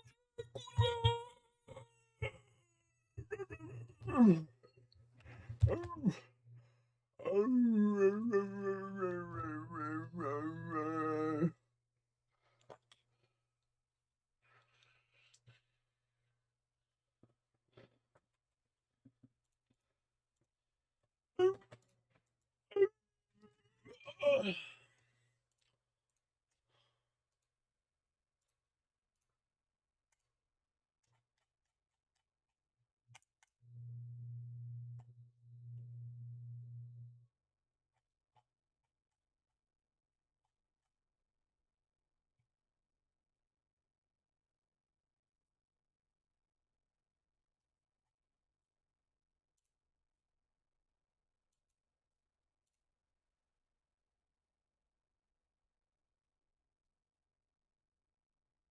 Mobile Dungeons, kurva.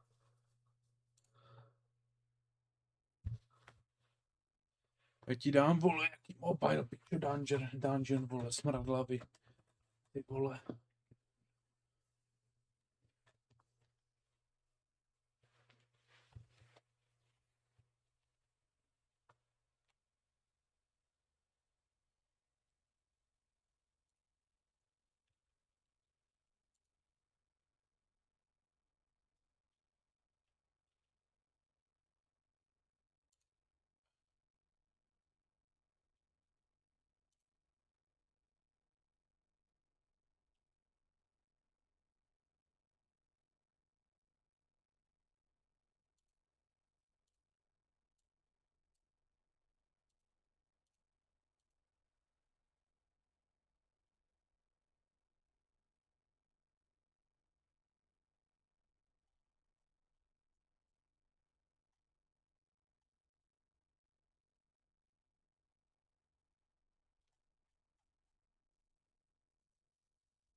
No já vím.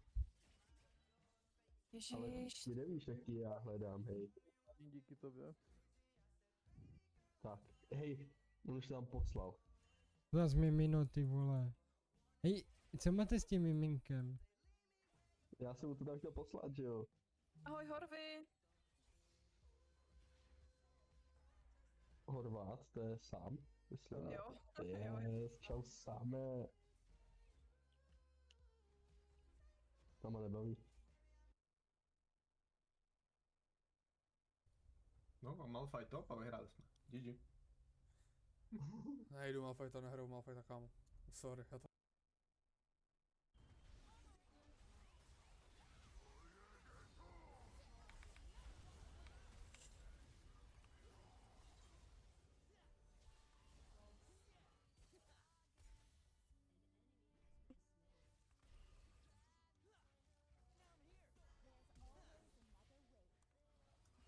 Prostě nestačí. Dodžni. Co? Tak ty dodžuj. Tak ty... No, to... Ty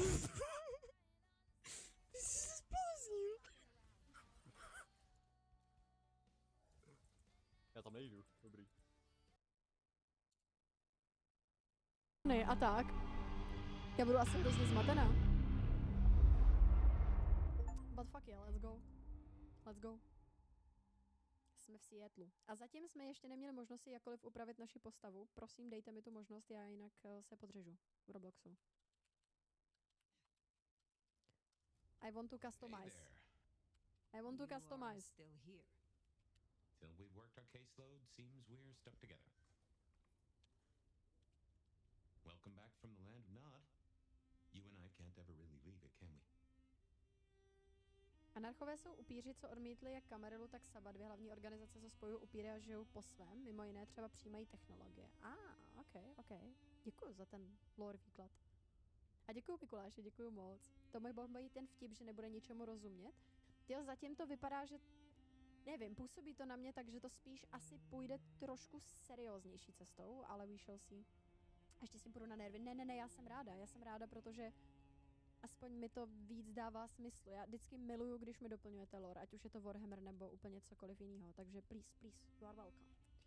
Je něco, co tě nesluší? Ty bys mi slušela. Děkuju, Teresko. You persist, disappointing. Usual to wake to a kind world. Unusual. Čauky Konstantine, ahoj. One ring to bring them all, and in the darkness bind them. Don't mention it. Let's take a minute while you're still gathering strength. Get to know each other. Maybe check our compass before we set sail. While we slumbered, Nejsem si jistá, jako moc jsme toho zatím z mimiky neviděli u ní, ale je taková strohá dost. Mě říkají nomád. How do you know that? Detective, remember? Proč mi říkají nomád? That name's been buzzing around my brain and I only just trapped it. Another mystery. Where I got the idea. No, proč mě znáš, bro? Proč mě znáš? And don't rightly know how I made the leap. Kočuješ, kočuj. Nomads in town, and they will.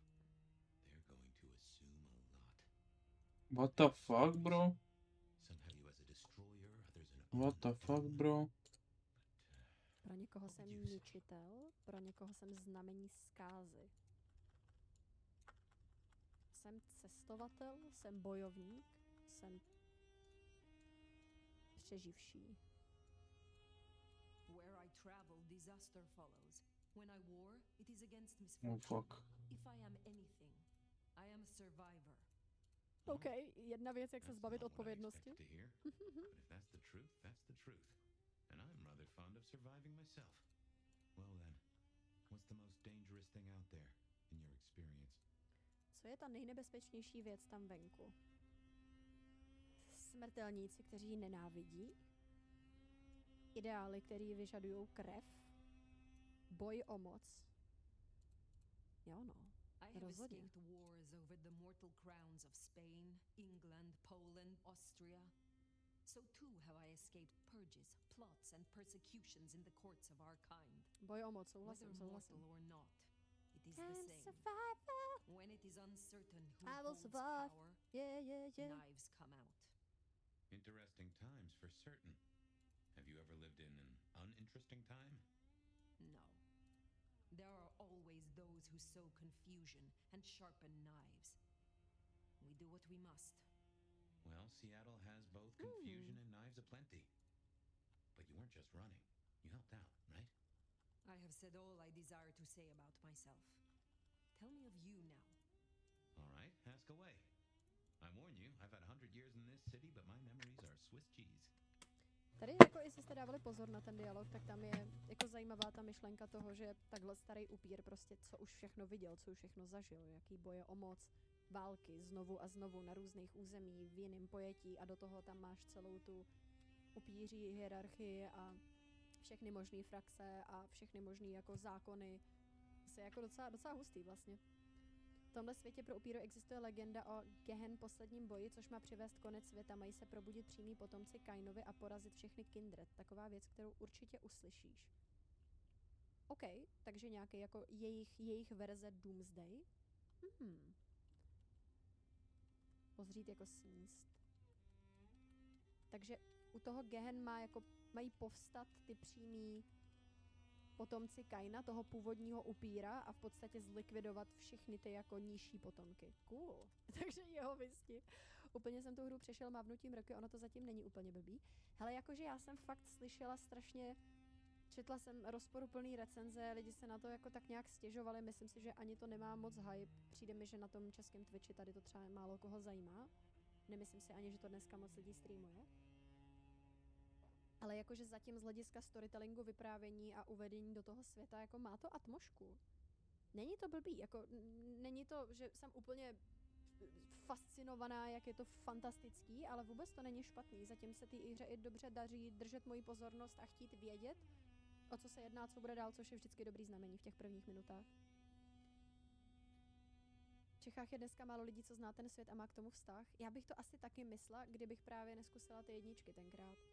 Ale hlavně jakoby ono je hrozně málo dobrých upírských her, který by s tím nějak šikovně pracovali. Kdysi vyšel ten vampír, který jako nebyl zlej, ale něco mu chybělo, takže já se k tomu dost jako upínala, protože prostě celý jako motiv upírský mi přijde fascinující, ale jako ty hry s tím málo pracují. Chtěla by si být upír nebo vlkodlak? Upír, rozhodně, rozhodně Miky. Who was your sire? What is this haven? Any memories returning about the kingdom? Kdo byl jeho stvořitel? Gideon. Where is he now? I don't know. Best guess is he's on the ground or dust. Co je tohle útočiště? Tell me about your haven. Oh, this place is not mine. Owned by a fella by the name of Dale, but it's empty now, I know.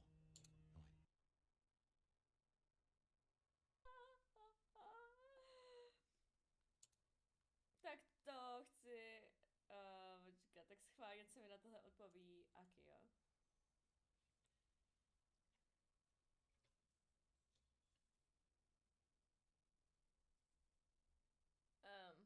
No.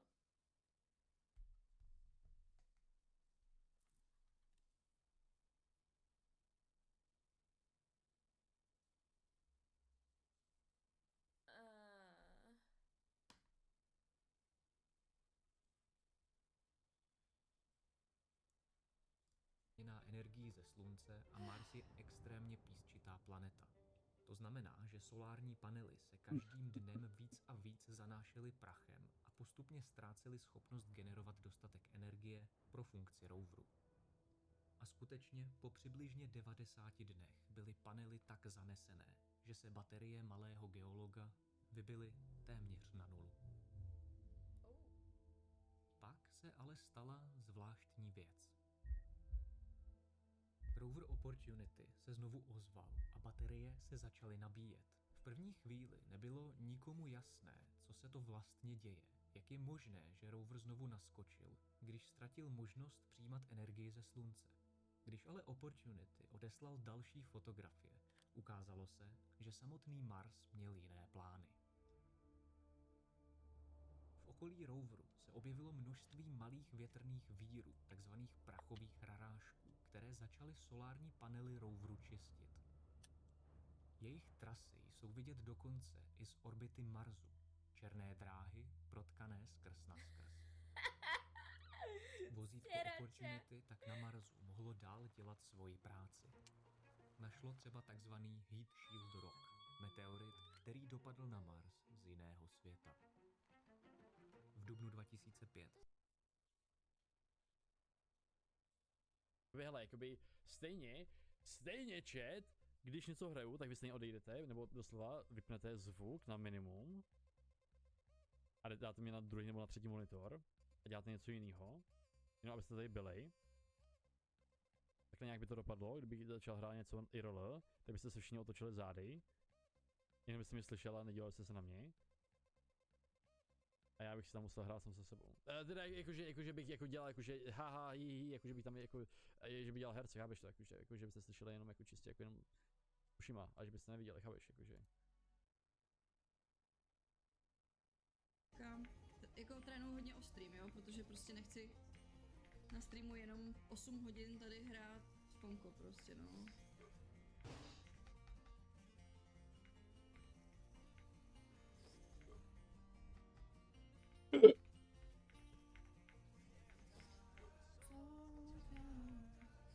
Jako vadí vám, že hraju furt tu stejnou mapu dokola? Mám dát něco jiného? Nebo třeba jinou?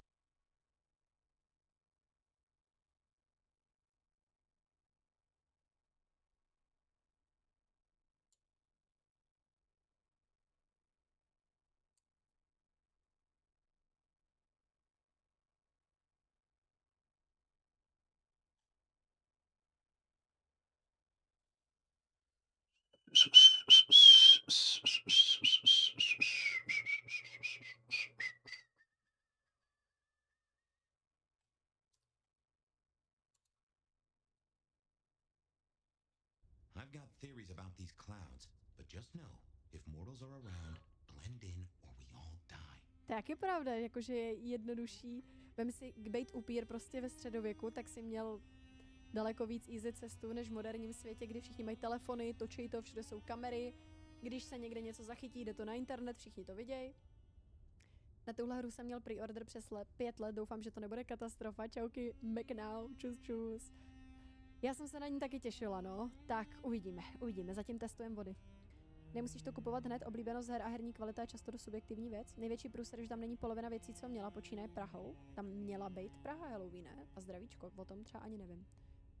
Tak, co společnost Kindredů v Seattlu? Tell me of the Kindred Society here. How have we organized in Seattle?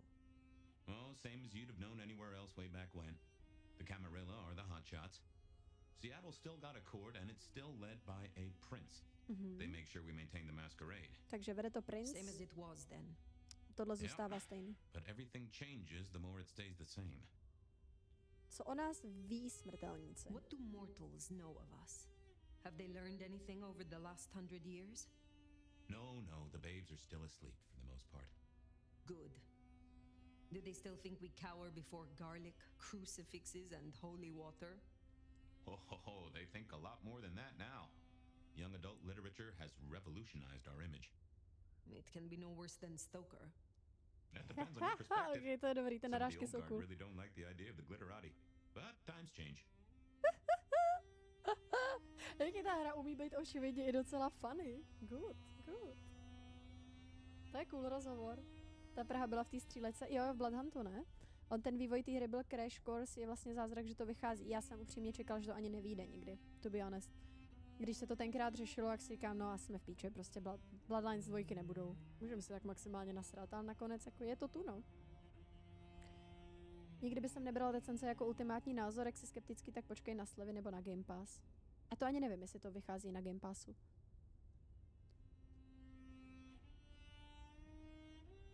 Vampire the Masquerade Bloodhunt. Tam byla Praha, tady nemá bejt. Tak měla bejt nebo neměla bejt? Tak řekni mi víc o sobě. Vrací se nějaký vzpomínky? Já jsem o tom třeba fakt neslyšela, že by měla. One thing. Alcohol. On the air, on the floor, in glasses, in bottles. After that, I'll walk in the dark. Takže chlastal. To je šokující, že to byl detektiv, který chlastal.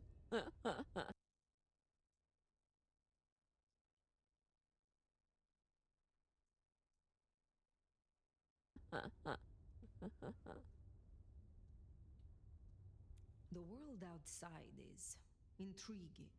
It will be fascinating to learn its workings. It's not too bad. Nevím o tom, že by se mluvilo o Praze v Bloodlines 2, a taky ne, já si myslím, že si to poplet. Your memory seems drenched in it. Well, I'd say I was in a bar. If you feel properly woken, maybe we could try to find it. I am awake, but there is something wrong. My blood is sluggish. I should be strong by now, even after torpor, and I am not.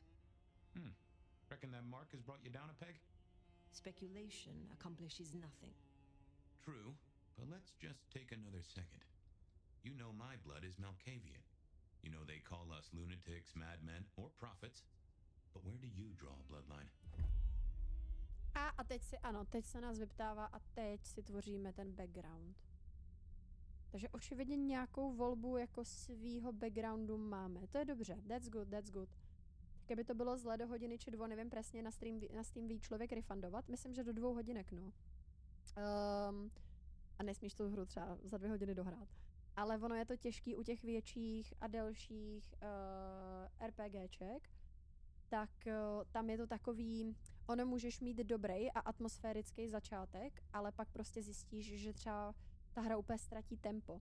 Jo, že jakoby, když třeba fakt posloucháš všechny dialogy a jedeš hodně pomalu jako já a v podstatě to nasáváš pomaličku, tak 2 hodinky u takovýhle hry si myslím, že jsou málo na to, aby 100% poznal, jestli to je dobrý nebo ne.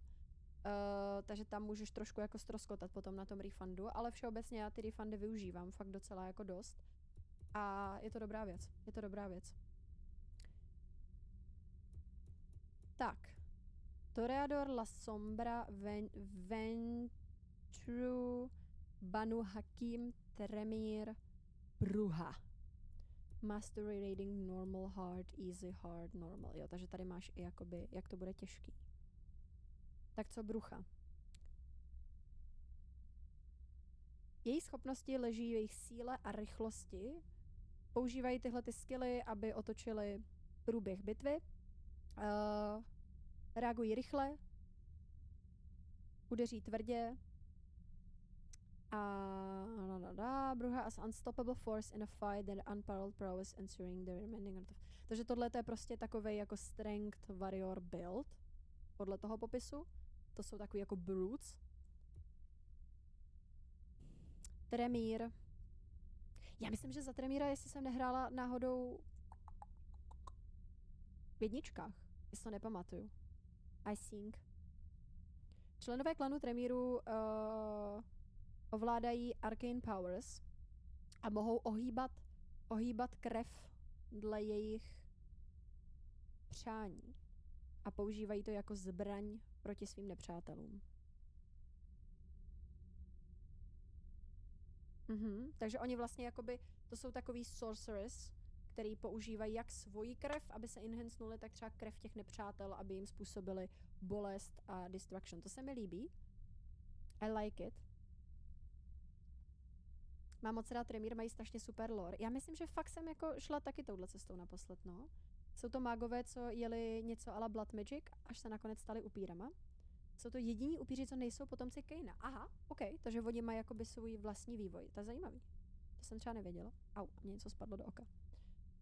Banu Hakim jsou tichí soudci, nositelé práva a popravčí.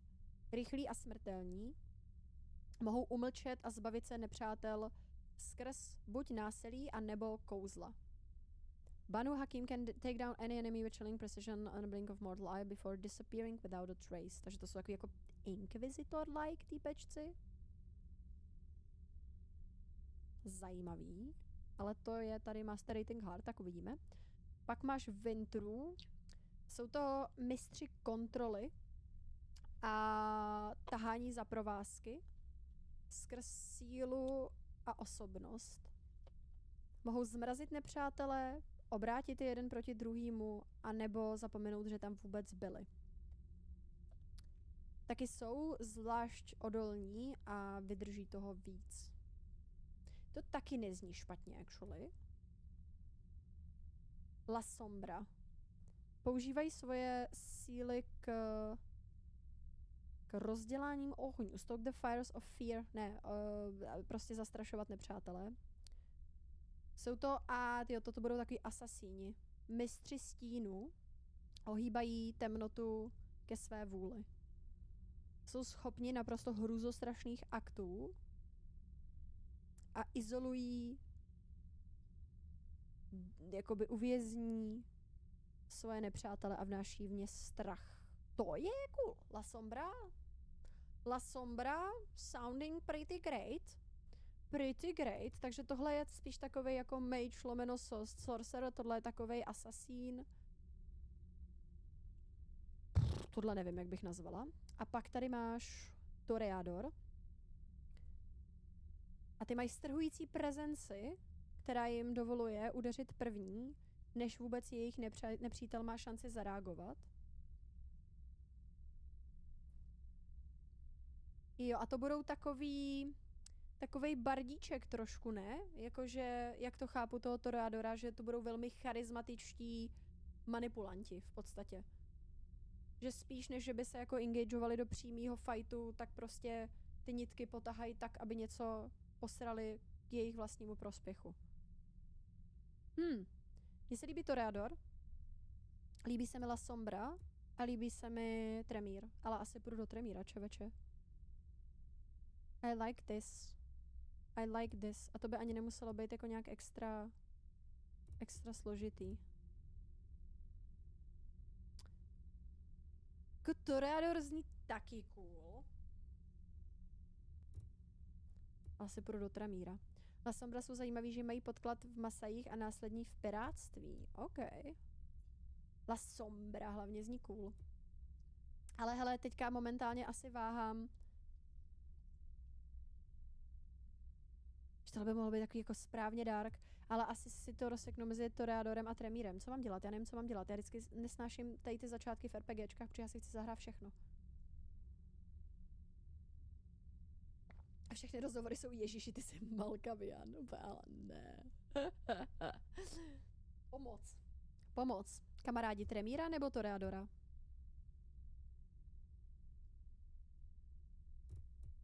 Já jsem úplně v píči teďka. I don't know what to do. Toreador mech, radši cokoliv jinýho.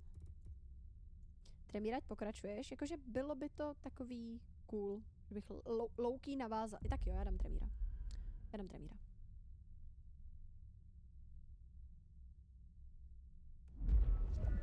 I shall take this. Mage. Not an easy path among the other clans, they tell me. Well, you won't be alone here. Mrs. Thorne will love a new sparring partner. Tak. A můžu si ještě prosím upravit svoji postavu jako vizuálně? Can I fucking... I want to change myself. Prosím, nech mě si upravit postavu. Ježiš, to je bordel. Loki, takhle přesně vypadá moje skříň, pojďme o tom nemluvit. Jo, já musím otevřít ability tree. Appearance.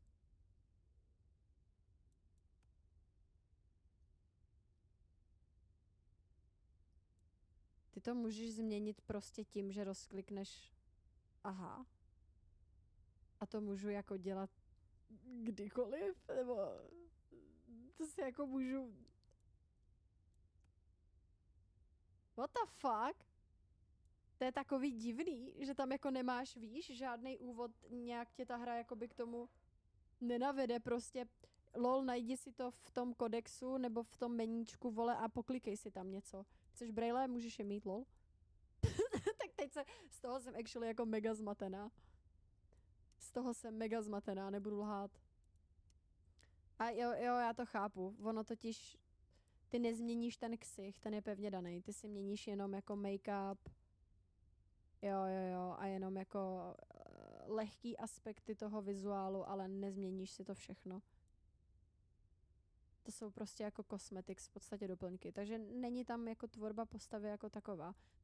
Well, that makes me a little sad. Makes me a tiny bit sad. Tak to je v pohodě, to tady nebudeme rozejtrat. Tady ten make-up je actually kinda cool. Tady ten taky. Co jsem, ty vole, Marie Antoinetta. Ale tohle je zase hustý, že to tak jako hezky navazuje na ty jizvy na těle, no. Za mě plus, ty nucený proklikávání vzadu, když vidíš obličej 2x za 100 hodin mě serou. Jakože asi ho uvidíš jenom v cutscénách, no. Ale já mám ráda character creation. Nebudu lhát, já jsem docela sakr na to a fakt si to jako dokážu užít. Plus, miluju, když má hra romanci a tady, co jsem četla, tak by neměla býti v pravém slova smyslu. Nicméně ono to jakoby dává smysl z hlediska toho, za kterou postavu hraješ. To je jaký moc klaunský, já půjdu tímhle stylem. A outfity si očividně budeš jako odemykat podle toho klanu, jo? Interesting. What about the hair? Tady budou hodně limited options, předpokládám. Nechci blondětá, more.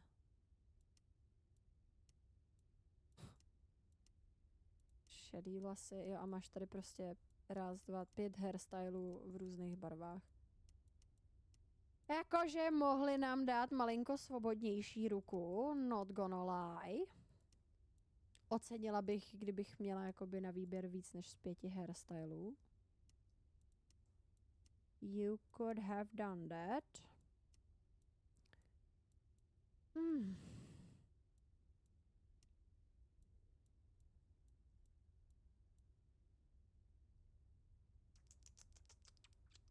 Braille vypadá jak z Matrixu, trošku jo, no. Nejhorší je, ty vole, že je tady 5 hairstylů, ale 4 z nich jsou hrozný. To je v píči. Oh god, ty vole.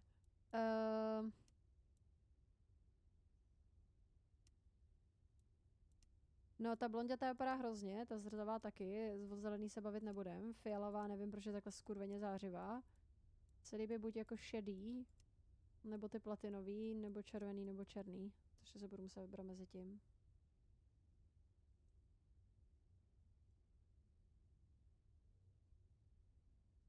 Měli to udělat jako všichni ostatní vývojáři, velký výběr stylu a pak samotný výběr barvy. No, jakože když už, víš co, ty nezměníš jakoby ksich té postavy v základu. A čauky veltaj, ahoj. Takže v ten moment, kdy jakoby těm lidem nedáváš jako dostatečnou pestrost v tom měnit si ten charakter v ksichtě, tak si myslím, že je upřímně jako dobrý to kompenzovat, víš? Že je dobrý to kompenzovat tím, že dáš na výběr v jiných aspektech. Myslím si, že by je nezabilo, kdyby tam dali 10 těch hairstylů a mohl si prostě nakliknout barvu podle nějakýho jako kolečka. Protože pak najednou máš daleko větší versatilitu a i když máš předem danou postavu nějakýma základníma rysama, tak si můžeš tvořit jako unikátní postavy vizuálně. Tady ne, tady prostě jako vždycky to bude vypadat víceméně stejně. Líbí se vám víc ty stáhlý vlasy nebo tyhle? Jsou za mě jediný duel, tohle je takový divnej ulízlej hairstyle.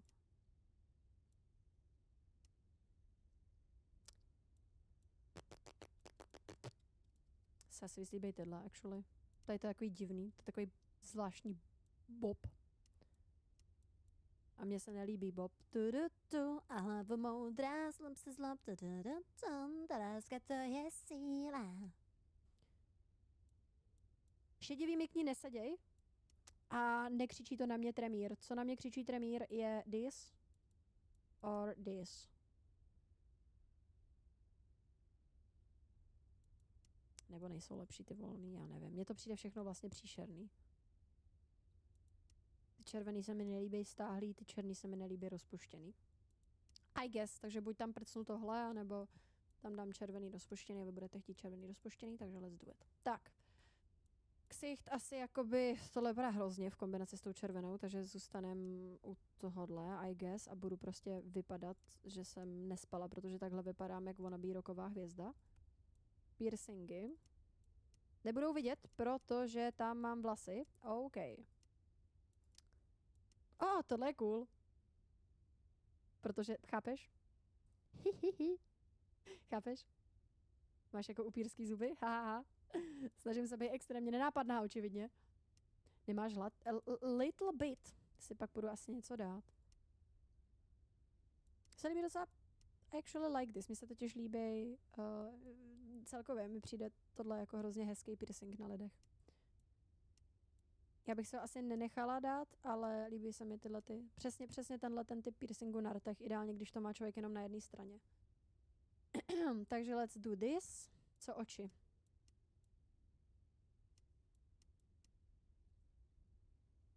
Jako dobrý, tyhle jsou cool, ale... More, takhle se asi neschovám. Jako možná si někdo bude myslet, že jsem prostě jenom narkoman.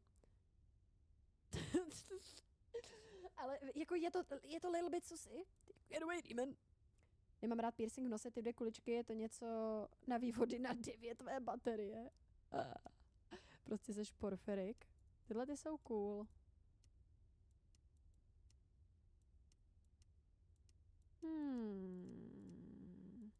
Tady ty snake eyes se mi taky docela líbí, ale zároveň tyhle ty zářivý modrý jsou takový cool kontrastující k těm vlasům. Přijde mi, že to jako víc vyniká a zároveň to vypadá... No, I like this. I like this. Tak. A to je všechno, co se můžeme změnit. Oh, fuck you.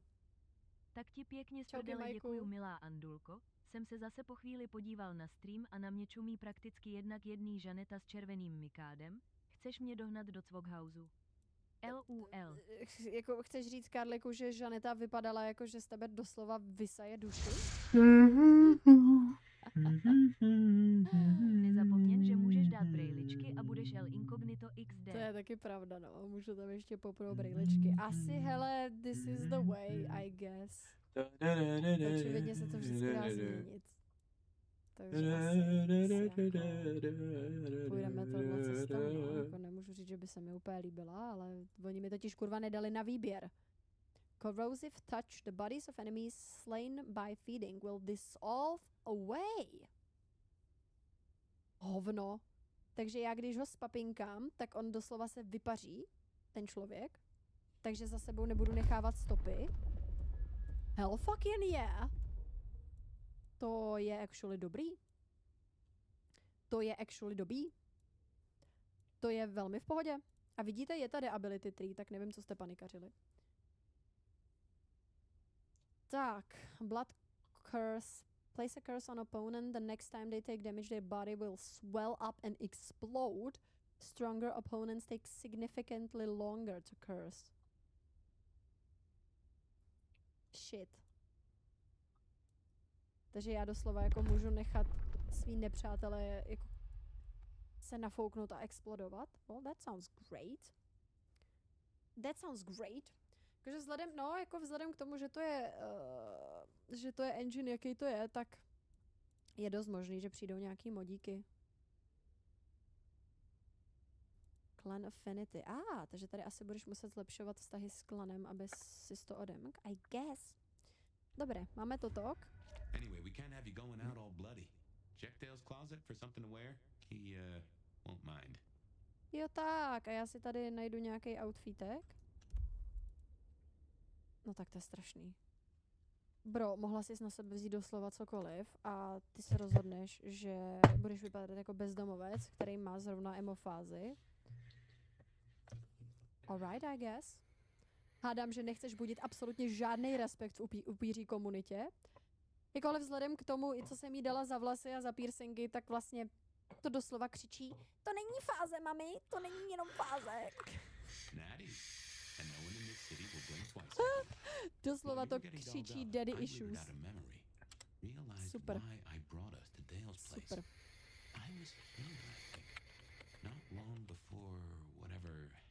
Swadry jak z Watch Dogs. If we're gonna solve our cases, we could track back my footsteps, see if we can find that bar. Takže my budeme hledat ten bar, ve kterým se zvožral jako čokol. To zní jako super plán. Jo, hezký obraz. Well-used shrine. Co je tohle? Interact.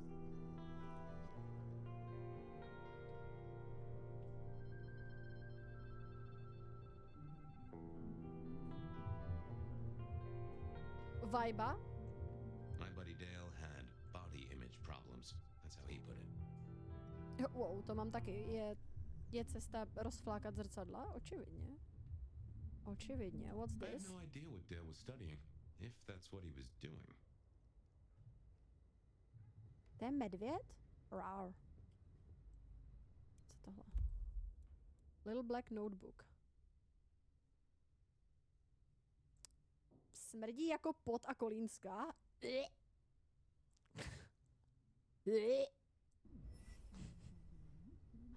Like a fairground Nickelodeon, although it does cost more than a nickel and it doesn't make 100 let you smile. chrápala, má piercingy v ksichtě. No jakože zrovna piercingy tady s náma jsou už fakt dost dlouho. I tetování, takže to by mě za tolik nepřekvapovalo. Dale was into mixing up thin blood alchemicals. Dangerous trade. Proboha, co dělal Dale, ty vole? Oh, to je mrtvá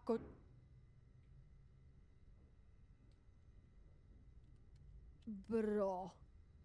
Krteček a chemie tady, ty vole.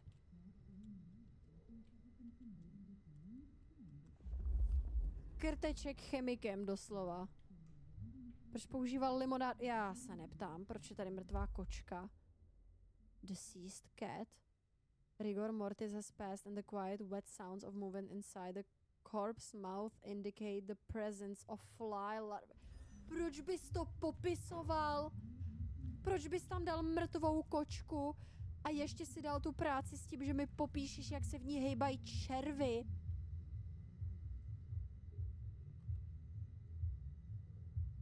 Boy oh boy, ty vole. A tady je vánoční cukroví, který vypadá, že z toho chytíš nějakou strašnou žloutenku. Nádhera. Já děkuju moc, to jsem si vždycky hrozně přála vědět tohle. Fuj. Disgusting. Disgusting. Proč mi to tady? Jo, aha, tady ještě něco. A gramophone, sort of, but much more acceptable sound quality up until the early 90s. Computers. Mostly they're like a very fast telegraph system staffed by idiots. My advice is to leave well alone. Wow. Sám seš idiot, more. Ale actually dobrý popis počítačů. Jak bys popsal počítače někomu, kdo nezná počítače? Jsou to jako rychlé telegrafy ovládané idioty. Fair, I guess. To nějaký copywriter dostal za práci? Ježišmarja, a čau Kyslejere, děkuju moc. Ahoj, ahoj. Já mám i nechty nalakovaný na I won't say my body's fragrant, but I reckon your keen senses Fax get a monitory. sniff of it. Čauky translokátore. Já můžu následovat pašíky. Tak jo. Můžu to prostě poslat dolů? Jo? Můžu? Ty vole, v jakým getu to žil, ale... Náš milej detektiv. Ho, ho, ho! Come sit on my lap, kids! Ho, ho, ho! Čauky hovňousi, ahoj Lucy, čus čus a Warwick cosplay. True, já si říkám, co mi to... Warwicka mi to připomíná. I smell them. To bylo pár her, který jsem si za Warwicka mega užila. Když se ti to jako dobře podaří a dobře se rozeběhneš, pak jumpneš vole přes půlku mapy a někoho úplně rozsekáš. To bylo krásný. Škoda, že se bavíme o lolku a to krásný overall není. Most of my dreams would require a subscription to view. You're so funny, that's such a boss babe. That's why I think you'd be perfect to join my team. See, my dream, and I know this is a bit crazy, is to promote confidence and self-love to all my fellow ladies through my company, Bright Bold Beeswax, or 3B. You want me to sell beeswax? If you don't want to start selling right away, you can just find me some other boss babes. Each one you send my way gives you a little bit something extra. Shut the fuck up. What?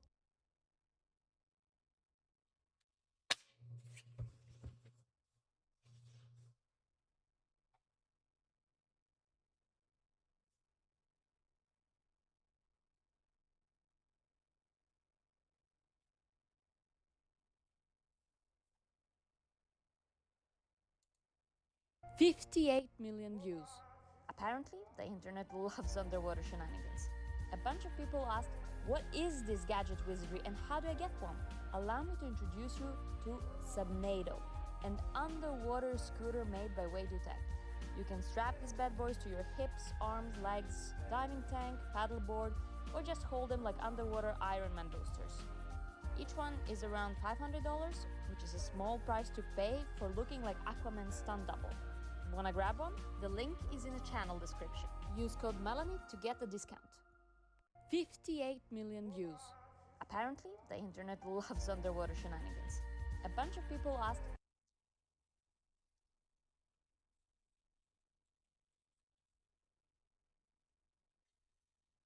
When God of War was released in March 2005 for the PS2, people had interest in speedrunning the game almost immediately. Only a week after the game came out, a thread would be created on the speedrun-focused website Speed Demos Archive. Multiple users on the forum showed interest in creating a full segmented speedrun of the game. God of War, however, posed a severe challenge to anyone wanting to speedrun it. The game can be extremely challenging, and tactics for getting through the game easier were not exactly developed. Starting right from the game's inception in 2005, a small handful of players took on the challenge of speedrunning this brutal game. Runs would be performed that showcased impressive strategies, glitches, and shortcuts that beat the game faster than ever before. In the early years of God of War speedrunning, one run stood out. That came from a player that stood out. A person who had such a profound impact on the way the game would be played for many years to come. Welcome to episode 3 of this series. Today, we're gonna take a look at the man who broke God of War in half. But first, a word from our sponsor. Man, how'd I end up in this rotten sewer? This place stinks. Hey Slim, why don't you just Change your location? Easy for you to say. I'm stuck down here. Well, it's easy. Just use NordVPN. With NordVPN, but YouTube for me, if you're interested in Rixer. To fill the gaps if you haven't played the original God of War, or if it's been a while, allow me to briefly show you the game's level order, so you're up to speed. Kratos' goal is to acquire Pandora's Box, an artifact that allegedly has the power to slay a god, which he plans to use against Ares, the god of war. To acquire Pandora's Box, Kratos has a long journey ahead of him. You start in the Aegean Sea, where you take down the Big Hydra. You then make your way through the city of Athens, and arrive at the Temple of the Oracle. You then traverse the Athens sewers, and enter the Desert of Lost Souls, where you find Kronos, the Titan, who has Pandora's temple fixated on his back. Are you The majority fucking of the kidding game me, takes bro? place inside of the temple. Bro, are you Within fucking it, kidding me, bro? Kratos Are you is fucking faced kidding me? with 3 trap-filled Aha. gauntlets. Tak Challenge of Borec Atlas, si zaplatil ale Challenge of těžké prachy Poseidon, tady za tu and kundovinu. Challenge of Hades. Lol. Once cleared, you proceed to the Cliffs of Madness. At the end of the cliffs, you get to the Architect's tomb and acquire Pandora's Box. Look at Ares, this, the bro. god of war, then lunges a pillar all the way from Athens to the Fucking same temple, skin, bro. impaling Kratos, sending him It's to the fucking same. underworld. The fucking You it's then the make your way same to skin, Hades bro. and climb the giant rope at the end, so you can literally climb your way out of hell. You arrive at the ruined temple of the Oracle, and finally face off against Ares. Upon his defeat, you sit on the throne as the new god of war, and that's the game. Now, I made that all sound fairly quick, but God of War can be a pretty long game due to its difficulty and large areas you have to traverse. The first person who decided to record their speedrun of God of War would be Prism, who got a segmented time of 2:49:51, using the in-game timer and playing on God mode, the game's hardest difficulty. Prism released his run on October 1st, 2005, only half a year after the game came out. His run was a decent showing for the time, although it was more or less a speedy casual playthrough with no notable skips or shortcuts. Regardless, not bad, considering the game was in its infancy. Another runner by the name of Ball of Snow would do his own segmented speedrun in 2006, and improve on Prism's time with a 2:16:23. Ball of Snow also played the game on God mode, and completed his run in 20 segments as opposed to Prism's 17. Ball of Snow's time save came from cleaning up most of the sloppiness of Prism's run, and also through a sequence break in Challenge of Hades that saved around 6 minutes. The run got a lot of positive feedback, and was generally viewed in high regard. The run still persists on Speed Demo's archive and archive.org, where someone was so impressed by the run, they decided to give it a review and a 5-star rating. The reviewer's name was God Mode God, and was a God of War player who mainly focused on challenge runs and no upgrade runs. He was rather impressed with Ball of Snow's speedy tactics, and how the various fights in the game were handled expertly. Entering the year 2007, God Mode God would create a speedrun-focused thread over at GameSpot on a forum called the Ultimate God of War Union, where players would share their accomplishments and tactics for God of War 1 and 2. God Mode God was sort of the figurehead of the scene at the time. Going under the name The Creeper on the forums, he was one of the main people establishing proper rule sets, listing times, posting strategies, and welcoming newcomers. The forum was rather small, and didn't contain many members, but the community was tight-knit, with a shared interest for a classic PS2 franchise. But one night, a new user joined the forum, and he went by Satvara. The entry post from this new user went as follows. Speedruns. It's good I found this board. I've done some speedrunning myself. I started playing God of War 1 2 or 3 months ago, and after I had unlocked everything, I decided to personally challenge myself to a time attack. I played under New Game /Hero settings, and reached the final save in 1:21:41. It wasn't perfect or anything, and I probably should have spent more time with it. Additionally, some of the videos linked here had some intriguing and useful strategies I didn't use. Nevertheless, I'm still satisfied with my time overall. Yeah, who wouldn't be with a time like that? This Satvara person is claiming a time 55 minutes faster than Ball of Snow's 2:16. Now, of course, there was no video to go along with this claim, so forum users were perhaps a bit skeptical. After all, Satvara was new to the forums, and had no credibility. God Mode God welcomed Satvara to the forum, and upon seeing his supposed time of 121, his reaction was not bad, not really knowing what to say to such a suspicious claim. On the internet, anybody can technically claim whatever they want. At this point, speedrunners are all too familiar with various YouTube comments of people claiming outlandish times. It was hard to tell whether Satvara was legit or just some random troll looking to cause a stir. Satvara also said in his initial post that his run was missing a couple of strategies he didn't know about. God Mode God and another user, Mystery Man, then started guessing time estimates of how low the time could go had he used those strategies he said he was missing. Now, keep in mind, these two users didn't even know what strategies would have taken place for a 121, let alone even lower than that. This, of course, annoyed Satvara, and tensions would begin to rise on the forum. Allow me to reenact Satvara's response to these posts in dramatic fashion. I think it's time I laid my cards out on the table. I can't help but laugh at the fact that you guys are making time estimates based on a time you know nothing about. A 121 is impossible, and both of you have really no idea how impossible it is. You could try and try, but you would never come close. At least, with what you know. God Mode God would respond. Should have just done what I intended in my last post, which is to mention how perfectly Ball of Snow did God Mode.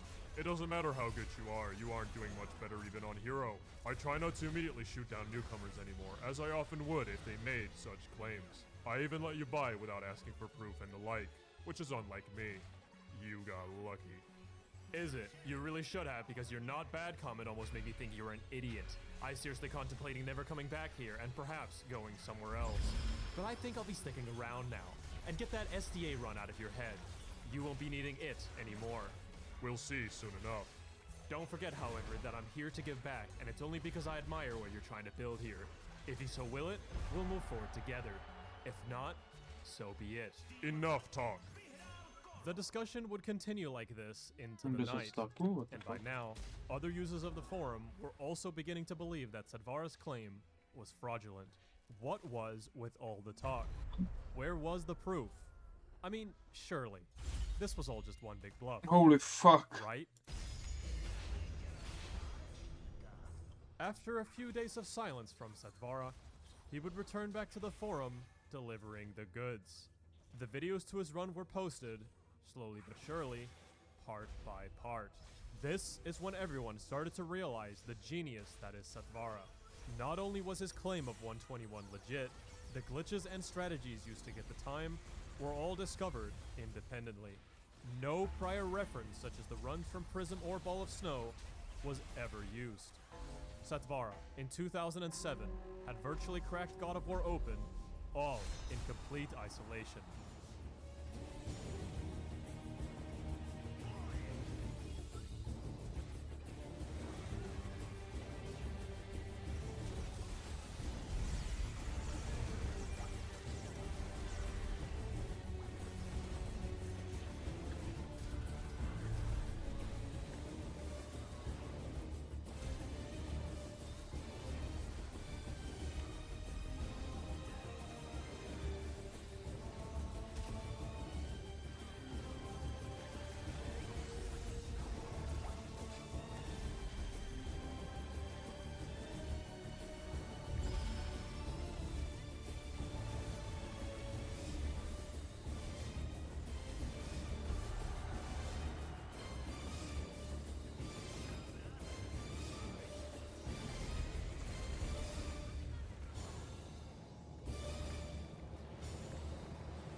The run was absolutely astounding. Satvara had completely flipped the game on its head, all by himself, and several forum users went from skeptical to extremely impressed very quickly. But what was it that Satvara was doing over runners prior that put his time in a league of his own? Let's take a deeper look at Satvara's 121 to see where he managed to save so much time. Most runners in the early days of God of War speedrunning insisted on playing on God mode, since it was viewed as the most skillful way to play through the game. But difficulty practically didn't matter after Satvara's run, as he found one of, if not the most impactful glitch in the entire game, the infinite regenerating magic glitch. Not too long after you arrive in Athens, you have to engage in a tutorial fight against a Medusa. Upon defeating it, you acquire Medusa's Gaze, a magic spell you can cast to stone enemies. The game wants you to try the spell out on some Minotaur enemies, but for the purpose of the tutorial, you are granted infinitely regenerating magic to try the spell out as much as you'd like. Instead of defeating the enemies, Satvara makes his way to a spot where he can clip out of bounds. And after some crafty sea walking and tricky jumps, Satvara escapes the tutorial room. The game still assumes Kratos to be in the tutorial fight, and thus, you now have infinitely regenerating magic for the rest of the game. It didn't matter much whether Satvara was on hero or god mode, otherwise difficult fights became trivial. Magic took care of everything. There was also no need to gather phoenix feathers to increase your magic meter, something that both Prism and Ball of Snow had to do all over the game. This is by far one of the most groundbreaking glitches in the history of the game, saving time virtually everywhere in the run. Satvara had discovered two big movement techniques that he used throughout his run to reach higher and further places. A standard high jump was already a known discovery in 2006, but Satvara had found an improved version using Poseidon's Rage in the air to reach higher places in multiple spots. One of the places where this saved the most amount of time was in Cliffs of Madness. Normally, you need to acquire two necklaces to extend a bridge fully to make it across. Satvara, however, only got one necklace to extend the bridge to its midway point. He then used a Poseidon's Rage high jump to make it to the upper area, jumped across, and used another Poseidon's Rage high jump to make it to the other side, skipping the second necklace and saving over 8 minutes in total. The other movement technique Satvara had discovered was a way to extend Kratos' jump to gain further distance by swinging the Blades of Chaos in midair. At Athens Town Square, Satvara used this technique to reach the bridge in the middle of the plaza early. This jump might not look like much, until you realize that this entirely skips the level Rooftops of Athens, and it also skips the collection of the magic Zeus's Fury, saving over 11 minutes. The same long jump technique was used in Challenge of Atlas to skip an underground section where you have to fight a bunch of enemies on a rope. Satvara simply did a long jump from a certain height of the rope that descended into the cave, and collected the Shield of Hades early. This saved almost 2 minutes. The forced fight thereafter was quickly taken care of with Infinite Magic, Poseidon's Rage level 2, and Blade combos. In order to proceed further into Challenge of Atlas, a second shield is needed for further progression, and Satvara had found a big shortcut for this one too. A Poseidon's Rage high jump was sufficient in reaching the ledge where the second shield is located, saving another minute and a half over the game's intended path. Right after obtaining the Infinite Magic, you are required to climb a set of walls infested with enemies until you reach a statue you need to push over. Satvara was able to skip the walls entirely with some crafty double jumps to reach the statue before intended. A quick 20-second save. When you first set foot in Challenge of Hades, you have to fight a bunch of centaurs to open a door to a maze. You then enter the maze, where you're required to defeat all of the enemies to open the final door to progress. This is effectively what Prism did in his run, but the previously mentioned sequence break that Ball of Snow had used was a way of clipping through the top of the maze due to some dodgy collision, saving over 6 minutes on Prism. Satvara, however, had found an even better way all on his own, that skipped both fighting the centaurs and entering the maze. A standard high jump was enough to ledge grab the platform where the button at the end of the maze was located. Easy money for an additional 3 minutes. To top it all off, Satvara managed to skip a ton of forced fights by finding clever ways of getting around the fight triggers. The introductory fight against the satyrs in Cliffs of Madness was skipped with a Poseidon's Rage high jump. Also in Cliffs of Madness, a fight inside of a cave was bypassed with a long jump. The infamous conveyor belt fight against the Harpies in the Architect's Tomb was skipped by hugging the corner of the room and avoiding the fight trigger. This skip was actually already found by someone else in 2006, but Satvara had also found it by himself. Finally, a big clash against some Cyclops and Minotaurs in the ruined Temple of the Oracle was avoided by just barely jumping over the fight trigger. All of these aforementioned fights would otherwise take a minute or 2 each, so Satvara gained some hefty time throughout the run from avoiding them. As Satvara rolled his way through Mount Olympus, he had finished his segmented run. the time at the final save point was truthful to his original post. 1:21:41, done in August 2007. If there was any doubts as to whether or not Sadvara's run was actually done in isolation, there are a very few select instances where Ball of Snow's run actually has superior strategies. Strategies Sadvara could have utilized had he chosen to look up the run. The two notable points where Sadvara's run is worse is in the Aegean Sea when fighting the Hydra, and using Rage of the Gods against a group of archers in Cliffs of Madness when Army of Hades was the better choice. Despite these tiny flaws, the run completely shattered expectations. People on the Ultimate God of War Union forum were floored as to how Sadvara was able to dismantle the game in so many different ways, all on his own. God Mode God still did not approve of Sadvara's behavior coming into the forum, but decided to give credit where credit is due. His run was a marvel.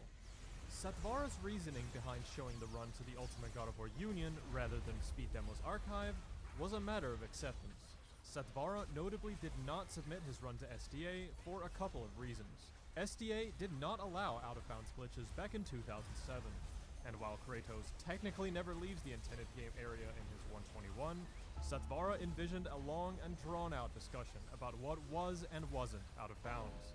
Sadvara sensed that the moderation team over at SDA simply did not know God of War to the extent he did, so he didn't bother submitting. The infinite regenerating magic glitch was also seen as an exploit so huge a separate category was in the discussion on the forums if a submission was to happen. Sadvara felt that SDA's rule set was hindering the game from its potential. He felt that glitches and sequence breaks were both valid in beating the game as quickly as possible. A foreshadowing to the way we view speedrunning today, with glitches being one of the main draws for the culture as a whole. The Ultimate God of War Union seemed more in line with this way of thinking, which is why he chose to reveal his run over there. Overall though, Sadvara was happy enough with the result of 121, and eventually shifted his focus more towards glitching and sequence breaking following the completion of his run. Sadvara was not done just yet. In late 2007 and 2008, Sadvara went on what I can only describe as a killing spree when it came to God of War glitches.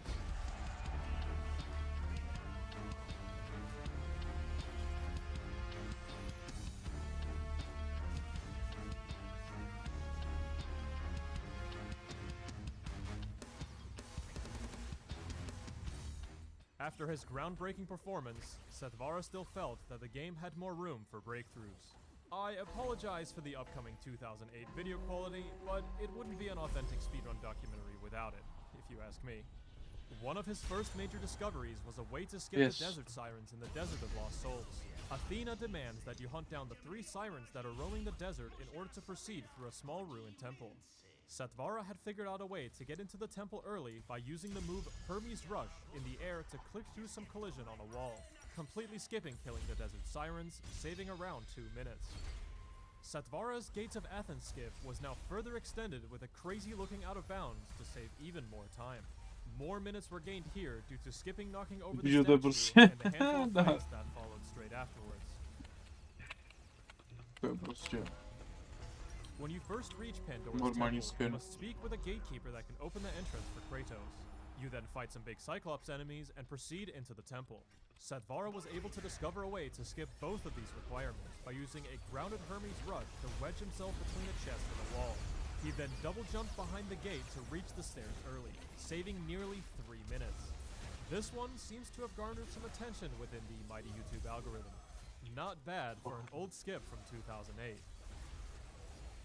One of Sadvara's biggest contributions to the game around this time was a huge sequence break discovered in the very first level, the Aegean Sea. In a casual playthrough, after you climb the ship's mast, you're intended to make your way over to a second ship by sliding along a rope. On this other ship is where you obtain Poseidon's Rage, fight the big Hydra, and get a key for your troubles. You're meant to use this key on a door to reach the end of the level, but Sadvara had found a pretty ridiculous jump to skip the large detour. Watch and observe.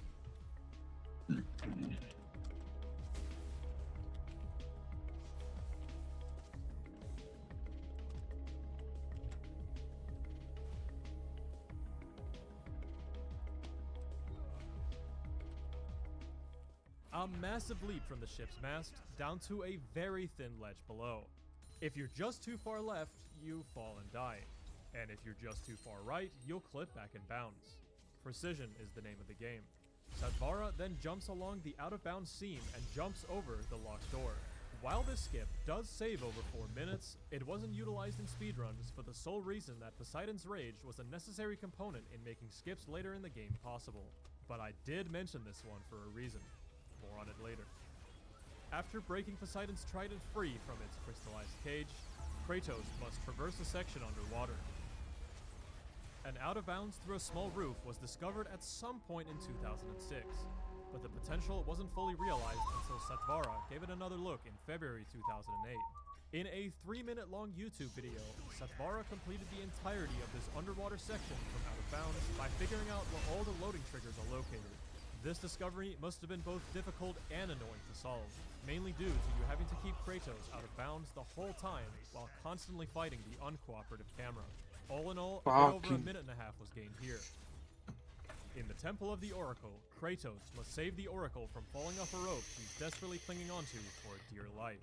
In brutal God of War fashion, we can leave her hanging by clipping through the door to the next section. Satvara once again used the aerial Hermes Rush move in a very specific spot to get through to the other side, skipping the act of saving the Oracle and the 2-minute cutscene that follows. Valuable time saved, but extremely difficult to pull off. The 2 shields that Satvara had to acquire in his run to open a door in Challenge of Atlas could now be skipped, and saved a huge amount of time. It was figured out that the Blade of Artemis could be used as a form of high jump, which proved useful in many spots. Satvara jumps onto a chest and holds triangle to perform an ascension. He then swings the Blade of Artemis and uses Poseidon's Rage in combination for more height. He's able to clip out of bounds and jump around the door that requires the 2 shields, saving nearly 5 minutes over his old run. As if that wasn't enough, Satvara found a better version of this skip a few months later that skipped to the very final door in Challenge of Atlas. Inside the infamous spike corridor in Pandora's Temple, you can clip out of bounds by hanging onto the side of one of the crushers. This requires a well-timed Poseidon's Rage high jump so that Kratos is able to grab the ledge of the crusher when it's visible. After clipping out of bounds, you have to navigate Kratos blindly on a thin stretch of floor, constantly in danger of falling down or accidentally clipping back in bounds. This is followed by another Poseidon's Rage high jump right through the floor of the exit tunnel of Challenge of Atlas. This way, you can go through Challenge of Atlas backwards to acquire the Architect's son's head without doing anything else in the level.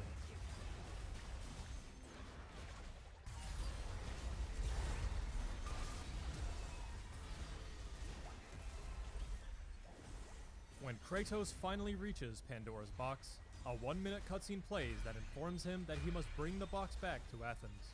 Of course, Satvara found a way around this too. He simply went out of bounds using the Blade of Artemis and Poseidon's Rage in the room before the box. C-walked on the outside of the room and free fell all the way down the shaft you're supposed to take the box through. After hitting the loading trigger at the bottom of the shaft, the game gives you Pandora's box despite never watching the cutscene. It seems that nothing was impossible for Satvara. Pič, ještě mi to dá takovou malou mapu, ne, vole, jako Zerantovi nějakému, kurva. Skipped collecting all magics and the Blade of Artemis in late 2008. Some of the skips used for this playthrough I've already gone over, such as the Hydra 3 skip to bypass Poseidon's Rage, and a similar but improved out of bounds in the Medusa room to skip Medusa's Gaze. A puzzle later in Athens requires you to freeze a Minotaur onto a button with Medusa's Gaze, so Satvara had to find a way around this room to complete the playthrough.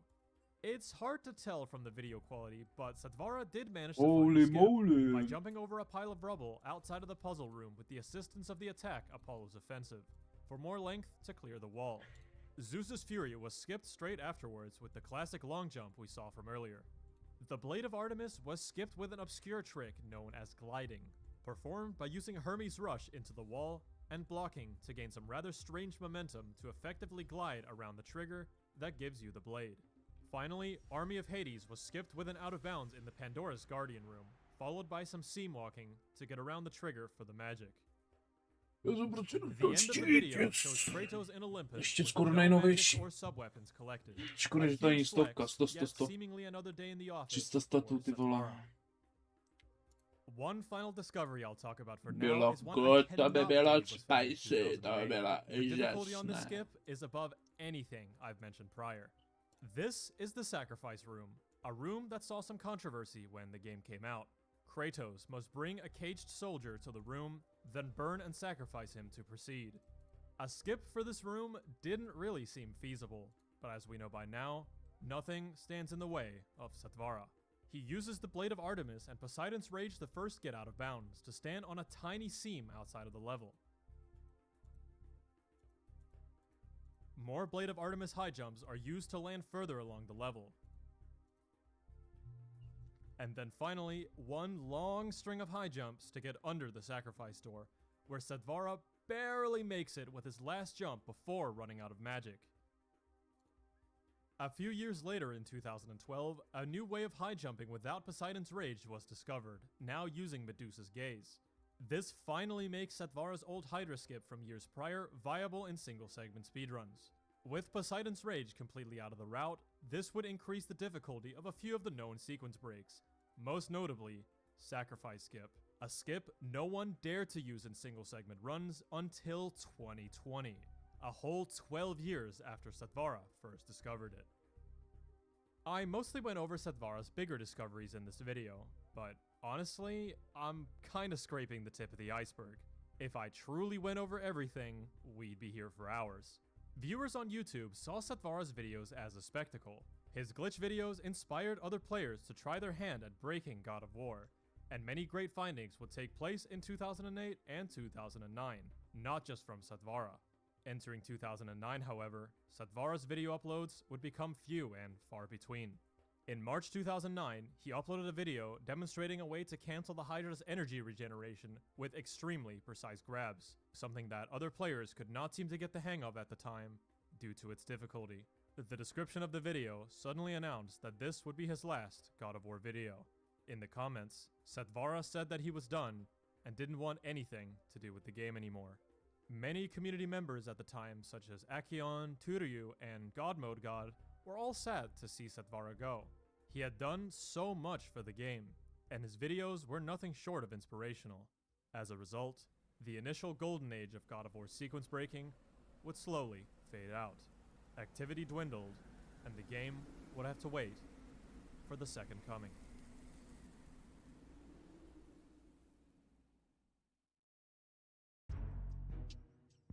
Throughout the PS3's lifespan, the God of War games would see a handful of re-releases on the console, updating the graphics to HD and also porting over some of the PSP games that not everybody got to play. One would think this would reinvigorate some activity amongst the speedrun community, especially with a God of War 1 trophy that challenges you to beat the game in under 5 hours. There were a couple of segmented runs in 2011 and 2012 that were in the works from two new runners, but both of these never made it past the halfway point in the game. Someone just needed to pick up the pieces to re-spark the activity in the scene. In August 2012, the God of War Saga Collection was released, which featured God of War 1, 2, 3, Chains of Olympus, and Ghost of Sparta. A pretty ambitious release, and a certain someone would get reeled back into playing the series. After seeing how deserted the God of War speedrunning scene had become, this certain someone felt the need to revive the activity. Despite claiming that he didn't want anything to do with the game, God of War 1 still had so much left to uncover. When the game was at its most stagnant, Satvara returned to God of War.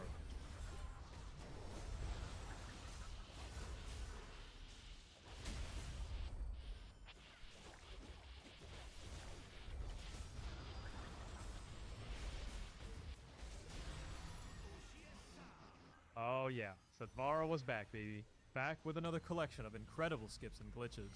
After already breaking the AGNC with his multiple minute-saving Hydra 3 skip, he had found two more to further shorten the level. The first one was a way to skip Hydra 2. In a casual setting, defeating all of the harpies on the boat is required for the Hydra to pop through the wooden planks. Those same harpies could now be used for a skip to bypass the fight entirely. If you stand on this chest, then wait until a harpy swoops down towards you, you can block its attack in midair, and it'll get stuck on the other side of the fence on the floor above you. With a precise grab, you can get Kratos onto the other side.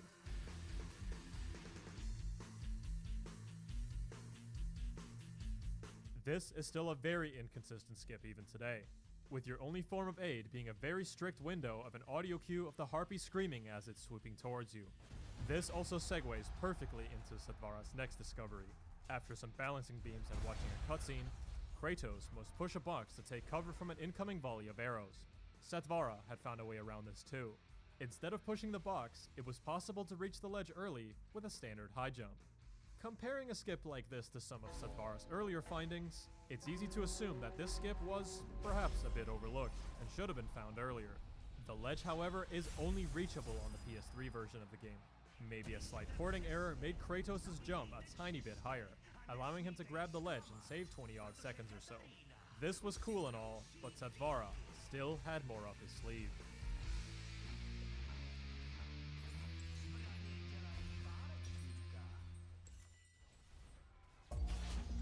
Satvara's next discovery was quite huge, and is one that is still seeing use today. The strategy takes place in the Pandora's Guardian fight in Challenge of Hades. Casually, you have to rinse and repeat a process of stunning the boss, then hurling logs at it to remove its armor bit by bit. Satvara had completely torn the fight to shreds. Here's how he did it. He first goes up to the crank that hurls the logs and pulls it. The first log will always miss, but what he uncovered was, if you pull the crank again at a very precise time in the cutscene, you can in fact hit the boss without doing the necessary stun locks. He does this a total of 3 times to remove all of the boss's armor, skipping ahead to the second phase in an instant. Pandora's Guardian is still wearing its chest piece, but this is merely a visual bug. Even 10 years later, this is still the fastest way of doing the fight. A small skip that saved around 15 seconds from skipping the fight in the Pandora's Temple lobby was discovered by Satvara as well around this time. This skip nearly rivals the aforementioned sacrifice skip in terms of difficulty. The skip involves ledge grabbing a sword on the upper part of the door with a precise Poseidon's Rage high jump, then making your way around the lobby from above with whatever movement techniques you have available to you. The Blade of Artemis is not yet obtained by this point in the game, so Satvara opts to use Apollo's Offensive for further distance. This technique is commonly called Apollo's Long Jump. Not an easy skip by any means. Yet another discovery that, I feel, was ahead of its time.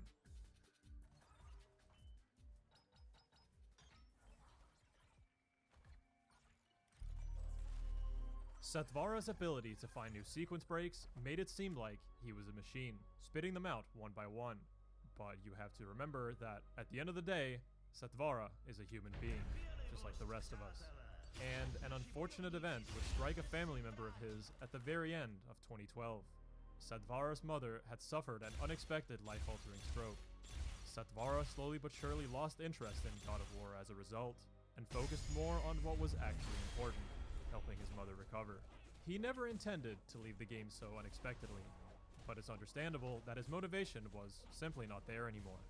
Before disappearing from the scene, however, Satvara did drop one final bomb of a discovery, a finding that would fundamentally change the entire early game of God of War. This is the Port of Athens swimming glitch. In God of War, Kratos can swim on water surfaces from the beginning of the game, but diving underwater is only possible after you grab Poseidon's trident, roughly halfway through the game. Both Satvara and Acheon had experimented with skipping large sections of the game using what's known as the swimming glitch. In some cases, if you can manage to get Kratos pushed beneath the water surface using certain collision, entering free diving mode is possible before grabbing the trident. This was known to be possible in Challenge of Atlas, Challenge of Hades, and Cliffs of Madness, but weren't useful or faster by any means. However, on January 1st, 2013, Satvara would once again revolutionize the speedrunning route by finding a swimming glitch in the Port of Athens that saved, well, a fuck ton. Let's just put it that way. Upon reaching Athens for the first time, there's a short cutscene followed by the game creating a new checkpoint. If you're fast enough, you can grab the ledge next to the ladder leading back down into the ship's cabin as you become checkpoint. If you retry from the last checkpoint, the game lets Kratos free fall during the loading time. Since Kratos cannot activate any triggers while the game is loading, he will fall down past the loading zone all the way down to the ocean floor instead of ending up back inside the ship. Satvara is freely able to move around as if he was on solid ground, and makes his way out of bounds to a small bridge where he can get pushed downwards to activate the free diving mode. By going through the ladder at the ship, Kratos is able to elegantly swim through the air freely, to go wherever he pleases. From here on out, you can just touch the necessary loading triggers to advance the game to the next part. Port of Athens, Gates of Athens, Athens Town Square, and the Temple of the Oracle were all skipped by swimming past them. The swimming glitch can only be cancelled under certain conditions, most commonly being to touch a pool of water somewhere else in the game, which the sewers before the Desert of Lost Souls conveniently have. The Port of Athens swimming glitch is still one of the most major discoveries in the game, and is a testament to Setvara's ability to think outside of the box, even after all these years. 2013 was the last time we saw any new discoveries in God of War from Setvara.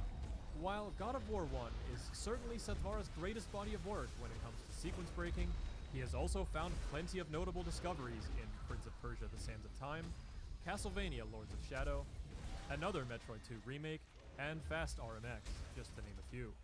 I spoke with Setvara while researching for this video, and he wanted me to be very clear about something. What His 121 run from August 2007 was, as his YouTube description says, an experiment.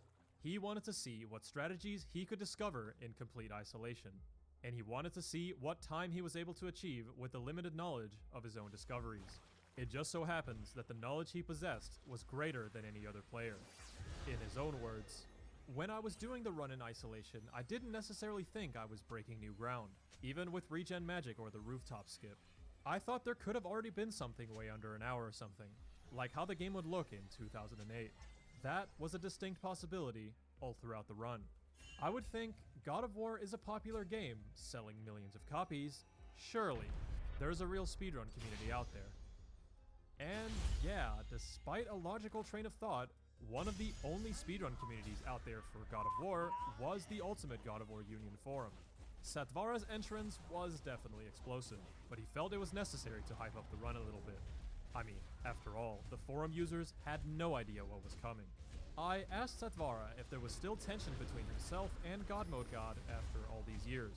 It seems to me that Setvara admires God Mode God's dedication as a leader to the God of War community and holds no grudges against the man, but does not speak to him, as the two don't share much in common outside of the game, and they're both fairly inactive. Setvara also thinks God Mode God is a troll, so there's that.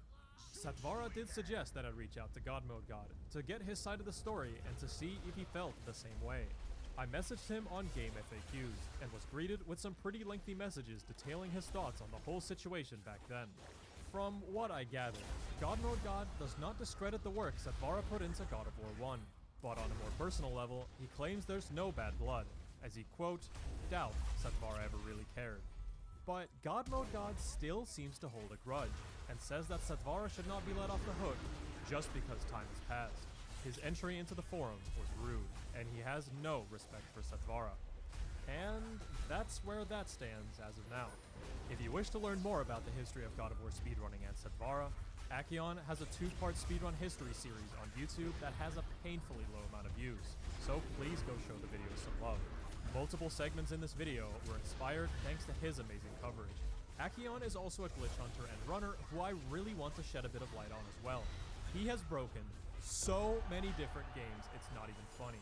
But just like Setvara, his greatest body of work is God of War 1. He has even written a glitch FAQ for the game that's currently over 103 pages. If Setvara didn't exist, the runner-up for most influential God of War 1 glitch hunter is without a doubt this guy. Akion and Setvara were the glitch hunting dynamic duo back in the early days. Together, they collaborated and bounced ideas between each other to discover new strategies and techniques, usually through the YouTube comment section. Akion was also invaluable in helping me learn the speedrun for God of War 1 in 2017, and provided additional help in the research for this video. Thank you for that.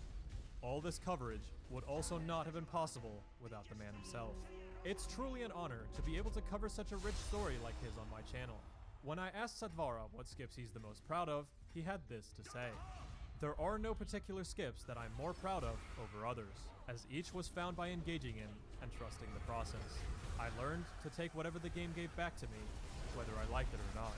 Sequence breaking doesn't actually break the game. It merely uncovers the truth of what was always there. Looking back, as an individual player, I think I could have done better. Still, what's most important is that I learned a great deal about speedrunning and sequence breaking through God of War. as well as from my interactions with the community, especially Akion, who is one of the most skilled glitchers I've had the privilege of working with. In the end, all I can do is contribute what I can, when I can, and hope I inspire others to do even better. Satvara set a standard for what was possible in the world of glitching and singing, but he believes better is always possible. All it takes is the right player with the right mindset to elevate the game to the next level. But as it stands right now, Satvara's work in God of War 1 is definitely the most prolific.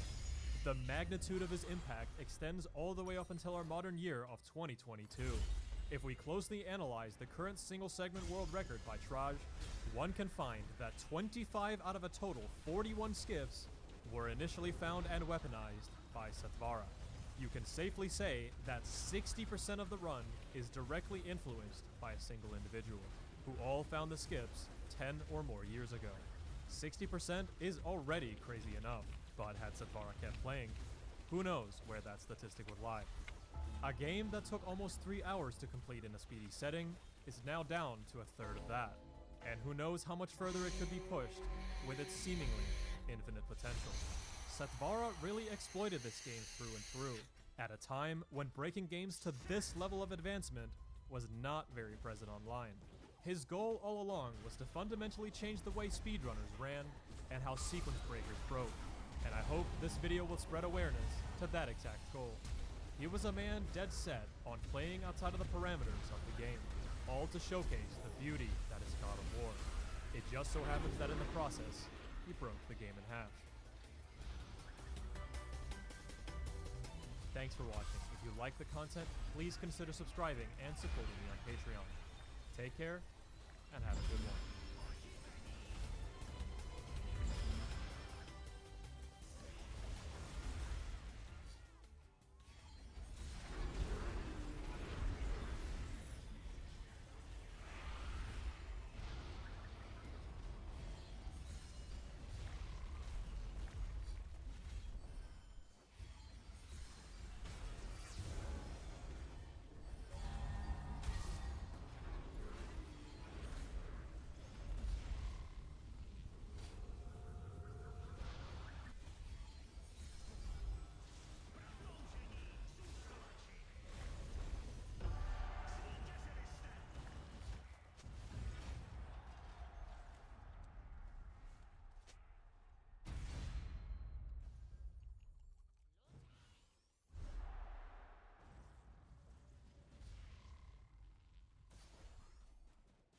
Baki, you are truly a one-of-a-kind experience. I never thought that I would see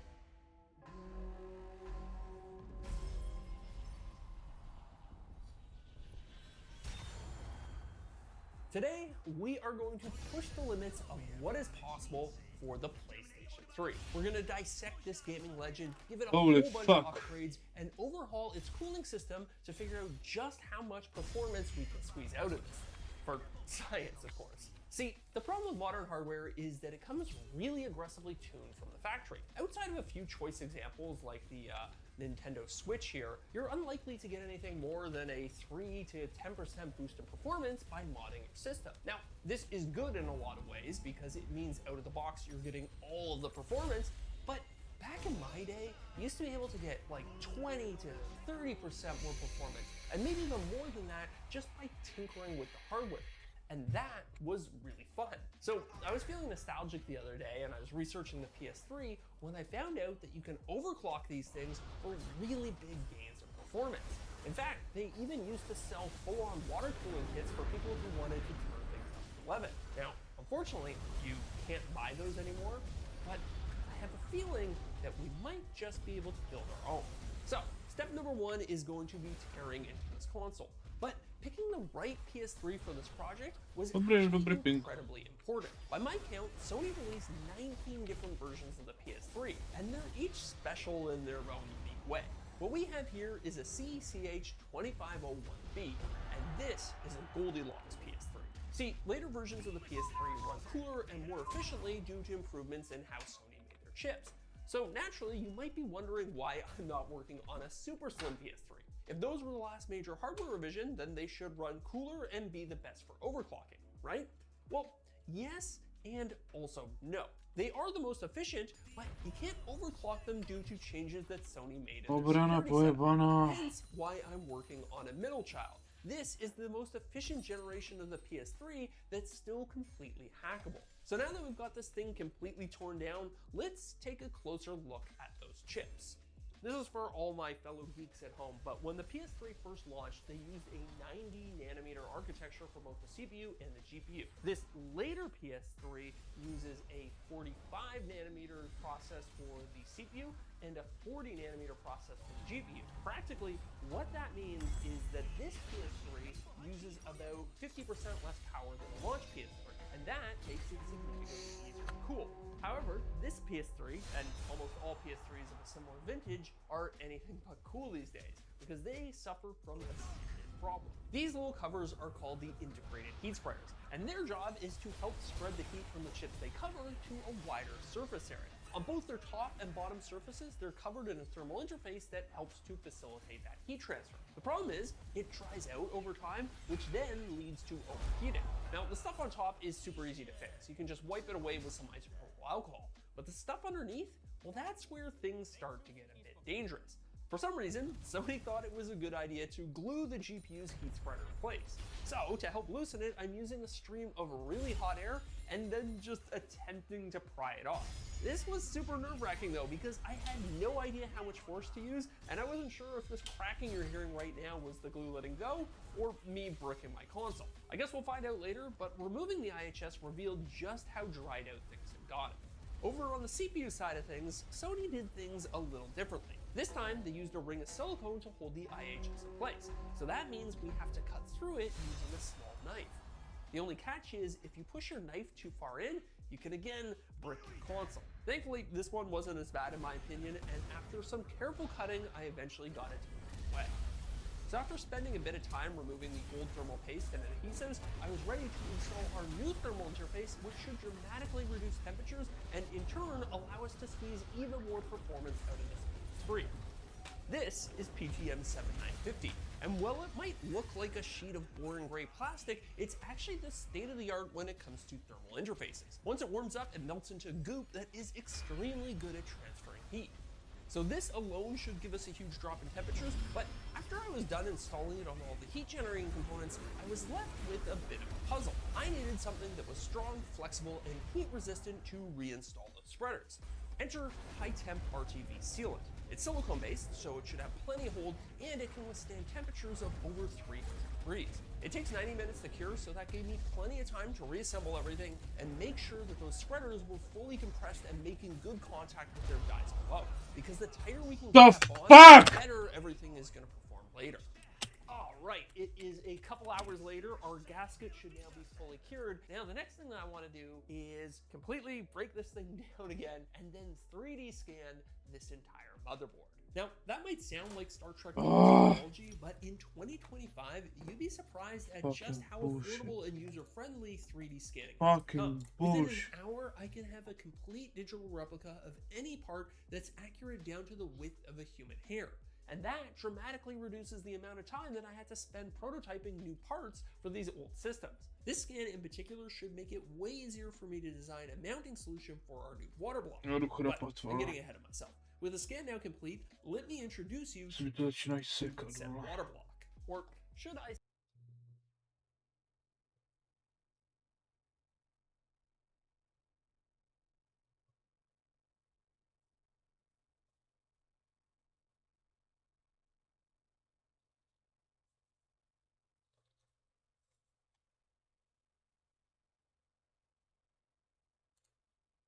Máš rád ženy, určitě randíš se ženama a tak dále, tak v tomhletom slova smyslu, jak tě ovlivnil handicap? Tyjo, v tomhletom slova smyslu, víš co je největší ta sranda, že já mám pocit, že chlapi z toho mají ty mindráky větší jak ženský, jo, že prostě, řekněme si upřímně, chlapi jsou povrchní oproti ženským. Jo, Fakt, ohledně jo, máš výběru. ten pocit, že jo? Jo, fucking jsme. Absolutně. Jako ohledně výběru partnerky, já mám pocit, že nám záleží v podstatě víc na vzhledu jak ženským. Jo, ženským záleží na vlastním vzhledu.